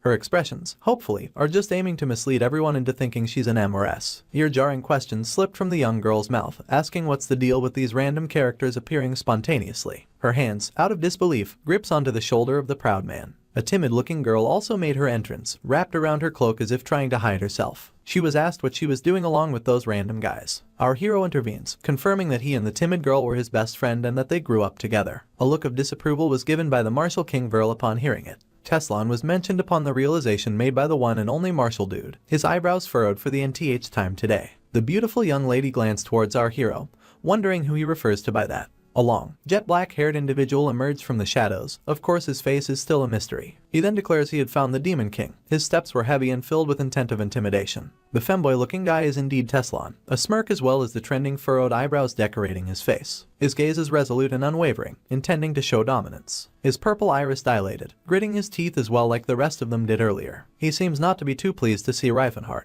Riefenhart did not falter, thus, he returned the gaze and the teeth gritting with the same intensity. If not, even more. They are now trying to intimidate each other by showing who's more alpha. Their eyes are both filled with both malevolence and audacity, as if they are taunting one another. Some could interpret that they have been waiting for the other to initiate a battle. After the bold introduction and such, it only falls down with the both of them asking who are you. They kept their distance, as if the previous malice was never present in the first place. Instead, mystery enshrouded the atmosphere.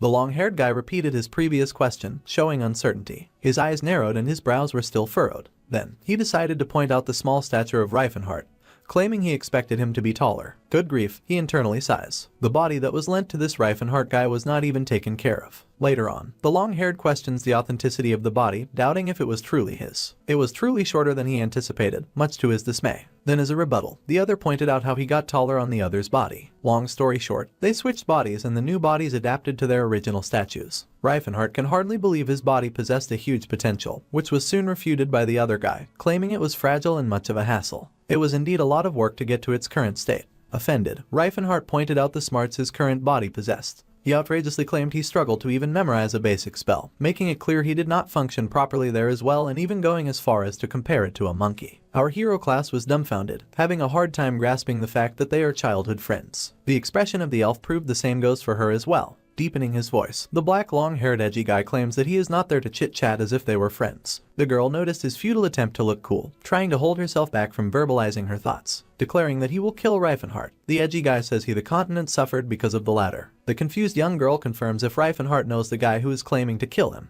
Riefenhart refused to elaborate and just shortly stated that the guy was an enemy. Surprised, the black-haired man pointed out that he did not foresee the fact that the gift was accepted by Riefenhart, going as far as claiming it was a form of his master. His expression indicated a slight sarcasm. Rifen makes a sarcastic remark about the supposed gift and acknowledges the fact that he is the successor of Jim Unbreakable, and he even thanked all the gods that he did not turn out like him. As if they are a gay couple that broke up a long time ago, the black-haired guy rejoices and claims that fate was the one who brought them together. He even assumed that it's the. After a few moments, they took their battle stance, their shoes giving prominence on the battle that is about to take place. The martial god claimed that he was supposed to give his all since that body was no longer his. He dauntlessly charged toward his former self without hesitation. Teslan retorts back. His eyes are beaming with enthusiasm from our hero's previous comment. He boldly assumes that Rifin is afraid to damage his body, even offering to end his suffering by killing him. Their blazing glazes meet, furrowed eyebrows almost meeting. Both gazes oozing with valor, they scrutinize each other's upcoming attacks. The two brave warriors began charging toward each other, determined to prove that one is stronger than the other. The intensity of the battle can be seen as the ambience became thick with tension.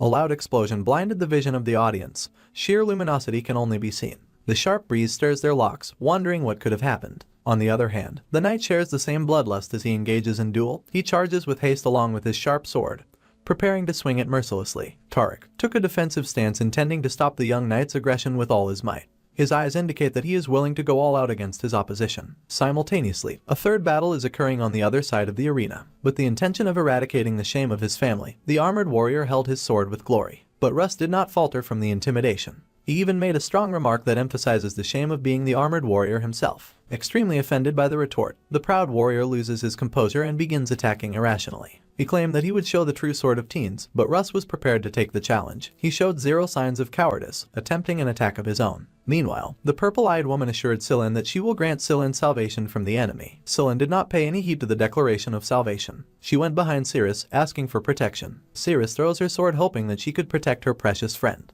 Just when we thought the battle couldn't be even more tense, the blondie joined the battle, aiming to assist Stefan. She analyzed the situation as quickly as she could, coming up with the conclusion that Tariq the ogre is supposed to be weak against magic. So, she charges towards him. She began chanting a spell, aiming for the right time to put an end to the nightmare. Our hero makes a comment that his brain is indeed useful for the guy, as his eloquence is now on a different level. The black-haired's face suddenly became wrench as gloom filled up the atmosphere. He silently called for Rifin's name. Rifin, revealing the guy's name, which turns out to be Teslan, slips away from his mouth. The same gloomy expression is embedded on his face. Directly to Tariq, Cillian, suddenly making an appearance in the seemingly endless battle, began praying for the divine sword that can be used to defeat these evil powers. An ear-piercing explosion reverberated inside the tense arena, calling the attention of Tariq, who is already busy on his duel. All movements were halted due to that phenomenon. A high priest declares the blondie. Her eyes widened, stunned by the immense divine she witnessed. Upon bearing witness to the previous scenario, the red-haired chick internally protested that she is still much higher than the priest and she should be able to be the woman who caused the explosion. She as well began to recite her prayers. Back to our hero. Rifin unleashed a barrage of attacks, calling the technique rapid-fire Kai Bullet. He remains unfazed by the threat of his enemy, but Teslan effortlessly dodged all of the attack. Even regarding the technique as something simple, and even compares it with his own rapid-fire Kai Bullet. Despite the insult that Teslan stated, Rifin took note of how the dodges are too tepid. The black-haired warrior quickly shrugs it off and pins the blame to a body that is unable to keep up with his talent. Rifin is impressed that Teslan is able to adapt well with his loser virgin body. He questioned what Teslan was aiming for with his continuous evasion of attacks. Refusing to accept defeat, Teslan unleashes the Song of Destruction, casting a magic circle, blasting a light blue beam. Rifin ridicules the attack, claiming that he could cast for it once during that age, nullifying the attack without breaking a sweat. Teslan stutters, unable to fathom the speed of Rifin, even questioned as to why his spiral guard is so slow. Their duel continues as if they were a brat neglected by their father. Their audience wonder if they are actually in a battle or in a childish quarrel. Larger magic circles appeared, covering a massive area. Rifin points out that it is unnecessary to waste so much mana for a weak spell such as this. He even boasted about the fact that he is the one to cut the flow of all things. Teslan falters a bit and begins sweating profusely upon witnessing such an advanced spell. He thought to himself that even a damn demon king can cast such a spell using his own brain. A series of splashes dominated the battlefield, causing massive destruction towards the once fortified ground. Rifin was still baffled at the fact that Teslan can unleash such a blow using his former body. However, that did not stop from giving his everything in the all-out battle. He claimed that Teslan might be stupid, but he recognized the fact that Teslan worked hard using his old frail body. Despite the acknowledgement, he also gave credit to his indomitable body. But his stupid brain of martial god's body cannot keep up with his wits. He assumed that if the duel keeps up, he will be pushed to the edge, knowing that his retard brain limits his full potential. Rifin is now preparing a blow that will conclude the unending battle. Teslan began clenching his teeth, his eyes showing signs of fear from losing. Or so we thought. A smirk began forming on the corner of his lips, emphasizing he has something hiding underneath his sleeve. Rifin is struck with an immediate realization that it was just a feint. His face is now covered with worries for what lies ahead. Teslan boldly claims that the autistic Rifin has fallen to his sweet honey trap. A ring of fire blazes around him as he prepares for the actual attack. Rifin, who is known for his stupidity, stood there like a frozen hot dog. A massive slash appeared right in front of the flabbergasted Rifin. His life flashes before his dumb eyes. He is done for and there is no way to escape it other than being ice-kai'd to another manhwa. The attack caused a massive crater that filled the air with dust and debris. As a terrific shockwave occurs in the arena, a splatter of blood came across the screen, indicating that one of them must be incredibly injured. Therefore, the battle came to a conclusion. An unending drop of blood began staining the ground. Each drop can be heard. Oh no, as it turns out, our retarded Martial King took massive damage from the attack that wasn't able to anticipate. His nerves began trembling with fear, and his eyes began losing the valor he once had. With his face smeared with despair and blood, he muttered to the word aura, which he clearly doesn't have. Teslan unveils the secret to his lethal attack, calling it Spiral Guard. He affirms that his current body is weak enough to fully utilize the technique. Rifen frowned and claimed that Teslan's body is not supposed to have the ability to yield aura. Teslan sneers at him, saying that the body definitely could not keep up with the teaching of Jim Unbreakable. He also compares it with the fact that Rifen is able to use magic because of his brain that is skilled enough when it comes to casting spells. The blade is now being emphasized in this panel. A relatively bright energy began gathering around it as Teslan spoke, reminding Rifen of who his enemy is. The battle ends with a beam radiating from Teslan's left eye. His well-honed blade is still pointed towards our hero, despite his already worn-out state. With a mocking remark, he claimed that his name is Teslan, the Martial King. The fierce battle continues. Teslan, still pointing his sword towards the Demon King Riefenheart, asserts his dominance, saying that he is the Martial King Teslan, and our boy would best not forget that. He asks our boy if he already forgot what Teslan is capable of. In response, Rifen just smirked. Despite bleeding from his injury, he still makes a snarky remark, saying that Teslan was once someone who used to be the strongest in the continent alongside Sword Saint Cyrus. Still, he didn't expect this kind of outcome. The original Martial King expresses his bitterness, saying that it's really a shame that Cyrus, one of the strongest people in the continent, is at our boy's side. He never expected that the Sword Saint would get kicked out of the household after being stabbed by Usus. Teslan continues yapping, saying that he was the only friend that Cyrus had in their past life, but the Sword Saint seems like he has quite a few more friends now. Rifen states that the man is just a bit shy. Anyway, Rifen comments that they are not that close to be chatting so friendly like this, reiterating Teslan's previous words. Teslan agrees, mentioning that even Felina looked at him as if to question if he and Rifen are hometown friends. Well, in a sense, they'd be like that since they are from the same timeline. However, there's one key difference. Teslan's eyes turns like that of a maniac and utters that him and Rifen are definitely not friends. Teslan announces that he has trained himself in order to eradicate our boy, Demon King Riefenheart. Now that they've finally crossed paths, Teslan is dead set in killing our boy. Rifen grits his teeth. It's very apparent that he received a lot of damage from Teslan's previous attack, but he needs to keep his appearance. Our boy says that it's definitely impressive that Teslan was able to train our boy's former body to this extent.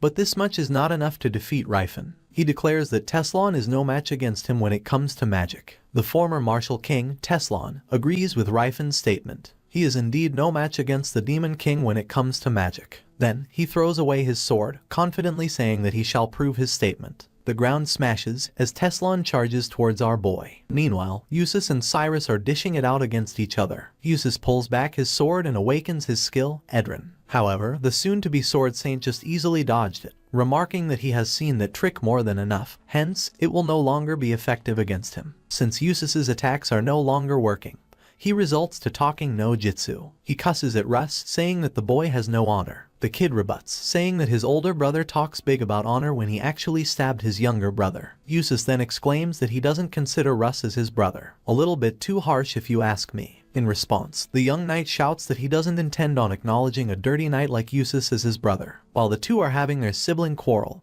we go to Cirrus and Christine's fight. The left calls upon her spirit friend, Salina, and the elemental chick shows up in response. They attack the paladin with a barrage of aerial attacks, pinning Christine down. The giantess is visibly distraught by the relentless attack. Given that she's still not showing her true power, she's being overpowered right now. In her anger, she asks the elf how she could possess such strength when she's just a slave. Christine wonders if Cirrus is after Cillian too. She goes to her own little world, commenting that her little Cillian is so popular. In reality, she's probably the only one who is obsessed with the trap dude. Chills ran down the priest's spine as the giantess talks about him. While the paladin is busy salivating about the underage priest, Cirrus took this opportunity to release her flame spirit, Ignaces. The elf is really taking this battle seriously. Sensing the danger, Christine starts to take things seriously as well. She conjures her holy protection and takes her stance. On the other hand, Felina is observing the battles around her unfolding, wondering how she can be of use to her teammates. Fortunately, Cillian is there to keep things balanced. He confronts the girl, saying that the mage won't be able to tip the scale with him around.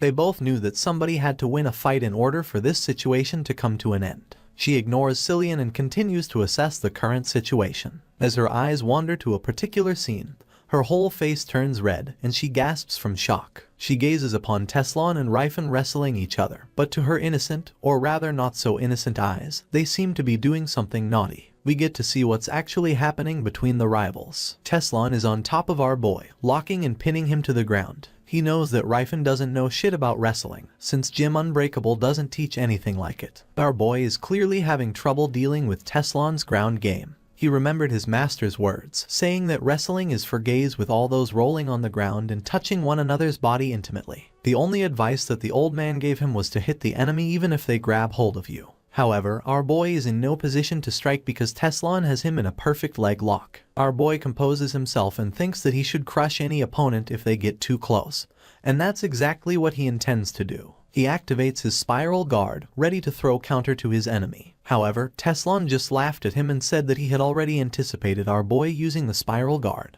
He then releases his own aura, cancelling our boy's spiral guard. Ryfan immediately realizes that his spiral guard and Teslan's aura are crashing with each other, effectively negating each other. Our boy is genuinely surprised right now because this is the first time he learned such a thing. Teslan just smirks, saying that there's no way our hero would have learned of this, for this technique is not something that can be taught. He tightens his grip on our hero, exclaiming that Ryfan's aura skills are that of a child compared to his. His slow-ass spiral guard can be countered by just blocking Ryfan's Kai paths. Despite this, our boy still tried to persist, exerting more aura, hoping that he would dominate Teslan in a war of attrition. Unfortunately, the latter was able to weather the storm, so our boy is still stuck with a leg lock. Ryfan is now panicking. He's trying to rack his brain out in an attempt to think of a solution. Suddenly, he thinks of a great idea that made his eyes light up with hope once more. He realizes that he's been doing it wrong since the beginning. In the first place, it was a mistake trying to pretend to be a martial artist when deep inside,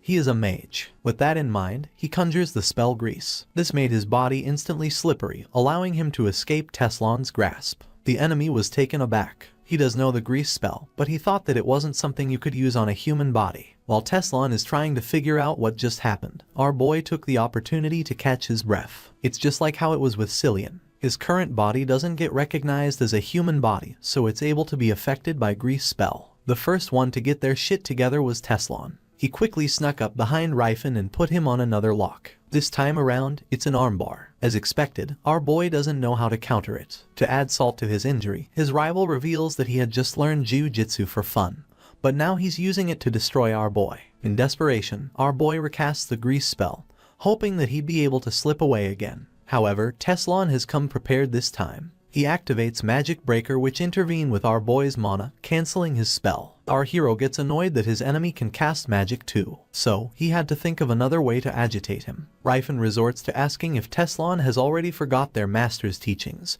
seeing how they are rolling on the ground like some insects. Unfortunately, this won't work for the former martial king. He happily uttered that he is not a Jim Unbreakable disciple right now. Also, this kind of humiliation is worth it for the sake of continental peace. Ryfan then stared at him with a dead expression on his face, saying that Teslan's words aren't really that convincing given that his arms are between his legs. The enemy argues that it's just because Ryfan doesn't know a thing about martial arts. However, our boy points out that even Felina is blushing from the obscenity of Teslan's so-called martial arts. It is so bad that even Cirrus and Christine stopped mid-fight to comment that the two are getting hard to watch. Seeing their reactions, Teslan felt embarrassed, causing him to loosen his grip. This gave our hero an opportunity to escape. He quickly pulled his arm away from the distracted enemy and maintained his distance. However, the tenacious Teslan kept on pressing the attack. He went for a headlock, armbar, takedowns and other grappling moves while our boy tried his best to escape from all of them. It's very clear that our boy will lose if this cat and mouse game continues. Unfortunately, as he looked around, it didn't seem like anyone would be able to help him as of the moment.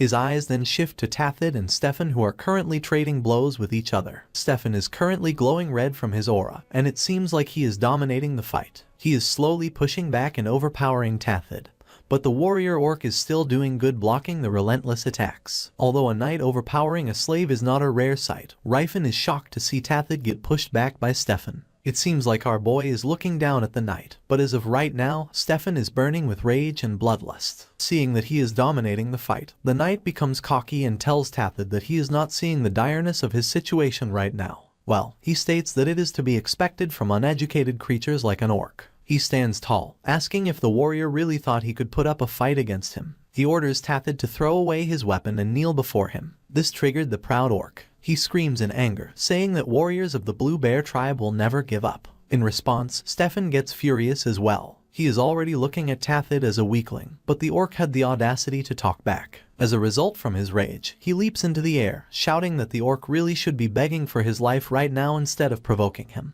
As the man is about to reach Tathid, the orc throws Dakar, his trusty weapon, to intercept the enemy. Too bad though, Stefan has already grown accustomed to Tathid's innate sorcery. As a result, he was able to defect Tathid's blades with ease while still being able to land a blow to the orc, knocking him back. The smoke clears, and Stefan menacingly walks toward the downed orc. He praises him for being able to stall him for this long even though he's from an inferior race. Tathid grits his teeth in agony as he stares at the arrogant man's eyes. The orc is very familiar with those kinds of look. Those eyes are the look of full resentment and arrogance. That is how humans always looked at orcs. For all of his life, Tathid fought over and over for survival. He was just a fighter wielding a sword. He bathed himself in the blood of monsters and ended the lives of his enemies with an old rusty sword. Meaning, he tormented his enemies through slow and painful cuts. Anyway, there are also times when he was forced to face and kill his own kind. Sometimes, he fights criminals, but at the end of the day, he puts his soul into that rusted sword, his partner for survival. Every time he fights, the roaring of the crowds urging him to go wild has etched deep into his soul. And right at this moment, Tathid is now releasing all the skill he has honed and culminated for years for this very moment. A true warrior never lets go of his pride and honor even if he may lose his life. He calls out to his partner in weapon, Dakar, and reiterates the values of the Blue Bear tribe.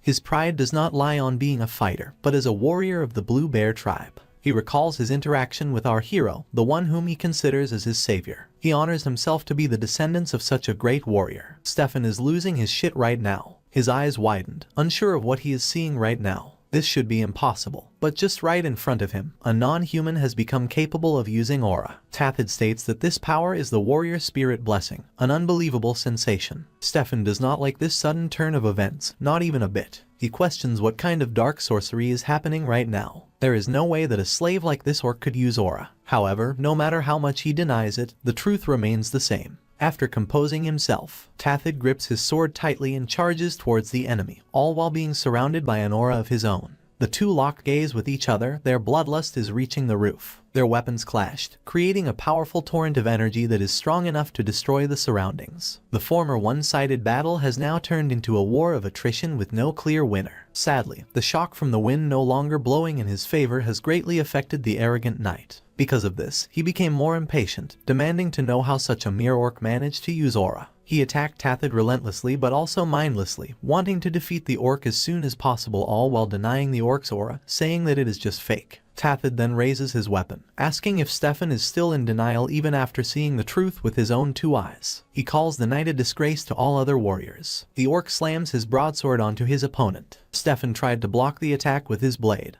but the impact is so powerful that it sent him to his knees. The knight struggles to catch his breath. He is both in a daze from confusion and shock by his opponent's true strength. Not wanting to play with his food any longer, Tathid declares that he will finish the fight and put an end to this charade. He swings his sword with all of his might, attacking the enemy countless times as he passes through him. Blood spilled from all over Stefan's body, and the knight has finally fell to the ground with Tathid emerging victorious. Finally, the balance between the two factions has finally tipped into our hero's side. Russ, who was watching the orc fight, comments that the orc was always complaining about it, but he finally awakened his aura. Meanwhile, Eustace has the same reactions as Stefan, wondering how a mere orc can use aura. Just like any other human, this bastard looks down on other races as if they are monkeys. To answer his question, Russ states that Tathid is just that strong, and that should be pretty obvious considering his performance. However, just like his fallen comrade, Usus refused to acknowledge the truth, saying that Russ is spouting nonsense. He then charges towards his little brother. He slashes his blade in an attempt to slice our boy in half. Fortunately, Russ was quick enough to narrowly avoid it. The two exchanged blows,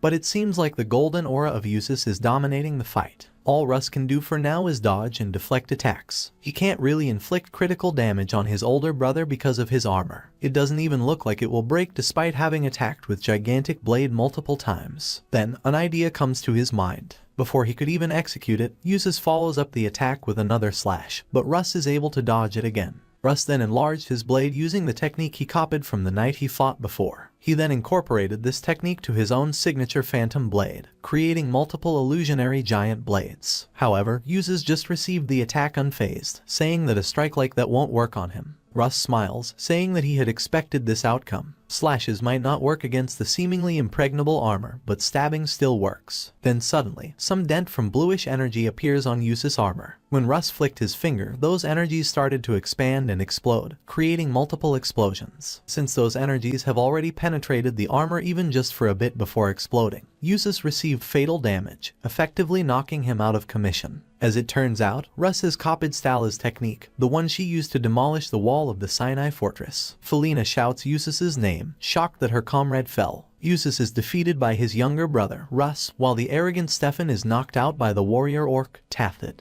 Meanwhile, Chrysotine, who is not even really part of their crew, is still preoccupied with Cirrus. Felina desperately calls out Teslon's name, as if wanting to ask him what to do next. Teslon, who is currently busy locking down our boy, clicks his tongue after learning that Stefan and Usus were defeated. With that being said, Russ made no hesitation and immediately came to our boy's rescue. He appears behind Teslon and tries to cut the man in half, but the former Martial King is too experienced in battle, and was able to react in time. Tathid also came to his side, wanting to know if his savior was alright. Ryfan reassures the two that he is okay, saying that his injuries will heal quickly with Cillian's help. Teslon is lamenting the sudden turn of events. It is pretty obvious that he could have defeated the Demon King, Ryfan Hart, if only he had more time. It was due to his miscalculation of Ryfan's subordinates that led him to this outcome. He wasn't able to consider that possibility of changes from the past. Our boy shouts, telling Teslon to give up. He states that he doesn't intend on letting him interfere with his dreams again. Surprisingly, Teslon did in fact give up, saying that he will retreat for now, but he vows that they will win next time.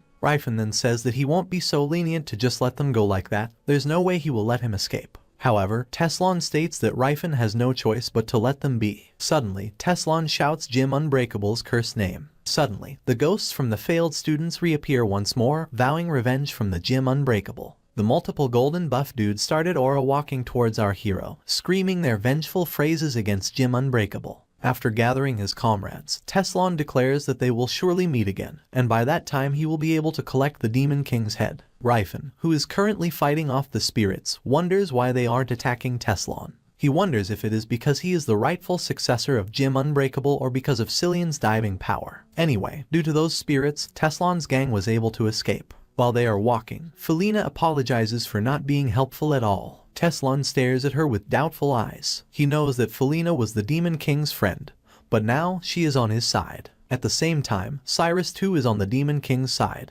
There is no taking him back now. They then see a stone slab with inscriptions on it. Christine immediately became curious and asked what it was. Teslon reveals that it is a stone that has the secret to surpassing the quintuple layer of the Calamity Horn. He had thought that the Demon King would have learned it too since he went by here, that is why he was afraid of him. But it seemed like he was still at quadruple layer. Teslon states that there is no need to be afraid.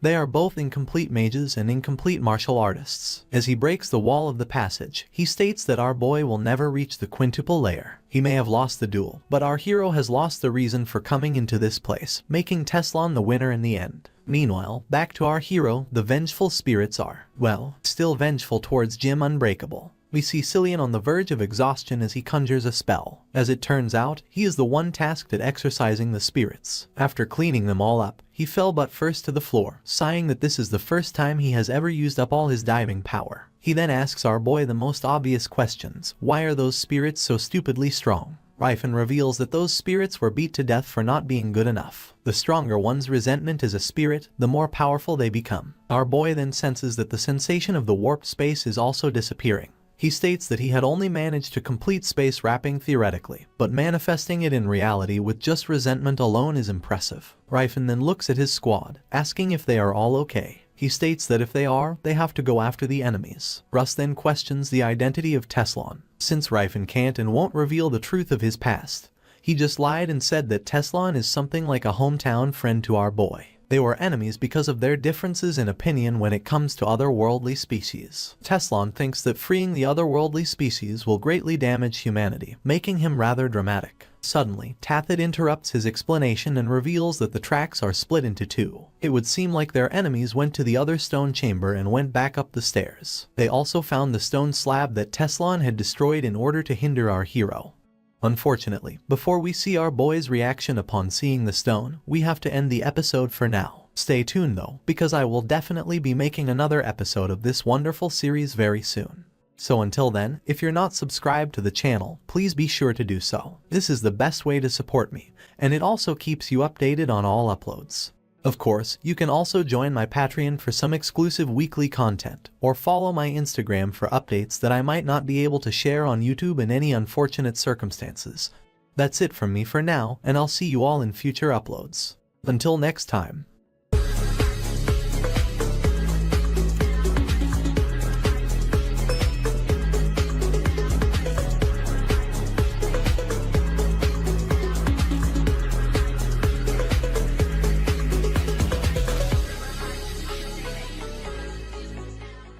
As we continue, Rifen discovers the destroyed slabs. He wonders if Teslan has vented out his anger towards those poor stones. Although this kind of thing is not impossible, since Teslan is known for having quite the temper. Our hero calmly assesses the situation and theorizes that the enemies have already departed the dungeon. Ceres then sighs, commenting that they ended up not getting anything useful from this place. However, Rifen smiles. He disagrees with Ceres's comment, saying that they did get another aura user pertaining to Tathid. The orc warrior looks back, happily revealing that he has indeed received the warrior spirit's blessing. Rifen really didn't expect the orc to awaken his aura this soon. He thought that it would only happen in the next 10 years. In his past life, Tathid awakened it while fighting Cameron of the Howling Kingdom. To further prove his point against Sir's remark, our boy states that they have found Gerunting and a new aura user, making this trip worth the hassle. With that being said, he invited everyone to go home and call it a day. Meanwhile, in a dense and vast forest, we hear the violent rustling of leaves, as well as the desperate stomps of their feet, indicating that several individuals are running away in a panic. We then get to see a trio of trolls panting as they move their legs to their absolute limits. The guy at the back expresses his fatigue, telling Utrang, the one in the front, that he can't run anymore. However, the leader reminds them that if they fall now, the humans pursuing them will catch up. Utrang is racking his brain right now. He understands why the others are having trouble keeping the pace. That is because they are still young. The regenerative powers of young trolls are not as good as adults. They are weak enough to die just from bleeding out or exhaustion. He knows that if they get captured by humans, they will be used as ingredients to make potions and be killed. Meanwhile, we get to see their pursuers. Strong-looking individuals armed with razor-sharp blades are seen conversing with each other. They reported to Captain Landon that their prey has run to certain direction. With greed in his mind, Captain Landon orders his men to scatter and surround the trolls. He knows that a troll's blood is good for making potions, and one bottle is worth 10 silver coins. Each one of them is basically a walking gold. He smiles and tells his men to hurry and find the gold. On the other hand, we see Utrang embracing the young trolls, hiding behind the bushes and trees. He can hear their pursuers nearing them, but he knows that the younglings can't run any further. He laments the current situation, blaming himself for the outcome. He thinks that he should not have gone to the waterfall like Guru Matero had warned. He thought that it would be fine since it is far from the human villages, even if it's a banned region, but they ended up getting caught. He ponders on what his next action will be. Then he lets go of the children and stands up valiantly. Fear is evident in his eyes, but he courageously ordered the children to hide in their current spot. He then reveals himself to the humans. This behavior is akin to that of plovers who show themselves to the predator when their nests are in danger in order to protect their eggs.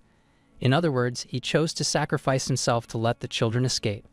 However, this brave troll refuses to go down without a fight. Immediately after stepping out, he chanted a spell, and his mana begins to envelop his body.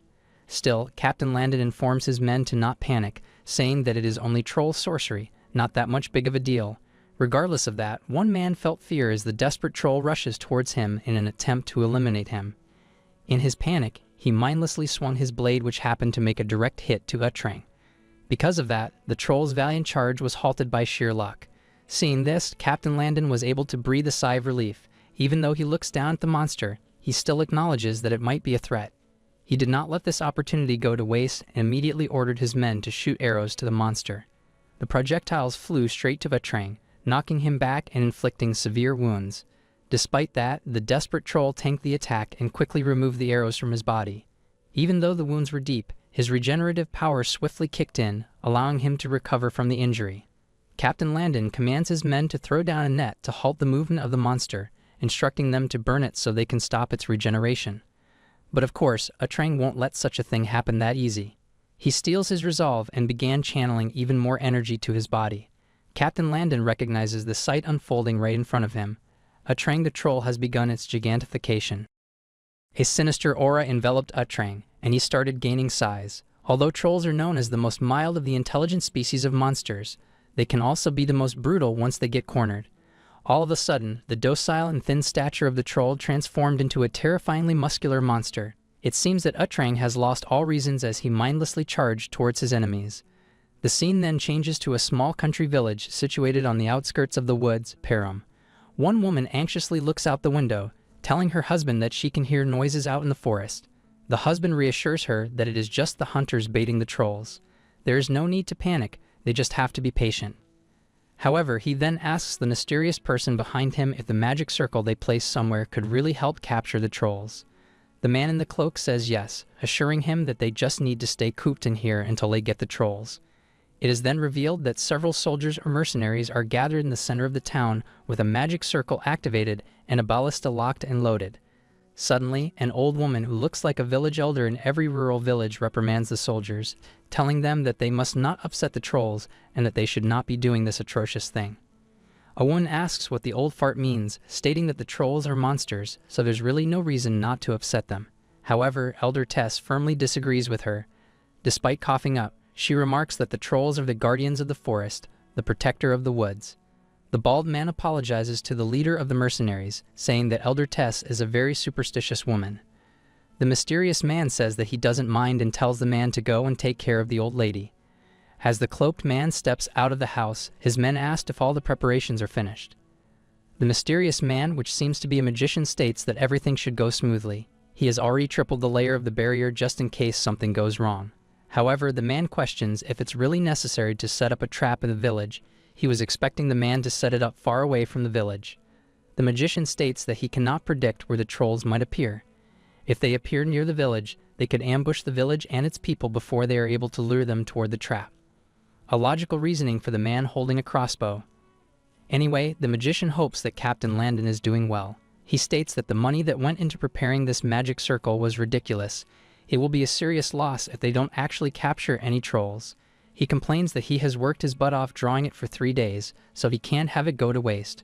Suddenly, a loud noise is heard from the forest, followed by flocks of birds flying away from the woods, indicating that something big has happened inside it.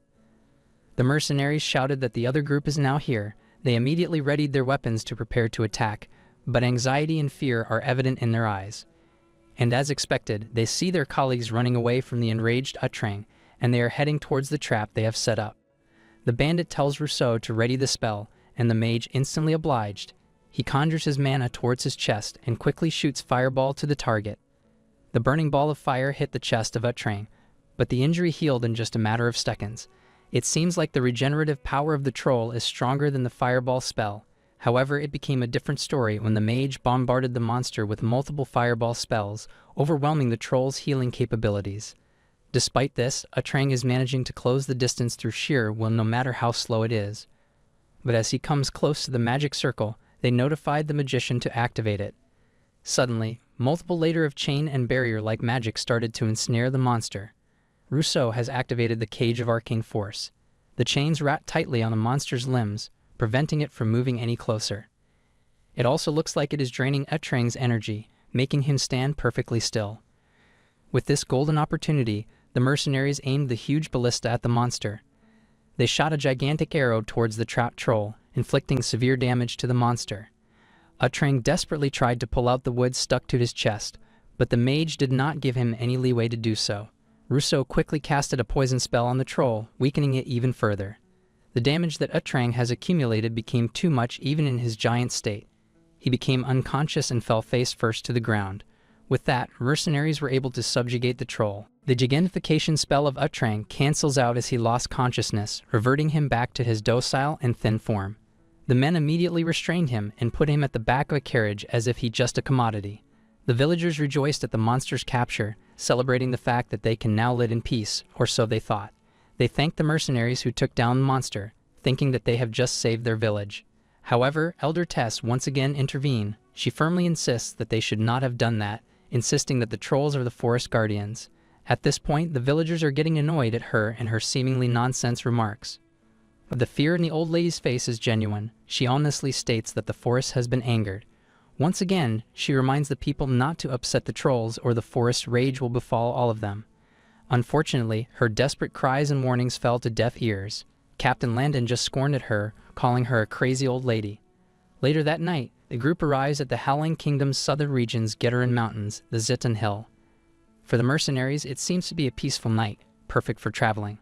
They are on high spirits, knowing that they have just captured a very rare species of monster. They plan to take Utrang to Kaltaizen, thinking that they will get rich once they sell him off there. However, as they are walking, one bandit senses something from the forest. It was too strange that he came to a full stop, saying that he heard something. His comrade came to see what he is on about. They stood there in silence, observing the dark and gloomy forest nearby. As they stood completely still and silent, they hear a faint sound of beating drum, which gives a very eerie vibe. The noise started to get louder and louder, and soon enough, the whole gang is now hearing it. All of their attention is now focused on the unusual sound, leaving them dumbfounded. Dren squints his eyes, wondering if what they are hearing right now is really the sound of drums being played. The man beside him is curious as well, so he comes closer to observe the situation better. Then all of a sudden, it was only Dren who was left standing. The long-haired dude beside him disappeared, as if he was a dust sucked by a vacuum. Dren didn't even notice his disappearance immediately. They then hear the distressing scream of their comrade. The shout is that of unbearable pain, as if he is being tortured inside the forest. Naturally, panic devours the whole group. They are left wondering what exactly is going on. Now the whole group is on high alert, but they cannot tell what exactly it is that they need to prepare for. The screaming of agony suddenly came to an instant stop, which made it even more terrifying. It is followed by calm and eerie huffing sound. Suddenly, despaired the whole group when they saw their comrade spat out from the forest with his limbs all twisted. The long-haired mercenary has died from his injuries, and the poor man became a human pretzel. This was then followed by two more of them being pulled out of nowhere. Then almost immediately, it rains blood and gore all over the place. The scene is really that of a horror movie when you just know that the monster is about to show itself in full throttle. Fear and panic ensued the surroundings, and all of the bandits screamed that this must be the doing of the devil. I mean, it's really hard to put an explanation for the current scenario, so we can't really blame them. However, a seasoned veteran steps up. He pulled out his weapon and told the others to get it together. No matter if you look at it, this must be the doing of a monster. All his valiant bravado became for naught when he got his head blew off by an unknown cause. The remaining soldiers took up their arms. They now realized that this is indeed an ambush from an unknown monster. They gathered around the carriage in order to protect their goods. Captain Landon then instructs Rousseau, the mage, to cast a detection spell, to which the magician instantly followed. He quickly casted Detect Life Objects, which allows him to sense enemies nearby. His magic circle spread through the surrounding woods, but before he could even get any information, Rousseau coughs blood, leaving Captain Landon confused. He mage explained that his magic spell was cut off by someone. The cancellation spell was so powerful that it even caused him direct damage.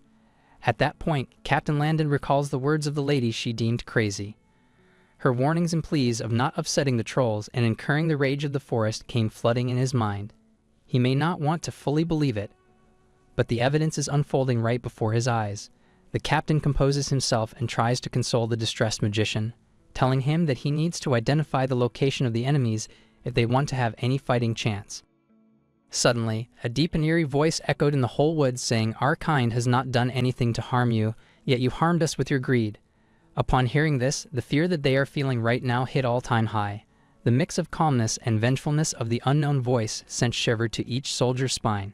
However, as the captain leading the group, Landon knows that if he succumbs to despair now, there will be no saving all of them. So despite his legs shaking from terror, he unsheathes his sword and threatens the enemy, saying how dare they attack the humans protected by Sayer. Unfortunately for them, this did not have any effect. The mysterious enemy continued blasting the heads of each bandit, reducing their number ever more. Captain Landon is about to shit his pants as of the moment. He mustered up all his courage in that empty threat, but now even he is on the verge of falling into despair. To add to his nightmare, one of his subordinates screams out that this might be the doing of the infamous demonic troll known as the Ivory Tusk. Not long after that, the said demon shows itself. It is a troll that looks like a shaman, holding 2 drums in his waist as he appears from the darkness of the forest. As he walks towards the humans, he continues to chant his mysterious spell. Of course, Captain Landon has heard of the demonic troll. It is known for massacring the famous monster hunting squad and over 20 branches of the Alchemist Guild. He always thought that it was just some made-up rumor because he heard that it even killed an aura user, which is a hard thing to imagine. The Ivory Tusk's eyes are seething with rage as he stares at the man responsible for its kin's suffering. One quick glance, and it's evident that he won't let any one of the bastards survive. However, Captain Landon's gaze shifted to the troll they have captured. The moment it did, his mind is filled with the reward and money they will be getting once they sold off the monster. This greed of his was so intense that it washed away his fear of death as well as his reasoning. Unfortunately for him, the Ivory Tusk won't let him get away. In an instant, the demonic troll closes the gap between them. It expresses his amazement by how human greed can overcome one's fear of death. Still, the bandits' faith were sealed the moment the captured Utrang. It didn't take long for Captain Landon's head flew into the air, just like how his subordinates did. On the other hand, Riffenhart and his group quickly returned to the Antares County through the Daemon Portal, 7 days after encountering Teslan. After that, many things happened in the Antares County. The Blue Bear tribe settled down in the Gloatin Mountains. There was a possibility of conflicts with the people who already lived in the Gloatin Mountains, but if that were to happen, the flags of the Antares County would protect them. Planting the Gerunting in the Elfin Forest went smoothly too. Some elves of the Danheim tribe then began to look after the New World Tree. In Grand Forge, there was no longer a need to hunt monsters because they established a food resource from the Tauban Trade Union. Because of that, most of the Grand Forge warriors stayed in Antares Count, and they began building a village near the mines with the dwarves who used to be slaves. More time would be needed to complete the village, but there was no need to worry since the dwarves were masters at both construction and architecture. 20 days after their reunion with Teslan, we are taken to the Antares County. We see our boy gazing out the window, thinking that things are going smoothly, but there is one big problem. Our boy is left wondering how he is supposed to treat the humans. He became so focused on the issue about demi-humans that he forgot how to interact with the humans. The leader of the Knights speaks up, remarking how much of an honor it is to be able to meet the martial king, Riffenhard himself. Gardwin swears his undying loyalty to our boy, revealing that he has built a name for himself back in the northern region of the Vasily Kingdom, and he could be of use to the martial king. Another soldier follows through, declaring his proficiency in the spears, stating that he will not disappoint our boy. Another one boasts that he had killed a wolf with his bare hands. All of them might seem like boasting their skills, but in reality, they are really just selling themselves to our boy so that the martial king will accept them to his county. Russ then demands order and silence from the bunch, to which they obliged. Our boy is in a bit of a pickle right now. Although there are some experienced mercenaries among them, there are definitely some guys who are like frogs in a well. Our boy can't help but think that in his past life, no one came to serve him as a subordinate of the Demon King. But now, they are flocking here like moths to a fire. Riffin then opens his mouth and makes a statement, saying that he will treat them well if they prove their skills. He then whispers something sinister to Russ and Tathid, instructing the two to give the bunch a good thrashing and pick out the useful ones. And so, the filtering of the mercenaries began. We see Russ holding up his sword against a guy named Petra of the Blood Tempest. The young man seems to be motivated as he faces the future Sword Saint. Meanwhile, our hero is standing on the side along with a black-haired man. He states that there are sure a lot of people wanting to prove their worth even today. The other man comments that there are about 20 knights and almost 100 soldiers today, excluding the otherworldly species. Although all of them together aren't even worth 10 dwarf warriors, the county of Antares must still embrace as humans. Maybe not the ones who discriminate against otherworldly species, though. And on the next panel, we see that kind of human instantly. A long-haired man voices out his concern of an orc evaluating his strength, hinting that a mere otherworldly species is not qualified to assess him. All the other participants immediately knew that the man is out of the question. They are all aware of Tathid's strength, so they are wondering how could the idiot treat a buff orc like that. On the other hand, Tathid took the insult lightly. He just proceeded to the task at hand and raised his sword. However, he knew that he needs to show off after such insulting remarks, so he activated his aura. All the spectators were stunned to see an orc, who is already naturally gifted in battle, can also use aura. Every single bit of arrogance is washed away from the man's cocky attitude just from Tathid showing his aura. The orc immediately gets disappointed and tells him to screw off. Meanwhile, our boy asks the person beside him if there are any person who is noteworthy today, but judging from the look of his eye, it seems like he didn't see any. The man beside him, named Azrael von Cater, the captain of the Antares Knights, answers that Ryfin can definitely trust Sir Russ and Sir Tathid's evaluation skills. However, he adds that skill alone does not make the qualities of a knight. Our boy then asked the captain of the knight why he accepted an orc to the ranks of the knights, which made the man blush for a bit. He states that Tathid has the dignity of a knight and the skills to match it, so the orc would naturally be accepted. Our boy smiles, commenting how he wished that everyone would think like Azrael. As we continue, Azrael states that more than half of Antares knights were mercenaries before. He says that he can teach them manners, of course, but he is just worried that if they keep taking in mercenaries, it would no longer be the knights. In response, Ryfin states that in his eyes, mercenaries and knights aren't that different, but still, he thinks that disciplined knights are better than mercenaries who act without constraint. He instructs Azrael to choose the knights from now on, saying that he will inform Russ and Tathid as well. He goes inside where he sees Flora waiting for him. He asks the maid if there is a lot of work to do. Flora calmly says yes, and shows the pile of documents awaiting our hero on his desk. The maid tells him that he needs to go through all of it as soon as possible. Our boy hastily sits on his chair and confusedly asks Flora where the heck did all these paperworks come from. He states that he was so bored just 2 months ago because he had nothing to do. The maid tells him to just suck it up. Things change, boy, now start working. As he looks through the documents, our hero thinks that there are already 1,000 displaced people who came to their county because of the terrible harvest in the Crowan's kingdom. With all of this work needed to be done, Ryfin knows that he will be sitting here for a while. While our hero is busy going through the documents, Sarah stopped by to visit and give him some cup of tea. Ryfin immediately starts ranting to the poor elf, saying that he won't be able to leave the castle with all the papers he needs to take care of. His dilemma increases since there are a lot of dungeons to raid and the 4 symbols relic that he must find too. Cyrus questions our boy who took care of the papers in Ryfin's past life. Our hero reveals that he didn't have to leave his palace back then, so he has more time to do the paperworks. Also, he was assisted by Mashalin. The elf asks if he can't just ask for Mashalin's help once again. Immediately, our hero's face turns sour, saying that the situation now is really different from back then. If he is to have an otherworldly species take on his duties, there will be opposition from the humans. She comments that if that is the case, it might be a little too hard since there are very few humans in the management department. Ryfin groans and expresses his desire to have someone he can trust to do all the mundane things so he can go out. That person has to be good with administration, and they have to be also capable of protecting the castle. Saris then wonders if Azrael, the captain of the night, can fill the role. However, our boy states that although Azrael is indeed a good guy, he is not good enough for Ryfin to leave the entire county under his care. Suddenly, someone comes to his mind, someone who fits those descriptions. Ryfin smirks as he thinks about that person. As per his words, that person is so skilled that he couldn't bring himself to kill him. That's right, the one person who is being monitored by the dwarf 24/7, the former prince of the Crowan's kingdom, Karsus. Just like his morning routine, Karsus is walking around the castle with the dwarf. Seeing him so frequently doing nothing, the knights are starting to wonder the identity of the man. They even ask the servants, but even they don't know, making them even more curious. Furthermore, they can't shake the sense of noble atmosphere around him. Even Captain Azrael states that he doesn't know the man. Karsus hears the murmurs of the soldiers and stares at them. The dwarf catches him staring at the knights, making him wonder if he wants to practice his swordsmanship as well. After all, Karsus was the knight of knights. The former prince declines, saying that he was just looking out of curiosity. The girl teases him, saying that he can take up the sword if he wants. They are not really restricting him that much. Karsus then questions if it's really okay to offer and hand a weapon to a captive. The man then forms a mellow smile on his face. Karsus is dead. He is just a nameless man now. Honestly, being liberated from the duties of the prince and leader of the army is actually freeing for the man. The dwarf sees his faint smile, making her curious what he's thinking about.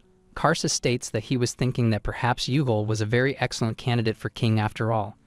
This sudden statement shocked the dwarf, knowing that Yuval and Karsus were fighting for the throne not too long ago. The former prince remarks that because of Yuval, he was able to see the true selves of the otherworldly species. Because of his brother's mindset, the very traditional Karsus was able to view the beauty, wisdom, and wit that the otherworldly species possesses. Well, at least the woman standing in front of him possesses those three traits, or so Karsus says. The dwarf irks, commenting that it was a really cheesy line. She asks if that's how all the knights talk. Poor bro, his first rees got shut down hard. He then reaches out his hand towards the girl. The dwarf replies that Karsus is wise and quick-witted as well, although she's not too sure about the beautiful part.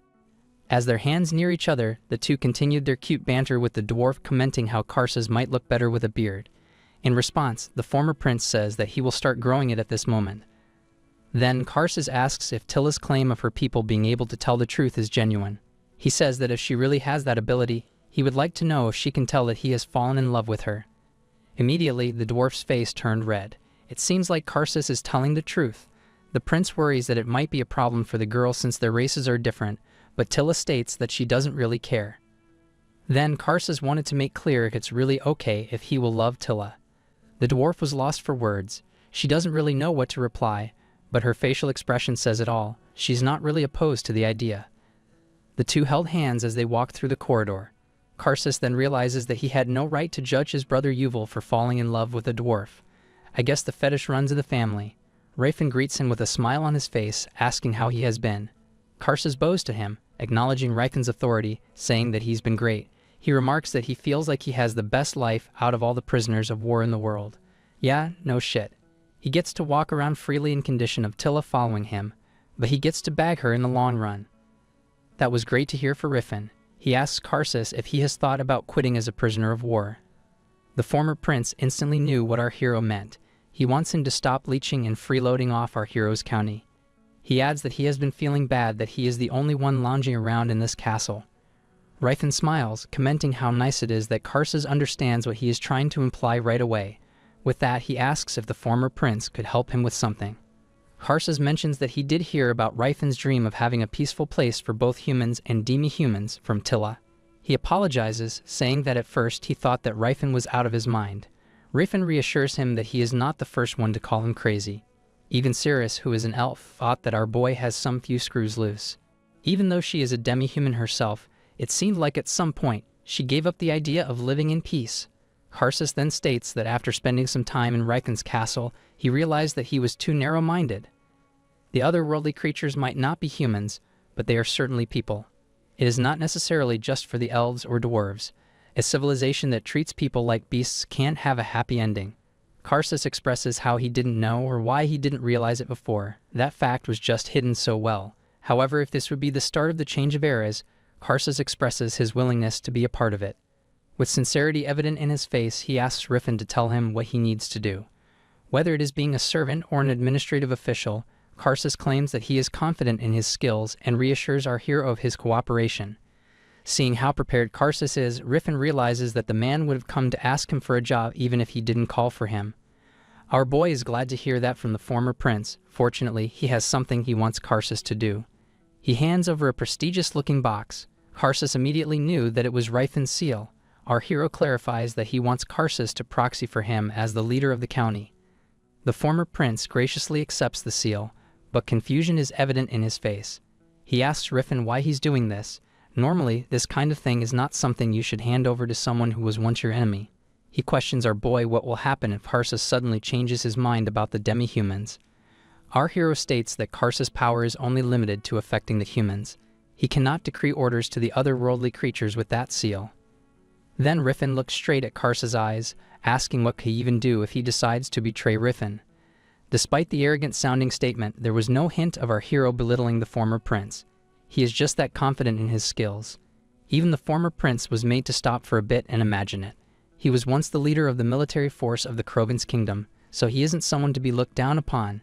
Yet even him is aware that he is no match against our boy. He smiles and lets out a small chuckle. Admitting his defeat, he answers Riken's question, saying that there's nothing much he can do against our boy even if he decides to rebel. The former prince has already looked deep into Rifin's plan. The only humans in this place are the Antares Night Order and over 1,000 starved and displaced people. Meaning, even if he decides to rebel, there aren't really a lot who would follow him. He acknowledges that he is not serving a foolish lord. He then asks our hero what he would do if he decides to train the humans under his care and make them his personal soldiers to use against Rifin.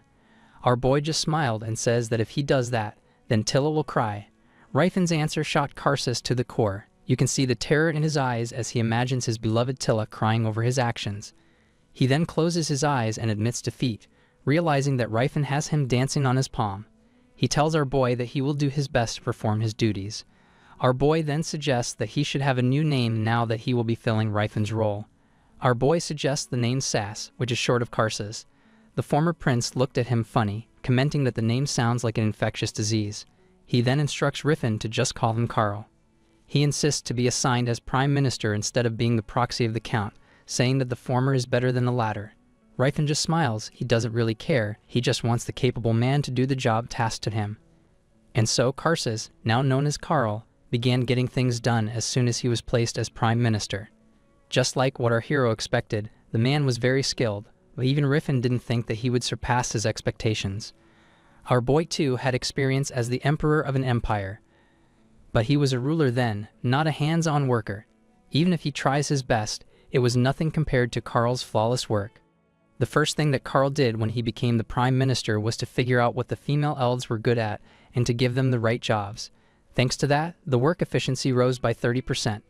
He restricted the military right away as well. Rifin had to put 5 to 6 soldiers under each knight without really thinking, but apparently that was a wrong approach.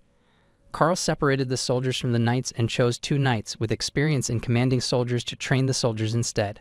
A military is most powerful when together. Unified into 100 soldiers, they were much more powerful than before. Afterward, Karl began looking into the displaced people.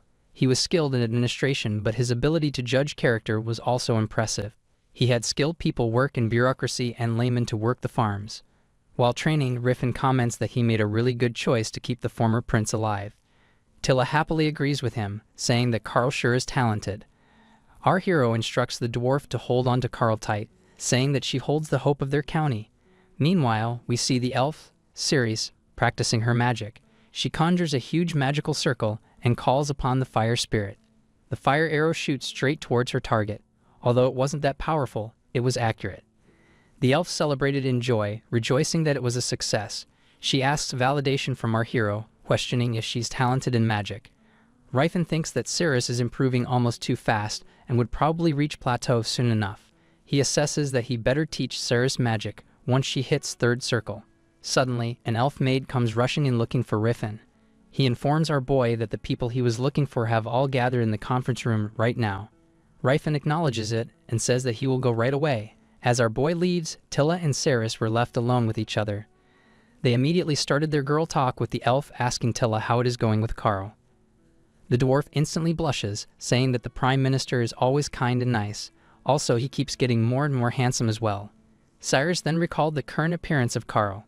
The man has indeed kept his promise about growing out his beard, making him more attractive to Tilla's eyes. The dwarf then asks Cyrus about her relationship with our boy. Cyrus awkwardly laughs, saying that Rifin feels more like a father rather than a man. Tilla was shocked upon hearing that and advises the girl not to say that to Rifin's face no matter what, for the poor dude will definitely lock himself up in his room again. However, Cyrus insists that it is how she feels about our boy. Tilla somehow agrees with her, saying that Rifin strangely feels like an old man even though he is just in his 20s. She adds that the man doesn't even look that much older than his age, so they wonder if it's because of his size. Meanwhile, Rifin is now meeting with the people that the maid mentioned. Jekyll, the leader of the bounty hunter, pays his respect. He introduces his colleagues and shows gratitude upon meeting our boy. He mentions that Rifin was looking for them through the Taban trade union. Our hero expresses his pleasure to meet the man, saying that he has a job for him. He shows him a picture of a long-haired dude who looks like he had some Botox done to his face and was mewing 24/7. As it turns out, that dude was an illustration of Teslan. Rifin tells the bounty hunter to locate him, but they assess that it would be a bit hard since even though Teslan is an aura user, he is not known to the world. However, the state that the Christine, the paladin that was with him, is pretty famous, so they decide to track her first. Our boy doesn't care how they do it though. Without hesitation, he puts down a pouch containing 100 gold coins as a deposit, adding that they will get the other 100 if they succeed. The bounty hunters acknowledge the mission at hand. They pay respect to their employer and states that they will do their best. With that, Riffin thinks that it is enough preparation for Teslan. Later on, a butler comes in his office, handing over the information containing this month's log from the Gred Trade Union. Our hero takes the documents and thanks the man. He began looking through them, performing his duties as a leader. He states that it's filled with mostly useless information, like that ogres appeared to the north of the Vasily Kingdom, or that a kraken appeared in the waterway of the Grain Kingdom, or that a calf with 2 heads was born in some mountainous village. Then something catches the attention of our hero. The letter states that monster hunters that were hunting trolls to the south of Howling Kingdom were ambushed by the legendary monster, Ivory Tusk. Most of the hunters were killed, and only a few barely managed to escape. Our boy instantly recalled the name of the troll known as Ivory Tusk. It was Athilka's old nickname. Our boy senses the urgency of the situation and calls for his gang to come to him as fast as possible. On the other hand, we go to Kaltizen Halain Kingov's southern region, the coastal city. Huge boats and ships are docked to the pier as the night falls. The residents are on their way to their homes, and so far, everything is normal. The scene shifts to Santana's Tier's southern region's branch, the Alchemist Guild Mansion. Somewhere in the deepest part of the mansion, we hear weak groanings along with the clanking of chains. Then we get to witness a horrifying scene of multiple trolls hang through their arms. It's very unclear if they are even conscious or not, but one thing is for sure, the men holding them captive wants them alive. The two facilitator talks to each other, saying that the situation is not that good. He states that troll number 3 is not looking so well and might die any moment. The other man instructs him to increase the food intake of the troll. They need it to stay alive for at least a month longer. Then he connects the tubing protruding from the troll's mouth to a food source that looks like manure or fertilizer, forcing the troll to eat. As he is force-feeding the poor monster, he comments that the trolls sure are amazing creatures. They never get food poisoning or anything, so they can just eat their leftovers. They are very economical because they are considered as garbage disposal and source of income at the same time. The two mentions that their clients want 500 more bottles of something by the end of the month, so they decide that they are going to need one more resource. A man pulls down a lever which opens a trap door underneath the hanged troll. We get a little glimpse of what is inside the trap door. It is a hole filled with moving razor-sharp blades, kind of like a very huge blender. Then they drop the troll in the front row, shredding it to bits and pieces. Blood splattered out for the hole, testament on how brutal it is. The blood of the monster is then extracted to several flasks. It seems like they are harvesting the troll's blood and using them as potions. After performing their chemical duties, the two left the room. As they head out, they comment how convenient it would be if they could just breed the trolls. However, it seems like the headquarters still have not figured out a way to do that. The females just kept on having miscarriages every time it gets pregnant for some unknown reasons. Still, the monsters breed fine in the wild, so they are convinced that there must be a way. Their topic then shifts to the rumor of Landon's group. One guy mentions that the branch manager was let down upon knowing that he won't be getting fresh trolls. However, the other man states that he isn't talking about the goods. The problem right now is the Ivory Tusk. They hope that the feared monster won't appear here. Unfortunately for them, it would seem like they have jinxed it, because as the panel goes outside, we see that the troll in question is already atop of a building, looking for its people. The rumors state that everywhere that the troll appeared, death followed, so it is very understandable why they don't want to encounter that nightmarish creature. The branch manager seemed pretty worried about it as well. That is why they have an important guest right now. The other man gets a bit confused, asking if there is someone strong enough in Kaltizen to defeat the Ivory Tusk. As it turns out, the branch manager Dipole actually brought in an aura user. The panel shows the branch manager having a feastful meal with the said aura user.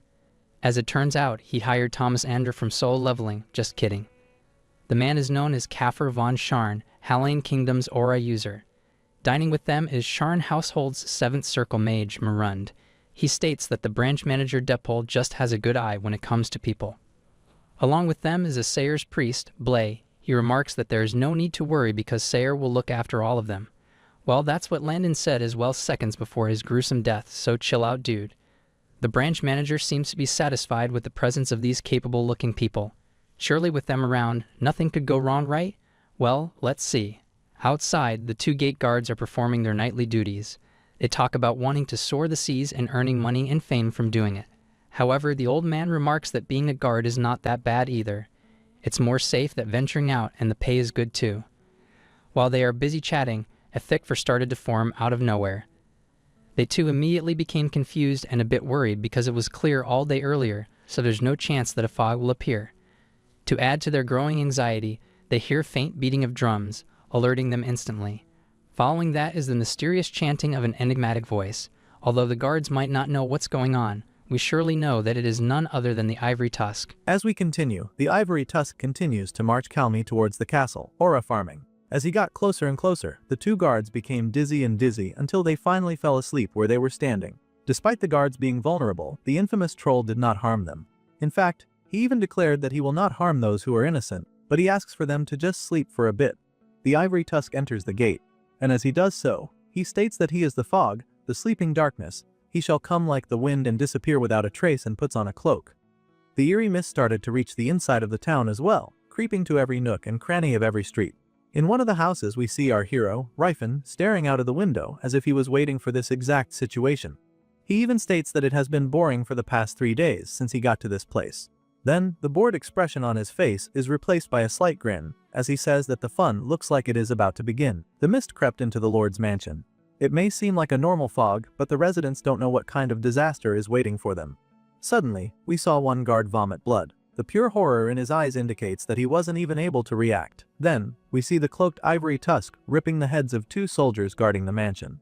Unlike the port gate guards whom he deemed innocent, the mage troll considers the guards of the mansion guilty. He makes his way into the front door. It seems like the time for stealth has ended and the moment for full-on Rambo has occurred. He released his enormous energy and overwhelming aura, as if declaring his presence. The castle guards all rushed toward the entrance. Armed with their weapons, they are eager to catch the monster. The person successful enough to kill the beast gets 1,000 golden coins. The branch manager's special guests hear the commotion happening outside, making them wonder if there's a robber who has entered the mansion. Nonetheless, they don't appear to be bothered by the intruder. Dipel, Santora's Tier's southern branch manager, apologizes to his guests, saying that the timing for the ruckus couldn't get any worse. It has ruined the meal with the precious guests. Dipel tells them that one of the trolls had escaped from their grasp. In reality, Dipel is lying to his guests. He is aware that the Ivory Tusk has already invaded, but for some reason, he thinks that it's best not to reveal it yet. He explains that the escapee troll is causing quite the commotion because it's more violent than they initially thought, but he reassures his guests that their warriors are already dealing with the situation and states that it will be over soon. Kafir, Holland Kingdom Aura user, asks the host if it will be alright if they help get rid of the runaway troll. However, Dipel declines the offer in a roundabout way, saying that a mere troll would be nothing for an aura user like Kafir, and he wouldn't dare bother his special guests with such a burden. But the barbaric-looking guy is insistent, saying that they should at least repay Dipel for the delicious meal he has provided them. Although he might say this as his reason, the looks in the trio's eyes say otherwise. Their eyes are filled with hidden agenda, and their smirk reeks of bloodlust. These individuals are proud of their strength, and they wouldn't want to miss an opportunity to showcase them. Meanwhile, the mist has already reached the castle's hallway. We see the Ivory Tusk sprinting the corridors with great haste. The guards formed their formation and pointed their weapons at the intruder.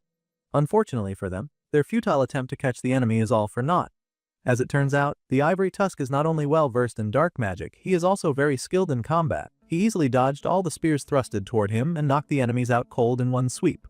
The remaining soldiers are now terrified. Seeing their comrades die so easily sent shiver to their spines. They now realize that they are indeed facing a monster they cannot beat. Out of desperation, they called the intruder a cruel monster.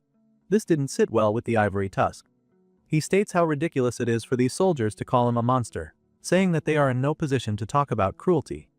He states that their pay comes from the blood of the trolls, so they are no different from a monster. The Ivory Tusk then reveals his drums, telling the guards to better be prepared to pay their sins with their blood. As the trolls start playing his drums, he started chanting. All of a sudden, the terrified soldiers' bodies began moving on their own. They started throwing away their weapons involuntarily. All they can do is run their mouth, wondering how are they supposed to kill such a powerful monster. Now that the enemies are all defenseless and are paralyzed in place, the carnage begun. With every flick of the troll's fingers, one soldier turns into tomato soup, and not before long, the hallway was filled with carcasses. Suddenly, the Ivory Tusk hears the voices of unknown people calmly walking towards him. It is none other than Thomas Andre and friends. This is the first time that they have seen the Ivory Tusk in person. They didn't even know that it was real in the first place, thinking that it was just an urban myth. Marun, The 7th Circle Mage jests that now he knows why Dipole was treating them so nicely. He wants them to get rid of the powerful enemy. Though they got tricked into facing a powerful enemy, they just shrugged it off, saying that they will just give Dipole a nice earful later. Despite the infamous reputation of the Ivory Tusk, the three didn't lose their composure. There wasn't even a hint of slightest panic in their eyes. The troll locked eyes with them, and in just one glance, he can tell that the trio are strong. The trio heard the Ivory Tusk muttering. They expressed their fascination after learning that a mere troll can speak human tongue. Despite this, there is still no hint of them getting shaken. Kafir even took a step forward and unsheathed his sword, indicating that he's ready to go. The huge buff dude was just standing still when all of a sudden, his image blurred, then he disappears out of nowhere. As it turns out, this dude even knows how to use Shumpo. He reappears behind Ivory Tusk's back with a sinister smile on his face. The aura user violently swung his sword to where the troll was standing, hoping to slice it in half and end this commotion quick. However, the Ivory Tusk didn't come all the way here just to get killed easily. He was able to dodge Kafir's surprise attack, demonstrating his astonishing speed. The aura user laughs, amazed that a mere troll was able to avoid his blade. While in the air, the Ivory Tusk pulls out his weapon, ready to throw hands with the newly appeared adversary. Before he could even land properly on his feet, Kafir launches another attack which the troll blocked just in time. Marun and Blay, who are watching on the sidelines, cannot believe their eyes when they saw the troll block Kafir's mighty sword imbued with aura with just wooden sticks. The troll took his stance, saying that Mother's grace is like a deep sea, and with its guidance, he won't get hurt. He then proceeds to chant few spells, buffing his stats and abilities. Then, the Ivory Tusk went on the offensive. He rushed towards the buff aura user, surprising him with his astonishing speed. Kafir is now the one on the defensive. The troll's attacks are relentless, not giving the aura user any room to breathe. We can see the pure shock in his eyes. It's clear that he didn't think that the monster would be able to put a fight, much more keep him pinned. The strikes just kept on coming, forcing the huge man to fall back. However, Kafir is no stranger to combat. He forcefully swung his blade to force his enemy to stop his attack, creating a distance between them. Now that he has a moment to think, the aura user plans to make his next move. However, the Ivory Tusk is quick to adapt. He stabs his wooden sticks to the ground and started chanting spells once again. All of a sudden, several vines popped out from the ground. They are as hard as metal and as flexible as robles. They made their way to Kafir and ensnared him, preventing him from running away. With Kafir's mobility restricted, the Ivory Tusk rushes towards him once again. Kafir was able to block some of the blows, but at last, he was hit by the troll's weapon right on his liver. The giant man falls down to his knees from the excruciating agony. Murren realizes the gravity of the situation. He runs towards his comrade, ready to provide assistance. He quickly chanted a flame spell directed at the enemy. Then a magic circle appeared right below the troll's feet. It then unleashed a powerful torrent of fire. Luckily, the Ivory Tusk was able to jump away just in time, avoiding the attack. Kafir was able to regain his composure. He learned the hard way that they are facing no ordinary beast. Blay walked towards him and began healing the aura user's injury. He tells Kafir that they are facing a monster right now, so there is no need to worry about chivalry and honor. They should just all step out and deal with the enemy. Meanwhile, Marund is conjuring another spell. He knows that the most dangerous attack for a troll is fire and lightning magic, which burns its body, so he intends to shoot those elements towards the troll. Powerful lightning travels to the Ivory Tusk. The troll ran up and about, dodging for a bit before completely negating the attack by just whistling. Marund was completely baffled by the sudden turn of events. He who prides himself as a 7th ranked mage was bewildered beyond surprise that a mere monster was able to block all his magic. Blay continued healing Kafir's injury. The big dude yelled at him, telling him to take it easy for the healing magic is causing great amount of pain. Blay was surprised upon hearing this. He's confused as to why divine magic power is hurting Kafir, making him wonder if it's conflicting with Kafir's aura. However, this only usually occurs when aura users are fighting each other. Marun launches another spell, Iron Steel, a 4th circle disarmament magic. This time, his attack made contact with the monster. The Ivory Tusk falls down to his knees. However, he then repositioned himself. If he cannot use his hands and weapons, he can still use his feet to attack. The trio has no clue about what's happening. This is the first time they have fought against an enemy who fights so grotesquely unorthodox. They were made wonder if the rumor is really true, that the Ivory Tusk is truly just a demon in the form of a troll. They can no longer deny the power of the enemy and admits that he is strong. Meanwhile, the Ivory Tusk thinks that he is indeed used to the methods of fighting humans, but facing the three of them at the same time is a bit tough even for him. As he lands back on his feet, he considers about retreating, but unfortunately, he wasn't given the chance to act out that idea, for Kafir has already snuck up behind him, ready to deal the final blow. All of a sudden, several beams of lights shoot towards the ceiling, breaking it, resulting to a cloud of dust that paused the fight for a while. Kafir coughs and asks for the identity of the new intruder. From the smoke appears 3 figures. The 3 talk to each other, saying that they have just barely made it in time. The one in the middle apologizes to his comrades, saying that he should have explained to them that trolls uses stealth fog, that's why their senses weren't working pretty well earlier. Kafir, Blay, and Morand weren't the only ones who were surprised by the sudden interruption. Even the Ivory Tusk was shocked by the sudden turn of events, wondering who these new people are, dreading that they might be new enemies. As it turns out, the newly arrivals are none other than our hero Ryfen, along with Tathid and Saris. As for our boy's entrance, he quickly talked to the troll using the monster's language. He says, "We finally meet. Guru Athilka, wise son of nature." The Ivory Tusk was surprised. He asks Ryfen how he knows his name and how is he able to speak his language. Our boy states that he knows that truth of the trolls, and he came here to help Guru Athilka out of this predicament. Their conversation was cut short when the trio interrupted. They asked for their identities, questioning why they attacked them all of a sudden. Ryfen remarks that all he wants is the freedom of trolls. He heard that the trio were just staying in this castle for a bit, so he asks nicely if they can give him and the troll some space. Of course, the prideful aura user won't easily step aside. He exerts his aura to assert dominance, saying that the troll is a beast who has massacred dozens of humans. There's no way he would comply to the man's request. Our hero has kinda expected this outcome, so he ordered Tathid and Cyrus to apprehend the 3. As he does, our boy showed great trust on his comrades' skills, even going as far as to say to be gentle with the 3, telling them not to kill them. As the panel zooms out, we see the peaceful night from the outside. Then suddenly, a huge explosion occurs, breaking the walls of the mansion. It was then followed by a deafening silence, as if everyone inside were stunned from the loud noise. Moments later, violent winds sliced through the surroundings, damaging the interior of the once luxurious mansion even more. The cause of the commotion is none other than Saris and Tathid. They are both fighting against Morand and Kafir respectively, and clearly we can see who is more superior. Kafir is seen struggling, wrapping his head around the fact that he is facing an orc who can use aura. Not only that, but the lowly monster is actually overpowering him. Meanwhile, Blay and Cyrus are dueling using magic. The proud Sayer's priest is seen sweating, aware that he stands no chance against his opponent. Suddenly, Cyrus appears right behind him, in an attempt to attack the man from his blind side. However, Blay reacted fast and was able to conjure a spell shield blocking the elf's attack. In response, our girl calls upon her spirit friend, the fire spirit, Salamander. The spirit beast acted like a flamethrower, torching the magician's shield.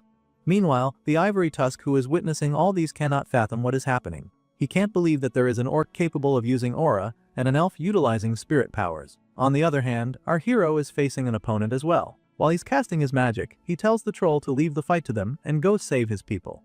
Morant, the 7th Circle magician, is astonished to learn that he is facing against the rumored martial king. He can't begin to comprehend how on earth could an aura user have the time to learn magic. The two faces each other, ready to shoot of their offensive spells.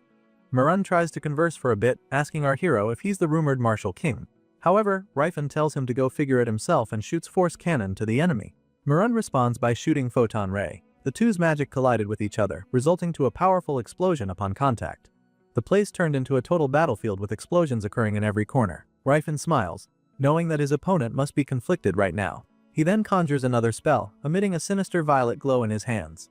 Our boy's prediction is right on the money. Morant has studied magic for 50 years, and he prided himself to be a 7th Circle mage, yet his magic is not working against the martial king. Ryfen launches Lay of Blackout. Black Ray of Lights shoots towards Morant, breaking his defensive spell and rendering him unconscious. Meanwhile, the two aura users are still going at it. The traded blow after blow, strikes after strikes, and it seems like the two are at a stalemate. Tathid throws out his blade, using it like a projectile aimed at Kafir. However, the skilled human easily dodged the attack by leaping into the air. Now that the orc has thrown his weapon away, Kafir sees it as an opportunity to strike. Never did he consider it as a trap, because he thinks that the monster is just a mere fool. However, as to be expected, the orc didn't throw his weapon without a follow-up attack. The blades boomeranged back to the human, catching him off guard and ultimately defeating Kafir. The man crashed into the wall violently from the impact, and he instantly went to sleep mode like a phone forgotten to charge. We then see our boy smiling proudly to the orc, praising him for being able to control the force of the aura while using spirit weapons. He states that Tathid definitely got better after all those duels against Russ. Cyrus has also finished her fight as well. The elf then asked our boy if it's really alright for them not to finish their enemies, stating that even though Ryfen did not use aura, it's very likely that they have already learned his identity.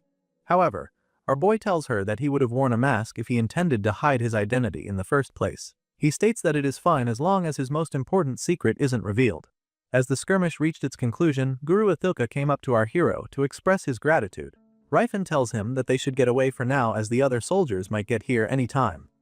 Right now, the whole mansion is caught on fire, burning brightly in the dark starry night like a campfire in the middle of nowhere. The soldiers are starting to panic, but they are trying their best to remain calm, knowing that it would be more dangerous for them if they don't maintain order. The poor old Dipole is shedding tears of agony as he sees his beloved place burn into a crisp. On a cliff nearby the burning place, we see carriages moving away from the crime scene. Rifen and the gang has successfully rescued the trolls captured by the guild, and Cillian is currently treating the injured. Russ comments that trolls are a bit scary looking, so Rifen asks him why he's fine with orcs but not with trolls. He comments that he sees orcs all the time because they are popular slaves, so he got accustomed to their looks. The skinny and scared trolls are tucked in the corner. They try to talk to their savior, but they don't know how to speak the common tongue. A little later, the gang has set up camp to rest for the night. Guru Athilka mentions that the man is different from what he heard. He has never heard that the martial king uses magic. Our boy tells him that he's not really hiding his aptitude for magic, but for some reason, people are not talking about it. Well, being able to use magic doesn't change the fact that our boy is still the martial king. He asks the troll if he doesn't believe it. However, the Ivory Tusk states that he has no choice but to believe it after our hero showcased his famous golden aura. He then asks our boy if the rumor of the martial king treating otherworldly creatures as equal and not slaves is true. He also wants to know how can the martial king speak the troll's language and how the heck he even knew Athilka's true name. Rifen states that there is a troll he used to know. He was a survivor of the Bavard tribe of the Dainhar forest, asking Athilka if he ever heard of them.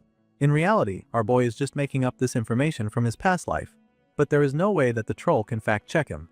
The Ivory Tusk remarks that he has heard of the group before, but he still doesn't understand how Rifen knows them so well. Now that our boy has captured the troll's interest, he asks if he is willing to trust him.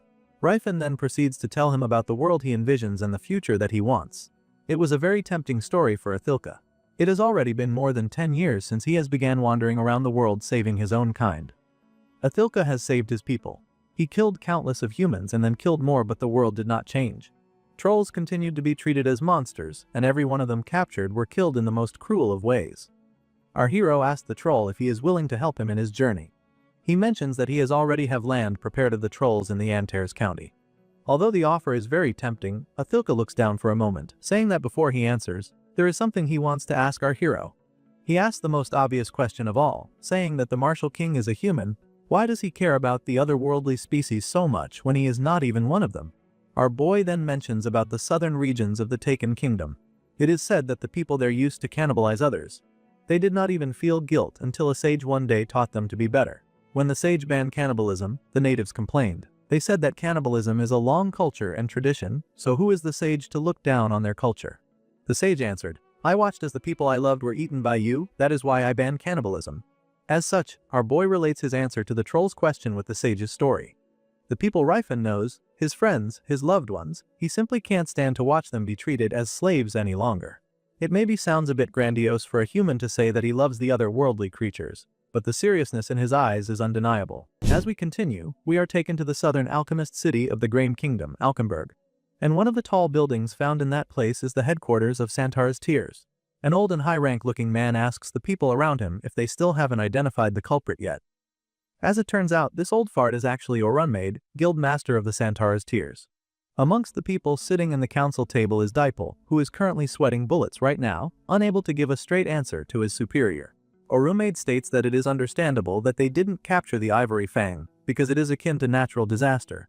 But the same cannot be said to the human involved. Dipole cannot even look at the guildmaster's eyes as he says his piece, stating that there is already a suspect for the attack but there is no evidence. Nervously, he tells the guildmaster that they are suspecting the ruler of the Antares Principality. The martial king Riefenhart might be the one who caused the incident. He continues, according to the mage Marun's testimony, the martial king skillfully used magic without even using his infamous aura. Another weird thing is that the dates don't match either. It is true that Rifen was away from the White King's castle when the southern branch fire occurred, but he was only gone for less than half a month. Dipole states that it'll take a full month of non-stop riding on a fast horse to get there. Orunmaid asks for the possibility of the martial king using a body double. However, his subordinate states that Riefenhart's face is not common enough that a body double would fool people, not to mention his physique belongs to the top 1%. Another guild member executive butts in saying that Riefenhart is the renowned martial king and the ruler of a sovereign nation. Without conclusive evidence, they can't just treat him as the real perpetrator. But another official states that there are rumors spreading that the martial King Reifenhart has saved the trolls. If this goes on, he worries for the guild's authority. Oromade places his palm to his face and clicks his tongue. Based on the circumstances and the martial king's usual actions, it seems clear that our boy is the one they are looking for. This is a huge problem for the guild. On the other hand, in the Antares County, the man in question is seen chilling in his office with a huge grin on his face. He knows that by now, the alchemists in the Grame Kingdom are all pulling their hair out of frustration. But as long as they are not aware of the existence of the space portal, the martial king's name would be clear of allegation, for he still has valid alibi. His smirk grows even more. Realizing that everything is going according to his plan, he decides that this much intervention is enough for now. Just avoiding a joint attack from the humans while he grows stronger is already a win for our boy. He recites the name of his comrades from his previous life: Cyrus, Tathid, Athilka, Makelin. Everything is prepared for our hero. With that being said, he wonders if he shall start moving his plans in earnest. Meanwhile, somewhere inside a particular mine, we hear the clanking of metals hitting the hard rocks. The dwarves are working their butt off, swinging their pickaxes non-stop.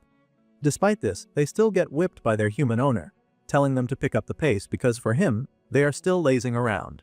He tells them that if they want to rest, they must work faster and finish their job. The slaves choose not to fight back or even voice out their complaints, even though they could probably tear the man in half due to how muscular they are.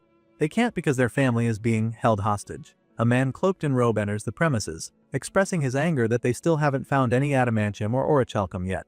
He states that Viscount Kelburn is furious due to how long it's taking to procure. Suddenly, the humans are alerted by a loud scream coming from behind, prompting them to turn around quickly. The guard of the mine is seen fighting a figure, and by the looks on his face, it seems like he is having trouble. The guard gets sent flying by the intruder's attack, knocking him out cold. The one who attacked the guard is a dwarf named Sloidel, wielding a mace larger than him. He would have loved to squash the man's head, but he knows that the poor dude is just a hired worker, so he shows him mercy. Yusti, a warrior from the Grand Forge, tells the dwarf that there are other areas that they need to handle as well. The man cloaked in a robe was stunned by the sudden turn of events, wondering where these new dwarves came from.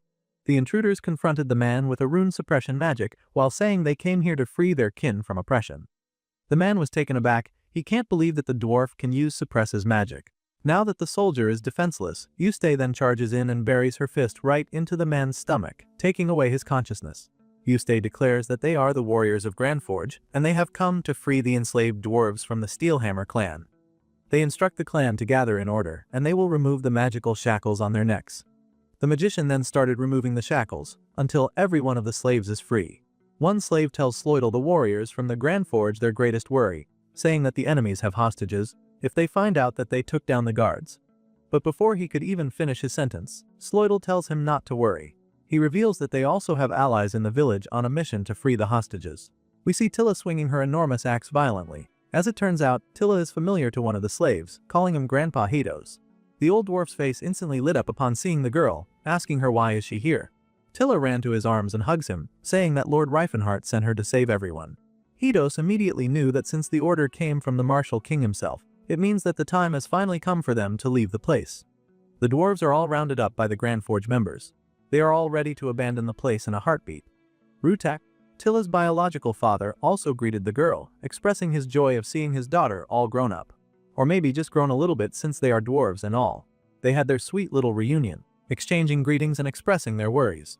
The village priest, Gelfide, asks Yodel what would their next step would be. If they move in such a huge group, the enemy will surely notice. However, the warrior tells him not to worry, for it is about time anyway. What he is talking about is the fleet of ships coming towards them moments later. The elder dwarf was surprised to see such a grand rescue attempt was prepared by the Grandforge. However, Seodal states that it was not prepared by the Grandforge.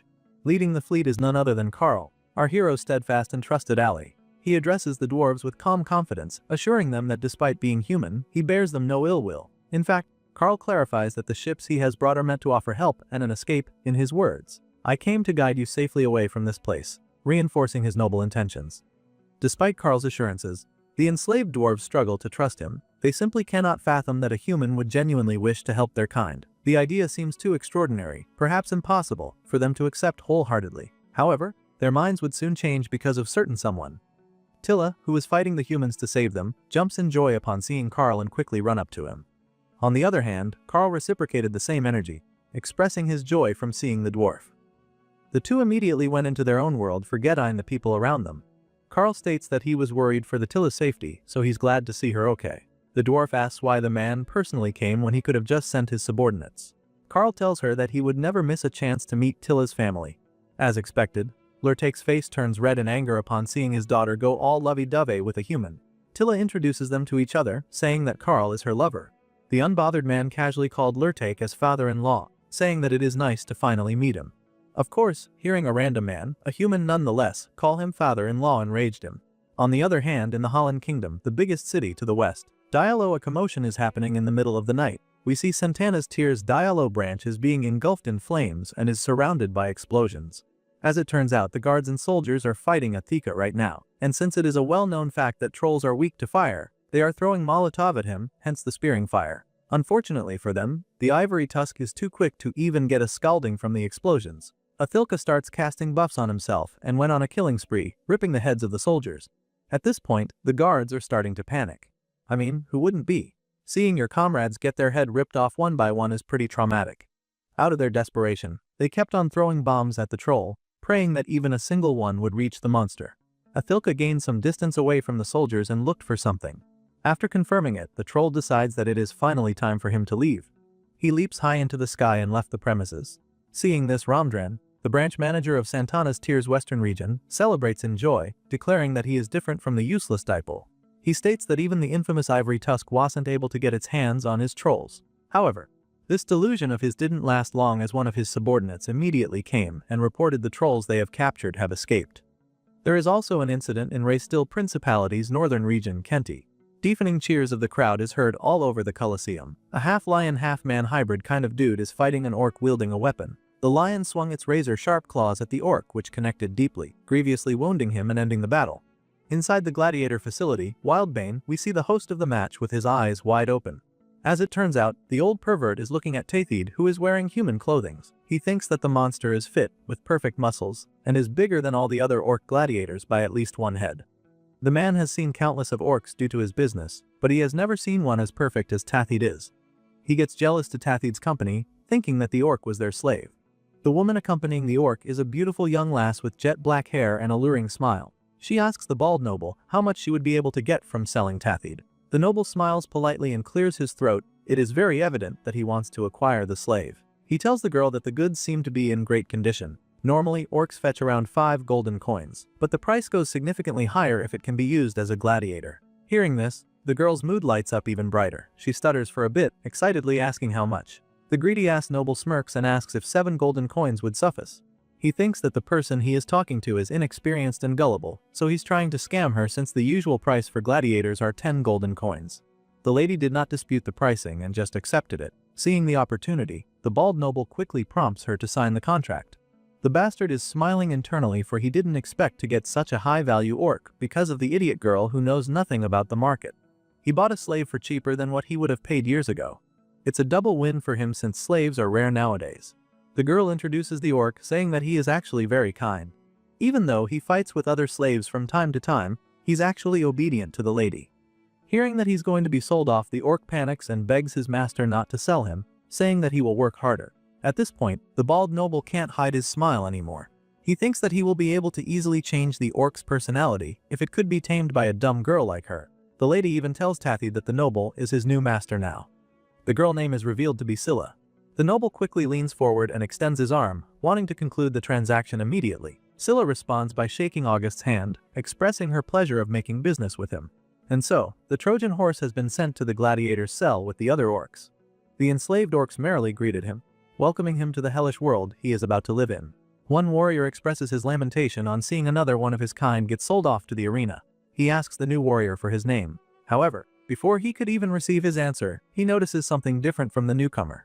Contrary to the dumb persona that the orc played earlier with the transaction, the supposedly newbie emits dangerous and overwhelming aura. He introduces himself as Crota's son, the heir to the sword of Kalkin, Tathid. The night went on as usual. The sky is clear and the town is peaceful and quiet. Inside the cells, the slaves are playing dice with each other to pass the time.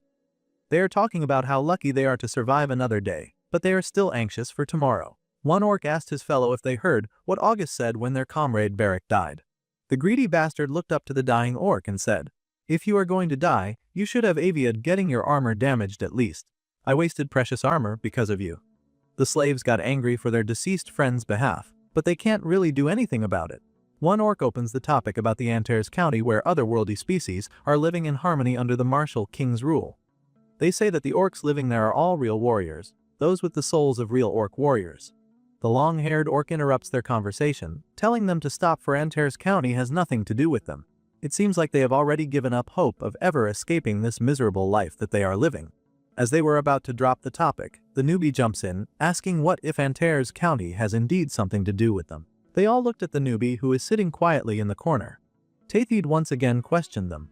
What if the path to living like Antares orcs were open to all of them?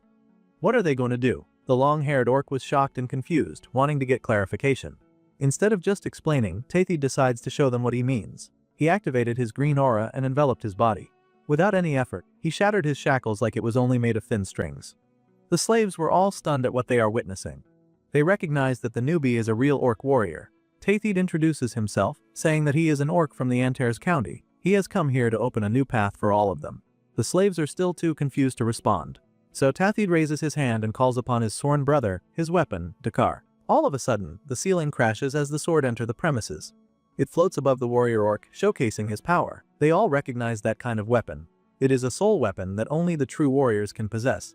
Tathid screams, asking if the orcs are warriors or just talking livestock. He yells, "There is even a single drop of warrior blood in your heart, then raise your weapons and fight." As he does, all the orcs break their chains in unison, sparking the fire of rebellion. As the panel shifts, the night seemingly proceeds like usual. However, interior of the noble's mansion is now smudged with blood, indicating that a violent incident is happening. The guards are panicking as the enslaved orcs are running amok. They have seen a glimpse of hope, a chance to escape their hellish lives, and they're gonna do whatever it takes to achieve freedom. Amidst the chaos, one servant is discovered hiding under the table, shivering. The orc that found him decided to take revenge for all of his suffering just because the servant is a human.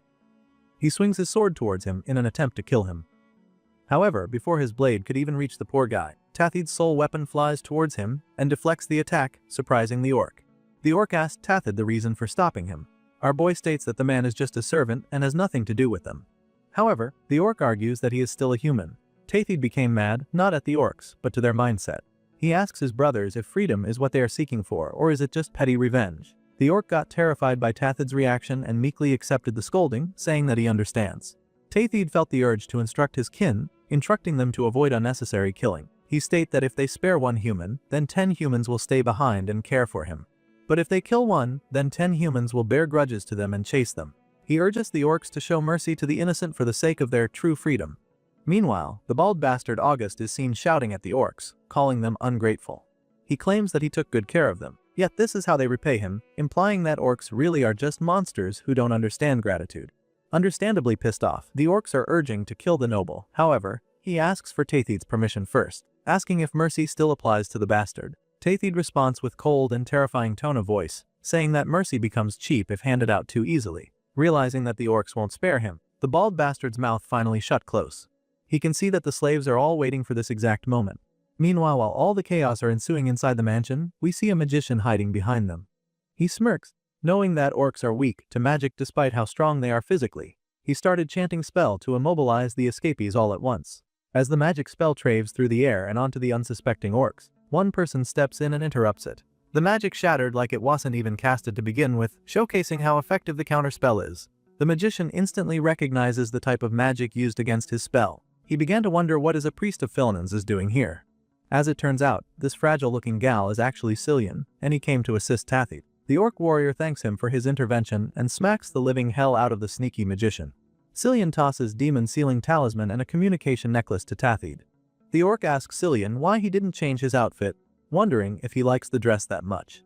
The priest states that it's fine to wear it for now, because he doesn't have many days left with this kind of body. He claims that soon, he will be too muscular to fit this kind of outfit. Meanwhile, all the slave orcs are wondering about the identity of the human, asking Tathid if he or she is an ally. Tathid reveals that the young man is a saint, which they immediately recognized. He is the young saint of the Antares County. However, they add one info that pissed the dude off to the point that it made him speak in orcs language. One of them states that Cillian is the one rumored to be involved with the martial king, which he adamantly denies. The poor guy is in a huge predicament. He is wondering just how many languages has that rumor spread in. Along with the rumors that different races keep escaping, the rumor that Cillian is the martial king's lover is spreading fast. On the other hand, in the Basili Kingdom, Baron Berkif's territory, a grand banquet is ongoing. All the nobles seem to be enjoying themselves, praising Baron Berkif for its success. Everything seems to be going smooth and nothing is out of the ordinary when suddenly, the fire of the table candles grew stronger and turned into a massive flame. Numerous fire spirits manifested themselves, flying around the vicinity. This of course caused chaos and confusion amongst the crowd. They all turned to the Baron, demanding to know what the hell is happening. Then, someone break in from the window and we see the figure of a slender elf. It is none other than Cyrus, and it seems that she has the same mission as Tathid. She commands her flame spirits to show the guests just how hot things can get inside the mansion. In response, the spirits demonstrated their power. Naturally, the elven maids are also terrified and confused by the sudden turn of events. They are all frozen in place, praying for someone to sway them. The intruder introduced herself as Cyrus, claiming that she has come to save them. Starting from now, they are no longer considered slaves. Unfortunately, the maids didn't quite get what she was talking about. But Cyrus is too busy fending off the guards by herself, so she can't explain it well. She breaks the wall of the mansion and instructs the elves to follow her, saying that they will talk more once they get out of there. Scared for their lives, the elves obediently complied, even saying that they will do whatever the intruder says in exchange for their safety. Cyrus is a bit troubled. She understands that the elves have lived all their lives as a slave, so they still don't get the concept of freedom. However, she is sure that once they are brought to the Antares County, things will change for the better. As we continue, Cyrus escapes the premises along with the enslaved elves, leaving the banquet literally on fire while the guards are screaming, "They killed the Baron!" Meanwhile, the soldiers outside are gasping as they stare at our hero, wondering if he is a comrade of the elf intruder, due to the fact that the man is just standing behind the front line while wearing a robe. The soldiers immediately considered our boy as a mage, so they tell their comrade to not let him cast a spell. However, because of his huge stature, some argue that he might be a magic martial artist. The Rafen might seem like he is just standing completely still, but in reality, he is using his skill, Sense Zone. But with this ability, he can detect all living beings within the designated range. No one can hide from this skill. Using the data from the Sense Zone, our boy calculates spatial coordinates, predicts the enemy's movements and marks the intersecting paths in his mind. Without a doubt, this requires a great amount of practice and mastery to achieve. But to our boy, who is the former Demon King, this much is child's play. He targeted and marked his enemies. As he locks them, he activates his magic, Final Decision, Arcane Strike. Multiple purple rays of violence shoot from our boy, homing towards his targets. It doesn't matter whether you try to hide or run, if you are not remotely as skilled as our hero, you won't escape this terrifying spell. Though it might look devastating, the power is just enough to knock the soldiers unconscious or at least unable to fight. The gust from the spell blew away the Martial King's hood, revealing his face. He was wearing a seducing and satisfied smile. Meanwhile, we are taken to a floating castle way up high in the sky. The inside of the castle is as glamorous as expected. A golden chandelier is hanged on a very high ceiling, and the whole vibes of the room is so stiff and strict. Several old men are gathered inside. They murmur amongst themselves, saying that their agenda for today is a bit interesting.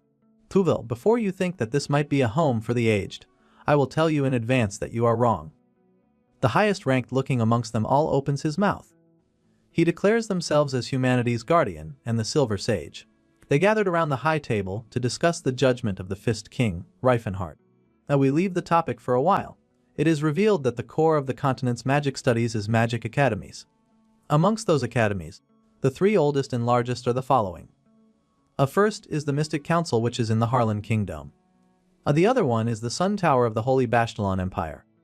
And last but not the least is the floating castle itself, the ancient magic academy of the Graham Kingdom known as the Marigrand Tower. Here, this academy often announces new magic theories or discoveries of relics from the Silver Age. And just like any other ordinary day inside, the people are progressing as usual with their classes. Archmage, a 9th Circle Mage, delivers his report. He reveals that he has done research about various artifacts in Dungeon Pieta and was able to achieve some results. Within the people in attendance at this meeting, we see Teslan talking to himself. He comments that time, Marigrand was quite prosperous. Aranad hears this and asks the man what he is talking about. He says that the Marigrand Academy never fell into ruin. Teslan meekly apologizes and keeps his mouth shut. However, in reality, he was talking about his past life. That time, Marigrand Tower lost its reputation because one of its subordinate towers, Delphia, produced the worst magician in history, the Emperor of the Dark Empire. Teslan thinks that Marigrand must have felt wronged that time. That man would have reached that level regardless of which academy he belonged to. The said man left the Delphius Tower at the level of 6th circle at the age of 27, a level far below his talent.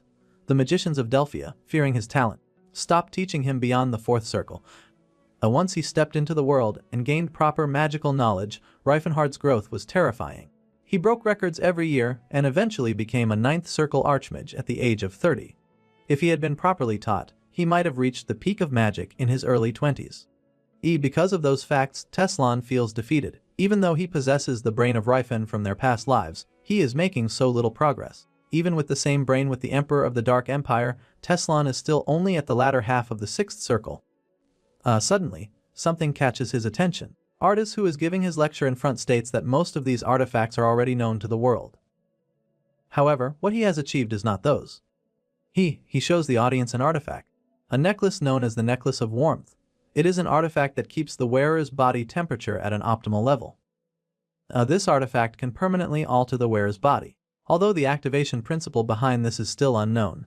Teslan asks Duke Aranad if that necklace is a forbidden artifact, to which the Duke says yes. The reason Teslan is aware of that is because he has set it back in the Freeze land. He questions the Duke if they are just going to let the man announce it to the public. Or Aranad responds, saying that Artis is a 9th circle magician. If someone of that level suddenly dies, it would be too unnatural. If something goes wrong, the existence of the Sages of Silver may be exposed. In other words, Aranad is telling Teslan that under normal circumstance, Artis would be a dead body by now for revealing such artifact. The Duke states that fortunately, Artis' level of knowledge is still within the permissible range. They have managed to avoid the worst-case scenario of having to assassinate the man right on the spot. That being said, Aranad tells Teslan that they still should retrieve the other necklaces of warmth. He hands the man a pocket mirror. He states that this is the Spear of Truth, an artifact that reads emotions through biosignals, just like a wireless lie detector. He instructs Teslan to remember the faces shown in it. Sure enough, several faces of yet unidentified individuals appeared on it. Aranad states that these people might possess another necklace of warmth as they walk out of the lecture. Teslan comments that the Sages of Silver sure handle things in a troublesome manner. In response, Aranad says that it is very hard to deceive everyone forever, so the sages are cautious with their methods. Because of that said caution, the world still doesn't know about the existence of the Sages of Silver. He emphasizes that humanity must remain unaware of the Sages of Silver. If they knew someone was watching over them, humanity would never achieve true progress. Their yapping continues with Aranad saying that the Sages of Silver are the protectors who remain in the shadows. They are not the ones who lead and rule humanity. Teslan then asks why exactly is the Necklace of Warmth a forbidden artifact when it's not even that impressive. The old man answers that by itself the item is not impressive. However, magic that directly modifies the human body is never permitted to mankind. The reason for this is very simple. Given enough time and knowledge, bodily modification can ultimately lead to the path of immortality. The Teslan was visibly surprised by Aranad's answer. However, he knows that his current authority can only uncover very little information. In his mind, he questions how exactly do the Sages of Silver manage their information network. He thought that they either had information networks across nations or communicated with the magic towers. They were able to monitor the movements of those with no apparent connection. But they failed to prevent Atras from announcing the existence of the Necklace of Warmth. They possess an almost omniscient level of information, yet they have weaknesses. Teslan can't help but feel frustrated. Even after receiving the title of sage himself, he is still treated as an outsider. Back to the floating castle where the sages are gathered. The meeting about Reifen's judgment is resumed. A guardian of silver, Shichulin, opens the conversation, saying that a single loach is stirring up the world. Another guardian, Arclight, argues that someone of the martial king's caliber can hardly be called a loach. Hadaus, an old guardian, gives his 2 cents as well, saying that the martial king is a renowned aura user. A famous aura user, or 9th circle archmages, have considerable influence in the world, so it is very hard dealing with them carelessly because it would appear unnatural. Archlight teases the old man for a bit, saying that it is amusing for Dios to be too concerned about the group's secrecy when he was the one who brought Reston in. Dios reboots that Reston is already aware of their existence, so there is really no harm to bring someone who not only knows about their existence but also agree with their ideals in. Continuing with his teasing, the blonde young man clarifies that he's not saying that it is wrong, he just finds it amusing. Another guardian puts a stop to this meaningless bickering, scolding Arclight, saying that this is not about Sage Reston. Old man number 2 states that Guardian Daos has a point. Until now, He thought that the martial King Reifenhart has just an unusual preference with the otherworldly creatures, but now, he realizes that Reifen harbors dangerous ideologies. The female guardian agrees. She states that the martial king is not just another occasional sympathizer of other races. He seems to possess his own clear ideology and vision. A one stern-looking guardian comments that the martial king is young, yet his ideology is firm and alien. He states that such a clear mindset is never born overnight. Given Reifen's age, they think that he didn't realize it on his own. Well, he continues, saying that ideologies only become complete when they are systematized through rational judgment. Another guardian concludes that the martial king must have a mentor who teaches him such mindset. The whole council decides that they cannot leave the martial king's master as well. Well, his influence has already spread across the continent, and the old farts decide that they cannot just stand by and watch. Everyone in the high table has placed their votes and judgment. Each of them has different personalities, and it's not hard to imagine that those personalities sometimes clash with each other. However, despite their differences, they unanimously decided that in the name of the guardians of humanity, the sages of silver, from this moment onward, the martial king Reifenhart is designated for annihilation. Such destruction is not only limited to our boy, but also to everyone connected to him. As we move along, we go to the Holy Bashtalan Empire. With more than a millennium's worth of history, the Holy Empire is a powerful nation that faces the Graham Kingdom, Hallan Kingdom, Rastal Principality, as well as the Taken Kingdom. The land it lies on is not much better than its neighboring nations, but in population and military forces, they are the best on the continent. They are sometimes called the land blessed by Sayre. Chosen as the guardians of humanity by the Vatican, they are the only nation that has the authority to officially call themselves as empire. Because of this, the headquarters of Sayre Holy Order and the Pantheon are located in the Holy Bashtalan Empire. In the eastern parts of the empire, we see the Jode County Sayre's temple. Inside the temple, a man is confessing his sin and is asking for Sayre's forgiveness.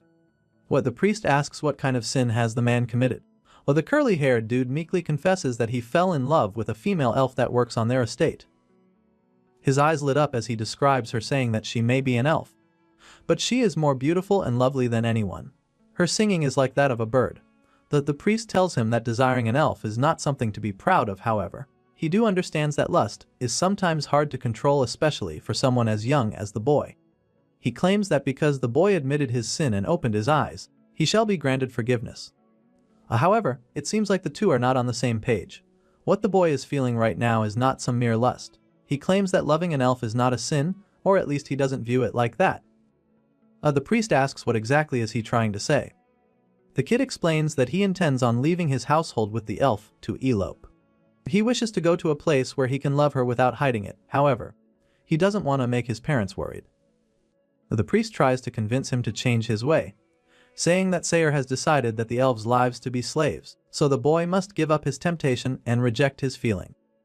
He then proceeds to ask the young man if he will ever change his mind, but the young boy has already made up his mind and set his heart up to loving the elf.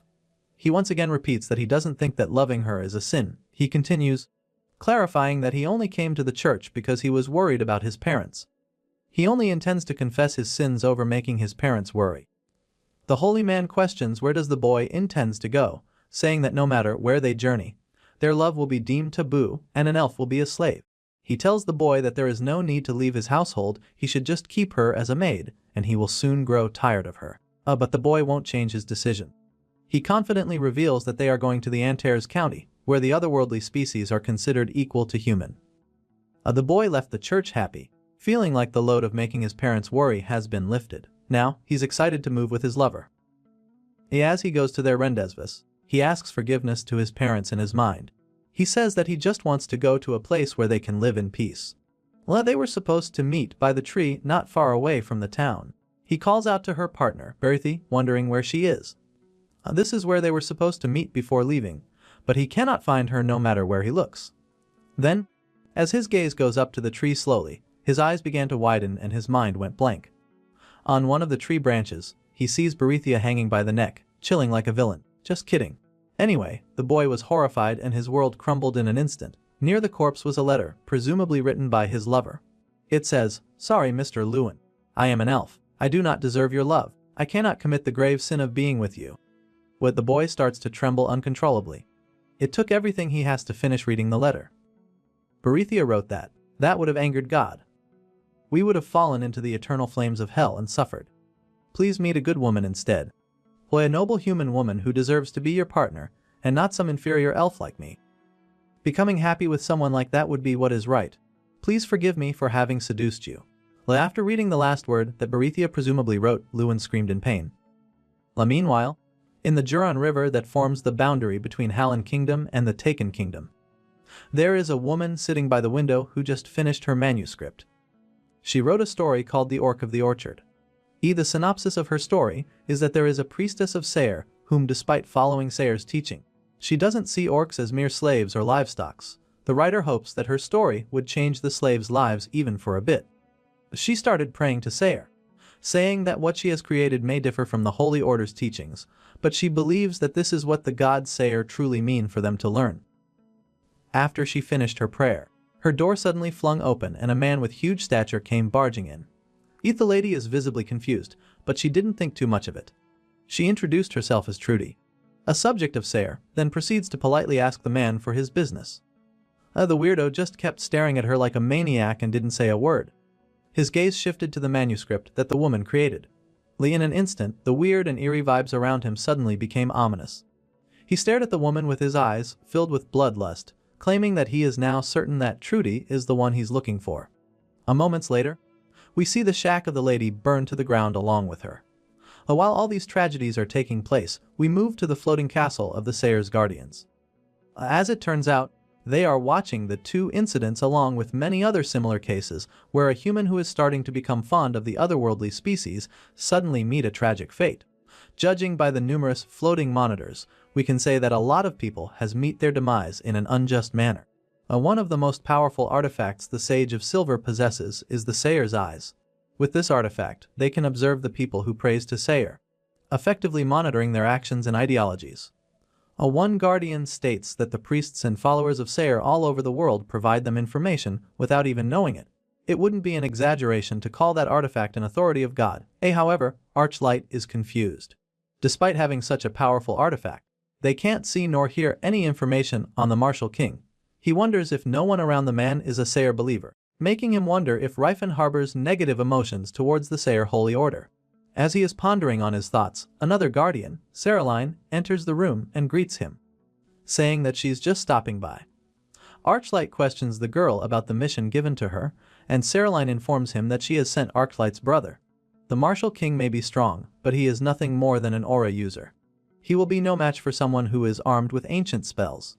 Archlight reiterates her words. The phrase nothing more than an aura user to describe the Martial King is a bit inaccurate. Saraline then plays a recording of one of our heroes' fights. In the middle of the battle, Rifen is seen casting a spell, Adrian Rinforth. Archlight sweat for a bit upon learning that not only is the Martial King unmatched in physical prowess, he is able to use magic as well. The scene switches to the Gluten Mountains of Chloe Dungeon. Leodor, also known as the Silver Age's relic, Chloe Daemon Portal. The portal open and we see Cillian and Tathid coming out, followed by the orcs they have rescued from the Colosseum. The former slaves are all confused as to what exactly is happening. They are suddenly transported to a completely different place.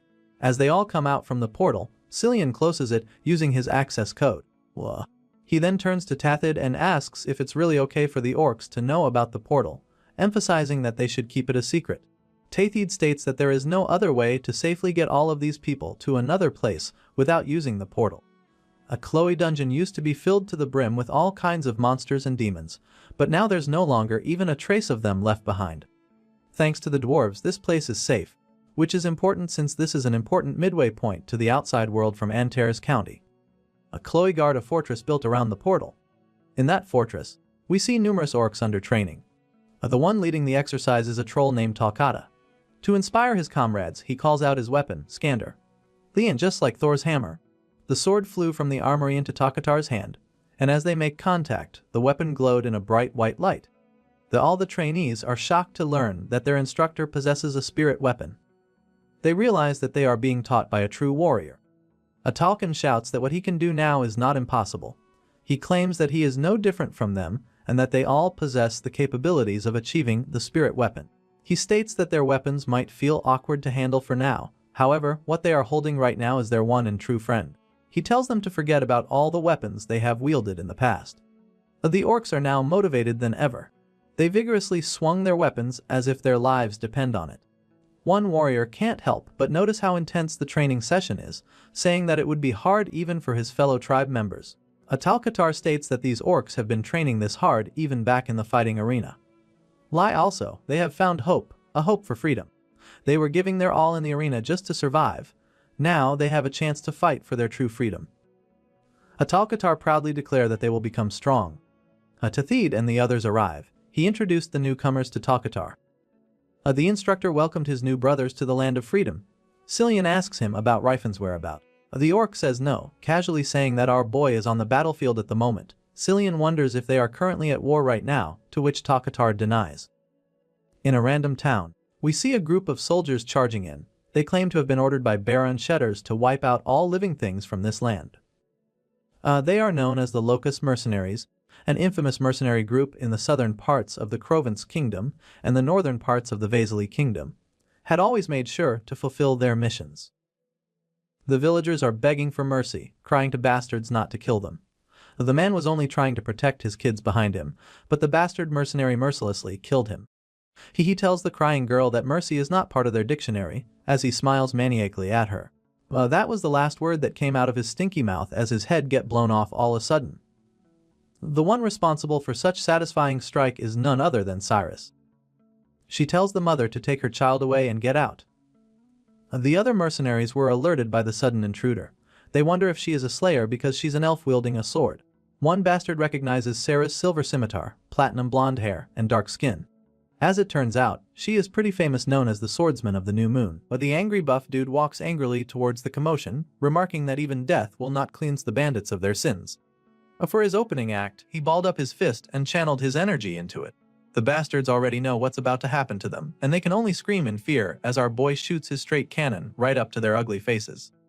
In just one attack, our boy was able to eliminate several soldiers, sending them flying into the air and taking the life out of them useless selves. Cyrus began to get serious as well. She calls upon her wind spirit, and it responded to her immediately, wrapping its energy to her blade, making it sharper and deadlier.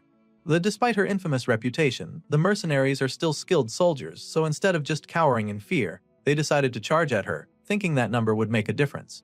In response, Ceres calls upon another wind spirit, Selena. A beautiful wind spirit appears. It immediately knew what to do in order to help the elf. She sent Ceres flying into the air, giving her a high ground advantage. While in the air, she swung her blade left and right, and each time she does, a body gets sliced like paper. The false bravado that the mercenaries had when they charged at her disappeared in an instant. They learned that they can't win this fight and decided to retreat. Unfortunately for them, their sins are not that light that the elf would just forgive them like that. She won't let any one of them escape, so she commands her earth spirit, Taratus, to block their path.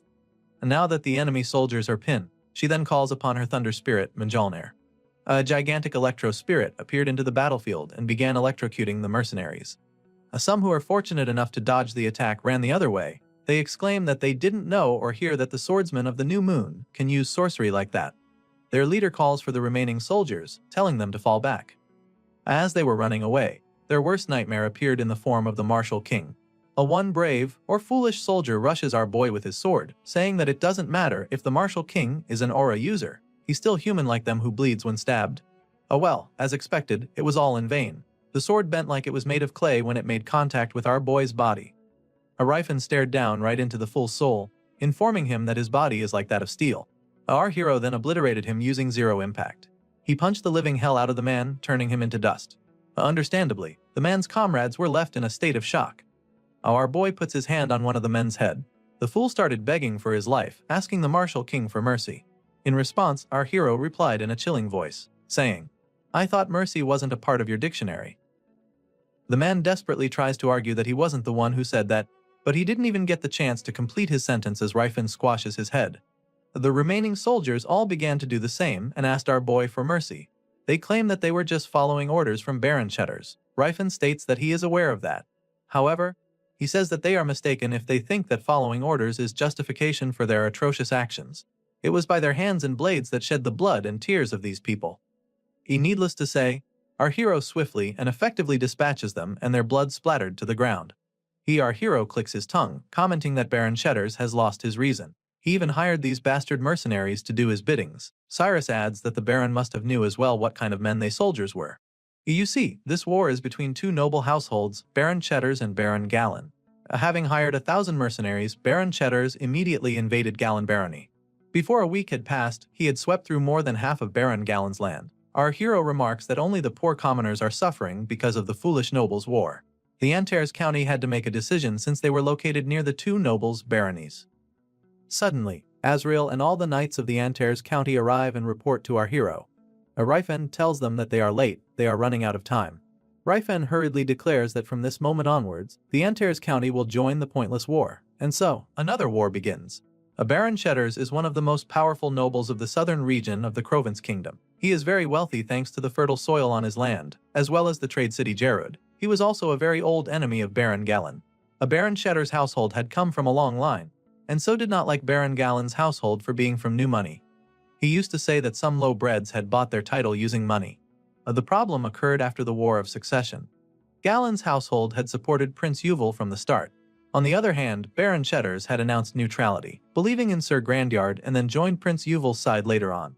Both of the Baron's successors naturally disliked each other. Berlant, Gallon's successor, thought that he is no longer inferior to the Cheddars because they are equal under Yuval's banner. Unfortunately, Jack, Cheddars' son, doesn't feel the same. The two began arguing during a meeting in Crouten where many nobles had gathered together. The argument worsened until it led to a duel.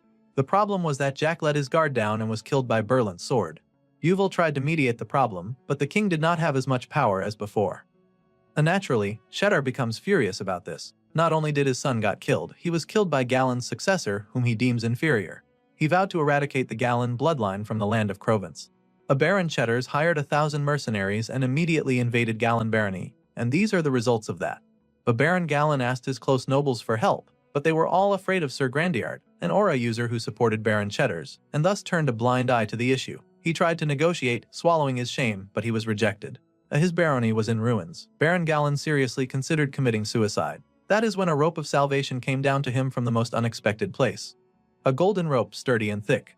That salvation of his comes in the form of absolute violence. We see soldiers flying into the air from the impact caused by a golden bright light. Needless to say, it originated from our hero's aura. The Martial King shoots his rapid-fire key bullet to the enemies, causing chaos and confusion. Cheddar's Knight Captain Garandi is currently facing our boy with his army, wondering what the hell is the Martial King doing here. Despite being the captain, he genuinely doesn't know how they would win against our boy. Out of desperation, he decides to feed the number one thing that drives the mercenaries to do any kind of task, their greed. Garanda shouts that he will reward anyone 1,000 golden coins if they even get a scratch on the Martial King. As expected, this announcement fueled their motivation to fight. However, this also enraged our boy. He declares that those who negotiate life with money have no right to complain if their own lives' values are taken lightly. After saying that, our boy launches multiple rapid-fire Kwai bullets once again, decimating the army before him.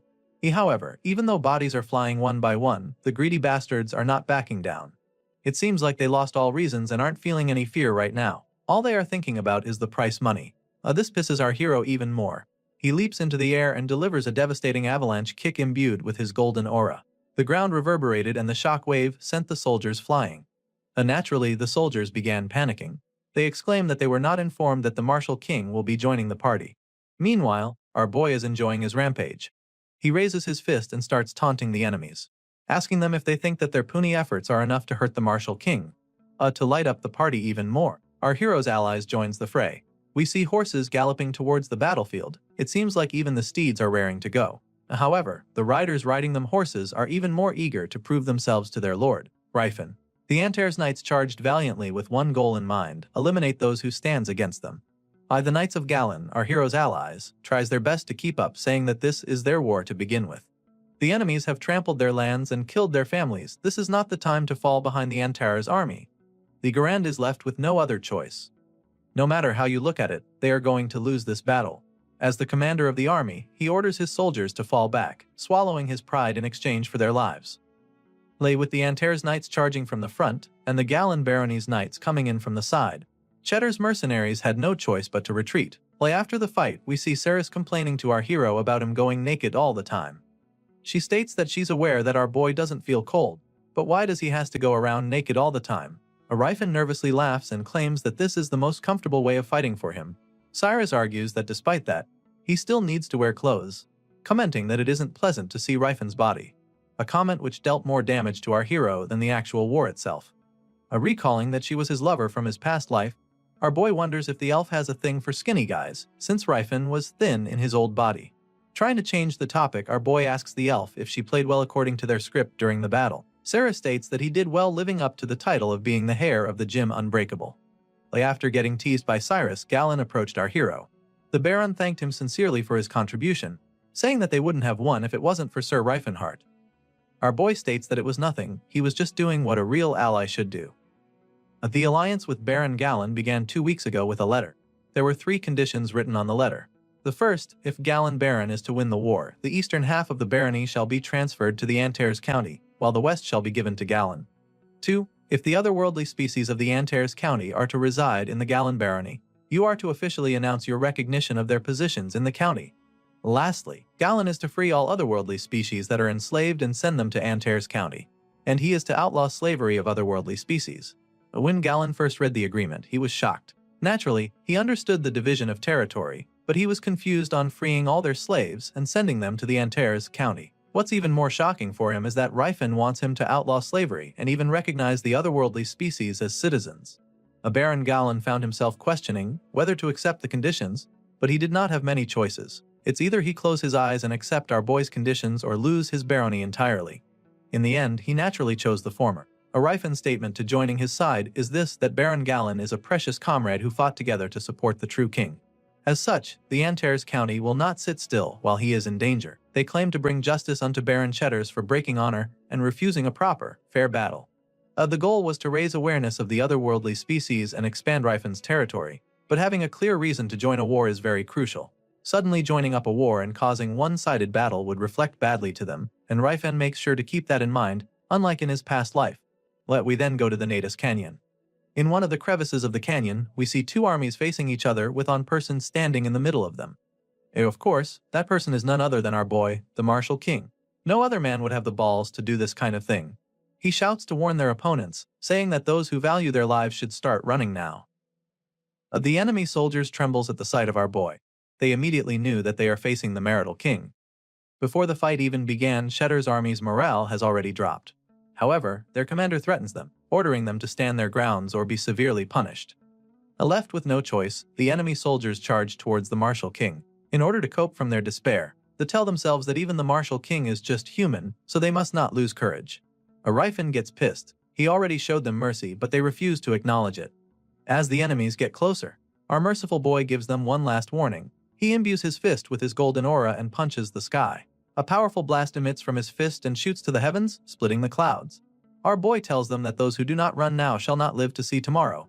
Of course, those who witnessed his power trembled in fear. Rifen's power is beyond comprehension.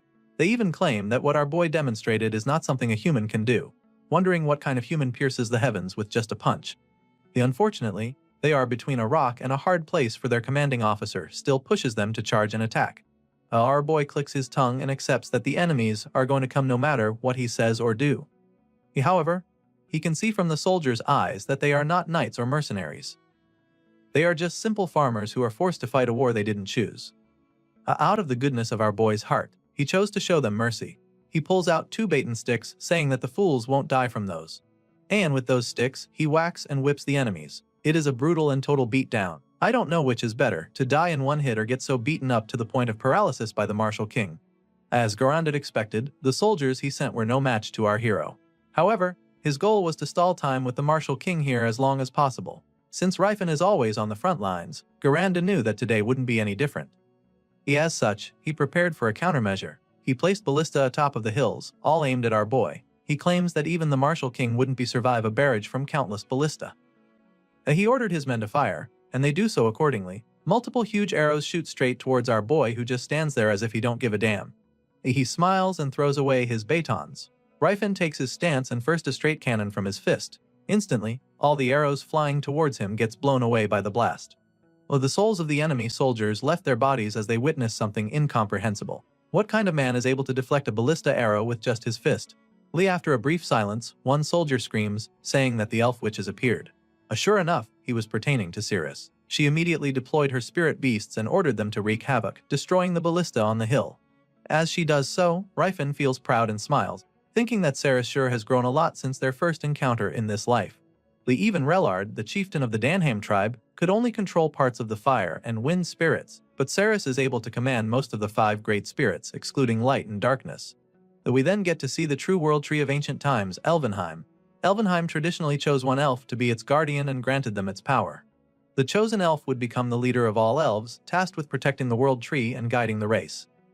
Early this year, the world tree Nihilin was planted in the Spellet Desert where the Danheim tribe lives. Later in summer, the world tree Gerunting was established as the symbol of the elven forest built in Gloten Mountains. When reviving Gerunting and linking it with Nihilin, Cyrus' name was forcibly engraved into the core. In other words, they manipulated the world tree's internal data to make Cyrus the guardian and leader of the elves. Our boy realizes that the effect of the engraving is starting to show. It only took the elf a few panels to destroy and eliminate the enemies. She stands valiantly as the fire spirit burns brightly behind her. Meanwhile, in the fortress castle in the central region of Baron Chetta's territory, Hundergard. Chetters is seen visibly furious upon hearing that the enemies have made through Nidus Canyon as well. Legrand bows down and kneels, apologizing for their shortcoming. He admits that he lacks the power to stop the Martial King, claiming that they were too weak to even make a dent. Cheddar grits his teeth. Their army was crushed and they were driven back here, to Hundergard. Even Sir Grandiad, the aura user they trusted, abandoned them. Cheddar then claims that there is only one person left whom they can entrust their fate to. As he opens the door, he sees a man sexually harassing his daughter. Getting busted, the blonde-haired man clicks his tongue at the Baron for ruining the mood. Already furious as he is, the Baron can't hide his anger at the man. But he must tolerate him for he's their only fighting chance against the incoming enemies. The man greets the Baron and arrogantly comments that his daughter has grown up to be very beautiful. He remarks that she's been raised so well that she doesn't even smell like the commoners. To prevent himself from getting riled up even more, the Baron chose to ignore the man's comment and look down. He just delivers the message to the blonde boy that the Martial King is on his way here. The Mr. Playboy just smiles after hearing the news, saying that he understands. He states that to kill a golden aura, one must need to prepare an even more brilliant gold. He then stares dagger at the Baron, asking if he has made the preparations needed. The panel then zooms out, and we see that the Galan army as well as the Antares army has already surrounded the castle. While the infantry are preparing for the siege, the other loaded up the catapults. With their morale surging high, they claim that soon they will bring down the impregnable Hundergard. And so, the siege starts. Countless catapults shoot volley of rocks towards the castle, causing explosions and havoc upon impact.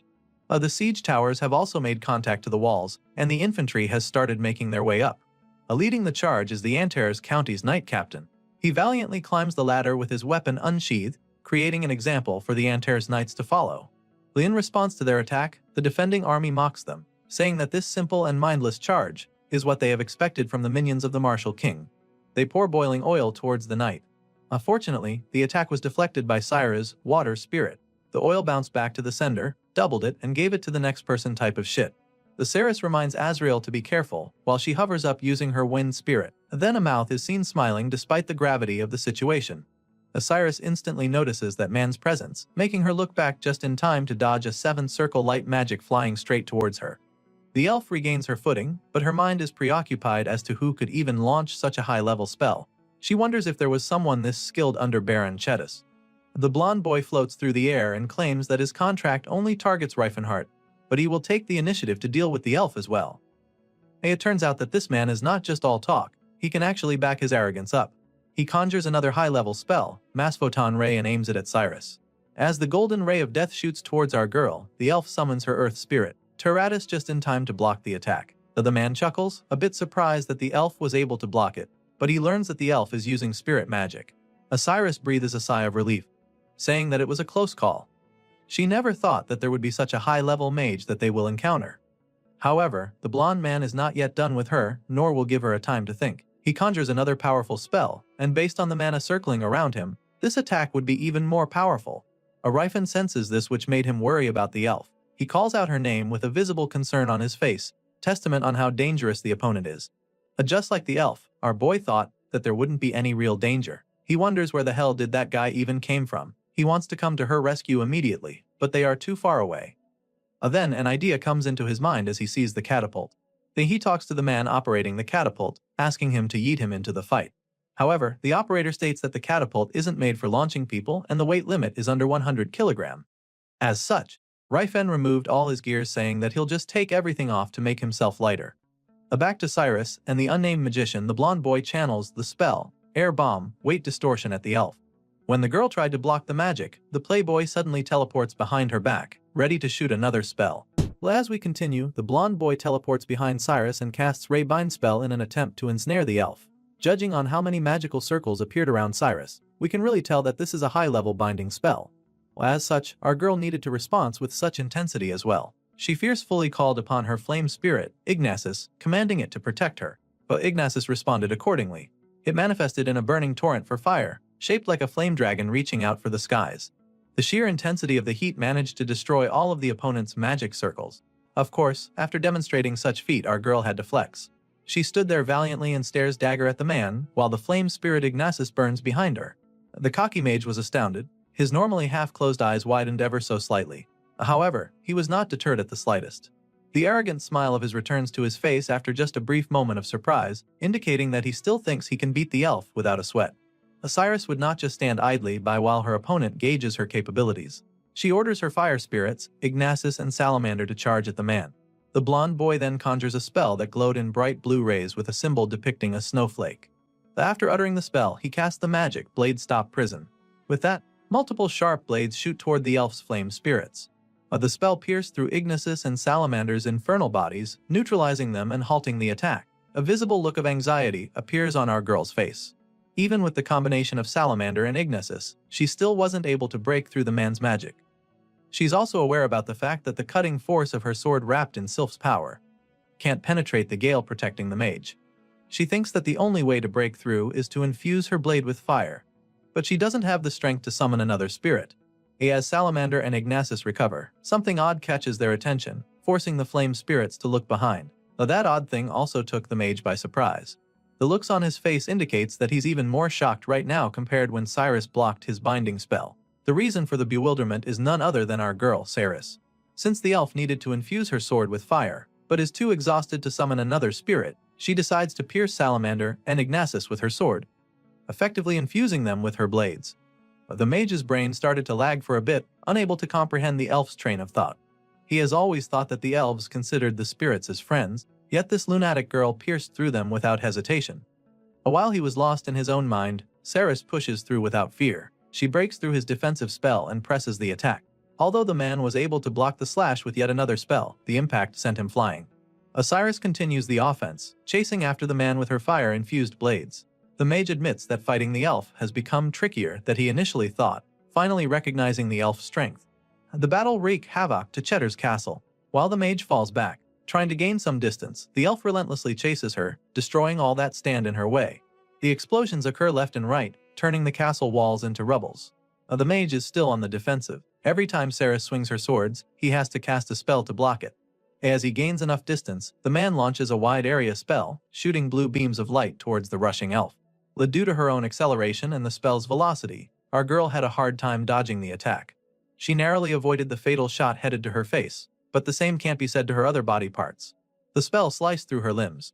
Fortunately, none of them are fatal. Despite her injuries, Cyrus did not slow down. It is then when the mage notices that he has his back against the wall. Literally, a giant and sturdy wall is behind him, preventing him from falling back any further. Our girl sees this opportunity, so she puts all of her strength to her next attack, in hopes of finally ending her formidable opponent. She swings her blade in an X formation. Scorching flames shoot from her swords, like fire-type Getsuga Tensho. The wall that's blocking the man's path explodes to pieces, testament on how powerful the elf's attack is. However, when Cyrus searches for her enemy, the mage is nowhere to be found. That was a sure-hit attack. There's no way that our girl missed her timing. Then she notices the mage's presence behind her. Under normal circumstances, such a thing is impossible. The mage grits his teeth. Visibly pissed off, he remarks that he cannot believe that he used blink boots on a mere elf. It is like he admits that he's definitely would be done for if that attack hit him. Cyrus is naturally confused. She clearly had the upper hand. There wasn't enough time to dodge or cast a teleportation spell. Then there is only one explanation that fits the shoe. The man has used a teleportation artifact. However, she thinks that if such an artifact has the power to cross space, it must be a famous artifact known across the entire continent. While the elf is lost on her thoughts, the mage turns serious. He still thinks that it was a waste to use the artifact on a mere elf, but at this point, there is no reason for him to hold back. He points his hand towards the elf. Then all of a sudden, the pattern on his gloves start to glow in bright golden light, as if it's a laser cannon that has started to charge energy. Cyrus quickly tries to assess the situation. She wonders if the light is just an unknown magic or aura. However, before she could even come up with a conclusion, the man swings his hand nonchalantly. And with that seemingly weak slash forms a devastating projectile flying straight towards the elf. Unsure of its power, the elf made the best decision not to block the attack, rather avoid it. The projectile hits the wrecked wall behind her, slicing through the concrete like it was made of butter. Our girl's eyes widen from the shock. She had to admit that the projectile has such incredible cutting power. She knows that if she tried to block it, she would be sliced in half on the spot. Unfortunately, her being surprised lagged her reaction for a fraction of a second. But that fraction is enough to buy the man an opening. He teleports right in front of the elf and repeats the same attack in point-blank range. He swings his hand once again, releasing the Sword of Severance right in front of the elf. There was a brief silence for a second, then blood started squirting into the air. The flame spirit lodged on Cyrus' blade disappears, indicating that the summoning has been cancelled. And not only that, but our girl's blades also themselves shattered into 1,000 pieces. Then, the elf's knee hits the ground, followed by a splurge of blood coming from the elf. The nonchalant mage started to burst out laughing. He states that crawling like a dog really suits the elf. However, his demeanor turns to serious mode once again. Boy, this man has a severe case of mood swings. He calls the elf cocky, because the mage was able to block his attack despite everything. Unfortunately, that was it for the elf. She no longer has the energy nor the weapon to block or escape the following spell. The mage wanted to end the elf's life in an ironic way. Since the elf likes using her fire spirit, he decides to kill her using a flame spell. Even though Cyrus' eyes did not succumb to despair, she herself knew that she can't do anything about the upcoming attack. Fortunately, before the mage could even finish conjuring his spell, something catches both of their attention, putting a pause to their battle. A meteor-like thing crashes down to where the two are standing. The impact caused a powerful explosion, sending shockwaves to the nearby surrounding. Then, as the smoke clears, we see Cyrus in the arms of our boy. Rifen has arrived in the scene. He tells Cyrus to stay still, saying that his aura will stop the bleeding of her injuries. Cyrus' face turns beet red because Rifen showed up shirtless once again. Despite her injuries and exhaustion, she still had the capacity to be bothered by our boy's naked appearance. From her embarrassment, she commands our boy to put her down. Our boy paid no mind to her shy outburst. Rather, he tells her to stay put of a bit, and he will end this charade quickly. Our boy confronts the blonde boy, asking who the hell is he. Rifen claims that the man doesn't look like some third-rate mage. He thinks to himself that he must have seen this man in his past life, given how skilled the mage is.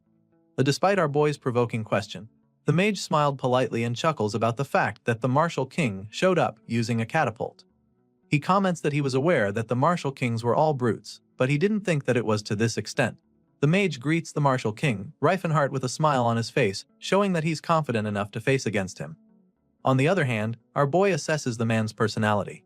He looks kind on the outside, but gives off a cold and cunning impression. The mage looked oddly familiar to our boy, so he had to recall his memory really hard. Then it hits him, he really knows this man. An image of an old man from his past life pops up to his head. He did encounter him in the past, Jade Arclight, one of the men who contributed to the Demon Lord's demise. Our boy wonders what the boy is doing here. Jade Arclight is the second son of the Arclight family, which has produced archmages for generations in the Holy Bastalon Empire, a prodigy raised with elite training from childhood. He is one of Rifen's previous life's greatest enemies, who led every magical corpse across the continent and persistently tormented Antares. Jade Arclight was known as the strongest mage on the continent, blessed by Mana, the Mage of Light. Back then, Jade rose to the 7th circle in his 20s, becoming a genius mage envied by all. He wasn't known to the public simply because he never left the Sun Tower, but among magicians, he was well known. However, unfortunately for him, the freak that is known to be our boy appeared in the same era, and after Rifen turned 30, Jade was completely overshadowed. But our boy is wondering why Jade is here now. He is from a powerful family and has the Sun Tower's backing. There is no way he would be on the battlefield just for money. While our boy is dwelling in his thoughts, Jade states that he has no personal grudge with him, but a contract is a contract, so the Martial King has to die. Our boy decides to give up thinking about why the boy is here. The fact still remains that the bastard tried to kill Cyrus. You see, our boy has a personal grudge to this man. In his past life, Jade was the one who killed Cyrus, and in this new life of our boy, the same man just tried to end her once again. Jade launches fire cannon aimed at our boy. Multiple scorching hot arrows shoot towards Rifen. In response, our boy just released his golden aura and angrily shouts at his opponent. He asks if he's trying to disrespect him, or did he really think that such a weak spell would be enough to defeat an aura user? Jade didn't say anything in response. He just launches another attack of Severance Point as he closes in to our hero. The Rifen decides to counter it using Spiral Guard. He sends a huge amount of his aura swirling towards the projectile in an attempt to deflect it. However, the Severance Point cut through the golden aura of the Martial King like it was nothing and went straight to our boy, grazing his shoulder. Our boy is visibly shocked. He did not underestimate the enemy's attack, so he put everything in that defensive maneuver, but it did nothing on the mage's attack. Rifen thinks that it must be a Silver Age artifact. He states that it is as powerful as Eldril's Light, the ultimate technique of Eldrin used by Usus. Jade snarks that even the Martial King is nothing before ancient power. Our boy braces himself. The attack activates almost in an instant despite its overwhelming power. He wonders if those plain-looking gloves an artifact higher than Eldrin's. In his past life, he never heard of Jade possessing such a powerful artifact. Rifen launches the Chain Burst strike aimed at his enemy. A barrage of powerful waves shoot towards Jade. In response, the mage calmly conjures a defensive spell, Anti-Ick Barrier, which negated Rifen's attack easily. However, it turns out that the Chain Burst strike was just a diversion. The real attack is the foot of our boy, quickly closing towards the mage's face. As Rifen was about to make contact with Jade's face, he imbues his foot with his aura and uses Gastrogen. The kick was so devastating that I caused a huge explosion and shockwave that sent boulders of rock flying in the direction of the kick. However, just like when Ceres thought that she had delivered the final blow, Jade disappeared instantaneously and appears in the air, floating. Our boy was once again surprised how is Jade wearing those blink boots. That is when he recalled that in his past life, an unknown assassin once appeared. He wasn't particularly skilled. But even Ceres and Tathid were helpless against him because that assassin wore an artifact no one had ever seen before. And that artifact was none other than the very boots that Jade is wearing right now, Blink Boots, an artifact with the power of short-range instantaneous teleportation. It now makes sense to our boy why Ceres was bested by the mage. Jade mockingly comments that if one can create distance, a mere warrior could never match a mage. While in the air, he once again casts his Ice Sword spell, Prison Blade Storm. However, Cyrus and Rifen's way of fighting differs from one another. Unlike Ceres, who always tend to dodge the attack, our boy faced the prison blade head-on and smashed all the ice swords with his bare fist. But that spell was just a front, the real attack is yet about to come. While swinging his hand, Jade thought that this attack didn't work on the elf wench because of her spirit arts, but an aura user like the Martial King can't possibly dodge this. As expected, the attack is none other than the strongest one in Jade's current arsenal, Sword of Severance. Rifen clicks his tongue, stating that he didn't want to use his next move unless he absolutely had to. I guess this is such that scenario. The Martial King then casts a domain-wide spell, Dispel Area. An overwhelming glow of purple enveloped the area, and any magic that came contact with the purple glow were dispelled, including the Sword of Severance.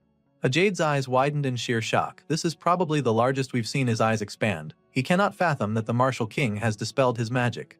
He cannot believe that the brute Martial King is able to use magic as well. Rifen is all serious now. He has been playing that role of the Martial King, so he avoided using magic, but his hands were forced. Well, he thinks that as long as he doesn't use flashy magic and spells, it should be fine.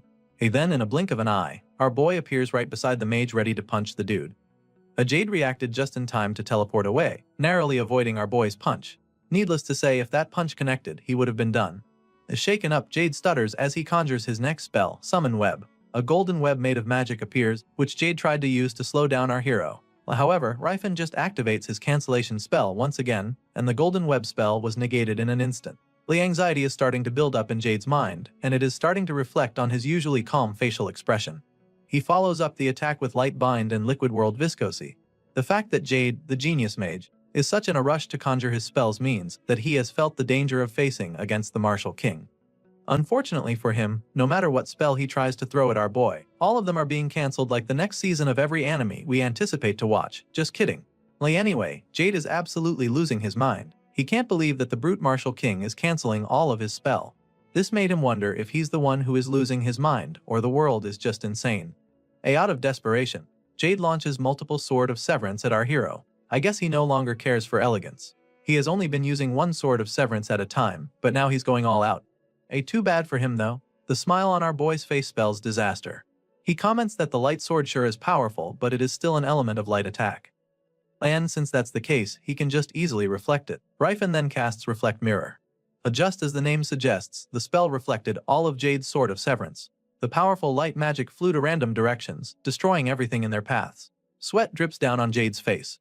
He hates to admit it, but the brutish aura user is handling magic more elegantly than him, a 7th circle mage.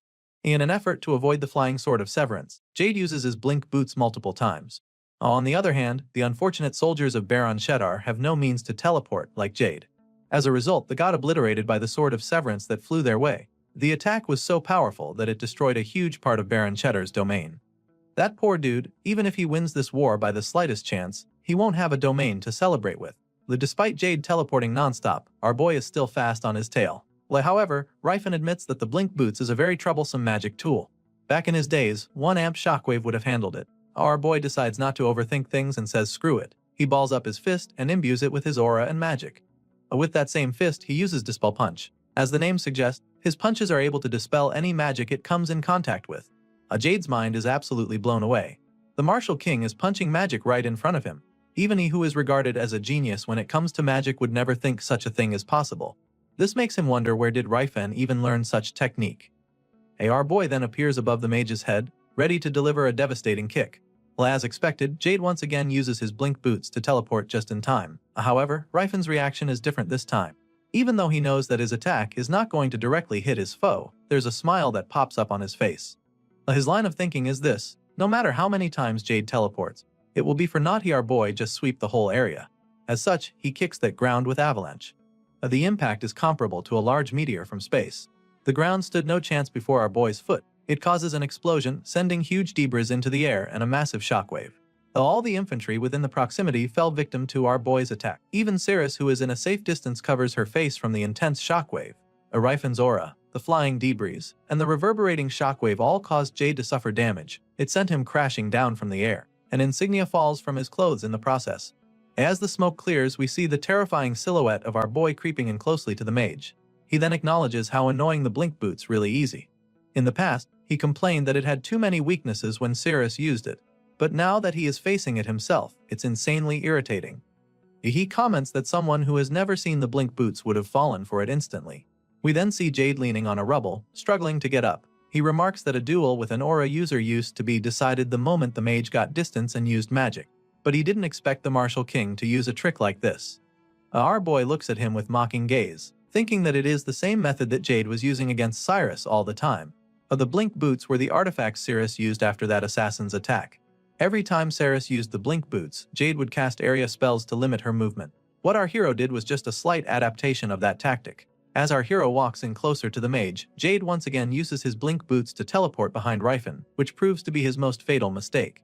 He tried to kick the Martial King. Imagine that, a mage tries to kick the Martial King who is known for his close combat skill. Maber Bro suffered brain damage from the fall.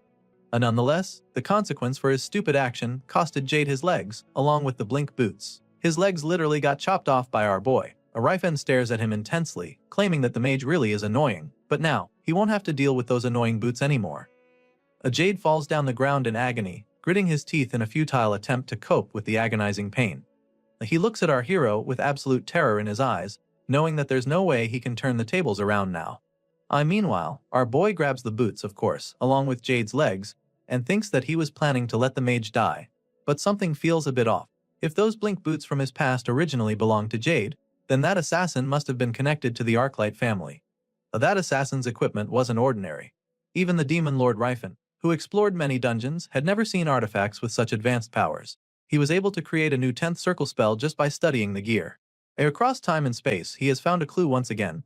And this time, the clue is still alive. He extends his arm to grab Jade's face, telling himself not to kill the man for he has a lot of questions to ask. As our boy looks at the item in his hand with a serious expression, he quickly realizes that it's the exact same thing he found on the assassin back in his past life.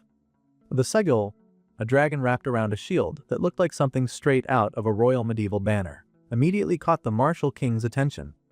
He has no idea what connection the assassin had with it, but one thing is certain. It seems that he'll have to start looking into the Archlight household.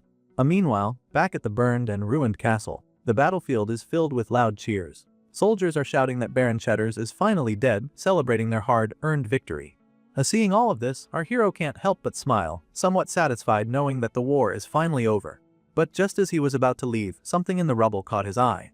Lying among the debris was a rather old-looking bag, yet it strangely had an aura that made it look incredibly valuable. Curious, he picked it up and began examining it closely. From the looks of it, our boy suspects that this might be a limitless bag. Perhaps it belonged to Jade, that guy who always had the bad habit of leaving his things behind. As our boy opened the bag to check its contents, his eyes immediately lit up. Inside were stacks upon stacks of golden coins. Well, of course it's limitless. Judging from the weight alone, it probably contains tens of thousands of gold coins. Our boy begins to wonder if that mysterious guy was actually hired by Baron Cheddars himself. After all, it looks like the Baron invested a ridiculous amount of money just to have the Martial King killed. It seems like the Baron was a really rich man after all. Still smiling, our hero walks away with the bag in hand. For him, this gold isn't just treasure. It's something that could save the entire country, which is currently suffering from a severe lack of funding. He's already imagining the look on his friend Carl's face when he sees all that beautiful gold. After all, so far they have already saved more than 1,000 otherworldly species. Thinking back on everything they've been through, our boy quietly reflects on the long path they've walked together. Even the hundreds of humans now living under their protection came to Reifenhardt's mind. Many of them were refugees who fled their homes during the terrible drought, and because of that the nation has been struggling with funding. As the Martial King thought about it more carefully, he realized that this war might actually solve their problems. By defeating Baron Cheddars, they would be able to take over the Cheddars barony as well as the trade city of Jarud. If that happens, the profit would be enormous, bringing in a steady flow of gold. Just then, Ceres suddenly appeared beside him. Noticing that her expression looked uneasy, our boy asked how she was doing. Instead of answering directly, Ceres asked about the man he had fought earlier. Reifenhardt casually replied that the dude managed to run away. Hearing this made Ceres visibly annoyed. She complained that she wouldn't have lost if it weren't for the strange shoes the man was wearing. Upon hearing that, the Martial King simply lifted the bloodied boots in his hand and nonchalantly asked if she was talking about these.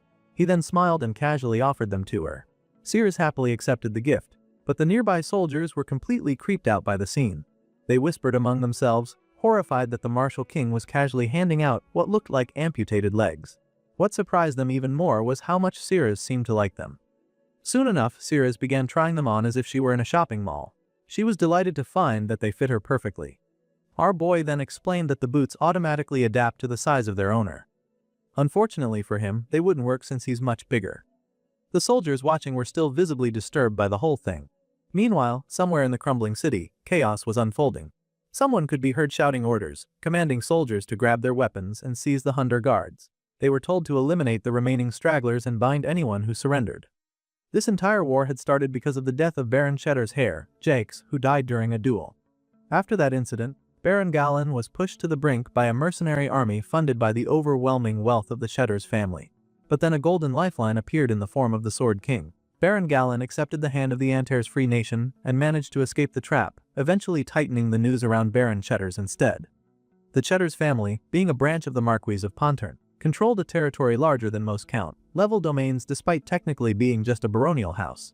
In contrast, the Antares Free Nation was a nation in name only, with a territory barely comparable to a viscountcy. However, after dividing Baron Cheddar's lands, according to their agreement with Baron Galen, the territory of the Free Nation more than doubled. In truth, they could have swallowed the entire barony if they wanted to, but Karl advised against it, warning that such rapid expansion would provoke backlash from the surrounding nobles. We then see the Martial King sitting confidently on his throne with a smug expression on his face. Reifenhardt believes that they have already paid the true price of victory by taking control of the trade city of Zarud, and that alone should be enough to lay a strong foundation for their nation.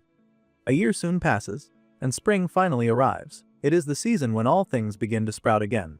Across the vast plains of the southeastern continent known as the Petalin, even the barren lands begin to show signs of life as small green sprouts emerge after surviving the harsh winter.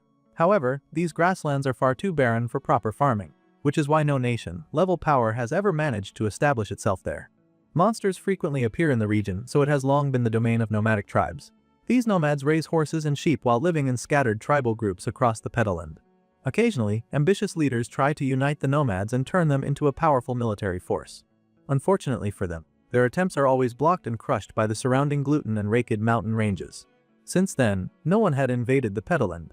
At the same time, there was nowhere for them to invade either. Because of that, there was never any real reason for the tribes to unite. Intertribal disputes still happened from time to time, but no large-scale war had occurred for centuries. But now, the Petalin stands on the brink of its first major war in hundreds of years. In the central region of the Petalin, with the Wolf Mountain standing behind them like a crouching beast, an army of 10,000 warriors has gathered. It is an army of nomads assembled from tribes all across the plains. As we look closer at the battlefield, we can see a man who appears to be one of the tribal leaders. He looks visibly nervous as he stares into the distance, quietly wondering if they can really defeat those monsters. And by monsters he means the army of trained orcs standing before them. The creatures raise their flags high, releasing a terrifying aura across the battlefield. Their green eyes glare fiercely at the enemy, while the scars covering their bodies only make them look even more intimidating. Some of them smirk, while others roar loudly, trying to shake the enemy's morale. And judging by the reaction of the soldiers, it's working. Leading this army is an orc riding on top of a massive wolf. His name is Hadadam, the chief of the Frey Kite tribe. As he looks across the battlefield, he speaks to another leader beside him, saying that this is the first time he has gone into battle together with so many brothers from the Karuga Kallan clan. The one he is speaking to is another chief, Kallan, the leader of the Blue Bear tribe. Kallan responds that he feels the same way. After all, the Refenhart brothers have kept their promise. Another orc chief named Kinjir, the leader of the Earthboar tribe, joins the conversation as well. He comments that everything almost feels like magic. They don't even need to worry about the human armies beyond the mountains anymore, all thanks to the Refenhart brothers and their power as mages. Suddenly, a human soldier appears among them, riding forward on his horse. Instead of fighting, he begins shouting loudly across the battlefield. Raising his flag high, he calls out to the opposing humans, ordering them to surrender to the Antares Free Nation. He boldly declares that anyone who pledges loyalty will be treated well. However, the nomads on the other side do not take kindly to this offer. One of their warriors steps forward and loudly rejects the proposal. To them, such an offer is nothing but an insult. After all, they are the free people of the plains, and the free people of the plains bow to no one. With that declaration, the warriors of the plains charge forward. Calling themselves the Sons of the Plains, they rush into battle while chanting for their freedom. The Red Orc chief then charges forward as well. As he rides into battle, he shouts that their people have suffered humiliation for far too long, declaring that today marks the end of that era. Hearing their leader's words, all the orcs respond with a thunderous roar. Chiefs, soldiers, and wolf riders charge together, launching a full assault against the human army. The battlefield erupts as both sides finally collide. In the middle of the chaos, the orc chief swings his massive broadsword with tremendous force, unleashing his skills with overwhelming power. The human chief is completely caught off guard. The rumors he heard turn out to be true.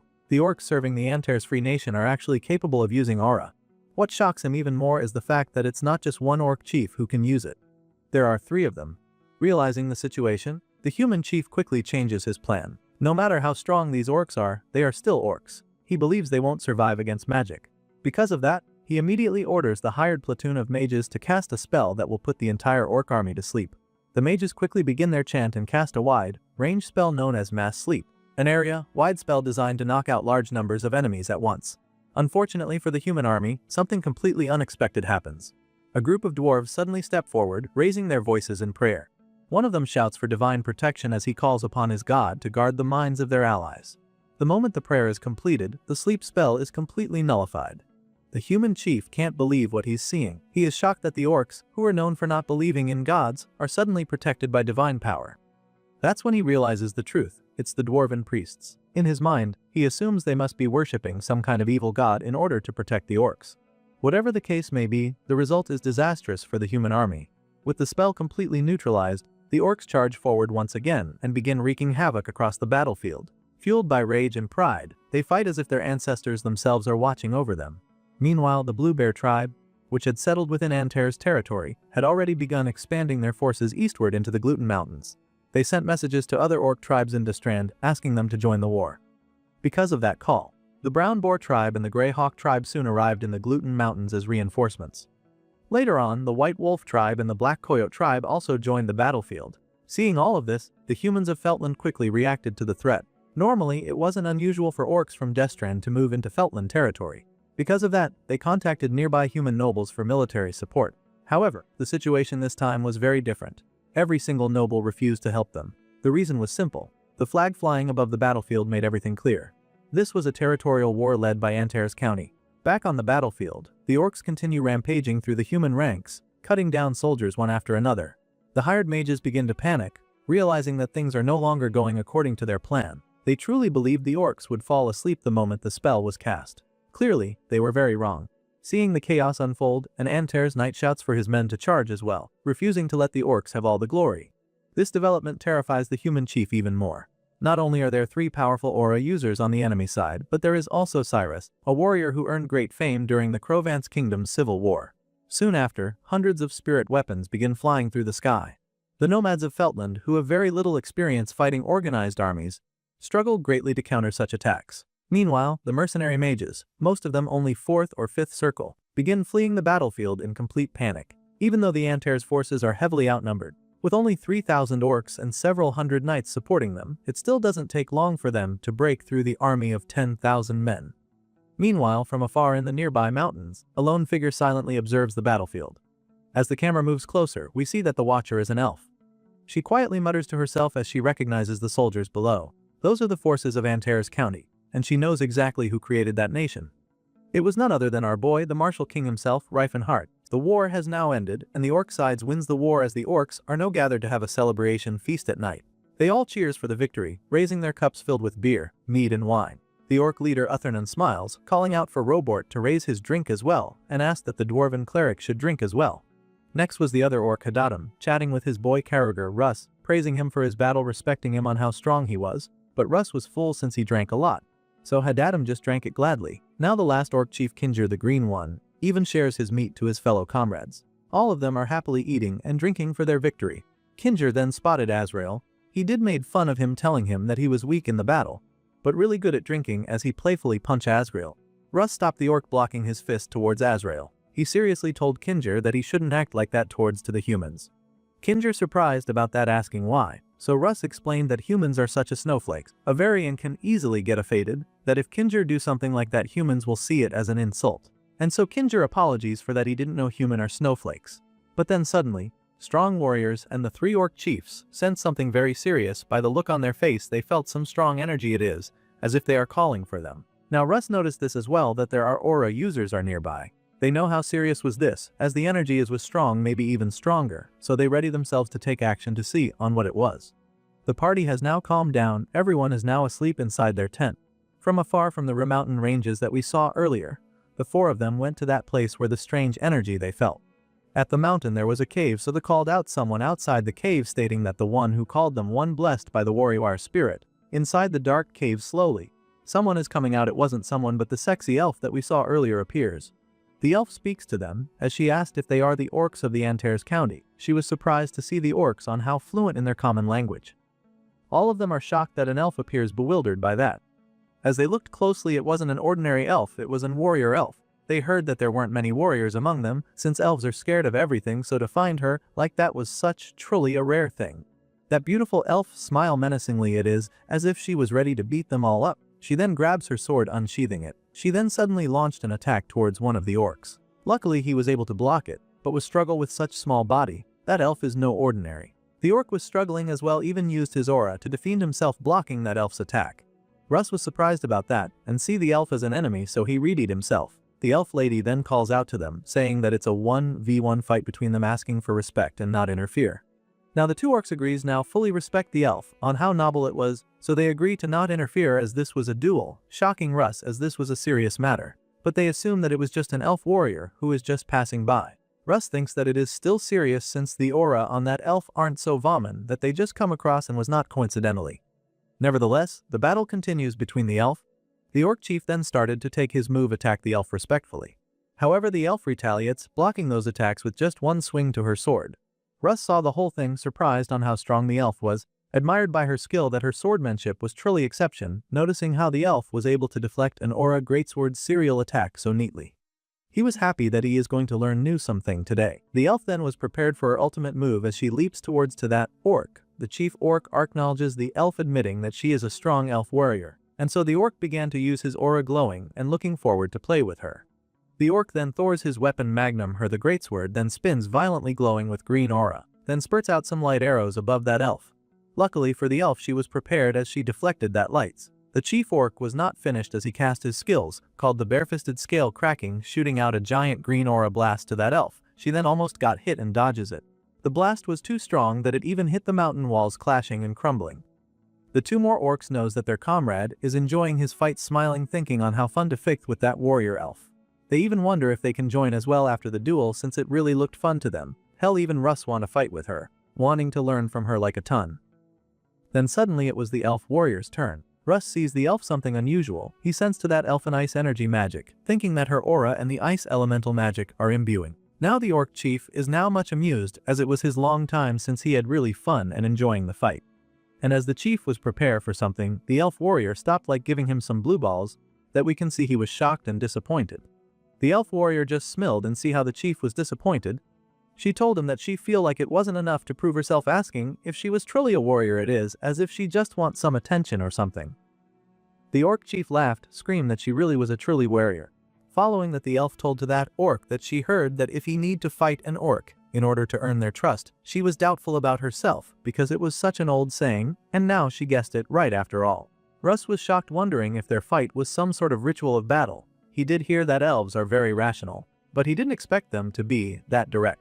The elf then smiles and self-introduced herself as her name is Inia. She is the head of the Stylia clan. She then introduced her members. It turned out she wasn't rare. There were lots of them. They have come all the way there from the frozen lands of the north just to meet the resurrector of the world tree.